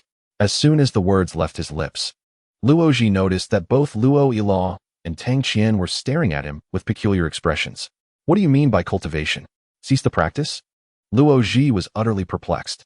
In the realm of the sovereign stage, accumulating spiritual energy is indeed beneficial, yet this energy remains scattered, akin to certain nerves within the body, owned by you, yet difficult to harness. The proper method of cultivation upon entering the sovereign stage is to acquire a visualization diagram, utilizing it to refine the ethereal spiritual energy, which ultimately leads to genuine advancement. Upon hearing Tang Qian's explanation, Luo Jie was taken aback. A visualization diagram? Is this akin to a stage of immortal cultivation? He clicked his tongue, and Tang Qian chuckled lightly, stating, it is said that the earliest extraordinary beings indeed derive the concept of visualization from immortal cultivation novels. Luo Jie, unable to contain his astonishment, remarked, no further words are needed. This is truly remarkable. Luo Jie, bearing the weight of both individuals, joined in the discourse. The visualization diagram can encompass mountains and rivers, the sun and the moon, the great figures of ancient and modern times, divine and demonic totems, and even the bizarre and fearsome beasts. In essence, myriad subjects can serve as visualizations, yet the truly effective ones are few, and their identities remain a mystery. Currently, the available visualization diagrams are primarily cataloged within the libraries of various extraordinary universities. If you aspire to ascend, seek out a visualization diagram as soon as you arrive at the university. Luo Jie nodded in understanding, yet his mind involuntarily conjured the image of the colossal figure he had encountered in his dreams during a recent bout of unconsciousness. In the next moment, a flash of grayish-purple light flickered in his eyes, and he felt a sudden shift, awakening to find himself adrift upon a golden ocean. The golden waves roiled and bubbled, creating lively splashes. Luo Jie could distinctly sense that this golden ocean represented his spiritual energy, abundant, yet, just as Tang Qian had stated, he could only utilize a fraction of it, while the remainder was akin to an unruly group of boisterous children, heedless of his commands. With the aid of visualization, I can suppress the sea of spirit and refine my spiritual energy, Luo Jie murmured, when suddenly, a majestic figure materialized within the sea of spirit. 8 arms and 2 heads, faceless and enveloped in an ocean of darkness. It bore an uncanny resemblance to the entity he had seen during his unconscious state. In the next instant, the sea of spirit trembled violently, yet the tumultuous waves gradually calmed and contracted, transforming from a vast ocean into a serene lake. With newfound vigor, Luo Jie felt the stagnation of his realm dissipate upon entering the sovereign stage, and his spiritual energy surged. The shadow was still in the process of assimilating the power of the bizarre and fearsome beasts. Once the absorption was complete, he anticipated significant progress. His momentary daze vanished, and Luo Jie quickly regained his focus, pondering how he had slain so many bizarre beasts, only to see little enhancement in his spiritual energy. The root of the issue had lain here. However, now, all was well. The problem was elegantly resolved. Indeed, there are various so-called visualization diagrams available online, some featuring Doraemon, others the victorious fighting Buddha, or even the Tathagata Buddha and the Black Dragon King Nidhogg. The efficacy of these remains to be seen, but in recent years, universities for extraordinary beings worldwide have conducted research indicating that the best subjects for visualization are inanimate entities such as mountains and rivers, or revered figures of humanity. Visualizing excessively powerful entities could potentially obstruct one's own path. Tang Qian spoke eloquently, even providing several examples of individuals who had never advanced due to the overwhelming nature of their envisioned objects. He remained oblivious to the fact that with each word he uttered, Luo Jie's expression grew increasingly grim. Could an excessively formidable envisioned object truly obstruct future paths? Surely that 8-armed entity couldn't be that powerful. Tang Qian continued his incessant chatter while Luo Jie wore a look of deep melancholy, prompting Luo Jie to suddenly contemplate casting both men out. The three of them, each bearing distinct expressions, walked for a while until they finally reunited with Feng Yuqing and the others, successfully rejoining their group. They settled at the periphery of the student assembly, opting for silence. Certain topics were best discussed among themselves without involving others. Feng Yuqing busied himself attending to the group, instructing them to remain vigilant for any lurking beasts, while he discreetly conversed with 2 team members aside. After a brief interval, only Feng Yuqing returned, while the other 2 turned to depart. He smiled at the assembled crowd and remarked, "Everyone, take a good rest. I have already made contact with the team in Yanjing. Help will arrive shortly." At this announcement, a collective sigh of relief swept through the group. Some, overwhelmed by the release of tension, covered their faces and wept, while others displayed expressions of worry and sorrow. None appeared at ease. In stark contrast, the trio of Luo Jie maintained their stoic demeanor, with one exhibiting a deadpan visage, another a scowl, and the third an air of fatigue, standing out as distinctly out of sync with the rest. Feng Yuqing felt compelled to pull them aside and inquire if they had encountered any extraordinary events. After a 10-minute respite, the 2 members of the hunting team who had previously departed returned, accompanied by the grim presence of 2 student corpses. They led Feng Yuqing aside to brief him on the situation. Including the desiccated corpse previously seen and the bodies in the pool, they had accounted for 7 student remains. 2 students remained unaccounted for, but they had discovered fragments of some bodies in an open area, some appearing quite recent, though it was uncertain if they belonged to students. Furthermore, the helicopter remained, yet the pilot was missing, with no body found and no traces of his whereabouts nearby. Feng Yuqing frowned in contemplation, pondering the pilot's disappearance and the significance of their current location. If they were near Yanjing, the pilot might not be in jeopardy. However, if they were far afield, the situation could be dire. Just then, Feng Yuqing's phone rang. "Hello, this is Feng Yuqing.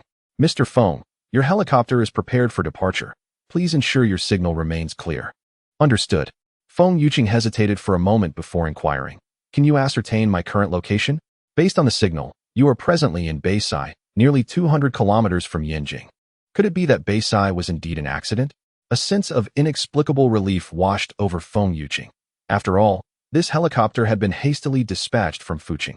If even a random aircraft were problematic, it would prompt a thorough investigation by the entire aviation department of Fuqing and possibly higher authorities. Expressing his gratitude, Feng Yuqing ended the call and turned to his 2 teammates, asking, "Is there any further information?" "Yes."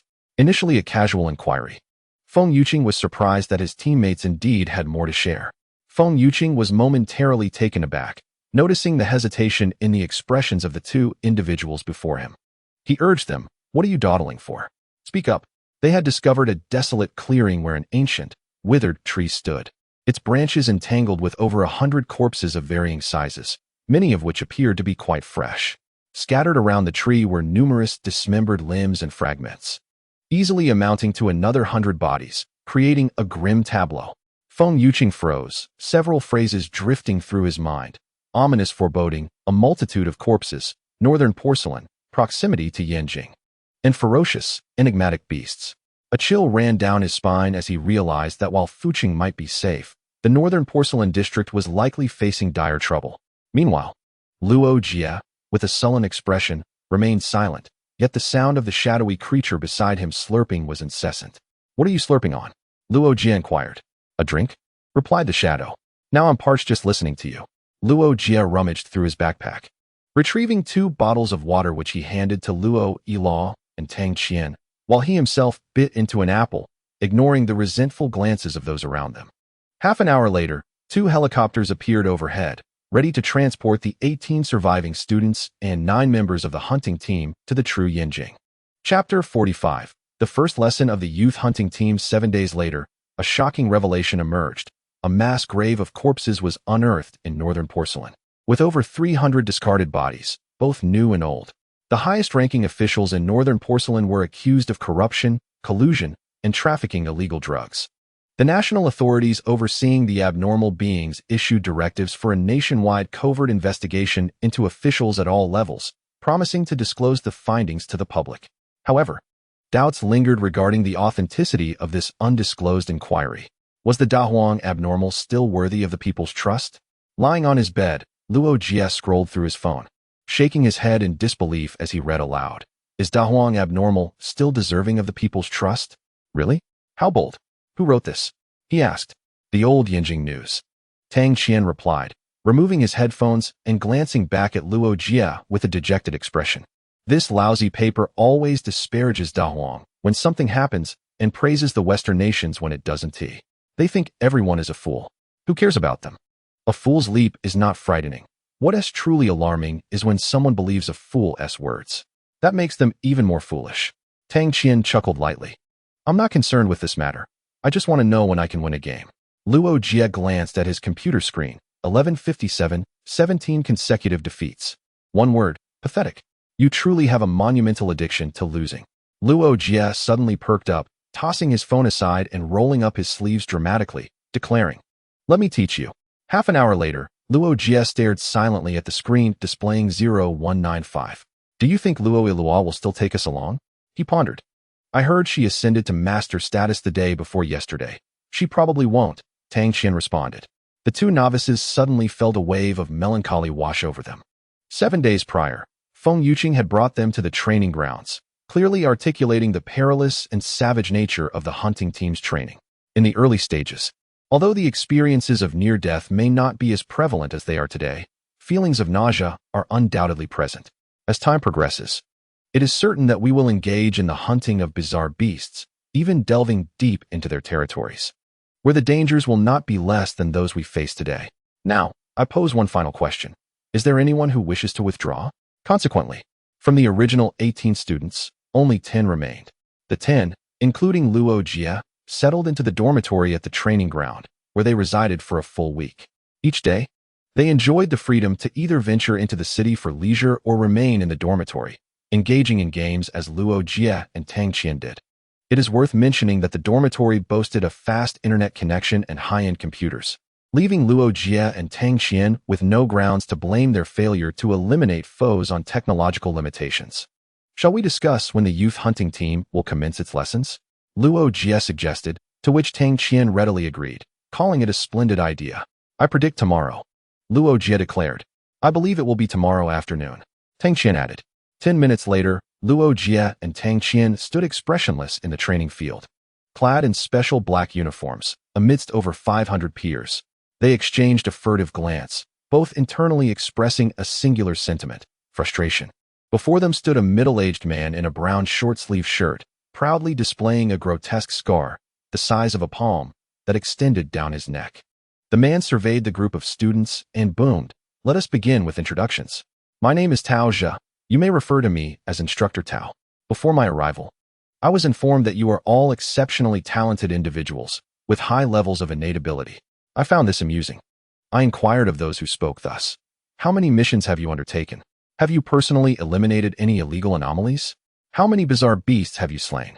Have you ever confronted true horrors?" At that point, silence enveloped the crowd. Thus, I must assert, this is not talent, it is mere waste. Refuse, a swarm of arrogant insects. After a brief silence, he scanned the field, taking pleasure in the sight of numerous eyes burning with indignation. However, he was momentarily taken aback upon noticing one particular individual. In those eyes, there was no trace of anger, only a subtle air of dejection and fatigue. Tao Jie flipped through the roster and found the student's name, Tang Qian, accompanied by a note indicating that he had survived in the anomalous region of North Porcelain without the aid of a hunting team, alongside several companions. No wonder there was no sign of anger. He evidently did not regard himself on par with the other students. Tao Jie's gaze continued to wander until it was arrested once more. Remarkably, this student exhibited not only anger but an eagerness that was palpable. Luo Jie mused. Is it time for the demonstration? Choose me. Choose me. I want to show off. Show off. A voice echoed. Children should refrain from using foul language. Tao Jie glanced at the roster and located the name, Luo Jie. The note read, has slain 2 illegal anomalies, killed an injured bizarre beast in the city, and survived alongside companions in the anomalous region of North Porcelain. Quite impressive, Tao Jie thought, momentarily taken aback, realizing that this student too did not regard himself on the same level as the others. With a glance at the eager participants, Tao Jie contemplated internally, recognizing that he had indeed found an excellent target for a lesson in discipline. He would not be fooled. After all, his skills had waned compared to previous years. Should a scenario of discipline unfold, he could very well find himself in a precarious situation. Thus, he smoothly diverted his gaze from Luo Jie. Surveying the crowd, Tao Jie maintained an impassive expression as he remarked, excellent. I perceive your anger and dissatisfaction etched upon your faces. No worries. As long as you complete all the training, I shall remain here, allowing you to strike at will. Of course, should you fail to meet the standards, you may withdraw at any time. However, in my presence, within my ranks, you shall forever be deemed worthless. You may rise and proclaim that fortunes shift every 30 years, that one should not underestimate the youth, and then, after achieving your ambitions, return to deliver a resounding slap across my face. But let me make this abundantly clear. This is not a novel, and there are no fortuitous events to grant you advantages. You stand now as the lowest of the low, and the future I offer you is fraught with humiliation, devoid of dignity. Now, I shall ask once more, those who wish to withdraw, who cannot bear the shame, who feel their dignity has been insulted, step forward immediately, and I shall arrange for your departure. Tao Jie shouted with great volume, yet none of the 500 present stirred. Observing this, he nodded in satisfaction. Very well. Remember, this is your own choice. He then gestured for everyone to turn around. As they complied and pivoted, they were momentarily taken aback. Not far behind them stood a large, heavy curtain, obscuring whatever lay beyond. Now, let us commence your first lesson. With a decisive wave of his hand, Tao Jie lifted the heavy curtain, instantly unleashing a wave of putrid odor. The assembly beheld 500 cages, each containing a variety of grotesque creatures, bizarre, foul-smelling, and barely clinging to life. All were momentarily stunned, with some instinctively raising their hands to cover their noses, only to be sharply admonished by Tao Jie. Now, draw forth the daggers at your waists and proceed to dismember these creatures. Remember, cut slowly and with precision. Truly savor the sensation of your blade piercing their flesh. With a thunderous command, the 500 cages suddenly floated, landing precisely before each individual. As the signal to begin was given, Tao Jie began to circle the group, keenly observing their expressions and any signs of distress, taking note of the significance of these actions. Though he himself was uncertain, it was merely a directive from above. When he noticed someone pinching their nose, he instructed them to lower their hands. When he saw another holding their breath, he compelled them to inhale deeply, employing any means of torment available. As he moved about, an inexplicable sense of satisfaction filled him. After a while, he approached Tang Qian, observing him frowning as his dagger glided over the feeble creature, causing a profusion of blood to spill forth, intensifying the foul stench. Yet, Tang Qian remained stoic, methodically continuing his dissection. Tao Jie nodded, recognizing the resilience of someone who had endured hardships. With this thought, he turned his attention to Luo Jie, eager to assess his performance. However, upon this observation, he was momentarily taken aback. Chapter 46. Is the main theme one of discouragement? What is Luo Jie doing? Indeed, he was engaged in the dismemberment of the grotesque beast before him. Yet, his actions, strictly speaking, did not align with Tao's instruction to proceed slowly. Rather, he was slicing with remarkable speed and precision, beginning with shaving the fur. Subsequently, he skinned it, cut the flesh, removed the bones, and dissected the innards. All the while murmuring, "Slice it finely for the minced meat," ensuring no trace of fat remains atop. Tao was momentarily bewildered, finding the lines oddly familiar. Just then, Tang Qian's sarcastic remark provided clarity. "You have become like Luo Jie, wielding a knife for the minced meat." "I am Luo Jie, not Luo Jie," Luo Jie retorted earnestly. "In the absence of Zhengguanzi, I must take matters into my own hands." In other words, if one were to gather Luo Jie, the minced meat, and Zhengguanzi, could one then synthesize the five-star hero Luo Jie? Tang Qian, wearing a dejected expression, responded with utmost seriousness. Luo Jie clicked his tongue. "You still lack Zhengguanzi, and the probability of summoning Luo Jie is merely 1/6. Never fear, my luck is extraordinary." Tao silently distanced himself, unable to decipher the youthful banter. After some contemplation, he inscribed a note regarding Tang Qian's performance. "Execution is commendable, exhibiting superior adaptability." In conclusion, he added a remark. "Engaging with Luo Jie seems to elicit symptoms of madness." As for his assessment of Luo Jie, Tao hesitated for 2 seconds before ultimately inscribing 2 characters. "Impressive." Besides Luo Jie and Tang Qian, several other students performed admirably, earning high praise from Tao. However, not all fared well. The majority exhibited expressions of grimace, struggling against the urge to vomit while laboring through the dismemberment of the grotesque beast. A significant number could not contain themselves and succumbed to nausea.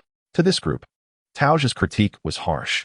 "You are nothing but a bunch of individuals who have perused countless lewd books yet hesitate to take action when the moment arrives." In summary, the first lesson concluded amidst his incessant reprimands. The students, holding their breath, tended to their bloodied attire before reluctantly proceeding to the second class. In contrast, Luo Jie felt a tinge of regret. Such a unique training segment felt incomplete without an encounter with a scrutinizing instructor, which would have added a delightful twist. The second lesson was held in a smaller classroom, where the instructor was a strikingly attractive woman, embodying the traditional features of a Chinese woman, yet adorned with ice blue hair. Surprisingly, the combination appeared quite harmonious, as her demeanor exuded an aura of chilliness. "My surname is Lin, and I am Lin Siyu. You may address me as Teacher Lin."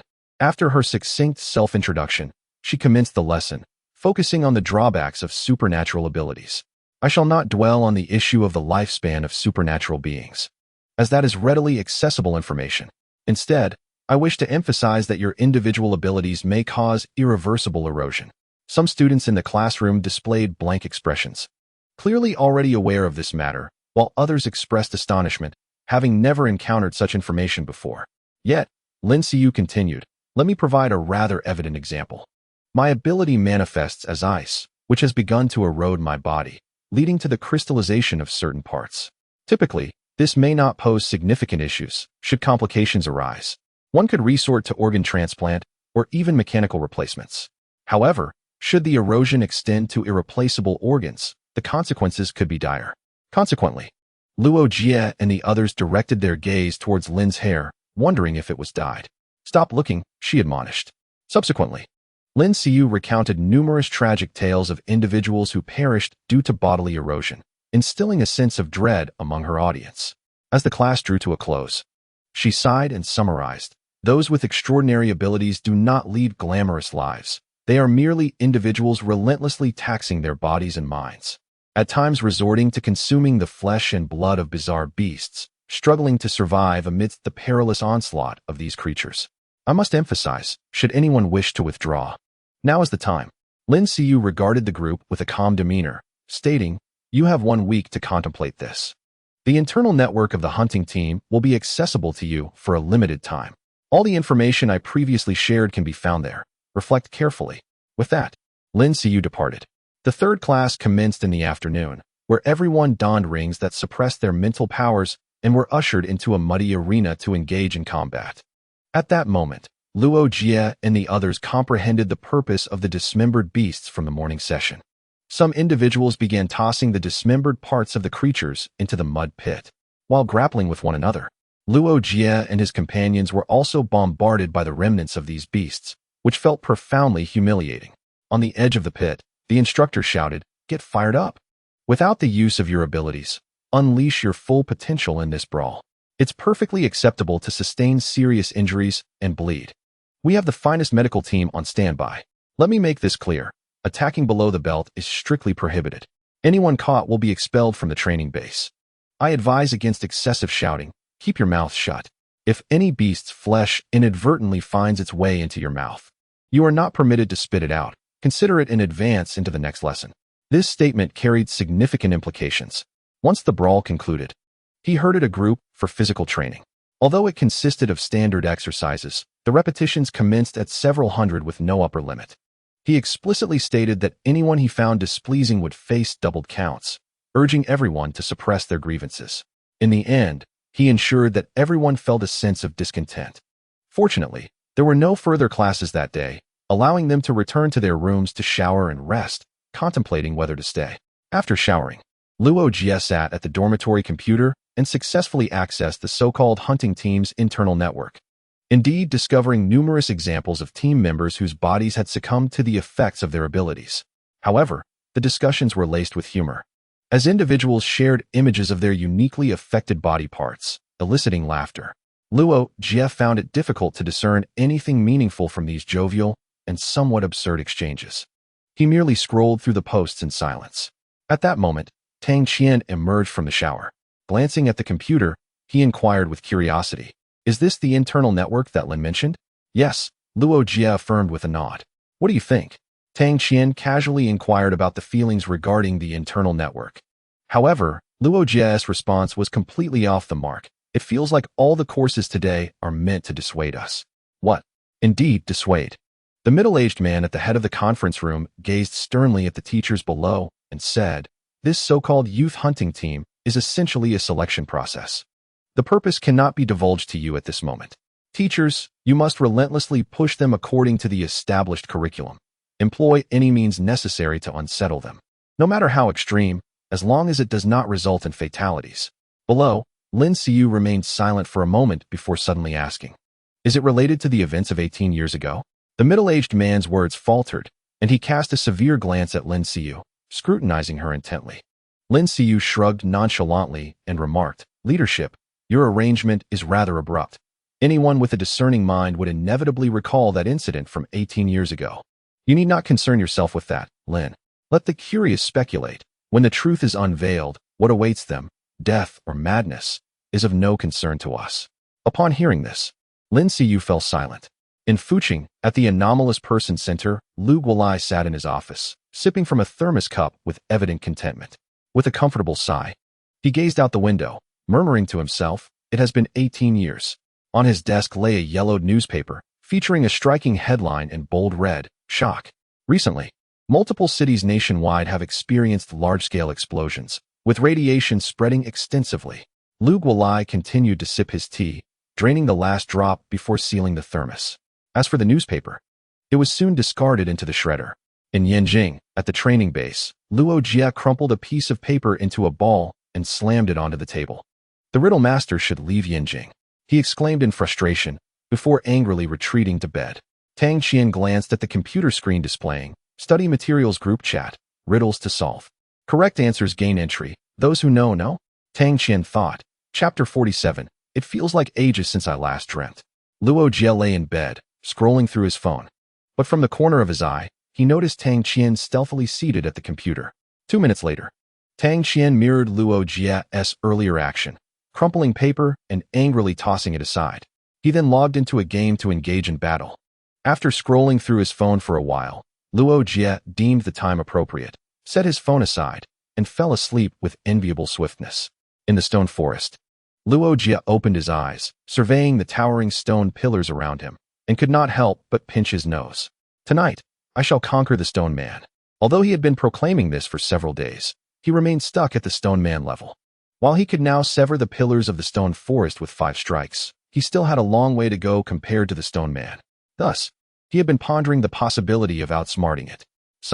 Engaging in a battle of wits with the stone man feels utterly foolish. Luo Jie held his long blade with a slight tremor in his hand, causing the weapon to momentarily shorten. Subsequently, he crouched low, pivoted, and thrust the blade forward with great force, piercing the nearby figure cloaked in black. Before engaging in a contest of wits, he needed to eliminate the black-cloaked adversary. However, Luo Jie was significantly more adept, and dealing with the black-clad foes came effortlessly to him. He swiftly dispatched the successive black-robed figures, and after vanquishing the final one, he did not pause, but rather hastened towards a cluster of stone pillars. Extending his short blade, he forcefully struck one of the pillars, the sound resonating through the stone forest. Without a moment's hesitation, he swung his long blade 3 more times and then leapt to another pillar, delivering 4 consecutive strikes. This sequence of actions repeated itself a dozen times. Just as Luo Jie prepared to strike another stone pillar, the ground trembled, and a stone creature emerged. A flicker of realization crossed his eyes, and he sighed, lamenting that his speed was still insufficient. He then turned back to deliver an additional strike to the recently attacked pillar, using it as leverage to propel himself backward. The pillar toppled, crashing down towards the stone creature. As it made its entrance, the stone creature was met with the descending pillar. Had it been an ordinary black-cloaked figure, it would likely have been reduced to mere pulp. However, the stone creature was notably larger and quite swift, managing to block the falling pillar. Yet, it was soon met with a barrage of successive pillars crashing down. Despite its efforts to evade, the stone creature endured the brunt of the pillar's assault. Naturally, such attacks were of little consequence to the stone entity, a fact that Luo Jie fully understood.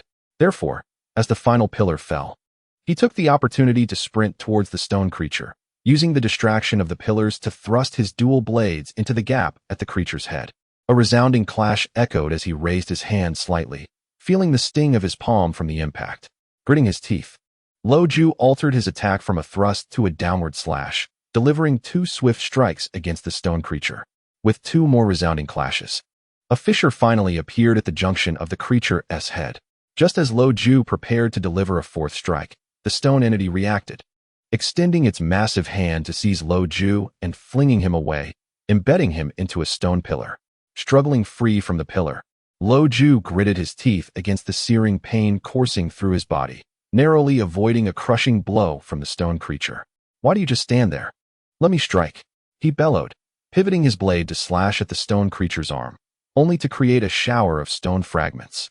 Scraping away, he muttered in disbelief, "Am I truly battling an indestructible rock?" His hands trembled slightly. Fortunately, this transpired within a dream, or his blade would have surely dulled beyond use. The stone creature, unable to comprehend Luo Jie's words, retaliated with a 2nd strike, while its other hand reached for a nearby pillar, evidently seeking to arm itself.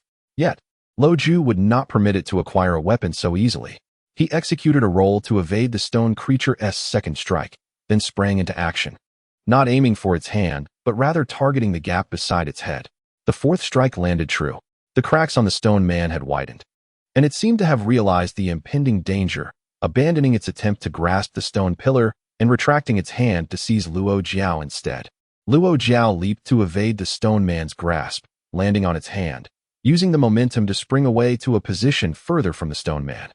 The creature clutched the gaping crack on its head, taking 2 steps back, seemingly fearful of another assault from Luo Jie at that vulnerable spot, and casually picked up several stone pillars to hurl at him. The pillars struck the ground, raising clouds of dust, yet amidst the chaos, a dark figure surged forward, cloaked in the swirling dust, charging at the stone man. The stone man swung its fist towards the shadow, but the figure abruptly shifted, attempting to evade the blow. However, the stone man's fist redirected and struck the shadow, resulting in a thunderous impact that flattened it. To the surprise of all, the shadow was revealed to be a black robe. "Unexpected, isn't it? Just when you thought I would not shed my garments." At that moment, Luo Jie's voice echoed from behind the stone man. "Die for me," he roared, as the black blade in his hand suddenly expanded, slicing through the air with a fierce gust, smashing down upon the crack in the stone man's head. The creature's body stiffened, emitting a silent roar as cracks began to spread across its form. Ultimately, the fissures enveloped the stone man's entire body, leading to a catastrophic explosion. Yet, before Luo Jie could exhale in relief, a figure in a black robe emerged from the back of the stone man's neck, plunging a blade directly into his chest. Luo Jie's eyes widened, gritting his teeth as he bore the piercing blow, retaliating by severing the black-robed figure's head. Then, darkness enveloped him. However, he had not completely succumbed.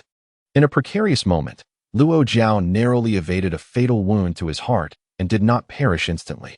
Nonetheless, it must be said, such an injury in this dreamlike realm was irreparable. Luo Jie was now entering a stage of gradual demise. To experience slow death in a dream, what a suffocating sensation.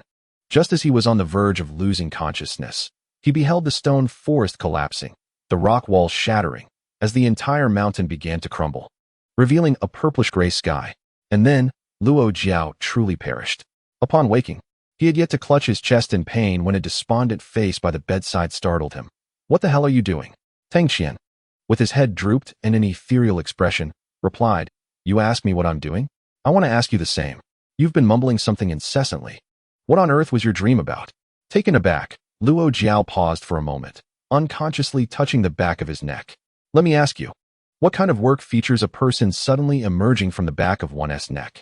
Tang Qian was momentarily stunned, pondering for 2 seconds, before his face twitched in disbelief as he gazed at Luo Jie. "You dreamed of that? Are you planning to have a decade-long nightmare?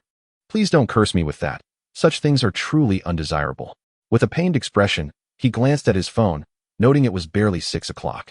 Luo Jie then glanced at Tang Qian and inquired, "How long did you sleep today?" "For hours. Not bad," Tang Qian replied with an ethereal air. Luo Jie smacked his lips in admiration, exclaiming that it was merely due to his family's wealth that he could forego employment. Otherwise, with such a flaw, he would surely attract the affection of unscrupulous capitalists, who might even bestow upon him the title of king of workers. Indeed, Tang Qian harbored a peculiar habit. He seldom slept for more than 4 hours each day. Despite feeling utterly fatigued upon waking, he found it impossible to drift back into slumber. This very quirk rendered him perpetually listless, with a visage that exuded despondency. Upon hearing Luo Jie's teasing, Tang Qian pondered for a moment. Stroking his chin, "By strict definition, I too am a capitalist, am I not? That applies to your father. You are still quite young, and besides, your lifespan is not long. Yours is hardly long either." As they exchanged banter, both understood each other's intentions. "A fearsome creature? Let us deal with it. By the way, should you inform your father to create a secondary account?" Tang Qian gazed silently at the mobile phone on the table, lost in thought. Chapter 48, Selection Yinjing. In the Tang family courtyard, Tang Guozhong had spent a sleepless night attending to documents. Though he appeared youthful, the streaks of white in his hair betrayed his age. As he diligently worked on the papers, the door suddenly creaked open. Without lifting his gaze, he detected the familiar scent of medicinal soup and assumed it was Aunt Liang bringing him some. "Aunt Liang, you may place the soup here. I shall have it shortly. It would be best if you consumed it now." A cool voice interrupted, causing Tang Guozhong to pause momentarily. When he looked up, he was taken aback to find a serene young woman standing before him. "Xiaojie, why are you awake? Is it already 7 in the evening?"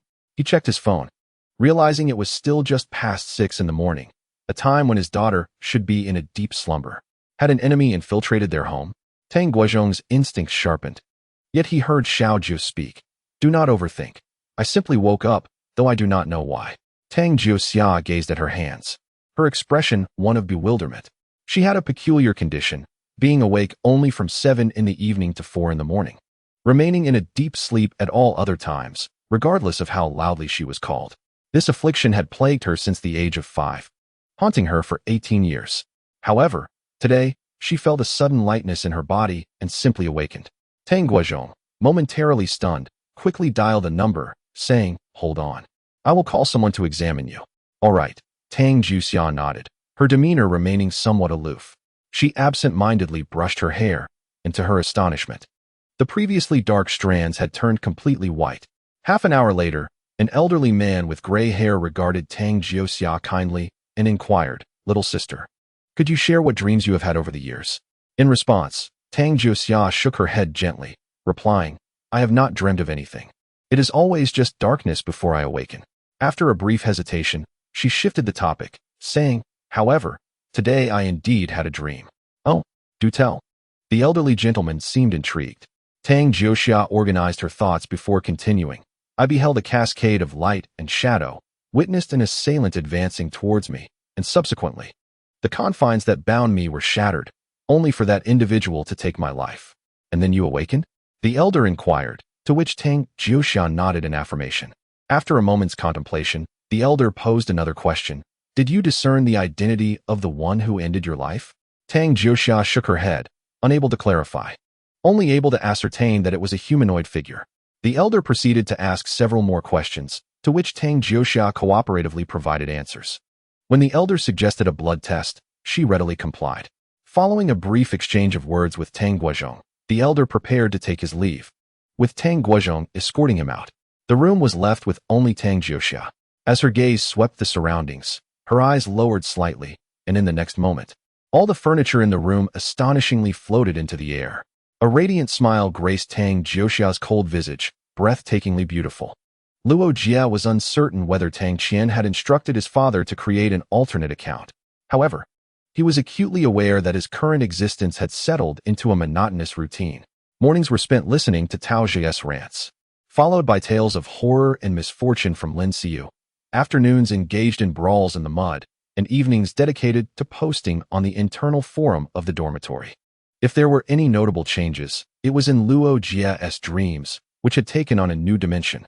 The mountains had collapsed, the stone forest vanished, and he found himself standing upon an expansive terrain, surrounded by nearly 100 figures cloaked in black.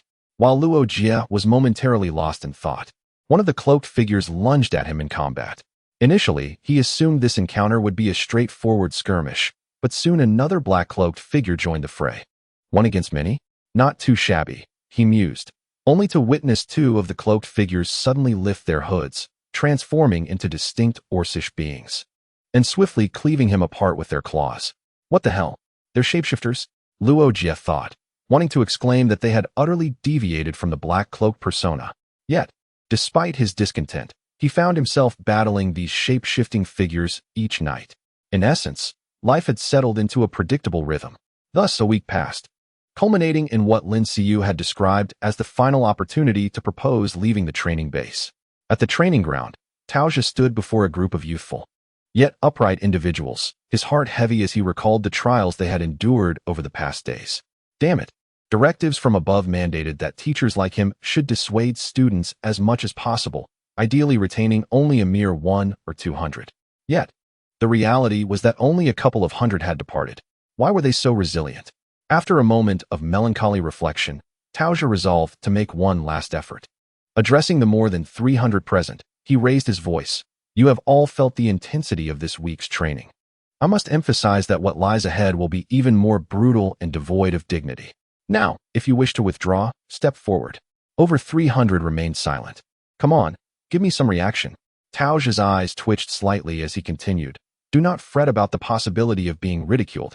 Sometimes, retreating is a form of courage, while those who seek to appear strong are often foolish. His words seemed to resonate well, as whispers began to ripple through the crowd of students below. A surge of joy filled Tao Jie's heart, believing he had successfully swayed this group of young ones, when suddenly, a student raised his hand. Are you planning to withdraw? Tao Jie nearly burst into laughter at the prospect. Once one person took the lead, it would be easy to rally the rest. No, I do not intend to withdraw, Luo Jie replied, shaking his head. I merely wish to inquire if what you previously said, about completing all training and having the liberty to hit you, is true? Caught off guard, Tao Jie instinctively nodded in agreement, only to regret it immediately as he noticed the previously whispering students now staring at him, their eyes ablaze with fervor. Their expressions conveyed a singular message. Just wait. Tao Jie's heart sank at the realization that their unwillingness to leave was tantamount to a desire to confront him. Yes, came the response from the crowd. Luo Jie, grinning, retracted his hand, reveling in the thrill of inciting mischief. Tao Jie announced the dissolution of the gathering, citing other matters to attend to, instructing everyone to remain in their dorms until further notice, before departing with a heavy heart to report to his superiors. On the way back to the dormitory, Luo Jie earnestly remarked to Tang Qian, I am now certain that these teachers, including Tao Jie, are attempting to persuade us to leave. Tang Qian countered, if they intend to dissuade us, then why gather us all together? Perhaps to witness the vigor of the new generation? Luo Jie mused, clicking his tongue. But why ask me? I am neither a sage nor do I possess an omnipresent intelligence network. How would I know? I simply sense that something significant is afoot. Meanwhile, in a classroom, An elderly man with graying hair observed Tao Zhi's departure and addressed the individuals beside him, stating, "We cannot afford to have fewer than 327 participants. Time is of the essence, and the task is urgent. Let us commence." Nodding gravely, the group included both Tang Guozhong and Tang Jiuxia. As the elderly man watched the others set up, he retrieved a walkie-talkie and solemnly declared, "Commence the nightmare factor screening." Chapter 49. The 3 questions waiting is a tormenting endeavor. Over 300 students returned to their rooms, oblivious to the challenges that lay ahead. Yet they all sensed that these matters were intrinsically linked to them. As for Luo Jie, he speculated that something significant was brewing. However, it was difficult for him to fathom what could possibly involve a group of freshly minted adults, especially with such a grandiose undertone. Leaning over the balcony, Luo Jie observed the large trucks entering and exiting the training base, pondering what they might contain. Shortly thereafter, someone arrived in the dormitory area to summon the students for discussions. Luo Jie contemplated that if it were to be a therapeutic dialogue, it would likely take considerable time. Contrary to his expectations, the summoned students returned swiftly, with a few arriving late. When questioned about their experience, they merely wore bewildered expressions and replied, "I have no idea." After a prolonged wait, it was finally Luo Jie's turn. Accompanied by a security guard, he entered a classroom. Upon entering, Luo Jie immediately perceived an anomaly. The dimensions of the classroom were incongruous, as the external area did not align with the internal space, suggesting that it had undergone alterations, with additional space likely concealed behind the walls. What purpose could there be in selecting such a room for a conversation? As these thoughts flitted through his mind, he took the opportunity to scrutinize the individuals seated across from him.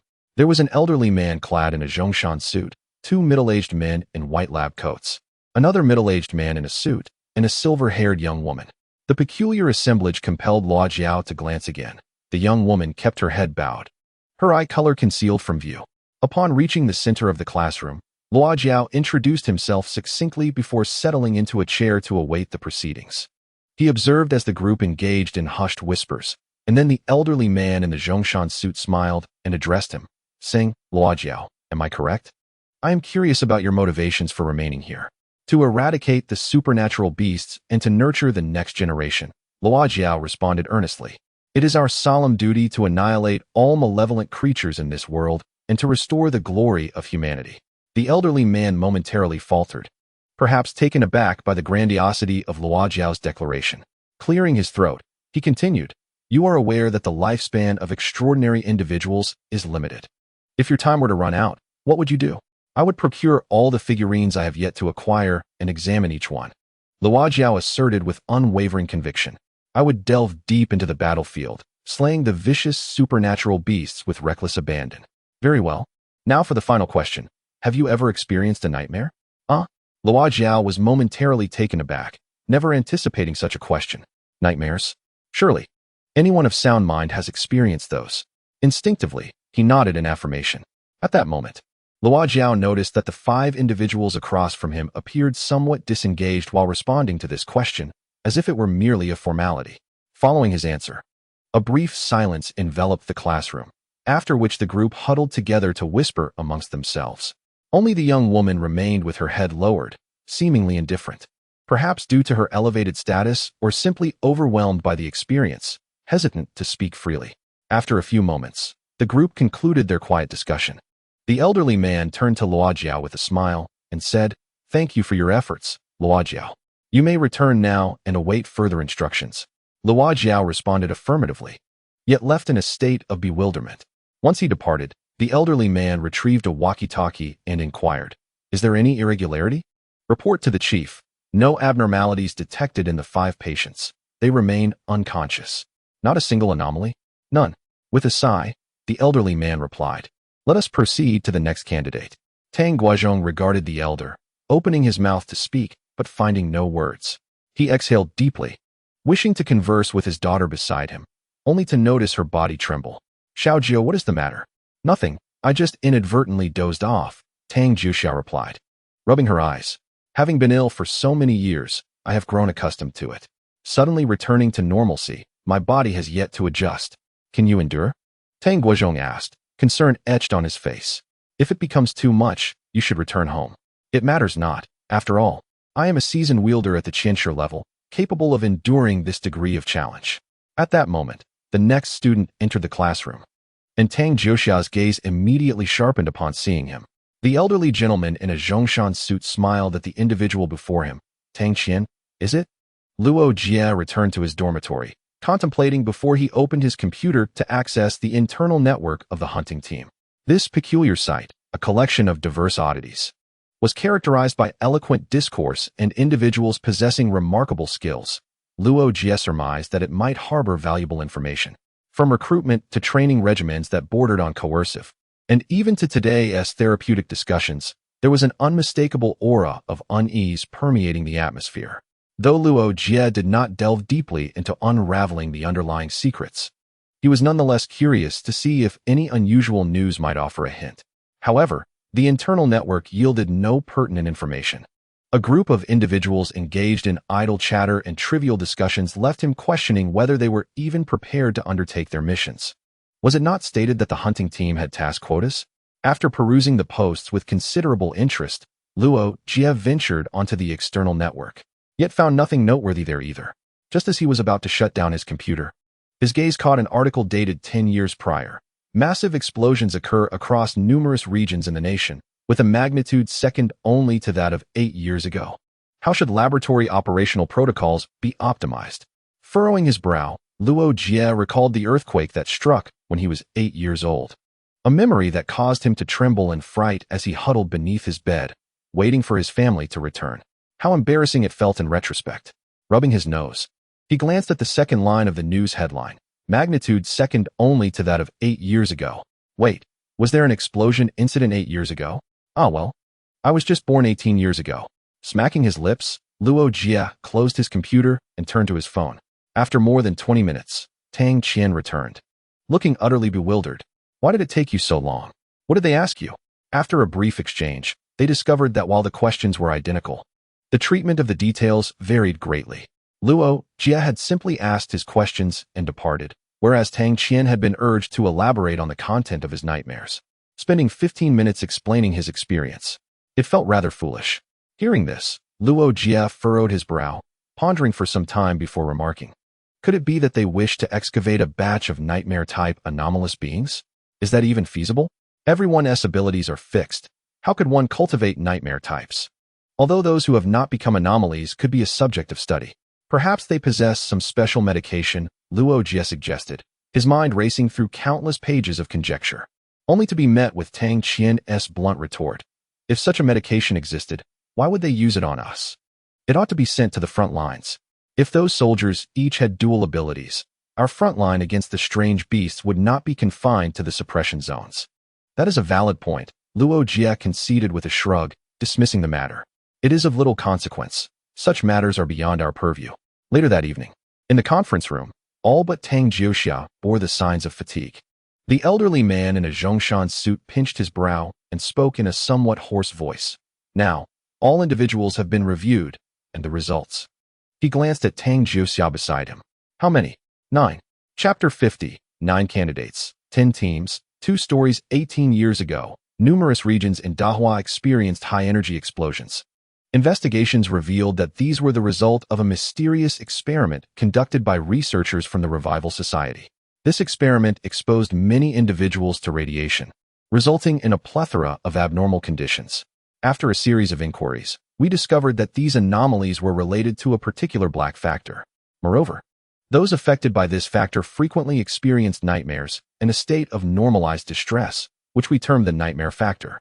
Fortunately, the impact of the nightmare factor was not persistent for most ordinary individuals, and they quickly returned to normalcy. However, a subset of ordinary people and extraordinary beings encountered significant issues. Some fell into comas, others lost their mental stability, while some believed themselves to be mere animals or servants. Even in the best-case scenarios, individuals struggled with uncontrollable sleep patterns, often plagued by nightmares. Of course, there were benefits to be gleaned. If one could successfully break free from the influence of the nightmare factor, the power of extraordinary beings would experience a substantial leap. And it was not impossible for ordinary individuals to achieve remarkable advancements. We shall discuss that later. After thorough investigations, We determined that the nightmare factor had largely dissipated and had not expanded its influence. Thus, our efforts shifted towards discovering how to awaken those affected by the nightmare factor. After all, many high-ranking extraordinary leaders in Dahua lay in comas due to its effects. Regrettably, numerous research institutions were unable to revive them. Through a series of studies, we concluded that restoring their normalcy might still require the presence of the nightmare factor. However, it had already faded. Just when we were at our wits' end, we received information indicating that the nightmare factor still existed in newborns. Through various investigative methods, we excluded ordinary children and identified all those suspected of carrying the nightmare factor. After further screening, we eliminated those whose factors had already dissipated, ultimately locating the 9 of you, the carriers of the nightmare factor. In the bright classroom, the elderly man in the Zhongshan suit gazed at the 9 individuals before him, his expression gentle. At that moment, someone raised their hand and inquired, "May I ask, what was the selection method?" The carriers of the nightmare factor exhibit a profound passion for hunting bizarre beasts, even if they are not consciously aware that such pursuits bring them a peculiar thrill. Tang Qian fell silent, recalling the emotions he felt during his first hunt for a bizarre beast. Realizing he could not refute this assertion, the elderly man in the Zhongshan suit glanced at Tang Qian and continued, "Of course, this is highly subjective. There may indeed be individuals who relish hunting bizarre beasts." Tang Qian thought of Luo Jie. Ultimately, it was the nightmare factor that truly selected you. As I mentioned earlier, many high-ranking extraordinary leaders in Dahua were affected and fell into comas, carrying the nightmare factor within them. These nightmare factors possess a unique characteristic. When two parties converge, the dormant one's activity tends to gravitate towards that of the active one, leading to a convergence in the levels of activity of both parties' nightmare factors over time. This is precisely why you have been selected. Tang Qian inquired, "So, do you wish for us to assist those senior commanders in awakening swiftly, utilizing the nightmare factors within us?" The elder nodded and then shook his head. "That is one aspect. But I hope even more that you can rapidly ascend to the battlefield, vanquish the enigmatic beasts, and grow swiftly. As for the reason behind the urgency of your growth, I shall not elaborate." Another voice from the side posed a question. "Do you intend for the 9 of us to form a hunting team to head to the battlefield?" "No. Each of you will lead your own squad." The elder turned to the girl who spoke. "Your name is Luo Jie, if I remember correctly? The remaining students at the base will constitute your team. You may select 8 of them as your companions. 3 months hence, we shall dispatch you to the front lines." Tang Qian remarked, "I can't shake off this absurd feeling, yet I am also quite apprehensive." At that moment, a roster was distributed, each receiving a copy. The elder held the roster and stated, "This contains the basic information of the remaining students at the base. You may use your personal charm to recruit them as your allies." In conclusion, the elder added, "By the way, those marked with a sugar cube symbol on the roster have already been chosen. You need not consider them." Luo Jie wiped her face, exclaiming with exasperation, "I sense something amiss here, but I never anticipated it would be this absurd." Tang Qian chuckled lightly. "I felt the same way back then." Luo Jie glanced at Tang Qian and then at Luo Jie, raising an eyebrow. "Does this mean we have become the chosen ones? Shouldn't we have a digital device and then deal with some enigmatic beasts?" Tang Qian replied expressionlessly, "Could there be different versions? It matters not, after all. We approached you to inquire which team you have joined." Suddenly, Luo Jie, who had been silent, spoke up, handing over a roster. Luo Jie took it and glanced over, discovering that her name was marked with a square. "What does this signify?" she asked. Luo Jie explained, "Among the 9 selected individuals, there are 10 teams. You have been chosen by the leader of the 10th team." "Impossible, absolutely impossible. No one has approached me." Luo Jie frowned, scratching the spot where the square was marked. "What on earth is this?" "That is a sugar cube, and I have recruited you," a cool voice interjected. The trio turned to see a slender girl with flowing white hair. "Allow me to introduce myself. I am Tang Jie, a Qianshi-level controller, and I will be your captain henceforth." As Luo Jie gazed at this self-proclaimed Tang Jie, her brow furrowed deeper as she murmured inwardly, "Where have I seen this girl before?" Fuqing, the Center for Anomalies. An elderly man was narrating a tale. The explosion 18 years ago had undoubtedly left a significant impact. The nightmare factors had affected countless individuals, yet many could not retain the nightmare factors in their bodies, thus swiftly freeing themselves from their influence. We have conducted extensive research and discovered that a mere trace of the nightmare factor can drive a person to madness. However, if one can escape that madness, a mortal may ascend to greatness, and an extraordinary being could experience a remarkable surge in power. Thus, what would transpire if a dose of the nightmare factor were directly injected into a child's body? I had the privilege of conducting this experiment. I also learned that all contemporary methods for detecting the nightmare factor would be ineffectual against that child. As he matures, he shall become the sole true deity of this world, and I shall be his creator. His expression was fervent, yet his words seemed to narrate a fanciful tale. Some researchers, unable to comprehend his discourse, inquired, "Master Luo Jie, what are you saying?" Luo Jie gazed at the individuals in the research room and suddenly broke into a grin, laughing like a child. "Let me share a secret with you," he declared, raising a finger and enunciating each word deliberately. "I am not Luo Jie." With a snap of his fingers, everyone momentarily froze, then resumed their activities. The laboratory was filled with youth, and the storyteller was nowhere to be found. In the stairwell, Luo Jie, or rather, the false Luo Jie, snapped his fingers rhythmically, twisting his waist as if in high spirits. All those ascending and descending the stairs appeared oblivious to his presence, passing by him without a glance. Gradually, the false Luo Jie made his way to the rooftop, his steps in sync with an erratic rhythm, his visage a blend of sickness and frailty, exuding an air of madness. "Let the slaughter commence, let the insanity reign. All prophecies of salvation shall be utterly obliterated at your hands, my child. Bring forth a tempest upon this world. Ha ha ha ha." His deranged utterances went unheard as the false Luo Jie spun like a runaway vehicle, laughing maniacally as he approached the rooftop's edge. Moments later, a cacophony of red, yellow, and white erupted before the grand entrance of the extraordinary center, prompting a group of individuals to recoil in shock, covering their noses in terror. Chapter 51, The Hunting Squad. Team Sugar Cube, this is Fat Dog, no target detected. Mushroom King, no target detected. Red Umbrella, no target detected. Airport, suspicious traces found, unable to capture. Some have yet to report. A cold voice suddenly emanated from a black watch. Luo Jie glanced at the black watch hanging at his waist and sighed with resignation. "This is Shadow." "No, I've already captured the target." "Huh." 7 distinct voices echoed simultaneously from the watch. Luo Jie covered his face and sighed. "Could you all lower your voices?" A few minutes later, 8 figures landed before Luo Jie. They were his teammates. 3 months prior, Tang Jiuxia had announced Luo Jie as her squad member, demonstrating her prowess as a 1,000-stone level practitioner by suppressing Tang Qian and Luo Iluo. At that time, Luo Jie calmly inquired why she had chosen him as a team member, to which Tang Jiuxia, radiating the might of a 1,000-stone level practitioner, replied nonchalantly, "Because I have no impression of you. I thought I would select you and see." Luo Jie: "So, you happened to be asleep when I was answering questions?" Tang Jiuxia: "So will you join?" To protect his 2 dear friends, Luo Jie reluctantly acquiesced to Tang Jiuxia's invitation.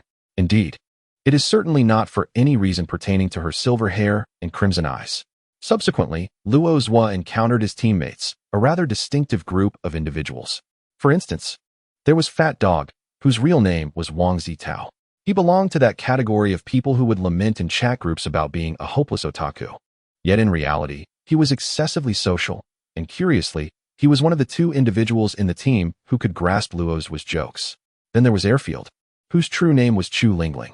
The name resembled that of a character with modest assets from some novels, yet she was anything but ordinary, appearing visually more prominent than the team leader. In essence, this eclectic assembly of personalities brought about a lively atmosphere. Afterward, they underwent 3 months of grueling training, and upon its conclusion, the group collectively cornered Tao Zhe and gave him a good thrashing, thus forging a profound bond of camaraderie. Indeed, 3 months had passed, and college had already commenced. Luo Jie had initially intended to relish the joys of campus life, but the higher-ups insisted on waiting until the training concluded. Consequently, on the very first day he reported to school, he simultaneously arranged for a leave of absence. However, upon finishing the training, the authorities issued another mission, instructing them to execute a task in the suppression district of Lingdu. Huh, school? What a joke. It is noteworthy that during these 3 months, Luo Jie, with the aid of the 8-armed, 2-headed giant statue, honed his mental prowess, successfully compressing his chaotic mental realm into a singular, rounded dark gold core, achieving the status of a 1,000-stone-level practitioner. It was at this juncture that Luos were realized that while all 1,000-stone-level practitioners bore the same title, distinctions existed. For instance, the team leader, Tang Jiuxia, possessed 3 cores within her mental realm, technically making her a 1,000-stone-level, Tier 3 practitioner. Luos found himself gritting his teeth, nearly dropping his phone.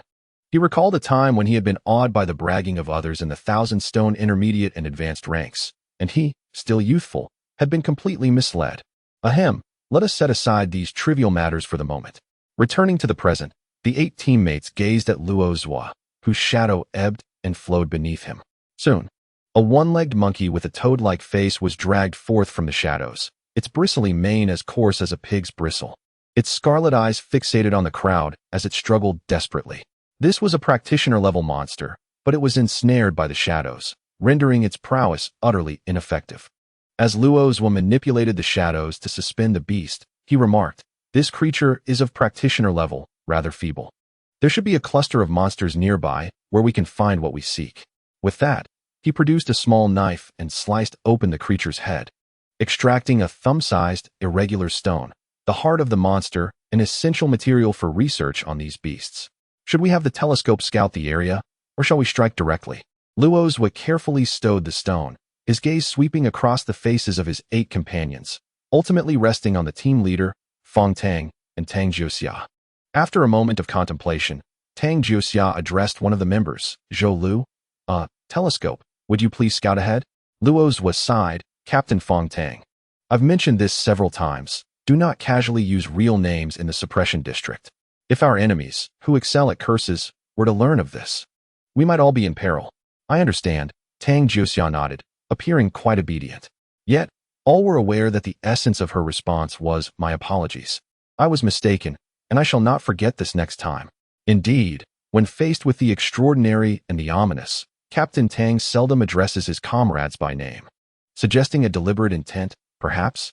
The others sat upon the ground, consuming their rations while observing Luo Jie as he admonished their captain. To speak candidly, during our training, I perceived Shadow as a provocateur against Instructor Tao, instigating the entire student body to confront him. I deemed him a troublemaker of sorts. Yet I now realize he embodies a different kind of eccentricity. Hong Sen took a bite of his provisions, cautiously wiping away the crumbs from his mouth to prevent any remnants from falling to the ground. Beside him, Fat Dog rolled his eyes, dismissively stating, "What do you know?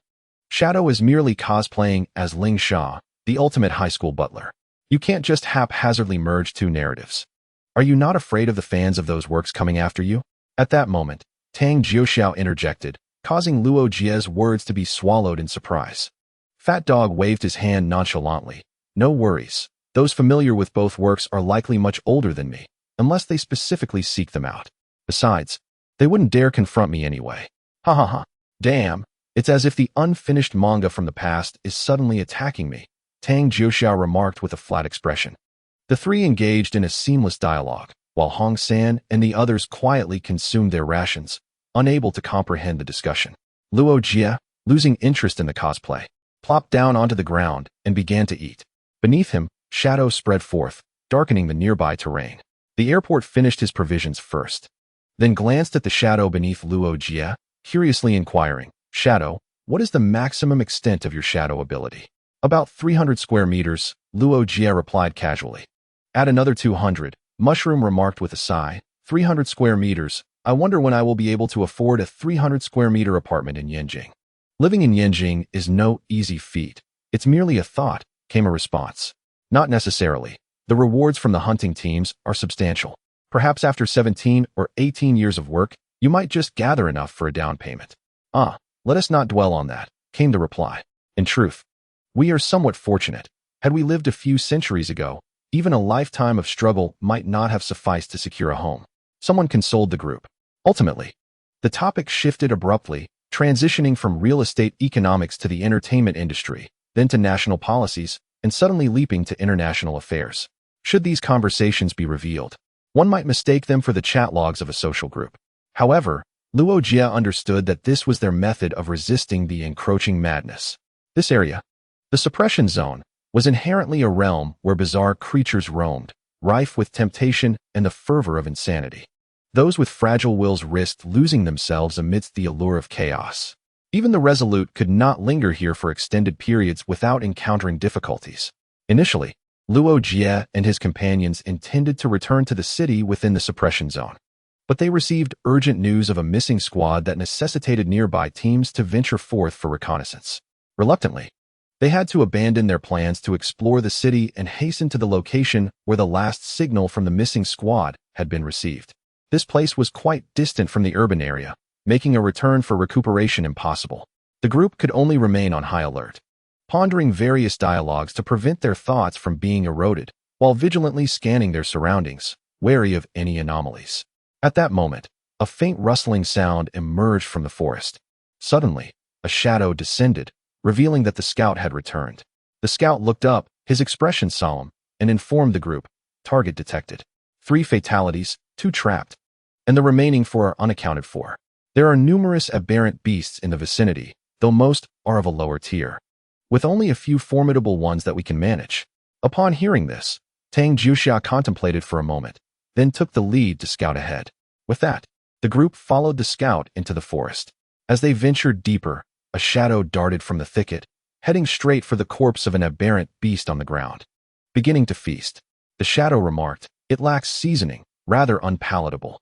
Chapter 52. A sense of unease. The group trailed behind the scout for approximately 5 minutes until they reached the edge of a cliff.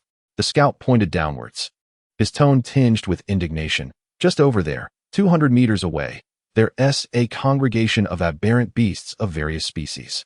As he spoke, a glimmer of blue light flickered in his eyes, conjuring a pair of strikingly stylish glasses before a similar blue light appeared behind his head, outlining a blue rectangular frame. Within this frame, an image materialized. A man and woman lay sprawled on the ground, devoid of clothing, with grayish-black tendrils entwined around them, pulsating as they siphoned the blood from the two. Not far off, a dozen aberrant beasts were vying for something. Upon closer inspection, it turned out to be severed hands and feet. Even farther away, one aberrant beast was engaged in unspeakable acts with a man who was missing his limbs. The sight within the frame sent a chill down the spines of the onlookers, swiftly igniting a surge of rage. Any psychologically sound human standing here would experience shock and fury, not to mention a group of impassioned youths. "Scout, take the cliff for sniping. Fat Dog, guard us. Red Umbrella, rescue them. Everyone else, follow me to slay the aberrant beasts." Tang Jiuxia's voice was icy as she spoke, leaping down with a crystalline red sword materializing in her hand. With her command, Luo Jie and the others sprang into action.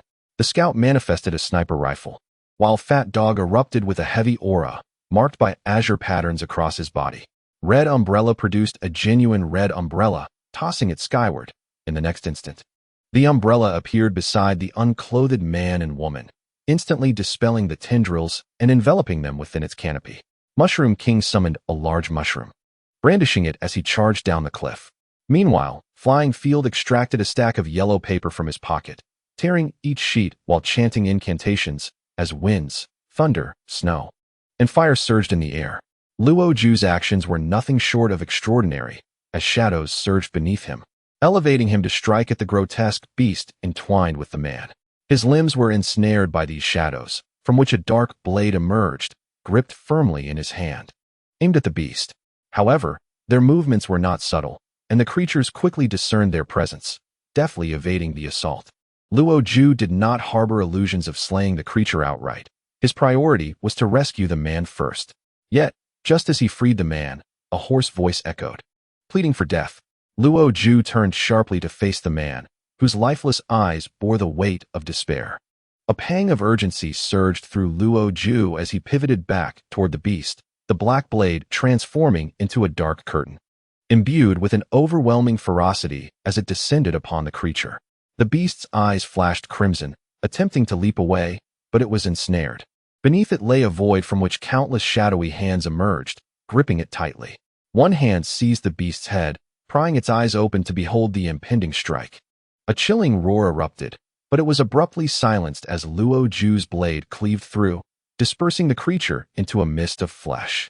Meanwhile, Tang Jiuxia was no less formidable. With a flick of her sword, she unleashed the deep crimson triad. Instantly, her scarlet blade transformed into three, piercing the horde of beasts feasting on corpses. The air rang with the sound of clashing steel as a wall of crimson sword energy rose, blocking their advance. Again, she swung her sword, invoking the deep crimson four symbols. From the sword energy's barrier emerged four magnificent red stone statues: azure dragon, white tiger, vermilion bird, and black tortoise, each assuming their positions and unleashing torrents of sword energy. The onslaught was relentless, reducing the creatures to mere rags in an instant. Others also displayed their prowess, annihilating the beasts entirely. At least, the visible threats were vanquished. A flicker of darkness ignited in Luo Jie's eyes as he shouted, "Telescope, behold my blade." With that, a short dagger flew from his hand, embedding itself into the ground. An explosive sound followed, creating a thumb-sized pit, accompanied by a deep, ominous growl. The earth heaved as a colossal serpent, adorned with red barbs and measuring nearly 7 meters in length, emerged, crowned with horns and enveloped in black flames. Embedded in its left eye was a faint blue bullet. Tang Jioxia's voice cut through the chaos. Deep crimson 5 elements. Her sword flashed as 5 spectral blades pierced the serpent, pinning it to the ground. The air thrummed with vitality, ceaseless and potent. Luo Jie advanced, his black blade gleaming, and with a decisive strike, severed half of the serpent's head. Taking a deep breath, he released the long knife and approached the man, now a mere shadow of his former self. A voice called from behind, "Shadow, is he still alive?" "No, he has already perished," Luo Jie responded solemnly, extracting a short dagger from the man's chest. In the man's final moments, a glimmer of light and a sense of liberation flickered in his eyes. Luo Jie softly uttered, "Safe travels on your journey."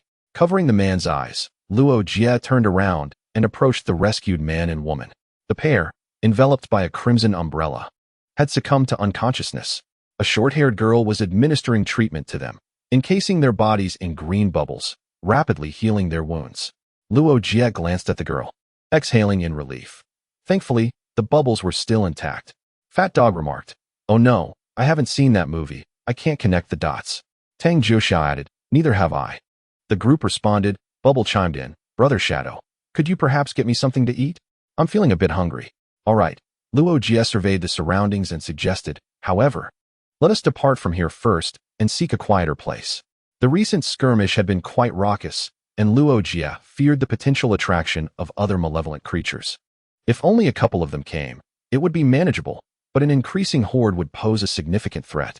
Upon hearing his words, the group readily complied, preparing to leave with the 2 injured individuals. Before departing, Luo Jie mysteriously produced a camera and snapped several photos of the chaotic scene before him. Tang Jioxia, puzzled, inquired, "What's the matter?" Luo Jie shook his head, furrowing his brow. "I find it rather peculiar, but I can't quite articulate why. I'll report it to the higher-ups later, so the professionals can investigate." After some time, they returned to the previously designated clearing in the woods. By then, the man and woman had regained consciousness, their expressions still tinged with fear.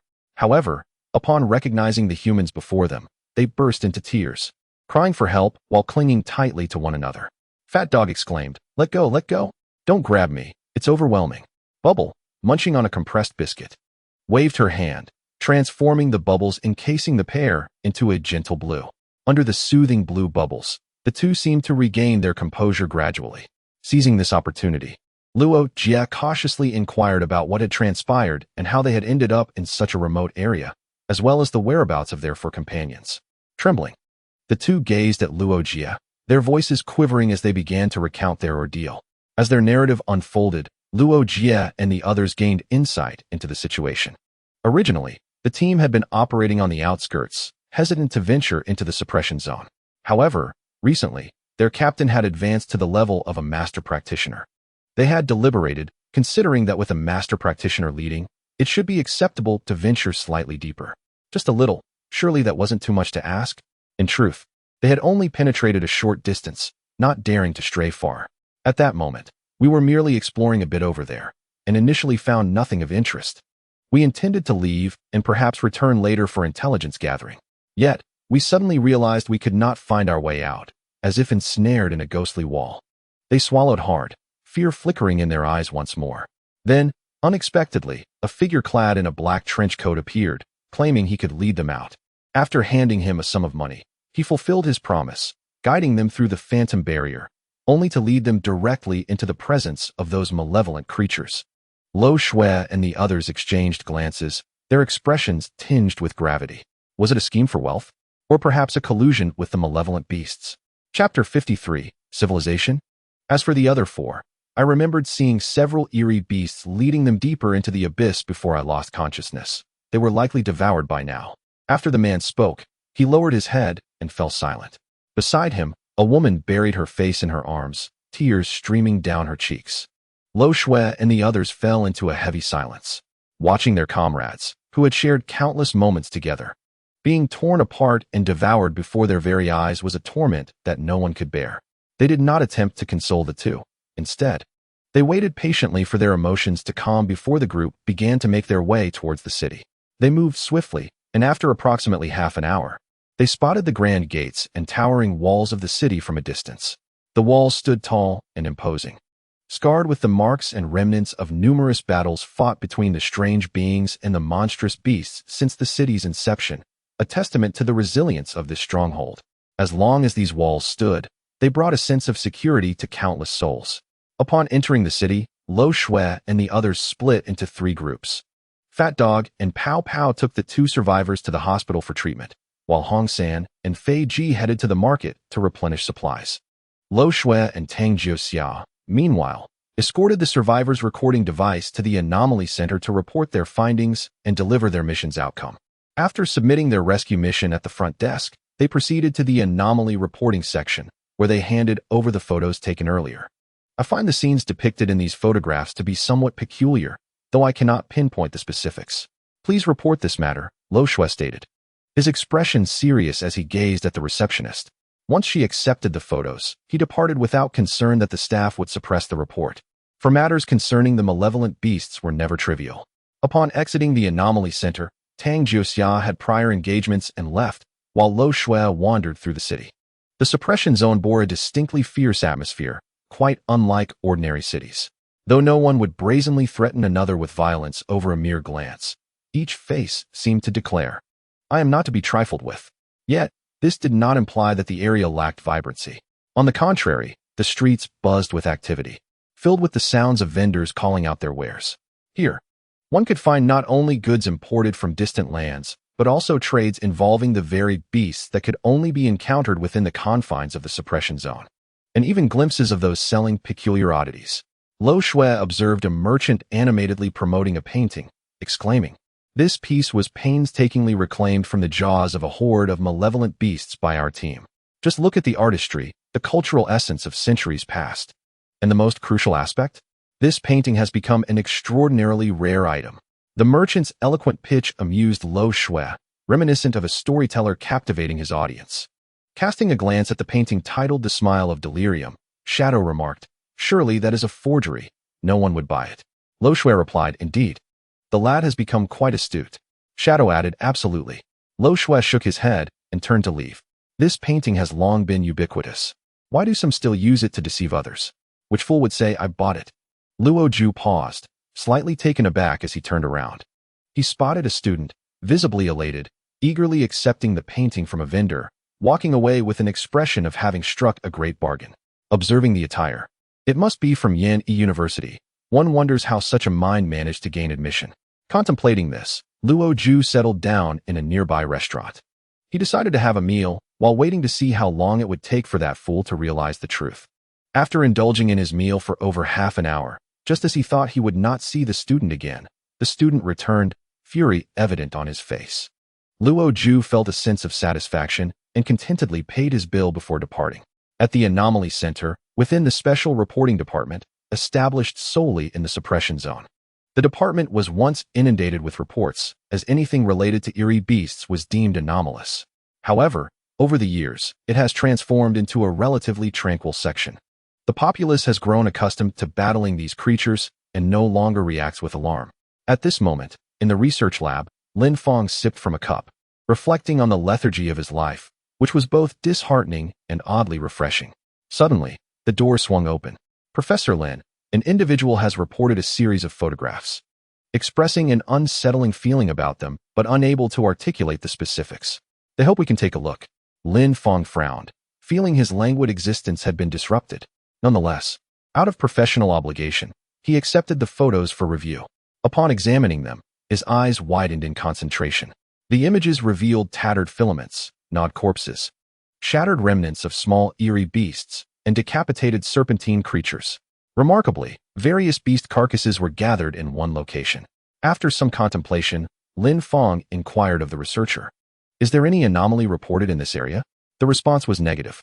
"Please provide me with the relevant reports from the individual who reported this. And if there are any battle records, I would like to see those as well." The researcher acknowledged and went to retrieve the materials. 10 minutes later, the information arrived. Lin Fong scrutinized the battle records, occasionally glancing at the photographs, his expression growing increasingly grave. After a moment's hesitation, he dialed a number to convene a meeting with pertinent personnel. As the projection descended, photographs taken by Luo Jie illuminated the screen. Lin Fong addressed the assembly. His voice low, "Ladies and gentlemen, please observe. According to the battle record videos, this location has gathered 8 types of eerie beasts, all congregating without any reported anomalies. From the footage, these creatures display various roles. Some are maturing, others are hunting, some are breeding, while others serve as sentinels or transporters." A voice interrupted Lin Fong. "Mr. Lin, what exactly are you trying to convey?" Lin Fong gazed at the speaker and articulated his thoughts clearly. "I harbor suspicions that within the enigmatic beasts, a settlement-like civilization has emerged, one that operates independently of the auspices of the extraordinary and the ominous. This society exhibits clear division of labor, hierarchical order, and even a multi-species inclusivity, evolving either through emulation of humanity or through intrinsic development." Upon hearing this, the assembly exchanged glances, bewildered by Lin Fong's assertions. Noticing their skepticism, Lin Fong inhaled deeply and continued, "I understand your disbelief. After all, this is merely a conjecture of mine. However, it bears significant implications. I urge the task center to initiate investigations into the settlements of these enigmatic beasts and to gather more data. If this settlement is an anomaly, it may be insignificant. Yet, should such phenomena proliferate, we must remain vigilant. Furthermore, we must identify the figure in the black cloak who led another team into the midst of the beasts. This may prove challenging, as many hunters favor donning black cloaks." At this, someone voiced a counterargument. Lin Fong, however, shook his head and addressed the interlocutor. "It is not difficult to locate him. We need only examine the records of the extraordinary beings and identify any who are at the 1,000-stone level and possess illusion-related abilities." As the meeting concluded, all attendees began to engage in their respective tasks. Although some deemed Lin Fong's concerns excessive, the straightforward nature of the task did not hinder their productivity. Thus, the Archives Center commenced a search of the records of extraordinary beings, while the Task Center issued a new assignment: investigate the settlements of the enigmatic beasts near the town. Chapter 54, Guiding Students. The following morning, at the town's gate, "Luo Jie, hey. Fat dog, hey. Airport, hey. Tang Jiuxia, hey." The group in unison, "Why are you sighing?" Tang Jiuxia's expression was somewhat grim, and he awkwardly addressed his teammates. "As the captain, can't you show me a bit of courtesy?" Luo Jie wiped his face and replied, "It's not that we lack respect for you, but this task is utterly absurd." "I understand it's absurd, but this is an assignment from above. We have no choice but to accept it," Tang Jiuxia lamented. Luo Jie and the others felt helpless. The affiliated hunting teams had this drawback. When tasks were delegated from higher-ups, acceptance was mandatory. However, they did not entirely oppose these tasks, as the upper echelon provided resources, visualizations, and professional-grade training, making it reasonable to undertake assignments from above. Yet, they never anticipated that their first task would be this: lead a team of students into the suppression zone for practical training, ensuring their survival. Students? College students from the extraordinary university, perhaps? Luo Jie and his companions were indeed students, albeit tasked with conducting patrol missions in the suppression zone as per the directives from above. Thus, on the day of enrollment, they had registered and taken a leave of absence. Taking advantage of this opportunity, Luo Jie had wandered around Yin University, familiarizing himself with the courses. He was aware that the university would send students into the suppression zone after a month of classes to learn the art of combat, which explained the notably high mortality rate among students at Yin University. At the time, Luo Jie had not given it much thought. Believing it was merely about hunting enigmatic beasts, even the shadowy creatures were more adept than him. He had always assumed that he would not be entangled with current students in the near future. However, he never anticipated that the students would be guided by those from their hunting team. What about the school teachers? Have they all gone off to slack? Tang Jiuxiao remarked. You can't possibly expect the teachers, who have only a few good years left in their careers, to come out and lead them. All right, if I am to take charge, I assure you there will be no complaints or disputes regarding survival, he added. Indeed, Luo Jie had not considered the notion of enticing the aberrant beasts to attack this group of students. His thoughts were rather sinister. Upon entering the suppression area, he contemplated dragging these students into an alley, breaking their legs, and then tossing them back into the town, efficient and effortless. Luo Jie chuckled softly, and Tang Jiuxia cast him a suspicious glance, coolly stating, normal injuries caused by aberrant beasts are acceptable, but if there is even a hint of human involvement, that would pose a significant issue. Very well, Luo Jie replied, while Fat Dog and the others silently discarded their iron rods and bricks. The group lingered by the door for an additional 30 minutes, until 9 students finally arrived, albeit tardily. Observing these 9 students, Luo Jie felt a surge of amusement. There were indeed naive individuals among them. The students, clearly aware of their presence, hurried over, and the chubby leader sheepishly scratched his head, apologizing profusely to the teachers for their lateness. Their eagerness to acknowledge their fault left Tang Jiuxiao and the others at a loss for words. However, Luo Jie was different. He patted the chubby boy on the shoulder and cheerfully said, "Since you've already called me teacher, I believe it's only fair to impose a little punishment on you." The chubby boy's face stiffened, and he awkwardly replied, "That's really not necessary." "Oh, don't be shy with me. You've called me teacher, haven't you?" Luo Jie continued, grinning as he reprimanded the students. The chubby boy and his companions wanted to protest, but Luo Jie's menacing aura left them too intimidated to utter a word. After delivering his reprimand, Luo Jie felt quite pleased as he returned to the group and glanced at Tang Jiuxia. Although her expression remained stoic, the slight arch of her brows suggested she was in decent spirits. After all, anyone would feel displeased waiting on the street for 30 minutes for a group of strangers. Luo Jie's antics had not only alleviated the group's frustration, but had also subdued the students' previous bravado. At least, the students who had been so carefree moments ago were now considerably more subdued. Next, it was Tang Jiuxia's turn to play the role of the good cop, soothing the students and helping them regain some enthusiasm before announcing today's task. The Otherworldly Center had released a mission yesterday, investigating the aberrant beast settlement near the suppression area town. This would be your task for the day.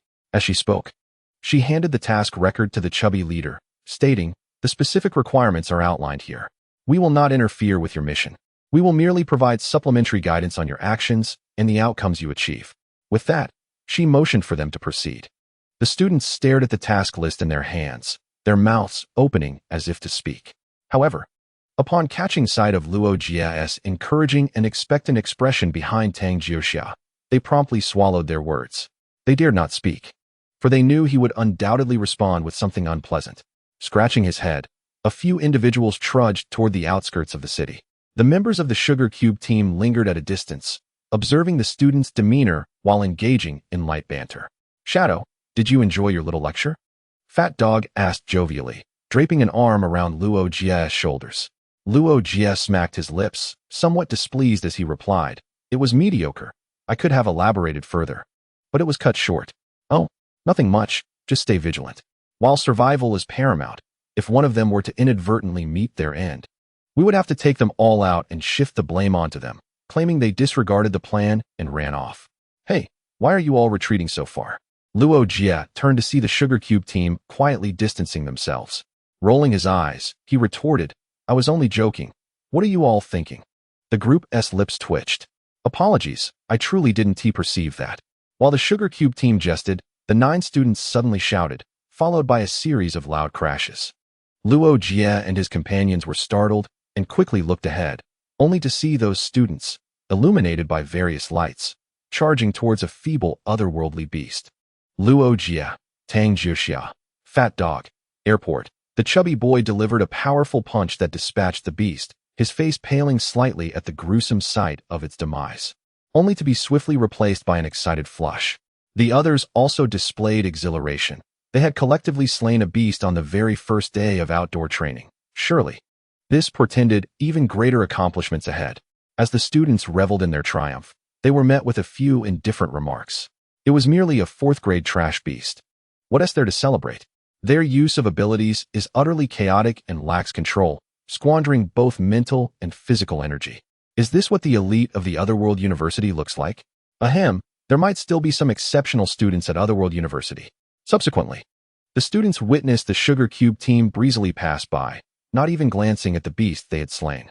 Chubby Boy and his companions gritted their teeth in frustration.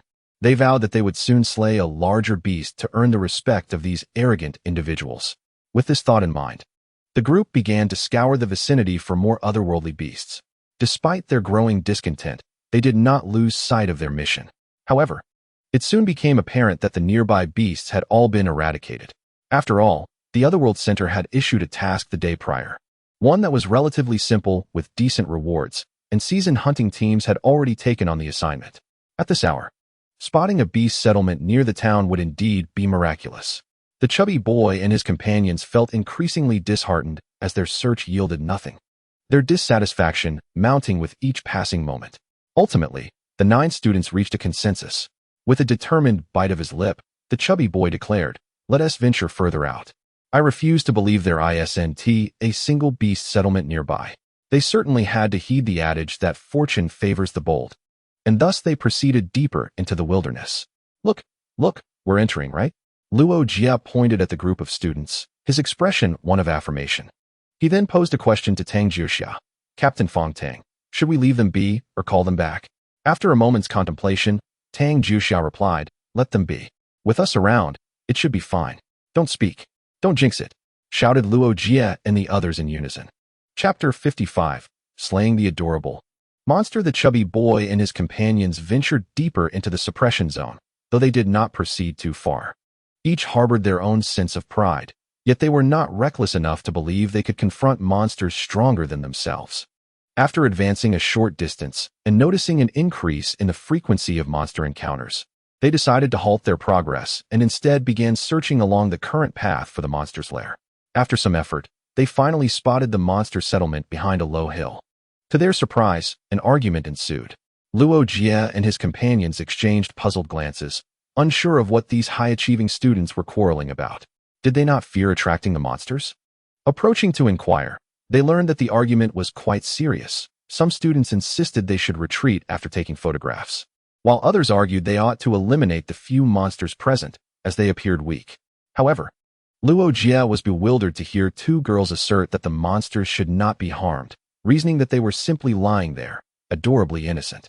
Rubbing his temples, Luo Jie glanced at the so-called adorable monsters they referred to.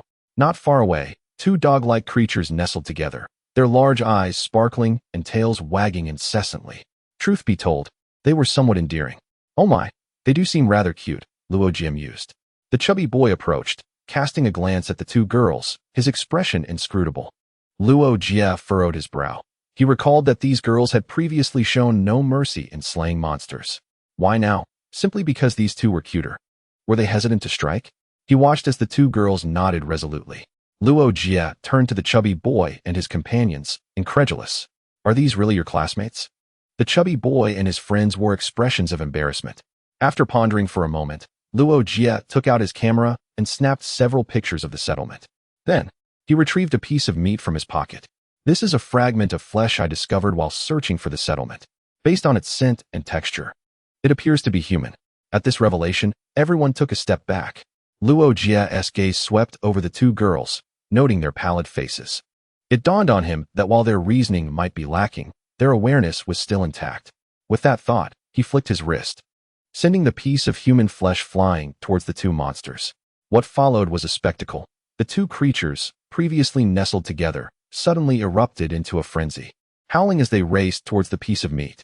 It was as if they were vying for the most delectable delicacy in existence, occasionally clashing in fierce competition, their claws drawing blood as they fought. Luo Jie gazed at the 2 girls with a playful smile. "Aren't they adorable? Go ahead. If you find them charming, embrace them. Perhaps they will find you endearing and spare you. You are merely enticing their predatory instincts," he remarked. "Oh, So you are aware that consuming humans is inherent to their nature? Luo Jie rolled his eyes, bemused. I've encountered many who have lost their moral compass. But witnessing such a spectacle as you two is a first for me. Should such incidents occur again, I implore you to refrain from entering the suppression zone. I genuinely fear that you might find some monstrous creature too delightful and, in a moment of folly, turn on your comrades to feed it. Luo Jie's tone was icy. He suddenly recalled the bizarre winds that had swept through the past 2 years, stirring a small faction of individuals who vociferously proclaimed that these creatures were also life forms deserving of respect. They labeled those who slaughtered the beasts as brutal butchers. When Luo Jie first encountered such sentiments, he couldn't help but laugh. A multitude of extraordinary beings, alongside an army of ordinary soldiers, fought valiantly against the ferocious beasts to protect their homeland, only to be met with scorn for their efforts. Luckily, this was merely a fringe group, incapable of stirring significant upheaval. Otherwise, he mused, the world might be teetering on the brink of destruction. Moreover, he suspected that those clamoring to honor the lives of these creatures were merely driven by business interests, as evidenced by their blatant promotion of shopping links on their social media platforms. While Luo Jie was admonishing the two girls, a peculiar occurrence unfolded nearby. A sizable rat, standing half a human height, appeared and struck the heads of two beasts engaged in a tussle over a morsel of human flesh. Instantly, the creatures paused, lowering their heads to listen to the rat's incessant squeaking. The rat then seized the morsel, tore it in half, and distributed it between the two beasts.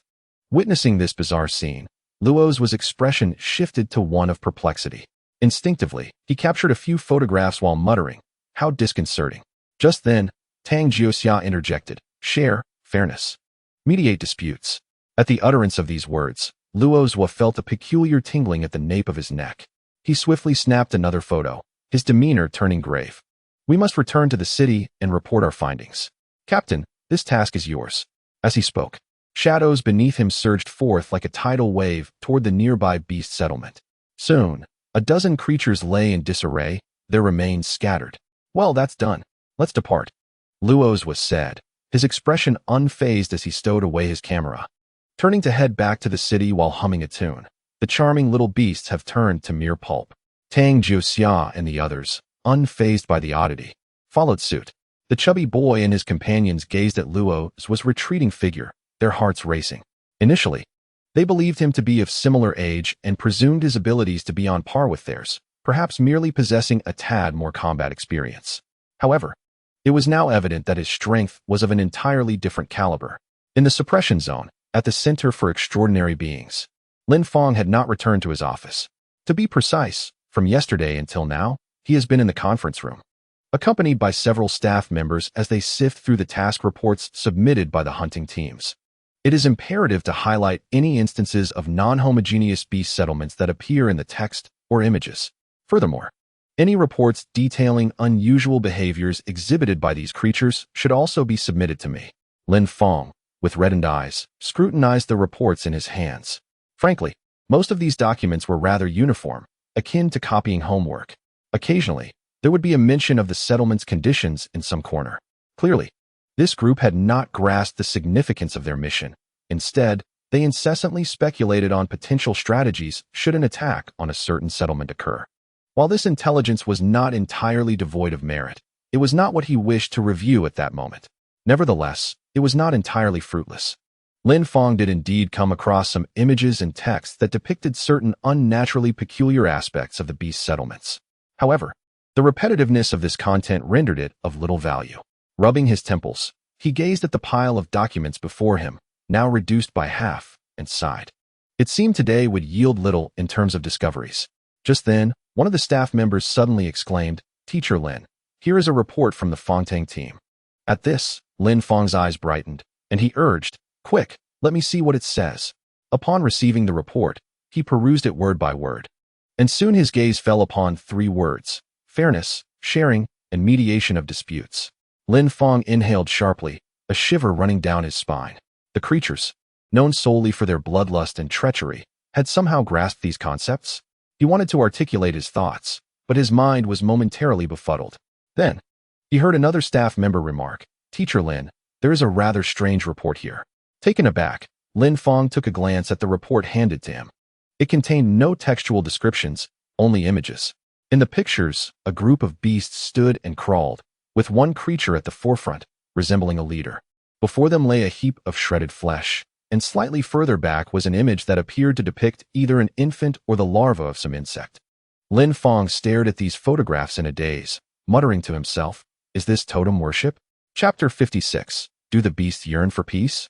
Still in the conference room, Lin Fong remained with the high-ranking officials of the suppression district. He projected two photographs onto the screen, one depicting the beasts mediating a dispute, and the other suggesting a group of beasts in an act of worship. Lin Fong then elucidated the contents of both images, gazing solemnly at the attendees of the conference, and declared, "We all know that the beasts, having suddenly appeared hundreds of years ago, have consistently demonstrated a bloodthirsty nature, reveling in cannibalism. However, in the first photograph, this particular beast divides a piece of flesh fairly into two portions for the young beasts. According to the reports submitted by that team, the flesh in question is human. I trust you all understand the allure it holds for the beasts. Moreover, the enigmatic beasts possess a distinctive trait, exclusivity. When different species of these beasts congregate, an immense conflict may ensue, potentially leading to life and death confrontations unless a rare anomaly intervenes. Otherwise, harmonious coexistence among disparate species of these beasts is implausible." At this juncture, Lin Fong gestured toward the second photograph and inquired, "What thoughts does this image evoke? Are they in a conference?" Someone suggested, eliciting a few chuckles from the audience. However, the laughter quickly dissipated. Another individual tentatively ventured, "Are these beasts engaged in a form of worship?" Worship? Worshipping whom? A deity? Does this imply that these beasts possess a belief system? Not quite. Upon closer inspection, it appears they are venerating an infant. A deceased infant anomaly, perhaps? The conference room erupted into a flurry of discussions, yet Lin Fong, presiding over the meeting, refrained from interrupting, allowing the discourse to flow freely. Suddenly, someone remarked, "If they can mediate, share, and even worship deities, does this not suggest the emergence of a rudimentary civilization among the enigmatic beasts?" "It is quite possible," Lin Fong succinctly replied. "The advent of civilization and the acquisition of cunning. Will future anomalous beasts pose an even greater challenge? Presently, the assaults by these beasts on the suppression zones rely heavily on brute strength. Should they evolve to prioritize intellect, myriad complications are bound to arise. Historically, anomalies possessed only simple intellect. Will their intelligence not elevate further in the future? And what if they harness human technology? Let us not venture too far into speculation. For now, this remains an isolated case within our suppression zone. We cannot ascertain its uniqueness, so let us refrain from unfounded conjectures that may incite panic. A more thorough investigation is imperative. Notify our brethren in other suppression zones to remain vigilant for any related changes." The fervent discussions continued, predominantly revolving around strategies for future confrontations with the enigmatic beasts. At that moment, an unexpected voice pierced through the clamor, akin to a splash of cold water, silencing the entire conference room. "Is it possible that we need not engage in battle with the enigmatic beasts? Could we negotiate with them peacefully and reach a reconciliation?" Instantly, all eyes turned to the portly middle-aged man who had spoken. The room fell into an eerie silence, as if every soul present had ceased to exist. The man felt increasingly uncomfortable under this palpable atmosphere. With an awkward smile, he said, "What is the matter? I'm merely proposing a possibility. There is no need for such gravity. Please, feel free to share your thoughts." Lin Fong removed his glasses, wiped them clean, and regarded the man with an icy demeanor. "If my memory serves me correctly, you are a distinguished student from the history department, are you not?" "Why, yes," the middle-aged man stammered, his complexion paling slightly. "Then, I implore you to answer me. How many lives were lost during the outbreak of the enigmatic beast disaster centuries ago? Please tell me, what has been the favored sustenance of these beasts over the centuries? Lastly, how many lives have been sacrificed in the struggle against these beasts throughout the years?" The man, drenched in cold sweat, felt his face drain of color. He knew the answers to these queries, yet dared not vocalize them. An invisible pressure hung in the air, rendering him unable to utter those heavy words. Lin Fong gazed intently at the middle-aged man, his voice turning as frigid and ruthless as ice. "At the onset of the catastrophe, Dahua sacrificed 300 million souls. For centuries, the abominable beasts have only relished human flesh. Today, We witness millions perish annually in our struggle against these monstrosities. Even your father fell prey to their savagery. How dare you propose peace negotiations? Lin Fong slammed his palm on the sturdy wooden table, which cracked under the force of his fury. Peace talks? Do you intend to erect a shrine for these beasts, honoring their butchery of humanity? He raged, demanding a response. His roar reverberated throughout the conference room, shaking its very foundations. Everyone present averted their gazes. Unwilling to play the role of mediator, no one desired to assume such a burdensome position. They secretly wished for the demise of those who uttered such absurdities. Ultimately, the middle-aged man resigned of his own accord, choosing to retreat into anonymity for the sake of confidentiality, vanishing entirely from the suppression zone. The meeting continued into the deep hours of the night. A consensus emerged among the attendees. This matter would remain undisclosed for the time being. They would first alert personnel in other suppression zones to remain vigilant for any changes, while ensuring relevant tasks continued. An additional directive was issued. Every discovered settlement of this nature should be obliterated whenever possible, and the ideological training of suppression zone staff must be reinforced to prevent any deviation from the righteous path. Of course, myriad intricate details would require further deliberation within their respective departments, a task that could not be resolved hastily. Yet, all were acutely aware that the nerves of the mid-level leaders in the suppression zone would remain taut for a protracted period. However, none anticipated the sudden emergence of a news alert on their devices. Breaking, abominable beasts may possess civilization, possibility of coexistence with humanity, experts claim, after centuries of bloodshed. The lower-tier denizens of these beasts also suffer, yearning for peace. Luo Jie stared at the news on his phone, his face contorted in disbelief. A multitude of questions swirling in his mind. Just 3 minutes prior, this news had surged to the forefront of social media trends. Moments later, it topped the charts, marked by an exclamation of sensationalism. With a sense of curiosity, Luo Jie clicked to read further.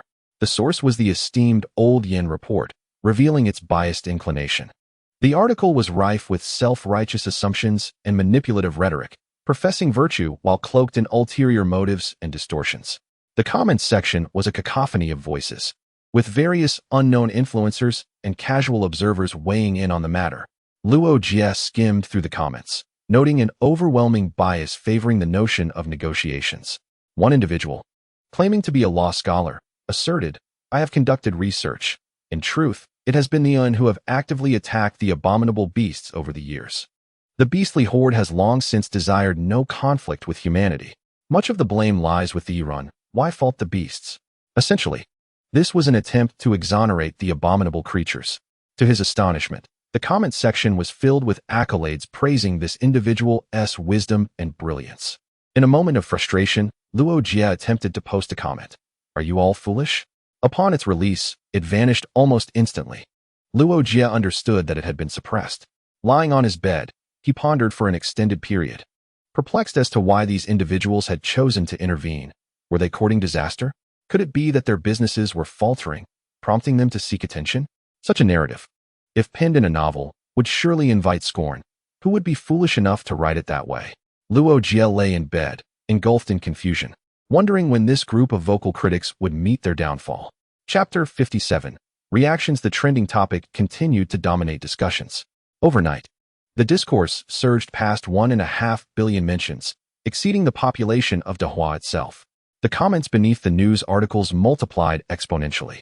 Calls for peaceful coexistence with the enigmatic beasts grew increasingly prevalent, and although some voices attempted to counter these sentiments, they were either deleted or drowned out by a tide of supportive opinions. In a matter of moments, the online discourse advocating for harmony with the strange beasts became mainstream. Some even proclaimed that they wished to embrace and sleep alongside the charming creatures, unshackled by the watchful eyes and constraints imposed by the Dahuai. The Irun were deemed the true aberrations, no longer regarded as fellow human beings. This sentiment ascended to the second spot on the trending list. What was the response of the Irun? They exhibited no outward reaction, though anger simmered within.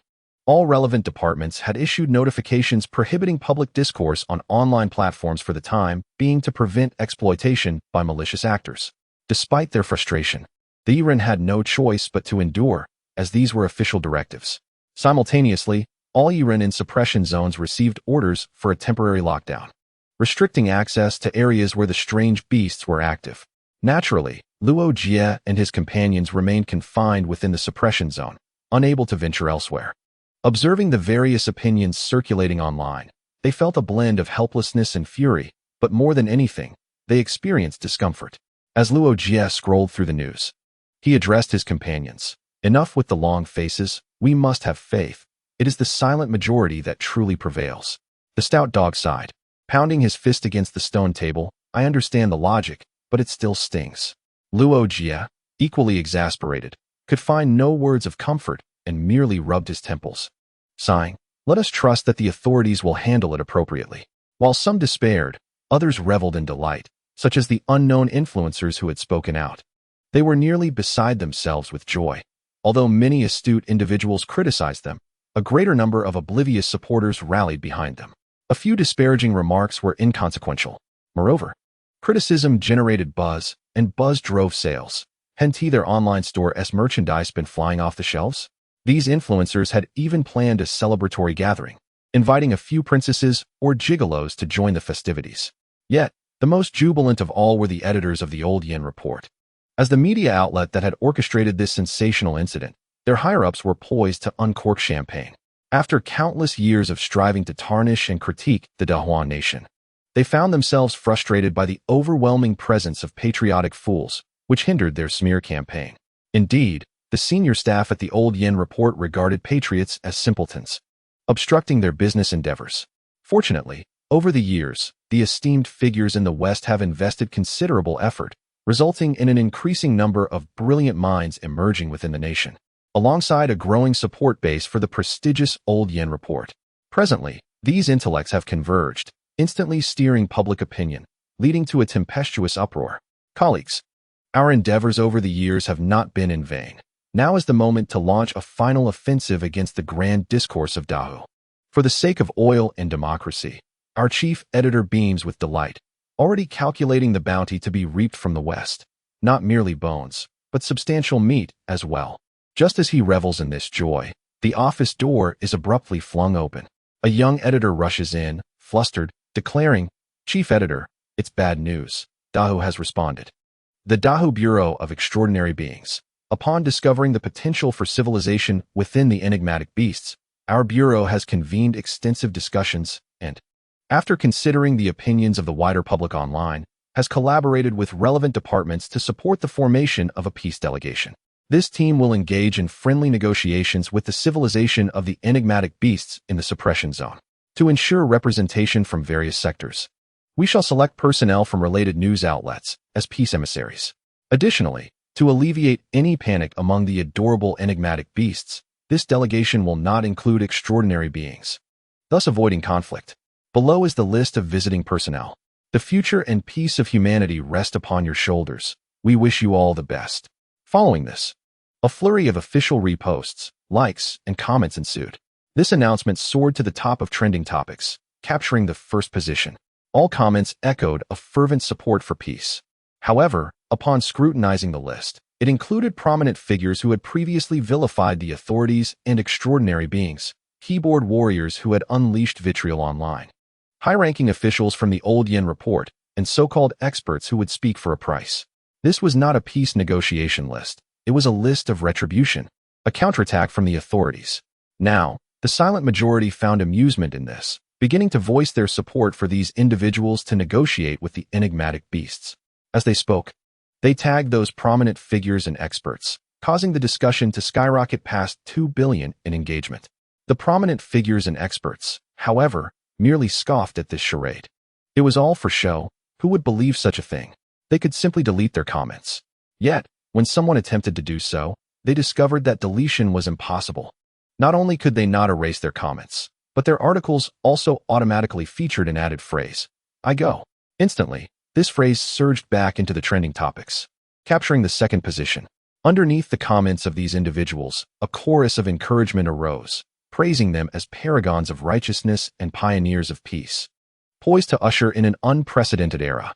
In summary, the higher the hat one wore, the more extravagant it became.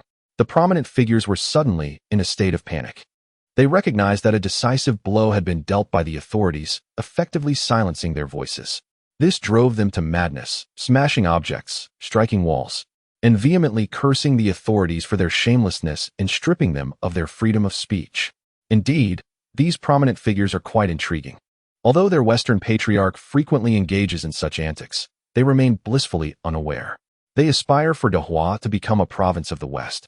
Yet when Dahua adopts Western methods, they vehemently denounce the authorities as shameless.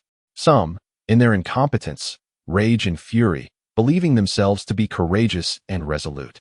They mobilize their connections, attempting to extricate themselves from the ominous list. However, those who typically fawn over them suddenly scatter like frightened birds, leaving them unable to reach anyone. Their fears intensify, yet a sliver of hope lingers. They perceive this merely as a jest from the authorities, after all. They are merely riding the coattails of popularity for business gain. They think that cooperating with the officials to feign compliance should suffice to placate the naive. After all, they have paid their taxes, and the government would surely not be excessively harsh on them. Just as they entertain these thoughts, a knock resounds at their door. The community has come to extend warmth and support. To everyone's astonishment, the speed of the official response is nothing short of thunderous. Many residents witness officials moving about, amiably inviting certain individuals into vehicles, despite their reluctance. Shortly thereafter, numerous planes take off for various suppression zones, each trailing a banner that reads, "Dedicated flights for the peace and future-friendly visit team." On this day, nearly 200 visitors arrive at suppression zones across the nation. The others have long been notified, concealed within the buildings lining the streets, while the towns in the suppression areas appear eerily desolate. Yet, the penetrating gazes from the buildings send chills down their spines. The prominent experts wish to speak, but several aerial cameras are thrust in their faces. Simultaneously, the official account of Dahua initiates a nationwide live interview with the adorable strange beasts. Countless individuals swarm into the live stream, eager to witness this epic-making grand interview. They behold a beaming host alongside a group of interviewers who appear as if they have just lost their parents. The town gates swing open, and the host announces that everyone may proceed.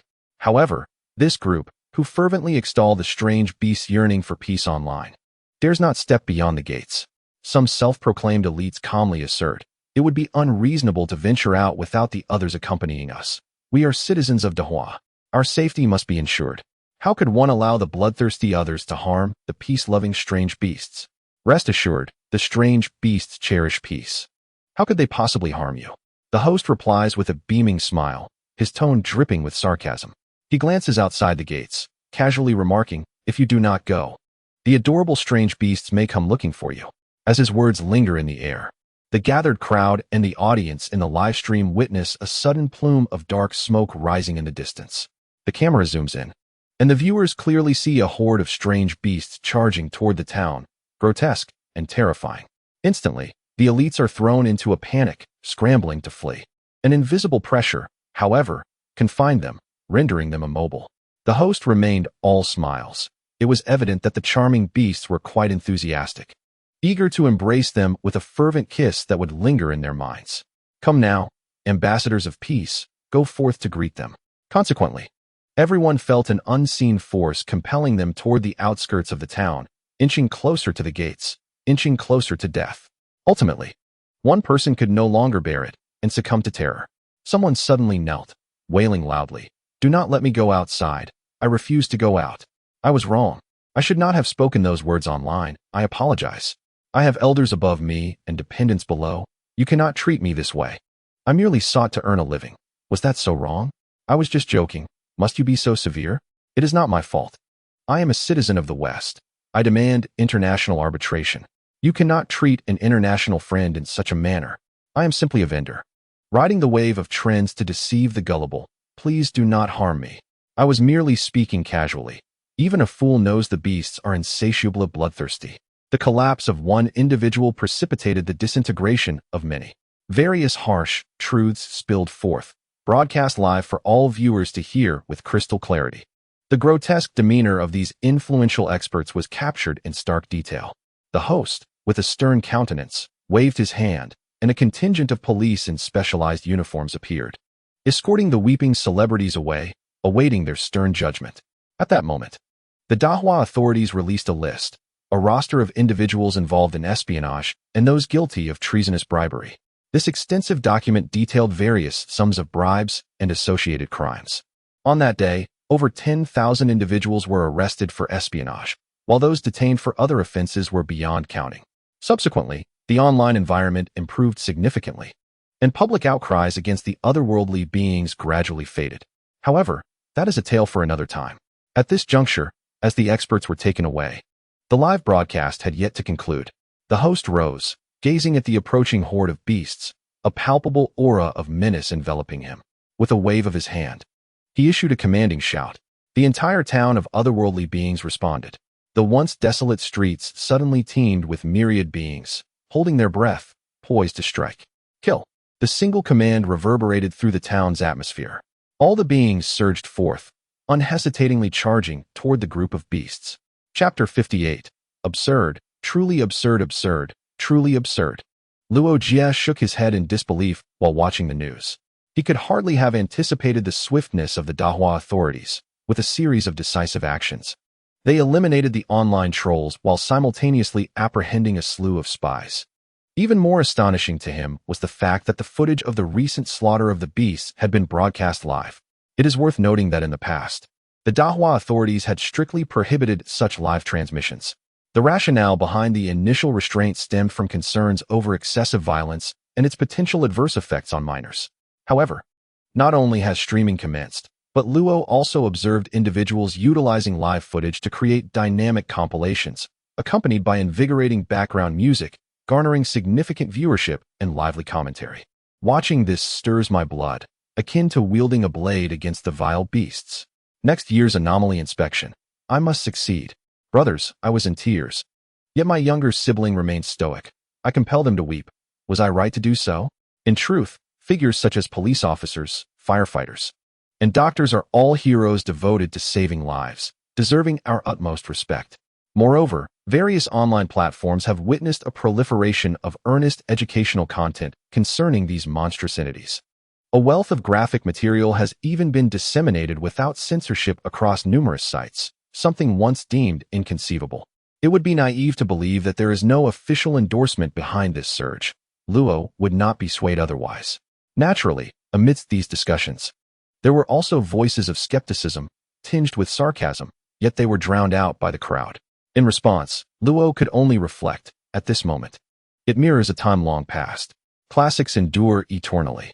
After shedding his garments and cleansing himself of the sanguine traces, he recalled the horde of beasts that had previously threatened the city gates, now eradicated by a multitude of anomaly hunters. Despite having participated in the ensuing carnage, Luo remained unconcerned. In his view, the tumult of online discourse had reached a conclusion, and the anomaly hunters were poised to embark on their missions beyond the city walls. To his astonishment, another notification arrived, summoning the captains of the hunting teams to the anomaly center for a meeting. Thus, Luo and his companions remained within the city.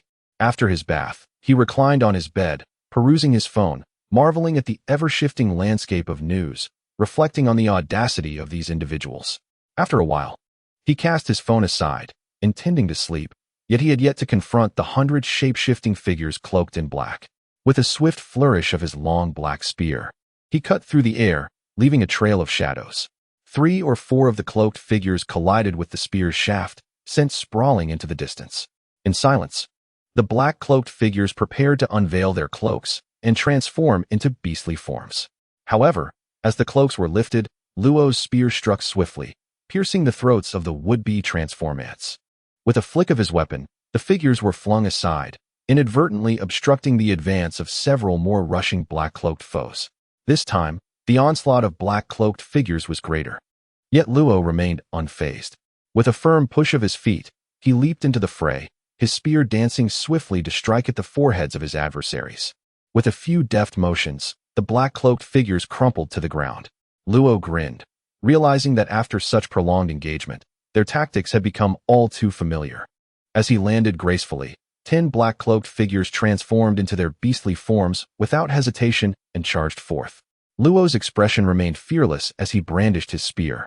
Come at me directly. Let us engage in a true battle. In his dreams, Luo fought with unrestrained vigor. Yet, many others were enduring suffering at that moment.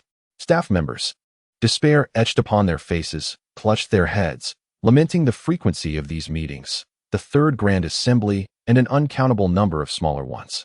A voice interjected, bearing a countenance of profound sorrow. It is indeed a tumultuous season, coinciding perfectly with the autumn. Ah, yes, it is indeed autumn now. Why then? Have those enigmatic beasts appeared at the city gates? How should I know? Perhaps this will be addressed in the forthcoming meeting. In the expansive conference room, murmurs filled the air. This meeting was attended not only by leaders from departments related to the extraordinary, but also by captains from various official and private hunting squads. The meeting was presided over by Lin Fang. He surveyed the assembly and sighed, saying, "First and foremost, I must extend my sincere apologies to our extraordinary compatriots. It has been a regrettable oversight on our part that has inadvertently thrust you into the limelight." After this heartfelt apology, the members of the hunting squads remained mostly silent. Those with some understanding recognized that there were ulterior motives at play, while others, bewildered by the rapid unfolding of events, were still processing what had transpired. Having expressed his apologies, Lin Fang proceeded directly to the agenda. He emphasized the necessity of continuing the investigation into the distinctly clustered groups of enigmatic beasts, to analyze their distribution, gather suspicious information, and execute extermination missions. This point had been reiterated numerous times, so Lin Fang spoke swiftly. As he transitioned to the second point, his demeanor grew notably grave. "I trust you are all aware that the enigmatic beasts typically do not launch large-scale assaults on the towns within the suppression zones, save for a minor offensive at the end of November each year, followed by the beast tide in January." However, as the hunting captains observed, an unsettling realization dawned upon them. They had not merely witnessed the beasts, they had personally dealt with them. Yet, none had initially connected the current situation with the beast tide, until Lin Fang's mention triggered an immediate understanding. The expressions of the elders grew grim, and the newcomers, upon hearing their explanations, mirrored their distress. The beast tide, a phenomenon that emerged 2 decades ago, transforms the weather into an unbearable chill every January, during which the enigmatic beasts gather in droves at the city gates, launching relentless assaults on the urban areas. During this period, the aggressiveness of the beasts significantly escalates, and their rate of reproduction dramatically increases. In gaming terms, it is akin to the opposing side unleashing a horde of units. There are signs that herald this event. Typically, a small group of beasts attacks the towns of the suppression zone around mid-November. Over the years, this pattern has remained unbroken. Yet, it is only mid-October now. Could the beast tide be approaching prematurely? The conference room erupted into a cacophony of voices. Some expressed excitement, while others were gripped by fear, yet none entertained thoughts of fleeing. Behind them lay their homeland. Where could they escape? Amidst the clamor, Lin Fang's voice rang out once more. In light of the impending assault by the enigmatic beasts, I urge the capable members of the hunting squads to infiltrate the depths of the suppression zone to ascertain any changes. Furthermore, the defensive resources allocated by the authorities will be deployed without delay. For the past 20 years, aside from the initial beast tide that caught us unprepared, we have emerged victorious against subsequent tides, and this time shall be no different. Southeast Suppression Zone. Outside a hospital, Tang Qian sat cross-legged on a chair, his breathing steady and profound. After his squad was assigned to the Southeastern Suppression Zone, in addition to hunting the enigmatic beasts outside the city daily, he had a solitary task, to meditate in this hospital for 2 hours each day. Initially, Tang Qian was unaware of the reason for this assignment. But through inquiries over time, he learned that within this ward lay 2 extraordinary commanders who had contributed significantly to the great nation of Dahua. They had been in a coma since being struck by the nightmare factor. The higher-ups hoped to use the nightmare factor he carried to resonate with these unconscious leaders, thereby awakening them. To his knowledge, several other carriers of the nightmare factor had similar missions. Yet, thus far, none had succeeded in rousing these dormant commanders. Exiting his meditative state, Tang Qian glanced at the tranquil ward and sighed. Perhaps due to the nightmare factor he bore, his cultivation progressed at an astonishing pace, and he had already reached the 2nd tier of the 1,000-stone level. However, the higher his realm, the more acutely he felt the side effects of the nightmare factor. The relentless and suffocating nightmares sometimes made him feel as though he would perish within them. Was it because we are natural bearers that we can awaken from these nightmares? Tang Qian murmured to himself, casting another glance at the ward's entrance. He pondered what kind of nightmares these high-ranking commanders were ensnared within. Sighing once more, he turned to leave. Just then, a tempestuous aura surged from behind him, crashing like tidal waves. Tang Qian spun around abruptly, his face a mask of astonishment. Chapter 59. The beast-skin infant statue Luo Jie, clutching his arms and legs, sat up from the bed, his complexion pale. His body twitched intermittently. To be honest, he had thought he had become accustomed to being slain in dreams, but last night, when he finally endured 50 adversaries for the first time in a long while, the dreamscape underwent a transformation. In a daze, Luo Jie glimpsed two figures turned away from him, a gigantic silhouette with 8 arms and 2 heads, featureless and dark. A youth, decapitated, yet holding a massive sword and chains. In his stupor, the remaining 50 black-robed figures suddenly lunged at him, their forms shifting from human to beast in an instant, intent on tearing him apart. Then, Luo Jie Witten Fat Dog scratched his head, perplexed. Such a significant matter. And it's entrusted solely to our team? Tang Jiuxia responded. When did I ever say it was only our team? Several seasoned hunting squads departed early this morning. Fat Dog felt a wave of embarrassment wash over him as he realized his presumptions. The group huddled together, murmuring for a while before dispersing to procure supplies. Tasks that demand thorough investigation typically require an overnight stay in the field, necessitating an extensive array of provisions. In addition to standard military rations, they needed particular potions, such as those that mitigate the toxicity of bizarre creatures' flesh. After all, the food brought from home might not suffice, should they delve too deeply. Resorting to the flesh of the bizarre creatures could become a viable option, despite the accelerated degradation of their capabilities it entailed. An hour later, the group reconvened at the city gate before venturing out. Their objective, the depths of the suppression zone. They proceeded at a steady pace, encountering several clusters of bizarre creatures along the way, all of which they annihilated with overwhelming force. Finally, after a long day's journey, they arrived at the deeper zone. In stark contrast to the shallow and mid-level zones, the deeper region was notably quieter and appeared less perilous. The greenery here was more abundant, creating a serene atmosphere. Yet, in truth, the strength and ferocity of the bizarre creatures in this area far surpassed those in the other 2 zones. And the likelihood of encountering extraordinary dangers was even greater. If one disregarded the threats posed by these creatures, this locale could easily be mistaken for a vacation retreat. The thought of risking one's life for leisure was, in itself, rather exhilarating. Cautiously navigating through the forest, Luo Jie and the others scrutinized their surroundings, vigilant for the appearance of bizarre creatures. However, the woods remained eerily calm. Tension hung in the air as the group remained on high alert, yet no unexpected events transpired. They exchanged glances, their expressions filled with confusion. Though they had ventured into the deeper zone before, their initial encounter had been with a formidable bizarre creature, nearly equal in strength to Tang Jiuxia. Fortunately, thanks to Tang Jiuxia and Luo Jie's combat prowess at that time, they had narrowly escaped. Otherwise, half of their team would have perished. Despite their enhanced abilities since then, they had come prepared for injuries this time. Yet, where were the bizarre creatures now? The 9 of them gathered and whispered amongst themselves. What is going on? Have the bizarre creatures vanished? Is it a ploy to lure us away?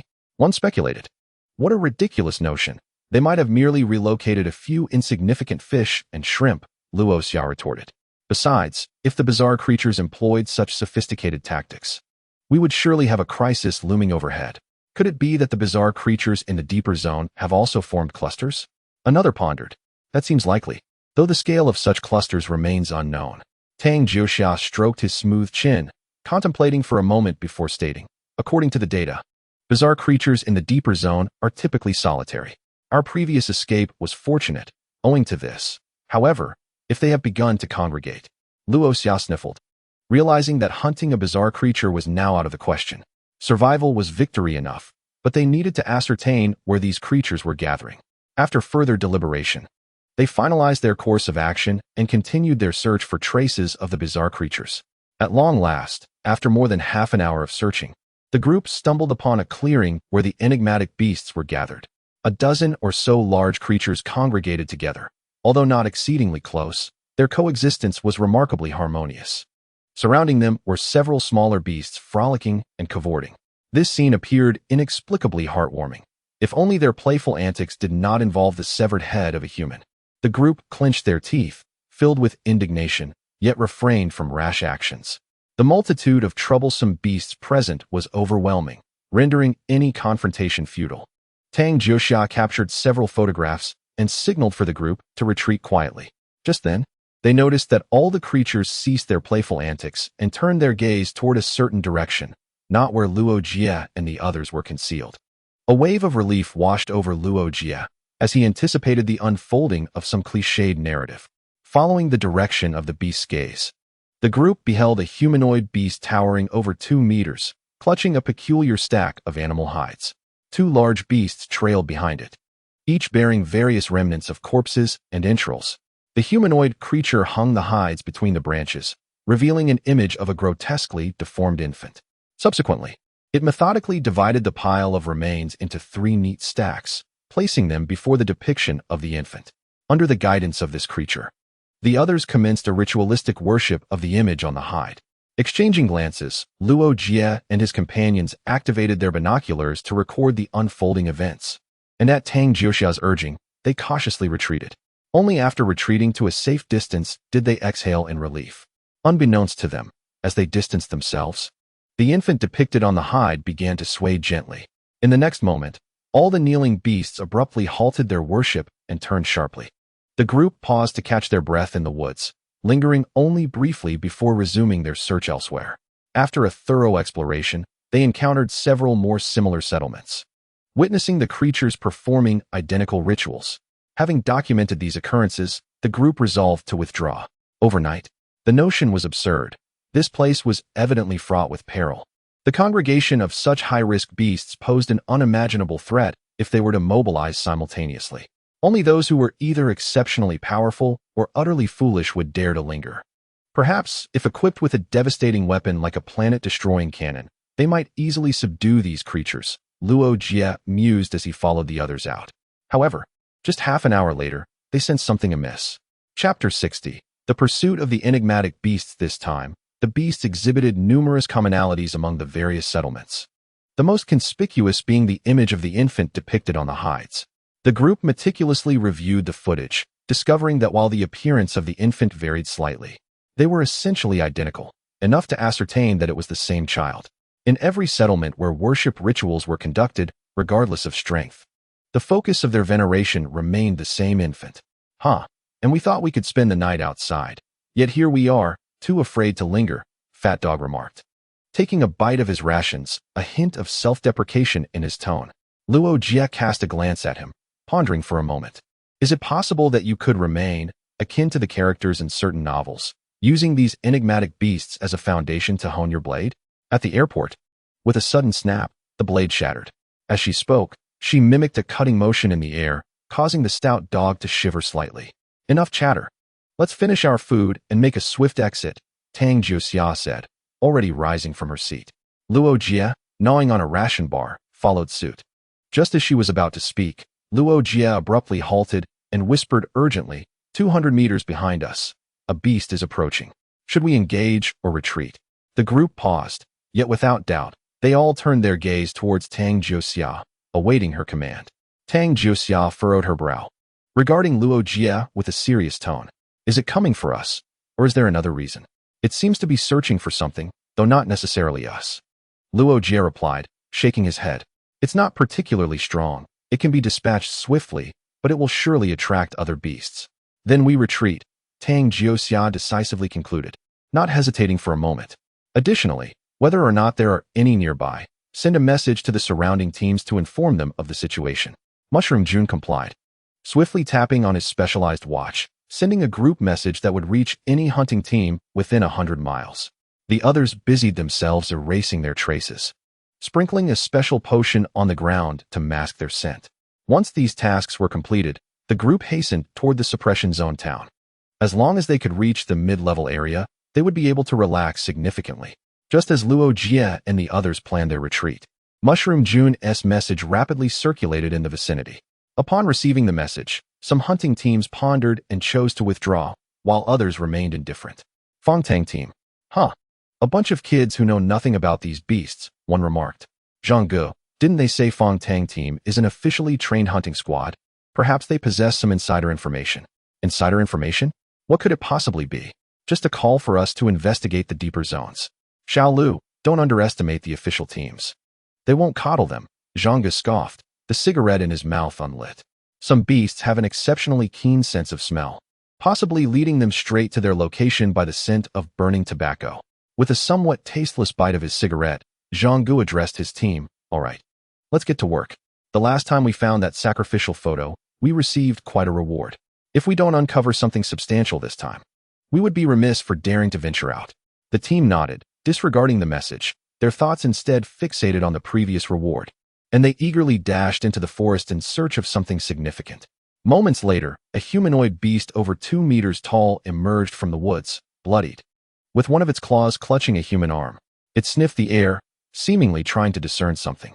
After a brief moment, it removed the communication watch from its arm, gazing intently at it for an extended period. Suddenly, it opened its mouth wide. The elusive beastlet gaped and devoured its entire arm in one gulp, then let out a thunderous roar and darted off in a specific direction. This direction led towards where Luo Jie and the others were retreating. At the very moment this humanoid aberration bolted away, several other humanoid aberrations in the forest abruptly lifted their heads and pursued it, accompanied by several medium-sized, yet remarkably swift creatures. Luo Jie and his companions were currently sprinting through the woods. Their pace was not particularly swift due to the need to erase traces and scents along their path. While they were moving, Luo's brow suddenly furrowed. The shadowy entity that had been silent for a while began to bubble up. The shadowy voice proclaimed, "Food is approaching." Luo's inquired, "Is it coming towards us? How formidable is it?" The shadow responded, "I am uncertain. It possesses some strength and can fight." Luo's acknowledged this. He was aware that the last time the shadow had mentioned being able to fight was during their encounter with the black and white corpses, a moment when he had nearly exhausted himself. He trusted the shadow. If it claimed they could fight, they likely could. However, the aftermath of such a confrontation remained uncertain. Nevertheless, he conveyed to his teammates, "Accelerate our pace. We are being pursued by aberrations." "Is it definitely coming for us?" "Not necessarily." The group nodded, quickening their stride. Yet, as their speed increased, the difficulty of erasing their traces also intensified. Ultimately, Tang Juxia decisively stated, "Forget about clearing the traces. Let us proceed at full speed." Thus, they ceased their attempts to erase their tracks and increased their running speed once more. However, at that moment, Luo's suddenly shouted, "Scatter!" The group responded by dodging away. Yet Luo's remained stationary. A black blade materialized from the shadows into his hand, and he swiftly executed an upward slash. With a thunderous clash, a gray-yellow silhouette was sent hurtling backward, and beneath Luo's feet, a shallow pit formed. The gray-yellow figure continued to fly back, while the others, having evaded to the side, launched an assault upon it. In an instant, sniper shots, colossal fists, and deep crimson sword energy converged upon the gray-yellow shadow. "Strike and retreat." Luo's bellowed, urging his companions to swiftly distance themselves. He casually tossed several spherical objects into the fray. Instantly, a series of explosive sounds erupted, and black smoke began to billow around them. "What is that?" "It disrupts olfactory senses. I am uncertain of its efficacy," Luo's remarked, tossing several more spheres in different directions. After running a short distance, Luo's suddenly hissed. "As expected, it seems ineffective. No, perhaps it's due to being too close." While speaking, the black long sword in his hand transformed into a hefty sword, wide enough for a person to wield. He turned to strike backward. Simultaneously, shadows wrapped around his limbs, instantly augmenting his strength. The black heavy sword collided with the gray-yellow shadow, propelling it once more, though it did not fly far. Instead, it crashed against a wall of deep crimson sword energy. 3 ethereal long swords descended from the heavens, ensnaring the gray-yellow figure within their grasp. The red umbrella was forcefully thrust into the ground, and in an instant, dozens of enormous red umbrellas materialized around the vicinity. While the wielder of the red umbrella felt a sudden weakness and nearly collapsed. Fortunately, the stout dog beside him swiftly caught him and hoisted him onto his back. The crowd continued their retreat. "Hurry, there should be 5 more behind us." Tang Juxia directed his gaze towards a pair of twins in the group. Speaking in a serious tone, "Hua Hua, Yi, it's up to you." The twin sisters nodded in agreement, their hands clasped together, expressions resolute as they made a sweeping motion in front of the group. A line of illusion followed, and then the sisters fell to the ground, only to be lifted by the airport and Mushroom King. The group hastily passed through the line drawn by the sisters, and at that moment, a peculiar phenomenon occurred. Those who traversed the line suddenly twisted and split into 3 indistinguishable, yet vividly real duplicates. A total of 18 individuals divided into 3 groups, fleeing in 3 distinct directions, each leaving behind traces of their passage. Moments later, 6 humanoid grotesques arrived at the locations of the 3 groups. The grotesques exchanged glances, exchanged a series of guttural growls, and then paired off to pursue each group in the 3 directions. Chapter 61. Divide and conquer. We exerted our utmost effort. The illusory forms matched our essence and physicality, maintaining equal speed, but possessed only half our strength, lasting no more than half an hour. Hua Hua and Yi lay weakly on the backs of the airport and Mushroom King, their faces pale as they remarked, if only we could create stronger illusions. Albeit for a shorter duration. It's fine, speed is of the essence. Half an hour will suffice, Tang Juxiao reassured them, then turned to Luo Jie, asking, can you sense it? Divided into 3 groups, but too close together. Combat is inadvisable. Understood. Proceed at full speed, Tang Juxiao instructed. The group accelerated, and those with weaker stamina were carried on others' backs. Luo Jie moved swiftly, shadows darting within a certain range, and gradually, through the shadows' perception. Only 2 humanoid grotesques remained in pursuit, while the other 4 drifted beyond the shadows' sensing range. After sprinting for a while, Luo Jie calculated that it was time and nodded towards Tang Juxiao. Observing this, Tang Juxiao declared, conceal your forms. Luo Jie will serve as bait, and we shall divide and conquer. As soon as the words left his mouth, the group halted, dropping to the ground and utilizing the dense foliage to obscure their presence. Luo Jie stood before them, his shadow expanding to envelop their figures. Should the grotesques approach, they would only detect his presence. Moments later, the sound of rushing wind mingled with the snapping of branches filled the air. 2 towering humanoid grotesques approached rapidly, stopping before Luo Jie. The 2 large heads scanned their surroundings but found no trace of the others, and they turned their gaze upon Luo Jie, grinning broadly, seeing their remarkably human-like smiles. Luo Jie's expression tightened, pondering the intelligence of these high-ranking grotesques, capable of presiding over rituals. With this thought, Luo Jie charged towards the 2 grotesques.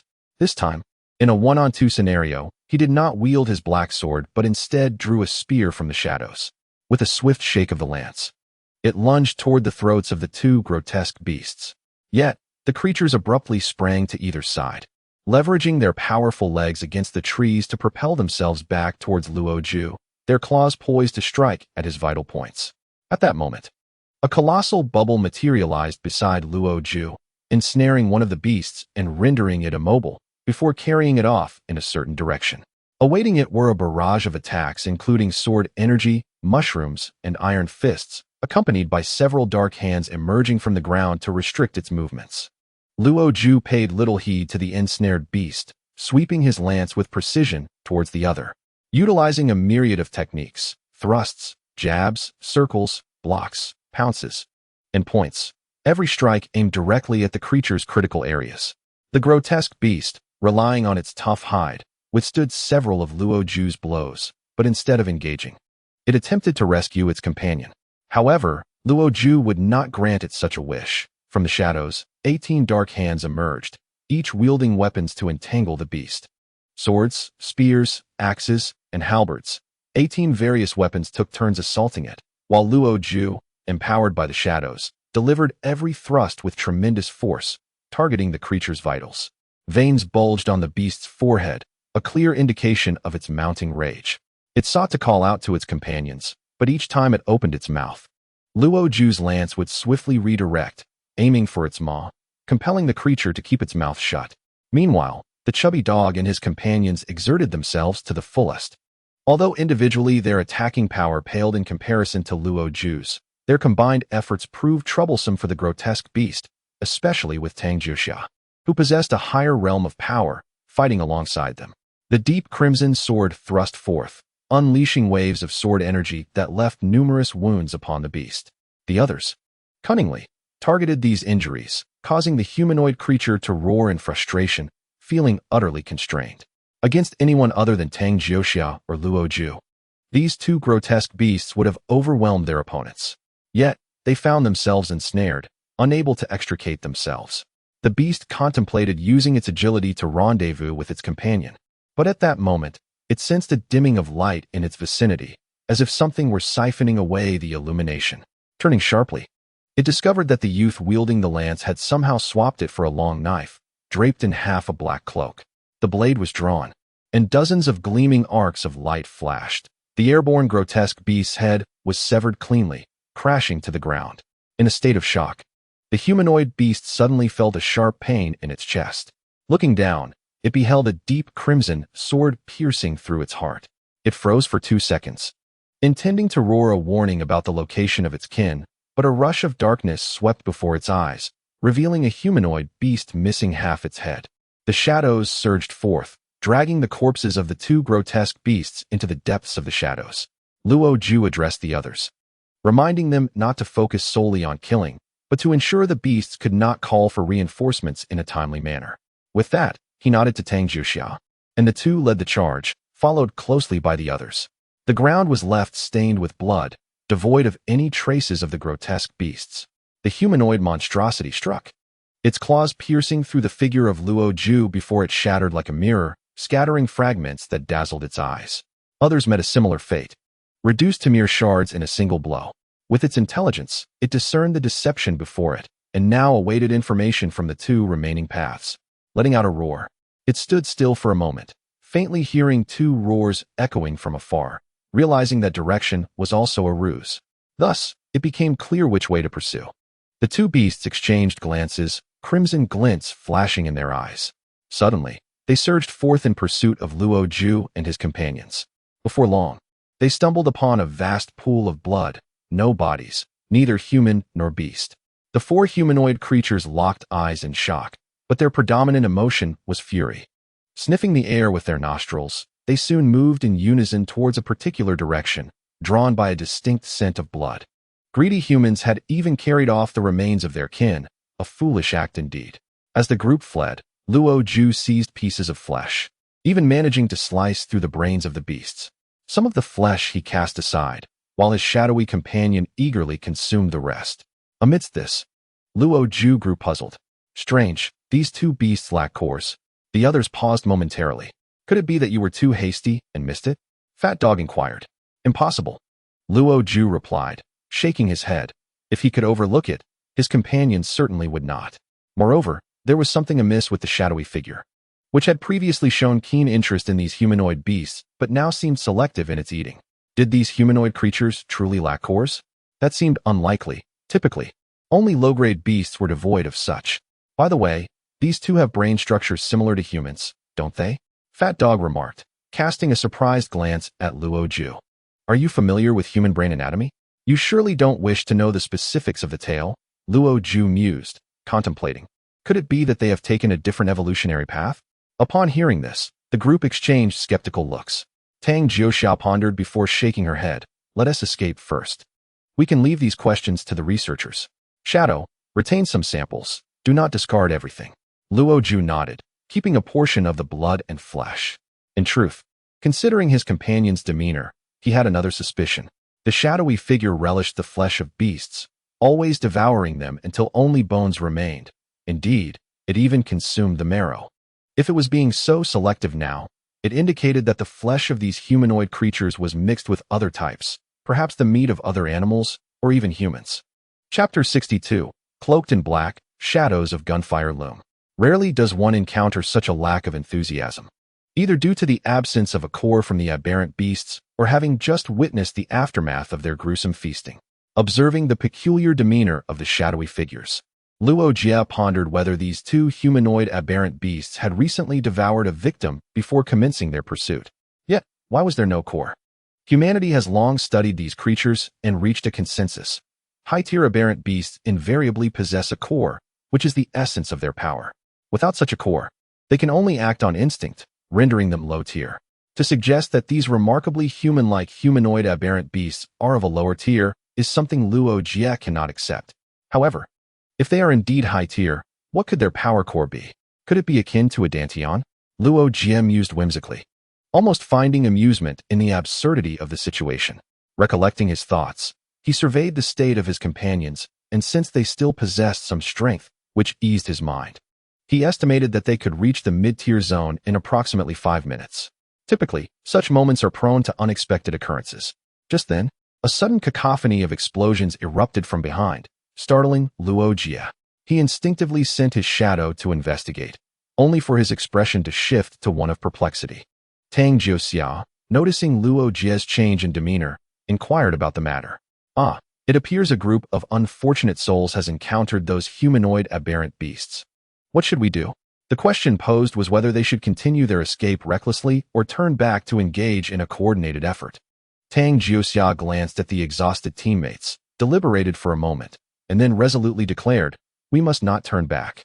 The other members fell silent, voicing no dissent. If it were solely Tang Jiuxia at this location, she would have turned to provide support, confident in her ability to escape despite the odds. Being a third-tier guider of the 1,000-stone rank. In fact, without the burden of a team, her speed would be enhanced. However, she was responsible for 8 companions, several of whom were severely fatigued in their bid to facilitate their escape. To be candid, this decision lacked unity. Should it be disclosed, it might attract criticism. Yet, Luo Jie wholeheartedly supported it. From the information relayed by the shadows, the hunting team appeared to be of modest strength, finding themselves hard-pressed against 4 humanoid aberrant beasts. Moreover, in this brief interlude, the shadows had discerned several large aberrant beasts converging on that location. Clearly, the forest harbored more than just the 4 humanoid aberrant beasts. Recklessly turning back to assist could very well lead to total annihilation. While contemplating this, Luo Jie suddenly heard the shadow speaking. The plot is about to take a grim turn. What grim plot? Luo Jie queried. One unsuitable for younger audiences. Is there a woman in that team? There are men as well. A flicker of malice flashed in Luo Jie's eyes. He could bear to witness the demise of those in that team, sacrificing their lives to buy time, but he found it intolerable to watch them suffer such indignation. One must wonder, should there not be an aesthetic chasm between aberrant beasts and humans? Why does this occur? The last man, mutilated into a grotesque form, was one instance. Now, another faced impending humiliation. After pondering for a moment, Luo Jie suddenly turned to Captain Tang Jiuxia and said in a deep voice, "I need to go over there." "All right," Tang Jiuxia replied without hesitation. Luo Jie questioned, "Shouldn't we discuss this a bit more? Why are you still standing there? Go." With that, Luo Jie stopped and began to run back. Meanwhile, Tang Jiuxia observed several teammates who also wished to pursue and calmly instructed, "Do not stop, continue running." "But Captain, there are no buts. Do not interfere." Tang Jiuxia reassured the teammates, "Rest assured, he is stronger than you think." The teammates exchanged doubtful glances. And moments later, Fat Dog tentatively asked, "Captain, are you and the shadow perhaps in a romantic relationship?" Tang Jiuxia shot a disapproving glare at Fat Dog, saying, "Do not speak nonsense. I have no interest in such matters." The final words were spoken so softly that no one heard them. Luo Jie raced through the forest, propelled by the shadow's enhancement, his speed far exceeding that of before. He did not head directly towards the few humanoid monsters, but instead charged towards the large monstrous beasts that were now dispersing. Cloaked in half a black robe, Luo Jie wielded his black blade like a streak of darkness. One of the large beasts was caught off guard, its head severed in an instant. The shadow began to consume its flesh and blood, yet Luo Jie pressed on, rushing towards the other large beasts, his black blade glistening ominously. Zhou Ruoshui lay collapsed on the ground, her body paralyzed. With great effort, she managed to turn her head and witnessed the merciless slaughter of her teammates by the terrifying humanoid beasts. To be honest, many members of the hunting team had long accepted the possibility of death, so she felt little fear, only a faint melancholy. It was imminent. Death was approaching. Then she heard a tearing sound. One of the humanoid beasts ripped the clothing of a female member apart, appraising her body. Zhou Ruoshui felt a surge of terror as she discerned a lewd intent in the monster's gaze. A beast, stirred by carnal desires for a human woman? She then saw the beast hoist the female member and retreat into the underbrush, while the remaining 3 humanoid beasts exchanged glances. 2 of them, accompanied by a pair of humans, departed, leaving one beast advancing towards her. Zhou Ruoshui was suddenly engulfed in fear. She heard heart-wrenching screams emanating from the thicket and beheld the approaching beast, its face twisted with sadistic and lecherous intent, filled with shame and rage. She contemplated using the dagger at her waist to end her life, but as soon as she moved, the humanoid beast seized her hand and lifted her into the air. The sound of tearing fabric echoed, and Zhou Ruoshue's complexion turned pale as humiliating tears streamed down her cheeks. At that moment, an unfamiliar voice rang out. Gunfire like a forest.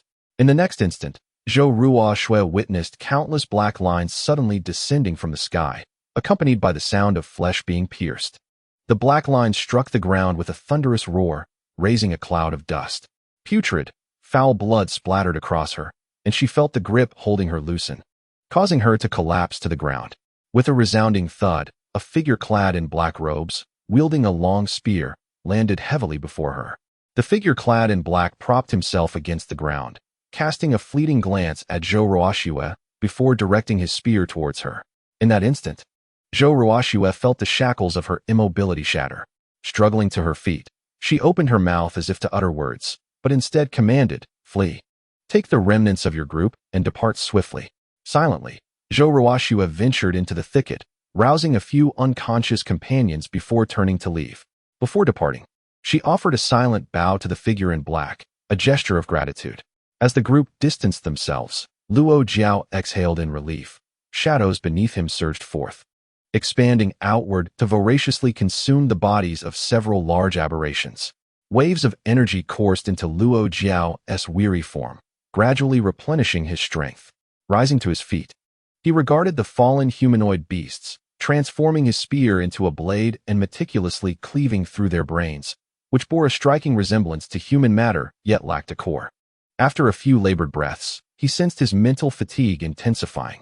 Observing the shadowy offspring feasting voraciously, Luo Jie instructed, "Child, take me to pursue Fong Tang and the others." With that, he settled into a meditative position, succumbing to slumber. The shadows swirled and coalesced, ultimately forming a dark silhouette that silently regarded Luo Jie. After a pause, it reached out and grasped Luo Jie's arm, dragging him through the forest with an almost comical haste. Chapter 63, Within the Territory. A thought can reach the group hastily traversed the terrain, arriving at the edge of the deeper zone. With the mid-level area now within their sight, the tension that had gripped their hearts began to ease slightly. At that moment, the stout canine turned to Tang Jiuxia and inquired, "Captain, hasn't the shadow been absent for quite some time?" Upon hearing this, Tang Jiuxia glanced at the stout canine, her demeanor remaining calm. "As I said, worry not." Yet, before she could finish, a piercing howl echoed from behind. Tang Jiuxia's expression sharpened as she drew her crimson longsword, only to retract it moments later and instead caught the figure of someone hurtling towards them, none other than Luo Jie. The stout canine and the others gasped, fearing for Luo Jie's well-being, but Tang Jiuxia merely shook her head, stating matter-of-factly, "He's fine. He merely fell asleep." The group exchanged glances, and after a moment of contemplation, Tang Jiuxia addressed Mushroom Lord, saying, "Mushroom, you carry him. I will bear the shadow." "Understood," replied Mushroom Lord, hoisting Luo Jie onto his back as the group resumed their journey. After a while, Luo Jie awoke, feeling the jostling motion and a broad, sturdy back beneath him. "Mushroom, please set me down. I'm all right now." "Oh," responded Mushroom Lord. "Don't let him down, Mushroom. He's still weak," cautioned the stout canine. "That's a valid point," agreed Mushroom Lord. After a brief struggle, Luo Jie, contemplating Mushroom Lord's demeanor, resigned himself to remain carried. After 2 seconds of silence, he posed a question, "How did I return to the group?" Upon hearing this, the others animatedly began to recount the incident, and after a while, Luo Jie pieced together the events, realizing he had quite literally been propelled back to the team. The manner of his return resembled that of a discarded rag, flung away before soaring back into the fray. The chubby dog, with its charming demeanor, prompted Luo Jie to sigh softly, opting for silence as he closed his eyes, silently communicating with the shadowy creature. "Luo Jie, little one, next time, refrain from throwing things." "Shadow." "Luo Jie, forget I said anything." At this moment, the group, having hastened their pace, arrived at the mid-level zone. During their hurried journey, Tang Jiuxia sent another message to the crowd, urging nearby hunting teams to vacate the vicinity of the deep zone. Whether or not they heeded this warning was beyond their concern. It was not until they were well into their sprint that they realized they were being pursued not only by a few humanoid monstrosities, but also by several medium to large-sized aberrations. This revelation caused them to exclaim in relief at their fortune. Reflecting back on their initial retreat, they pondered whether they had inadvertently roused these humanoid beasts, and why the larger creatures had also taken an interest in their whereabouts. Once they reached the mid-level zone, the group relaxed slightly. Finding the time to analyze the recent events, Luo Jie contemplated, recalling the scene of the ritual and their first encounter with the humanoid beast. Feeling somewhat perplexed, it shouldn't have been that we disturbed them. We were exceedingly cautious during our withdrawal. The group shared in his confusion. Little did they realize, the beast's skin adorned with an infant's likeness would suddenly stir, nor could they fathom that the humanoid monstrosities could decipher the messages on the specially crafted watches. Tang Juxiao remarked, "Let it be. If we can't comprehend it, there's no use dwelling on it. We must return to the city and report." Just as they spoke, a resounding rumble echoed from behind them. Startled, they turned to witness a humanoid monstrosity over 3 meters tall charging towards them, its crimson eyes blazing with ferocity. Dangling from its waist were several severed heads, still dripping blood. In the heart of the deep zone, a figure clad in black robes sat serenely on the ground. Behind him loomed a massive silkworm cocoon over 2 meters tall. Surrounding the black-robed figure and the cocoon were dozens of kneeling humanoid beasts. The figure hummed an eerie melody, his aged hands gently caressing the cocoon as if soothing an infant. Suddenly, the enormous cocoon swayed slightly. The black-robed man paused, then chuckled softly, offering reassurance. "After all, he is your brother. Strength is to be expected. Yet, I believe you shall ultimately surpass him, for you are purer." Upon hearing this, the massive cocoon fell silent for a moment, then began to stir again. The black-robed man pondered briefly before shaking his head. "There is no need. Releasing too many humanoid beasts would draw unnecessary attention, complicating our future endeavors." The cocoon quivered once more, then settled. The black-robed man smiled silently, continuing to caress the cocoon as he hummed his tune. The humanoid beasts encircling him and the cocoon began to sway gently, as if participating in some arcane ritual. In the city of suppression, at the Center for Extraordinary Beings, in Lin Fang's office, he took a sip of tea, a look of contentment crossing his face. He then gazed curiously at the individual across from him. "You're telling me you actually survived? You truly have a knack for conversation." The young man sitting opposite him stiffened, unable to suppress a shake of his head, realizing why he remained single. Lin Fang remarked, "What a staggering revelation." With a dry cough, Lin Fang said earnestly, "So, Comrade Zhenghao, could you share the journey of your mind during the 18 years of your coma? Let's cooperate." Zhenghao sighed. "It's evident that you're in a good mood, even able to crack jokes. Why do you care?" Lin Fang grinned. Of course. He was elated. His longtime friend had awakened. How could he not be happy? The only thing that bothered him was that while he had aged considerably, his friend appeared to be around 30. He felt the need to give him a bit of a hard time. "All right, enough with the sentimentality, just speak up." Zhenghao shook his head. "Fine, I will." He held a cigarette and began to recount the past. "Zhenghao, can we skip this part?" "All right, continue."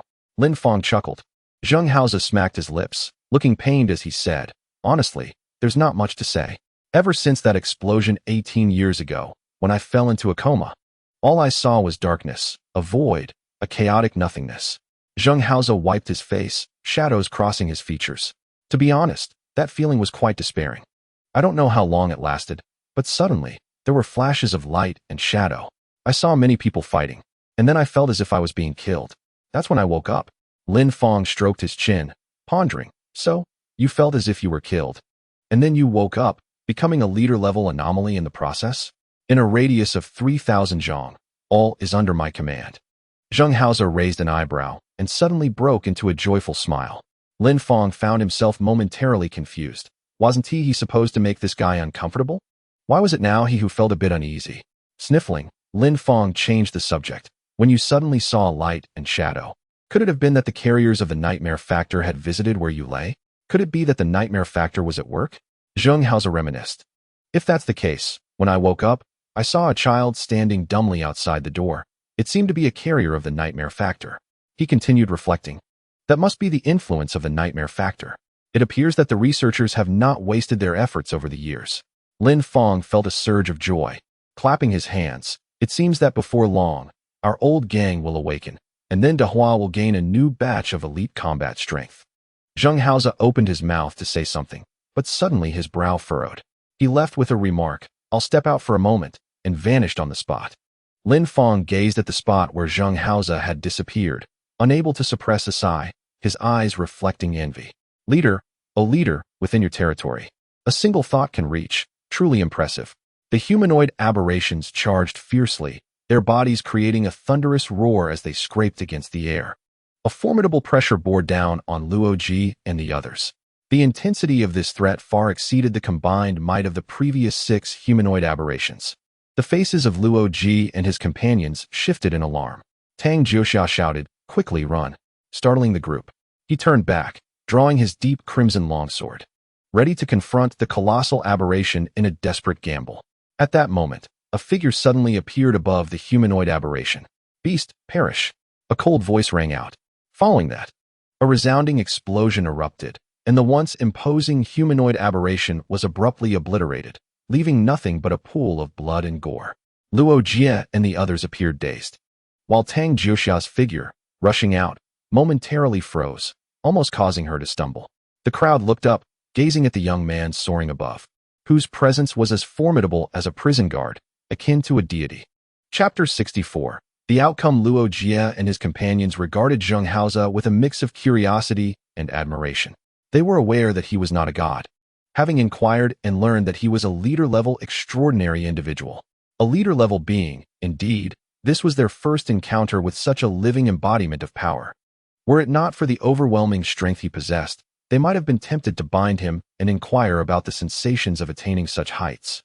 The extent of his might, whether it felt divine, or if he had become conceited, or even what size of undergarments he wore. Zheng Haoze, noticing the bright-eyed children, suddenly felt a bit uneasy. He cleared his throat and said, "Children, you should return now. There are several groups nearby awaiting my assistance." With that, he vanished without a trace, as if he had never been there. Luo Jie clicked his tongue. With such abilities, wouldn't one no longer need to purchase plane tickets? A fully leveled field of 100,000 zhang surely negates the need for air travel, Tang Jiuxia remarked nonchalantly. Luo Jie fell silent for a moment, reflecting, "If I were at maximum level, why would I concern myself with breakthroughs or flight tickets?" With a leader-level individual active on the battlefield, the spirits of Luo Jie and his companions lifted considerably, and they found themselves in a mood for jest, with no pursuers behind them. The likelihood of the mid-tier bizarre beasts posing a threat to Luo Jie and his companions was negligible. With their worries alleviated, they made their way back to the suppression zone town with ease. Upon returning to the urban area, Luo Jie and a few exhausted comrades were sent to the hospital to recuperate, while Tang Jiuxia proceeded to the extraordinary center to report the circumstances they had witnessed. He recounted the gathering of large bizarre beasts, the samples and mysteries regarding humanoid bizarre beasts, the worship of baby effigies, and the inexplicable pursuit by the bizarre beasts.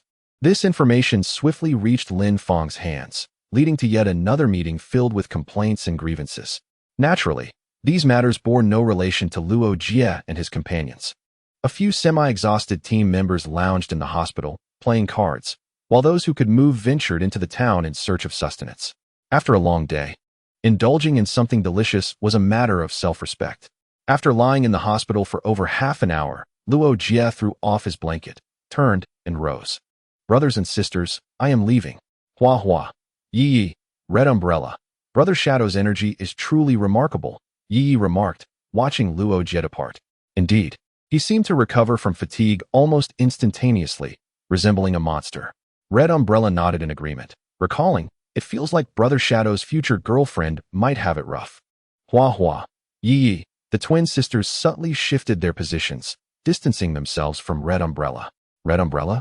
Hua Hua cleared his throat, redirecting the topic. "By the way, why do you still use code names in the urban area and not your real names?" Red Umbrella furrowed his brows, evidently intrigued by the shift in focus. "I'm just accustomed to it. I'm not used to being called by my real name, and I feel strange when others use it." Hua Hua and Yi Yi exchanged glances, replying, "We aren't used to it either. Do you indulge in the pairing of Captain and Shadow? Can these two truly be a couple?" Luo Jie couldn't help but sneeze. Rubbing his nose, he felt a bit perplexed. The Shadow was still transmitting energy to enhance his physique, How could he possibly catch a cold? Moving his arms and legs, Luo Jie felt no discomfort. So it must be that someone was envious of his good looks. Scratching his nose, he brushed it off and headed out of the hospital in search of a place to dine. The Shadow had feasted well today, but he had yet to satisfy his own appetite. He found a noodle shop, ordered 3 bowls of beef noodles, and logged onto the Hunter team's internal network to check for any new updates. After browsing through, he discovered that the majority were merely reiterations of old news. Contemplating for a moment, he called Tang Jiuxia. Hello, Captain. Where are you? Shopping outside. What's up? By the way, have the tests on the meat samples been conducted? They are in progress. Results should be forthcoming. Will we be privy to those results? Probably not. Ah, that's unfortunate. Luo Jie hung up the phone, clicking his tongue in mild frustration, as he had been eager to learn more about the humanoid anomalies. Meanwhile, Tang Jiuxia stared at the phone, feeling a bit lost. She actually wanted to say that if Luo Jie was truly curious, she could inquire on his behalf. The airport glanced at her with curiosity, asking, "Who?" The Shadow. The airport's eyes lit up, and with a gossip-laden tone, inquired, "Captain, are you and the Shadow in a romantic relationship? How did you come to that conclusion?" "Just a feeling." With a sigh, Tang Jiuxia rubbed her temples, expressing her exasperation. "I have already stated that I am not interested in him, nor could I be." This time she refrained from using the words "not daring," as the airport was too close to overhear. Upon hearing this, the airport squinted with a smirk, chuckling, "Captain, your flag-planting skills are impeccable." Tang Jiuxia rolled her eyes, too weary to elaborate further, simply retorting, "Are you going to buy clothes or not? If not, I'm leaving. Of course, let us see how this one looks. It's perfect for me, but a bit small for you." At the Anomalies Center, in the laboratory, the door swung open, and a staff member clad in a white coat entered, addressing a middle-aged man in a tank top. "Dr. Zhou. Director Lin has requested your analysis of these 2 pieces of meat." Dr. Zhou finished slurping his noodles, gazing at the meat on the plate, and replied, "This is clearly anomalous beast meat. What is there to analyze? It's a waste of resources." With that, he attempted to wave the white coat away, not realizing he was still eating. The staff member opened his mouth, steeling himself to say, "But Dr. Zhou, according to the uploaded report, these 2 pieces of anomalous beast meat are from a highly intelligent humanoid anomaly, which lacks an anomaly core. Furthermore, the report indicates that its kind exhibits a strong desire towards human females. Is the aesthetic isolation now being placed on the dogs?" Dr. Zhou abruptly discarded his noodles, donned his white coat, and began conducting a compositional analysis of the 2 pieces of meat, questioning, "Why are there no brain-like structures? The data from just these 2 pieces is far too singular." In the report concerning the brain, it was mentioned that it bears similarities to the human brain structure. A sample is requisite, ideally a living brain. Dr. Zhou shook his head, activated the apparatus, and commenced component analysis. A series of data appeared on the screen. Dr. Zhou scrutinized the rolling figures, his expression focused, revealing no discernible anomalies. A staff member glanced over, thinking there seemed to be nothing unusual, when suddenly Dr. Zhou's countenance shifted. And with a few deft movements on the screen, several sets of yellow data were transferred to another display. The staff member understood that this indicated real-time monitoring of these data sets. To his astonishment, he observed that the yellow data gradually transformed into blue. Dr. Zhou's expression became more intense as he continued his manipulations. Another sequence of yellow data was shifted to the split screen, only to also transition into blue. Taking a deep breath, Dr. Zhou unexpectedly performed an action that took the lab coat-clad staff member by surprise. He made an incision on his own hand, letting a few drops of blood fall onto the 2 pieces of flesh. "Doctor, please refrain from speaking. Focus on the data," the staff member urged. Dr. Zhou replied gravely, disregarding the cut, and continued to operate the screen, transferring new data sets to the split display. After a while, these sets showed no changes. Dr. Zhou exhaled in relief, murmuring, "Thank goodness." He then turned and exited the laboratory, leaving the staff member in a state of bewilderment. In Lin Feng's office, Dr. Zhou regarded Lin Feng and solemnly stated, "The 2 pieces of flesh you asked me to analyze are indeed derived from a strange beast, but they contain human components. And moreover, the human portions are undergoing transformation into the strange beast." "Transformation? What does that imply?" Lin Feng furrowed his brow. Dr. Zhou inhaled deeply, explaining that the origin of the samples might have originally been human. Chapter 65. Someone can achieve this. Listening to Dr. Zhou's words, Lin Feng fell into a contemplative silence. The transformation from human to beast is a capability possessed by certain extraordinary individuals, but fundamentally, this is a form of beastly metamorphosis. Although one may acquire the abilities or even the appearance of a beast, the essence remains human. Excessive consumption of physical and mental energy would revert them to their original state. However, according to Dr. Zhou, the original owner seems to be undergoing a permanent transformation into a strange beast, with even cellular and muscular tissues continuing this process. Extraordinary beings have existed for centuries, and he had never heard of anyone possessing the ability to convert humans into strange beasts. Could it be some hidden extraordinary individual from the Western lands? Observing Lin Feng deep in thought, Dr. Zhou suddenly remarked, "Do not attribute everything to extraordinary beings. It might very well be a product of experimentation." A product of experimentation? Westerners? Lin Feng pondered, his expression turning as grim as if he had tasted something unpleasant. This possibility was indeed alarming. The Westerners have a dubious history. Dr. Zhou rubbed his temples, his demeanor growing somewhat uneasy as he stated, "Whether it is the Westerners, I cannot say for certain. But there are indeed individuals in Dahua who can achieve this." Who? Su Fu. Upon hearing this name, Lin Feng felt momentarily bewildered, swiftly filtering through the scientists of Dahua in his mind, but finding none named Su Fu. The Su Fu from the Recovery Society. Lin Feng's expression suddenly stiffened, his demeanor shifting multiple times, yet after a few seconds, he regained his composure, shaking his head with a smile. If it were really Su Fu, I would probably be flustered, but he is already deceased. At this, it was Dr. Zhou's turn to be taken aback. Hadn't they initially failed to capture him? Indeed, he had escaped amidst that grand explosion, concealing his identity for 18 years, but not long ago, he had leapt to his demise. As Lin Feng spoke, he tossed a newspaper to Dr. Zhou. Dr. Zhou took the paper and upon glancing at it, he saw a bold headline. Fuching observation, a jumper at the anomaly center. An escaped convict long at large. Although his appearance differed from their memories, experts had conducted DNA comparisons, confirming it was the missing Su Fu, who had vanished 18 years ago. Staring at the newspaper, a flicker of confusion crossed Dr. Zhou's face. Dead? Indeed. The very Su Fu who established the Revival Society would choose to commit suicide in a small town like Fuching. It is truly unexpected. Lin Feng shook his head, seemingly filled with sentiment.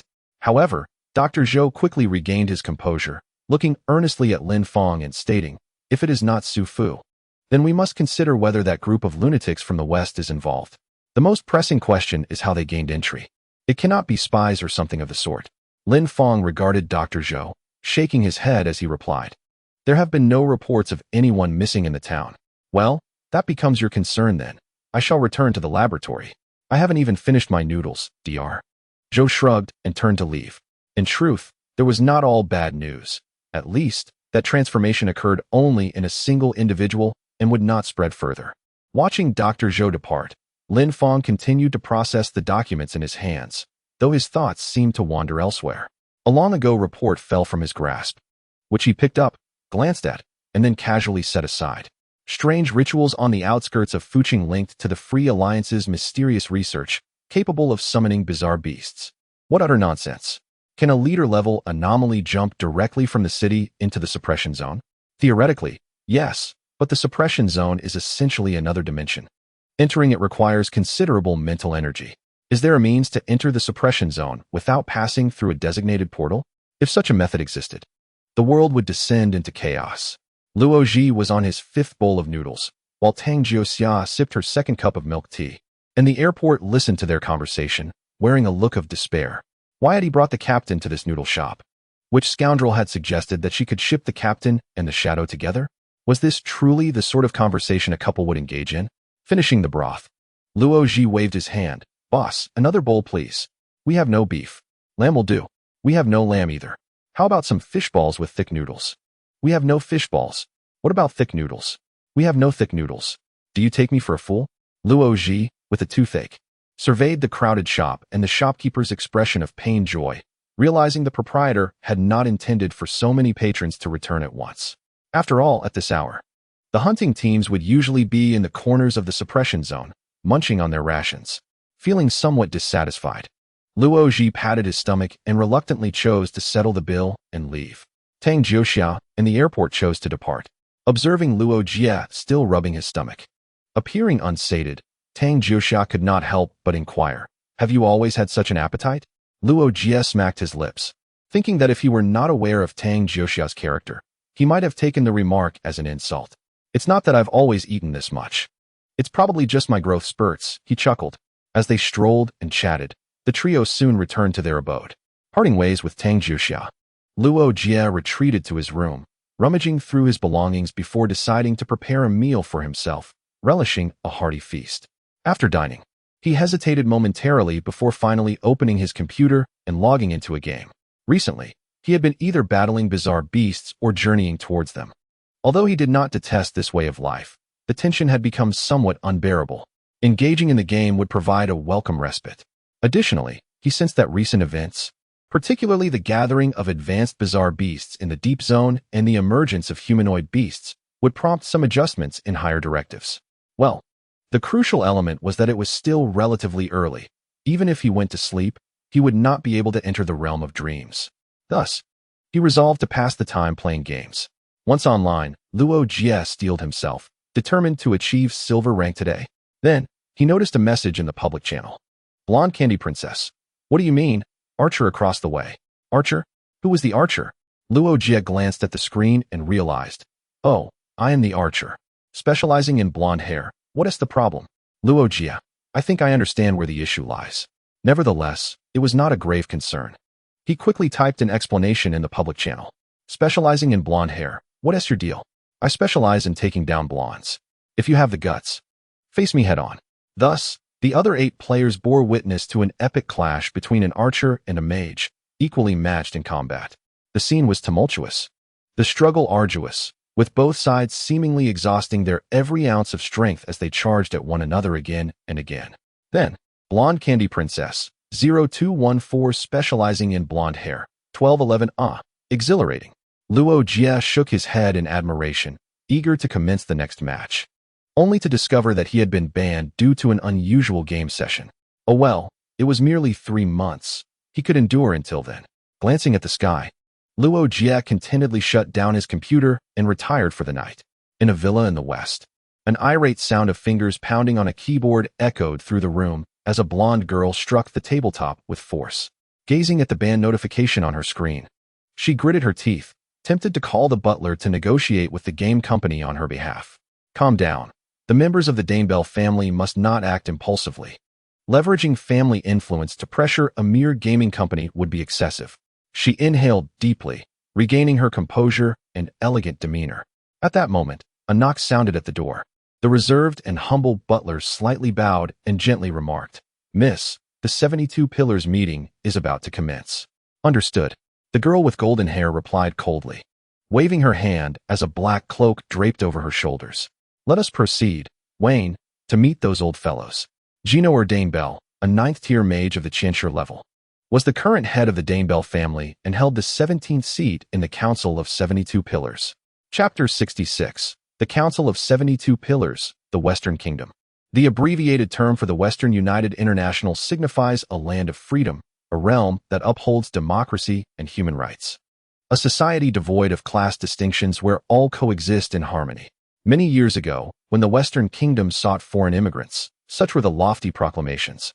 Yet, the reality paints a different picture. Above the president stands the oligarchs, above them, the 72 families, and above those, the Council of 72 Pillars. Participants in the council are both male and female, young and old, yet none are familiar to the public eye. However, within the upper echelons of the Western elite, it is said that 90% of the wealth resides within the hands of the affluent, but 90% of these magnates belong to the 72 enigmatic families, whose influence determines the rise and fall of the Western Kingdom. At this moment, within the opulent conference hall, the long table was filled with 71 attendees aside from the head seat. Some were indifferent, others wore solemn expressions, and a few cast furtive glances, seemingly plotting. Ginoer sat at the designated 17th position, idly grooming her nails, the black cloak casually resting on her chair, while her red gown accentuated her youthful curves, radiating vitality and the essence of youth. The meeting had yet to commence, and all present were preoccupied with their own affairs. A few minutes later, the presiding figure arrived tardily. He surveyed the assembly and, with a hint of apology, remarked, "I apologize for my delay. I received some intelligence." After the attendees expressed their understanding, the elder Kilo took his place at the head and declared the Council of 72 Pillars officially convened. As 72 individuals began to indulge in the sumptuous fare presented by servants, they deliberated on various matters: fuel prices, educational development, national defense, and responses to monstrous threats. National affairs were discussed with casual ease, and shortly thereafter, these opinions or regulations would be organized and sent to the president's office for endorsement. After a while, as the meal neared its conclusion, Kilo wiped his mouth and addressed the assembly. "Let us set aside trivialities. We now turn to two significant matters concerning our old acquaintance." Bobber, Jinoer, who had been somewhat indifferent, raised an eyebrow, her interest piqued. She had not encountered Bobber personally, but knew him to be a prominent figure of Chinese descent, a genius who operated under a pseudonym to obscure his true identity. Her curiosity about him intensified, especially upon learning of his heritage. Kilo regarded the assembly, lifting the papers in his hand, and began to read softly from them. "The original wording was a bit excessive, so I have simplified it. Which foolish idiot reversed my equation? You truly possess audacity. Do you not fear that I might bring your demise upon you? Ahem, here is the second letter." Bobber mentioned that he will be orchestrating some events in the Greater Hua region soon, causing some discomfort within the Greater Hua Congress, presenting us with an opportunity to engage in a lucrative venture. At this juncture, Kaluo raised an eyebrow slightly, imparting a significant meaning as he remarked, "A grand business endeavor, perhaps the control of the continental shelf south of the Western nation." Upon uttering these words, all present in the conference room, save for Jinoer, became invigorated, their voices rising in a cacophony. Kaluo smiled at the assembly, refraining from interjecting. Historically, the avaricious have always prevailed, and the 72 pillar families embody the epitome of greed. Moments later, a middle-aged man abruptly stood up, his voice fervent and persuasive as he proclaimed, "Ladies and gentlemen, this is a monumental matter. The billions of people in Greater Hua are on the brink of a crisis. As a responsible nation, the Western nation must extend its hand in assistance during this critical juncture. This aligns with humanitarian principles and upholds the image of peace and camaraderie that our nation represents. We must see this endeavor through." An uproar of agreement followed. Kuluo's smile deepened.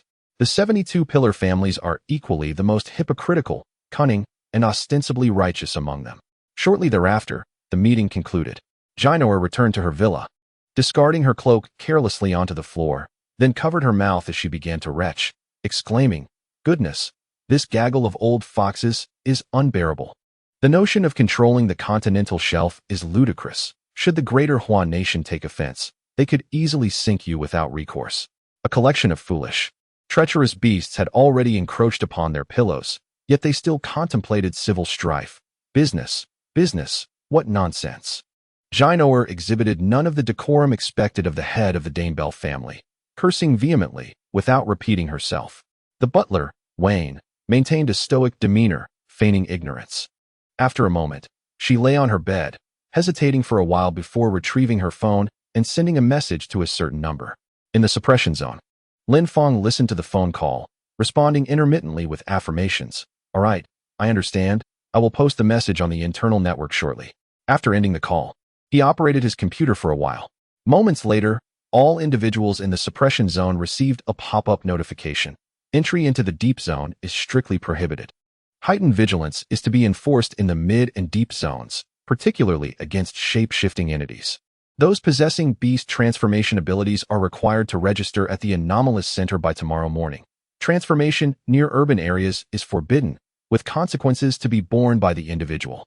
The airport emerged from the bathroom, towel drying her hair, only to find Tang Jiuxian nestled on the sofa, engrossed in her phone, her expression somewhat peculiar. Instinctively, she inquired, "Captain, what are you looking at?" The internal network pop-up. A pop-up? The airport mused, glancing at her own phone and exclaiming, "It's here again. But why do I feel as if something significant is about to unfold? Captain, could this be related to the information we reported?"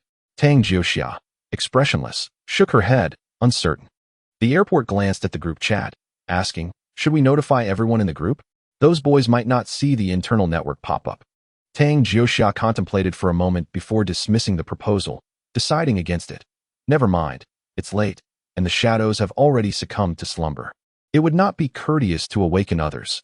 We shall notify them in the morning. The airport nodded in agreement, harboring no objections. As a few words silently floated through its mind, what a predicament. In the realm of dreams, Luo Jie was sprinting furiously, cursing vehemently as he ran. Damn it! I was promised a staggered approach. What enmity drives you to charge at me all at once? Behind him, 50 beastly figures cloaked in black were in hot pursuit, intent on his demise. Luo Jie felt utterly bewildered. Upon entering the dream and encountering only 50 black-robed figures, he had momentarily wondered if the dream world had reduced the difficulty of the instance, having observed his struggles against 100 adversaries for so long. Just as he pondered this, the 50 black-robed figures simultaneously transformed into their beastly forms and lunged at him. Who could withstand such an onslaught? Luo Jie immediately turned to flee, recalling that during his previous encounter in this dream, he had managed to subdue the first 50 black-robed figures, albeit with great difficulty. Thus, this was not a reduction in difficulty. It was the onset of the second stage of the instance. In the dream, Luo Jie ran with all his might, exerting himself to the point of emitting a loud cry. The 50 beastly black-robed figures then descended upon him, tearing him into 50 pieces, no more, no less. Damn it, was the last word uttered by Luo Jie before his demise. Chapter 67. I have special skills in the darkness. Luo Jie remained silent. Oh, it has been ages since I encountered this scene. Truly infuriating. He quickly collected his thoughts and mentally reviewed the events that had just transpired. While facing 100 adversaries may appear daunting, the first stage of the instance at least allowed for a gradual approach. The second stage, however, commenced with 50 black-robed figures unleashing their full power. This was indeed a formidable challenge. What if I could employ the shadow clone technique? Luo Jie opened his eyes and beheld the 50 transformed black-robed figures, shouting, "Shadow clone technique." Alas, to his dismay, it resulted in another 50 fresh pieces. Clearly, that was not an option. Wiping his face, Luo Jie continued to ponder how to break through the second stage of the instance. If only I could drop a nuclear bomb. Alas, that is not feasible. What weapon could possibly counter such a situation? Thus, Luo Jie began testing various weapons. From long swords to great blades, from ornate axes to firearms and concealed weapons, even explosive devices, something felt amiss. In any case, he thoroughly tested his mastery of weaponry. Coming to understand the limitations of his talents, weapons like whips were best avoided, as they might ensnare him instead. As for how he discerned the effectiveness of such an array of weapons against foes, one could only imagine. Luo Jie felt increasingly frantic. With so many enemies, even wielding a weapon in each hand would not suffice, for he was not a Kira, capable of concealing multiple blades on his person. Yet, it was not entirely impossible. Luo Jie squinted, contemplating for a moment. Exiting the darkness, he reopened his eyes to face the 50 black-robed figures, all transformed and ready for battle. He conjured 2 weapons, a knife and a sword, and charged towards the figure clad in black robes. The black-robed individual transformed into a beastly form, emanating an aura of ferocity that bore down upon Luo Jie. Unfazed, Luo Jie lowered his body and glided into the throngs of black-robed figures. In that instant, the air was filled with the clanging sounds of combat. With a mighty roar, several of the black-robed assailants were sent flying, revealing Luo Jie amidst their ranks. Behind him, 8 dark arms unfurled, while 2 faceless heads emerged from his shoulders. Each arm wielded a weapon, and the 2 heads remained vigilant, scanning their surroundings. As Luo Jie remained alert to the beastly black-robed figures around him, he marveled at his own appearance. Though it deviated somewhat from his original vision, he deemed it a success. He had intended to embody Neza. Yet what manifested was the 8-armed, 2-headed visage he had envisioned. Oh well, let it be a clever evasion of copyright. Licking his lips, Luo Jie grinned at the beastly black-robed figures encircling him, proclaiming with bravado, "Watch as I vanquish you." In the shadows, he pondered silently. It dawned on him that it was not the black-robed figures who would bring about his demise, but rather the chaos of managing 8 arms wielding different weapons. He needed to process information from all directions, and in a moment of distraction, he inadvertently harmed himself. Reflecting on the absurdity of the scene, He couldn't help but chuckle. Indeed, Luo Jie recognized that this approach held promise, provided he could handle the influx of information. Practice was required in this regard. Taking a deep breath, he emerged from the darkness, his 8 arms unfurled and 2 heads perched defiantly, charging towards the 50 beastly black-robed figures. Sitting up in bed, he could not suppress a long sigh. How many times had it been? He had lost count of how many episodes had passed without being injured in the dream realm. To his surprise, today had made up for all that, with a significant portion of the blame resting on his own shoulders. Yet, enduring such repeated trials had its merits. By the end of the night, he had managed to control 10 arms without interference. Well, perhaps the effort was not in vain after all. Just as he was musing, the door to his room swung open abruptly. "Brother Shadow, you continue," Fat Dog said, pushing the door open only to attempt closing it again. Luo Jie, frowning, called him back and retorted, "Continue what? What are you thinking?" "Oh right, I got sidetracked," Fat Dog hurriedly replied, his expression conveying understanding. After a brief moment of silence, Luo Jie, donning a serious demeanor, inquired, "What brings you here so early?" As soon as he asked, he noticed Fat Dog regarding him with a peculiar expression. "What's wrong?" "Brother Shadow, perhaps you should check the time on your phone," Fat Dog suggested.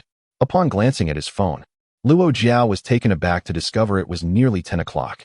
His long-standing habit of rising early had been disrupted. This unusual occurrence momentarily stunned him. But it was not a significant issue. He looked at Fat Dog and said, "Cough, so what if I slept in? Speak up, what's the matter?" Fat Dog wore a knowing look and replied, "Actually, it's nothing too pressing.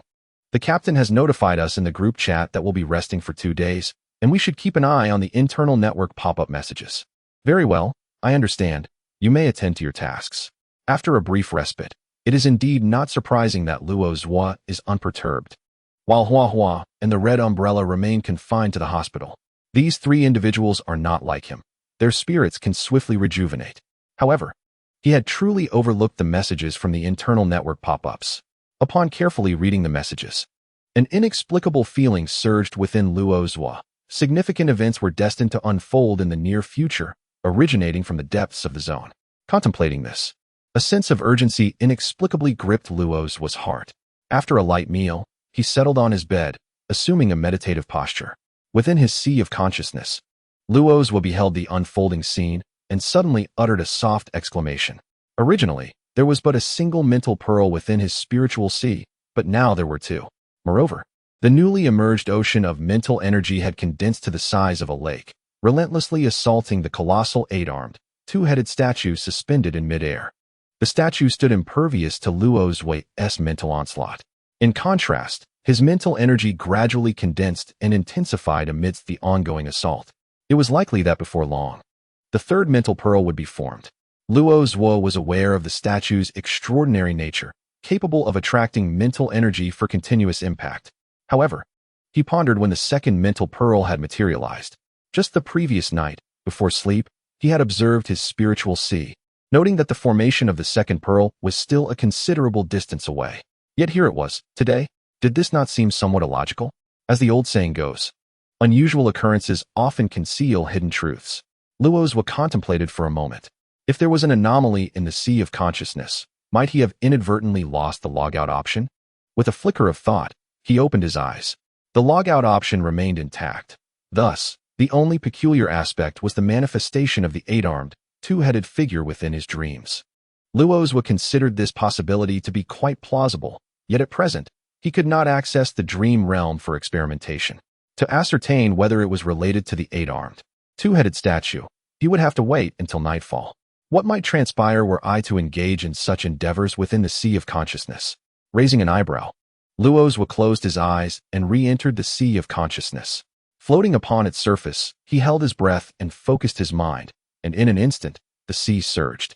The pale golden 8-armed, 2-headed figure materialized before him, wielding 8 golden weapons that exuded an air of divine authority.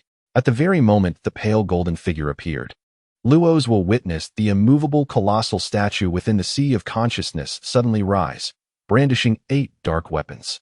The next moment, the statue charged into the sea of consciousness, stirring up a tempest, turning the entire realm upside down. Countless streams of mental energy were lifted, forming a cascade of golden rain within this spiritual space. only to flow back to a singular point. Luo's Wa's complexion paled slightly. He could sense the spiritual sea below gradually solidifying. The statue's entrance hastened the formation of his third mental pearl, yet the accompanying pain rendered his expression rather grim. Thus, my late awakening today was due to this pain? Did my body instinctively seek protection by prolonging sleep? Luo Jie mused, feeling that this was indeed the case. This situation seems rather extraordinary. As long as he maintains this eight-armed, two-headed posture within the sea of consciousness, the colossal figure will continuously refine the spiritual ocean, resulting in his spiritual essence burgeoning at an astonishing rate. To presume that I would entertain such notions is rather naive. Without certain constraints, even I, a writer of web novels, would find it hard to believe. Luo Jie mused silently. Nevertheless, he was acutely aware that he had acquired a remarkable and unique skill. Chapter 68. The cooldown period is 7 days. As Luo Jie anticipated, the eight-armed, two-headed giant floundered for a moment in the liquid spiritual energy before returning to hover above the sea of consciousness, steadfast despite the turbulent waves of spiritual force. No matter how Luo Jie attempted to pose, the gigantic figure remained utterly unresponsive. Fortunately, having witnessed it firsthand, he would have otherwise assumed that the statue had never stirred. Casting a glance at the reduced spiritual ocean, now diminished by a third, Luo Jie exited the mental space with satisfaction and glanced at his phone. Astonished to find that only 2 hours had passed. Smacking his lips, he felt a sense of anticipation for how much further the spiritual ocean might condense after a night filled with dreams. After stepping out for a meal, with no pressing matters at hand, he returned to his room to play games. Speaking of which, he had yet to complete assembling his figurine. He wondered when he might have the chance to return home. Once in the game, Luo Jie did not encounter the blonde-haired princess this time, thus avoiding any criticism regarding his ID. He dominated the game throughout the afternoon, achieving a series of victories interspersed with defeats until his second account was ultimately banned. TSK. People nowadays are utterly intolerant. Ignoring a barrage of abusive private messages, Luo Jie ventured out to stroll through the streets. The commercial activities in the suppression city were thriving, particularly in the food sector. Members of the hunting squad, whether battling strange beasts or struggling for survival, typically relied on compressed food for convenience. Though nutritious and filling, the taste left much to be desired. Consequently, culinary delights became a favored pastime for many members of the hunting squad, as long as they dared to fight. Most possessed decent economic conditions and spending power, prompting renowned eateries from various provinces to open branches in the suppression zone. Despite higher costs, the profits were substantial. Of course, some unscrupulous vendors attempted to deceive customers by passing off inferior products, only to be swiftly exposed by discerning individuals. It is said that after such incidents, no establishment dared to engage in such fraudulent practices. The dishes served were genuine and authentic, far superior to those found in the urban areas. The persistent issue of unscrupulous merchants was effectively addressed in the suppression zone. Wandering through a street lined with culinary delights, Luo Jie gradually transitioned from empty-handed to clutching a plethora of skewered barbecued meats and various snacks.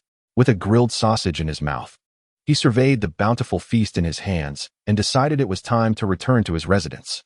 Just then, he noticed a group of individuals approaching from across the street. Dressed in ordinary attire, they bore a distinctive emblem on their chests, the circular insignia of the Special Defense Department's ringless military. In contrast to the semi-official hunting teams like that of Luo, the Special Defense Department represents a bona fide official organization of extraordinary individuals. Their responsibilities extend beyond foreign defense to include the suppression of internal threats. They eliminate spies and hostile agents, as well as quell the chaos instigated by rogue extraordinary beings. Naturally, such tasks are reserved for those with enhanced abilities, while individuals lacking such enhancements are relegated to city defense and routine patrols. Previously, Luo encountered such patrols in the food street, and the extraordinary beings had grown accustomed to their presence. However, today, the number of personnel in this patrol was astonishingly doubled compared to before. In the past, when these individuals patrolled, their demeanor suggested a degree of nonchalance.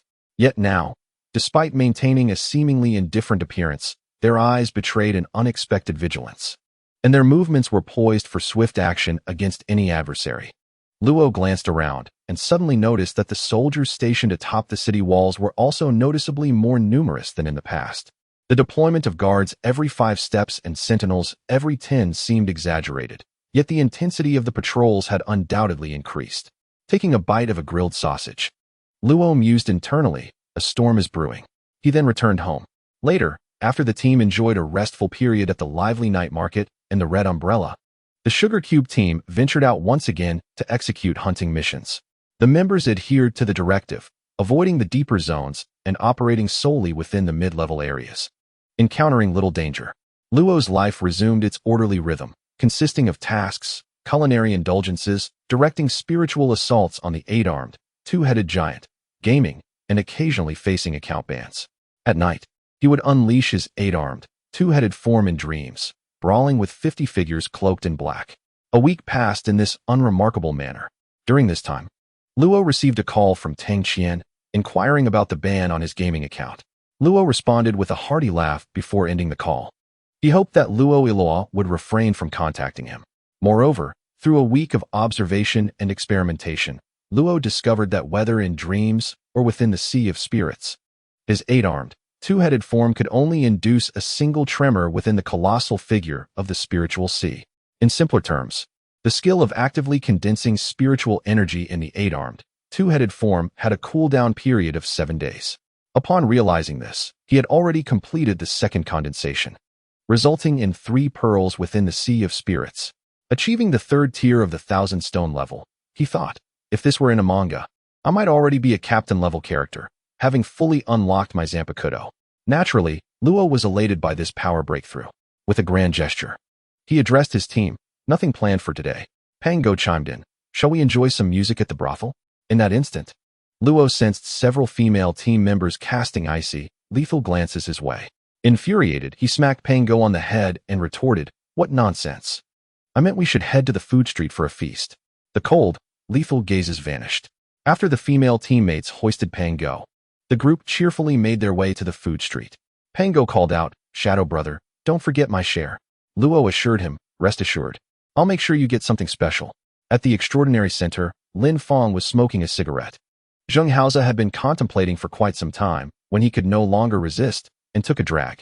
When Dr. Zhou first arrived, he intended to offer some counsel. But now he too had succumbed to the habit. The 3 of them, within the confines of the modest office, exhaled clouds of smoke, resembling celestial beings. Yet their furrowed brows betrayed the turmoil within their hearts, far from the carefree existence of deities. "Is there nothing unusual?" Lin Fong suddenly interjected, his words abrupt and lacking context. Zheng Haoze shook his head, expressing his helplessness. "No, we increased the patrol personnel, intending to stir the grass to frighten the snake. However, it appears this snake has concealed itself even deeper." At this juncture, he could not help but gaze at Lin Fong. "Old Lin, is the information regarding Bobber credible?" Lin Fong nodded, then shook his head, better to believe in its existence than dismiss it outright. He then turned his attention to Dr. Zhou. "What about your end?" Dr. Zhou took a puff of his cigarette and replied nonchalantly, "It's manageable." Although Zhou Ruoxue and the others experienced a loss of control leading to a surge in their abilities, they have essentially returned to normal after treatment. What was the cause of the loss of control? Is there no lurking crisis? None at all. Everything is normal. As for the reason behind their loss of control, the task records indicate that they had faced a humanoid monstrosity, nearly falling victim to its grasp. Fortunately, they were rescued, suffering only from the taint of the creature's blood, which frightened them.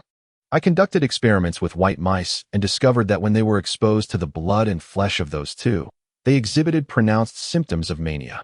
Upon hearing this, Lin Fong narrowed his eyes. "So, the blood and flesh of this humanoid monstrosity can drive a person insane?" While lacking extensive experimental data to substantiate this claim, it seems to be the case. Individuals with more fragile nerves are more susceptible to madness. Given that Zhou Ruoxue and her companions encountered dire circumstances and lost their teammates, it is entirely natural for their mental state to be fragile. Upon hearing this, Lin Fong felt a surge of concern. The aberrants are fine under normal circumstances. They are not easily driven to mental fragility. However, the population in the suppression zone consists of 60% ordinary individuals. Would they be able to withstand contact with a humanoid monstrosity? Wait a moment. You mentioned someone saved Zhou Ruoxue. That person must have been tainted by the blood as well. What about them? I don't know. They said the person wore a black robe and their face was not visible. Dr. Zhou shrugged. At least we haven't seen any other aberrants lose control, clearly indicating that this individual possesses a robust mental constitution, so there is little to worry about. One can only hope, Lin Fong sighed in resignation. At that moment, Luo Jie, who was enjoying a sumptuous meal, suddenly sneezed, looking puzzled. Who is speaking of me? Beneath him, the shadow flickered slightly, and a skewer of meat was ejected. Not a good sign, said the shadow. Then I want to eat. Next time, I'll have you roast a monstrosity, replied Luo Jie. Sounds good. The shadow responded enthusiastically. In any case, the members of Team Fongtang enjoyed their meal immensely, except for the chubby dog, who was suspended in the room, swaying pitifully in the night breeze. Shadow brother, remember to save my portion, the chubby dog murmured. Chapter 69. Let us begin. The chubby dog finally got to indulge in the skewered feast he had longed for. As he munched away, he remarked, Shadow brother is the best. He didn't forget about me. Luo Jie laughed heartily, albeit awkwardly, as the truth was he had unceremoniously forgotten the chubby dog, only recalling him thanks to a timely reminder from the airport. In the following days, the populace continued with their missions, yet no peculiar events transpired. However, Luo Jiao discerned that the soldiers from the Defense Department, who patrolled the city, had quietly vanished, while the martial law atop the city walls had only intensified. Moreover, during this period, a considerable number of transport vehicles traversed the void into the suppression zone, subsequently heading towards the quarters of the Special Defense Department. Their purpose remained shrouded in mystery, yet those with a modicum of intellect sensed an undercurrent of unease, convinced that significant events were imminent. Consequently, astute individuals began stockpiling provisions, embodying the prudent philosophy of hoarding supplies in uncertain times. Yet, after more than a month of diligent gathering, these wise individuals found themselves perplexed, questioning the anticipated upheaval. Should we continue to stockpile? The provisions will spoil if we don't consume them. Luo Jiao, too, felt a sense of bewilderment. In this span of time, he had nearly attained the pinnacle of the 5th tier in his cultivation, yet nothing had transpired. The authorities had issued directives for intelligence gathering, while simultaneously forbidding access to deeper regions, and even the Special Defense Department had mobilized, yet no developments unfolded. This seemed illogical. Luo Jiao did not yearn for chaos. Rather, the signs indicated that something monumental was bound to occur. The longer the wait extended, the more substantial the implications seemed. What, indeed, would transpire? With this question lingering, yet another week elapsed without incident. Just as Luo Jiao began to doubt his assumptions, an alert flashed on the phones of all citizens. Ordinary citizens are to vacate the suppression city within 3 days. Individuals below the level of a practitioner, as well as those with severe disabilities or mental health issues, must exit the suppression zone as well. A tide of monstrous beasts is imminent. Please be advised. Once again, ordinary citizens must leave the suppression city within 3 days. Individuals below the level of a practitioner, along with those with severe disabilities or mental health issues, are required to exit the suppression zone. The tide of monstrous beasts is approaching. Upon reading this message, the once calm crowd erupted into chaos. Shops that were open immediately shuttered, while those meandering the streets hastily returned to their abodes to gather their belongings, rushing towards the gaping portal at the center of the town. Personnel from the Special Defense Department sprang into action, orchestrating the evacuation. Those who had intended to venture outside the city for missions halted their plans, remaining within the urban confines, as they were required to serve as a fighting force in the suppression zone. At that moment, within the Center for Practitioners, in Lin Fong's office, his expression darkened considerably. 3 individuals lay on the floor, all soldiers from the Special Defense Department, adorned with the 2nd ring military insignia, each at least a practitioner of the 6th tier. Yet, they were battered and bruised, some even missing limbs, with gaping wounds on their faces revealing bone beneath. Presenting a gruesome sight, Lin Fong stepped forward, his demeanor grave as he addressed the trio. What precisely did you encounter during your incursion into the deeper regions? Where are the OT? The experimental entity clad in black robes transferred the populace. Upon uttering this phrase, the individual's chest ceased its rise and fall, and breath fled from him. Lin Fong cast a glance at Dr. Zheng and Zheng Haoze, observing their solemn headshakes, which deepened the pallor of his expression. In Yanjing, the international airport buzzed with the arrival of a group of tourists from the Western nations. Upon exiting the terminal, they dispersed, venturing into the unknown. In the western and northern borders of Dahua, a contingent of Westerners arrived in a border town. They refrained from breaching Dahua's territory, instead settling in the border city of a neighboring nation. Their presence soon caught the attention of certain specialized personnel from Dahua, who promptly reported to the relevant authorities, receiving directives to closely monitor this group. In the suppression zone, at the heart of the deeper district, the figure in the black robe gazed upon the massive, motionless silkworm chrysalis before him, a smile gracing his countenance. Tiny streams of blood converged from all directions toward the immense chrysalis, its once white exterior gradually tinged with crimson. As the scene widened, a short distance behind him, dozens of tender, red thorny vines writhed violently, each thorn ensnaring a young man clad in a specialized uniform. They were all warriors of the Special Defense Department, their bodies marred with wounds, faces pale, blood cascading from them in rivulets. One of them, gazing down at the figure in black, opened his mouth as if to speak, only to be abruptly tightened by the thorn that bound him, twisting him as if wringing out a cloth. A deluge of blood poured forth, pooling at the base of the chrysalis. The thorns began to twist, and torrents of blood rained down, the warriors of the Defense Department unable to emit a single cry before being contorted into grotesque shapes. The figure in black stood before the colossal chrysalis, gently caressing its increasingly crimson shell, whispering, "Take your time, there's no rush, there is much more to come." Surrounding the thorns, swathes of humanoid monstrosities and towering aberrations knelt before the chrysalis, clutching beast skin effigies, as if worshipping a deity.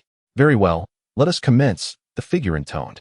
As his words fell silent, all the creatures withdrew from the center of the deeper district. Once they had departed, the figure turned and approached the rear of the giant chrysalis, pressing a button on the ground. Suddenly, a void yawned open beneath him, and without a hint of surprise, he leapt into the abyss. Chaos often begins from within. In the town of the suppression zone, throngs of ordinary citizens, guided by soldiers of the Defense Department, entered the void, escaping the realm of the aberrations. On the city walls, Lin Fong and Zheng Haoze stood side by side, occasionally observing soldiers or members of the hunting team passing by. The entire town was under heightened alert. Everyone remained vigilant for any anomalies beyond the city walls, knowing that should any aberration approach, it would be met with a thunderous onslaught from the extraordinary beings. Just then, a commotion erupted, startling everyone. Lin Fong's complexion drained as he swiftly turned to face the source of the disturbance. The chaos originated from the location of the void's entrance. Zheng Haoze's expression turned grave as he vanished in an instant, only to reappear moments later, his countenance darkened. The void had become stagnant, trapping them all. A stillness enveloped the void. Lin Fong paused for a brief moment, his expression darkening. "Have the citizens been pacified?" Zheng Haoze nodded, confirming that the populace was indeed calmed and cooperative. Lin Fong felt a slight relief, about to speak, when a piercing alarm blared in his ears. Startled, he clung to the city wall, scanning the surroundings. This alarm was only triggered when the monstrous beasts approached the town with alarming proximity. Zheng Haoze looked up, his figure vanishing in an instant.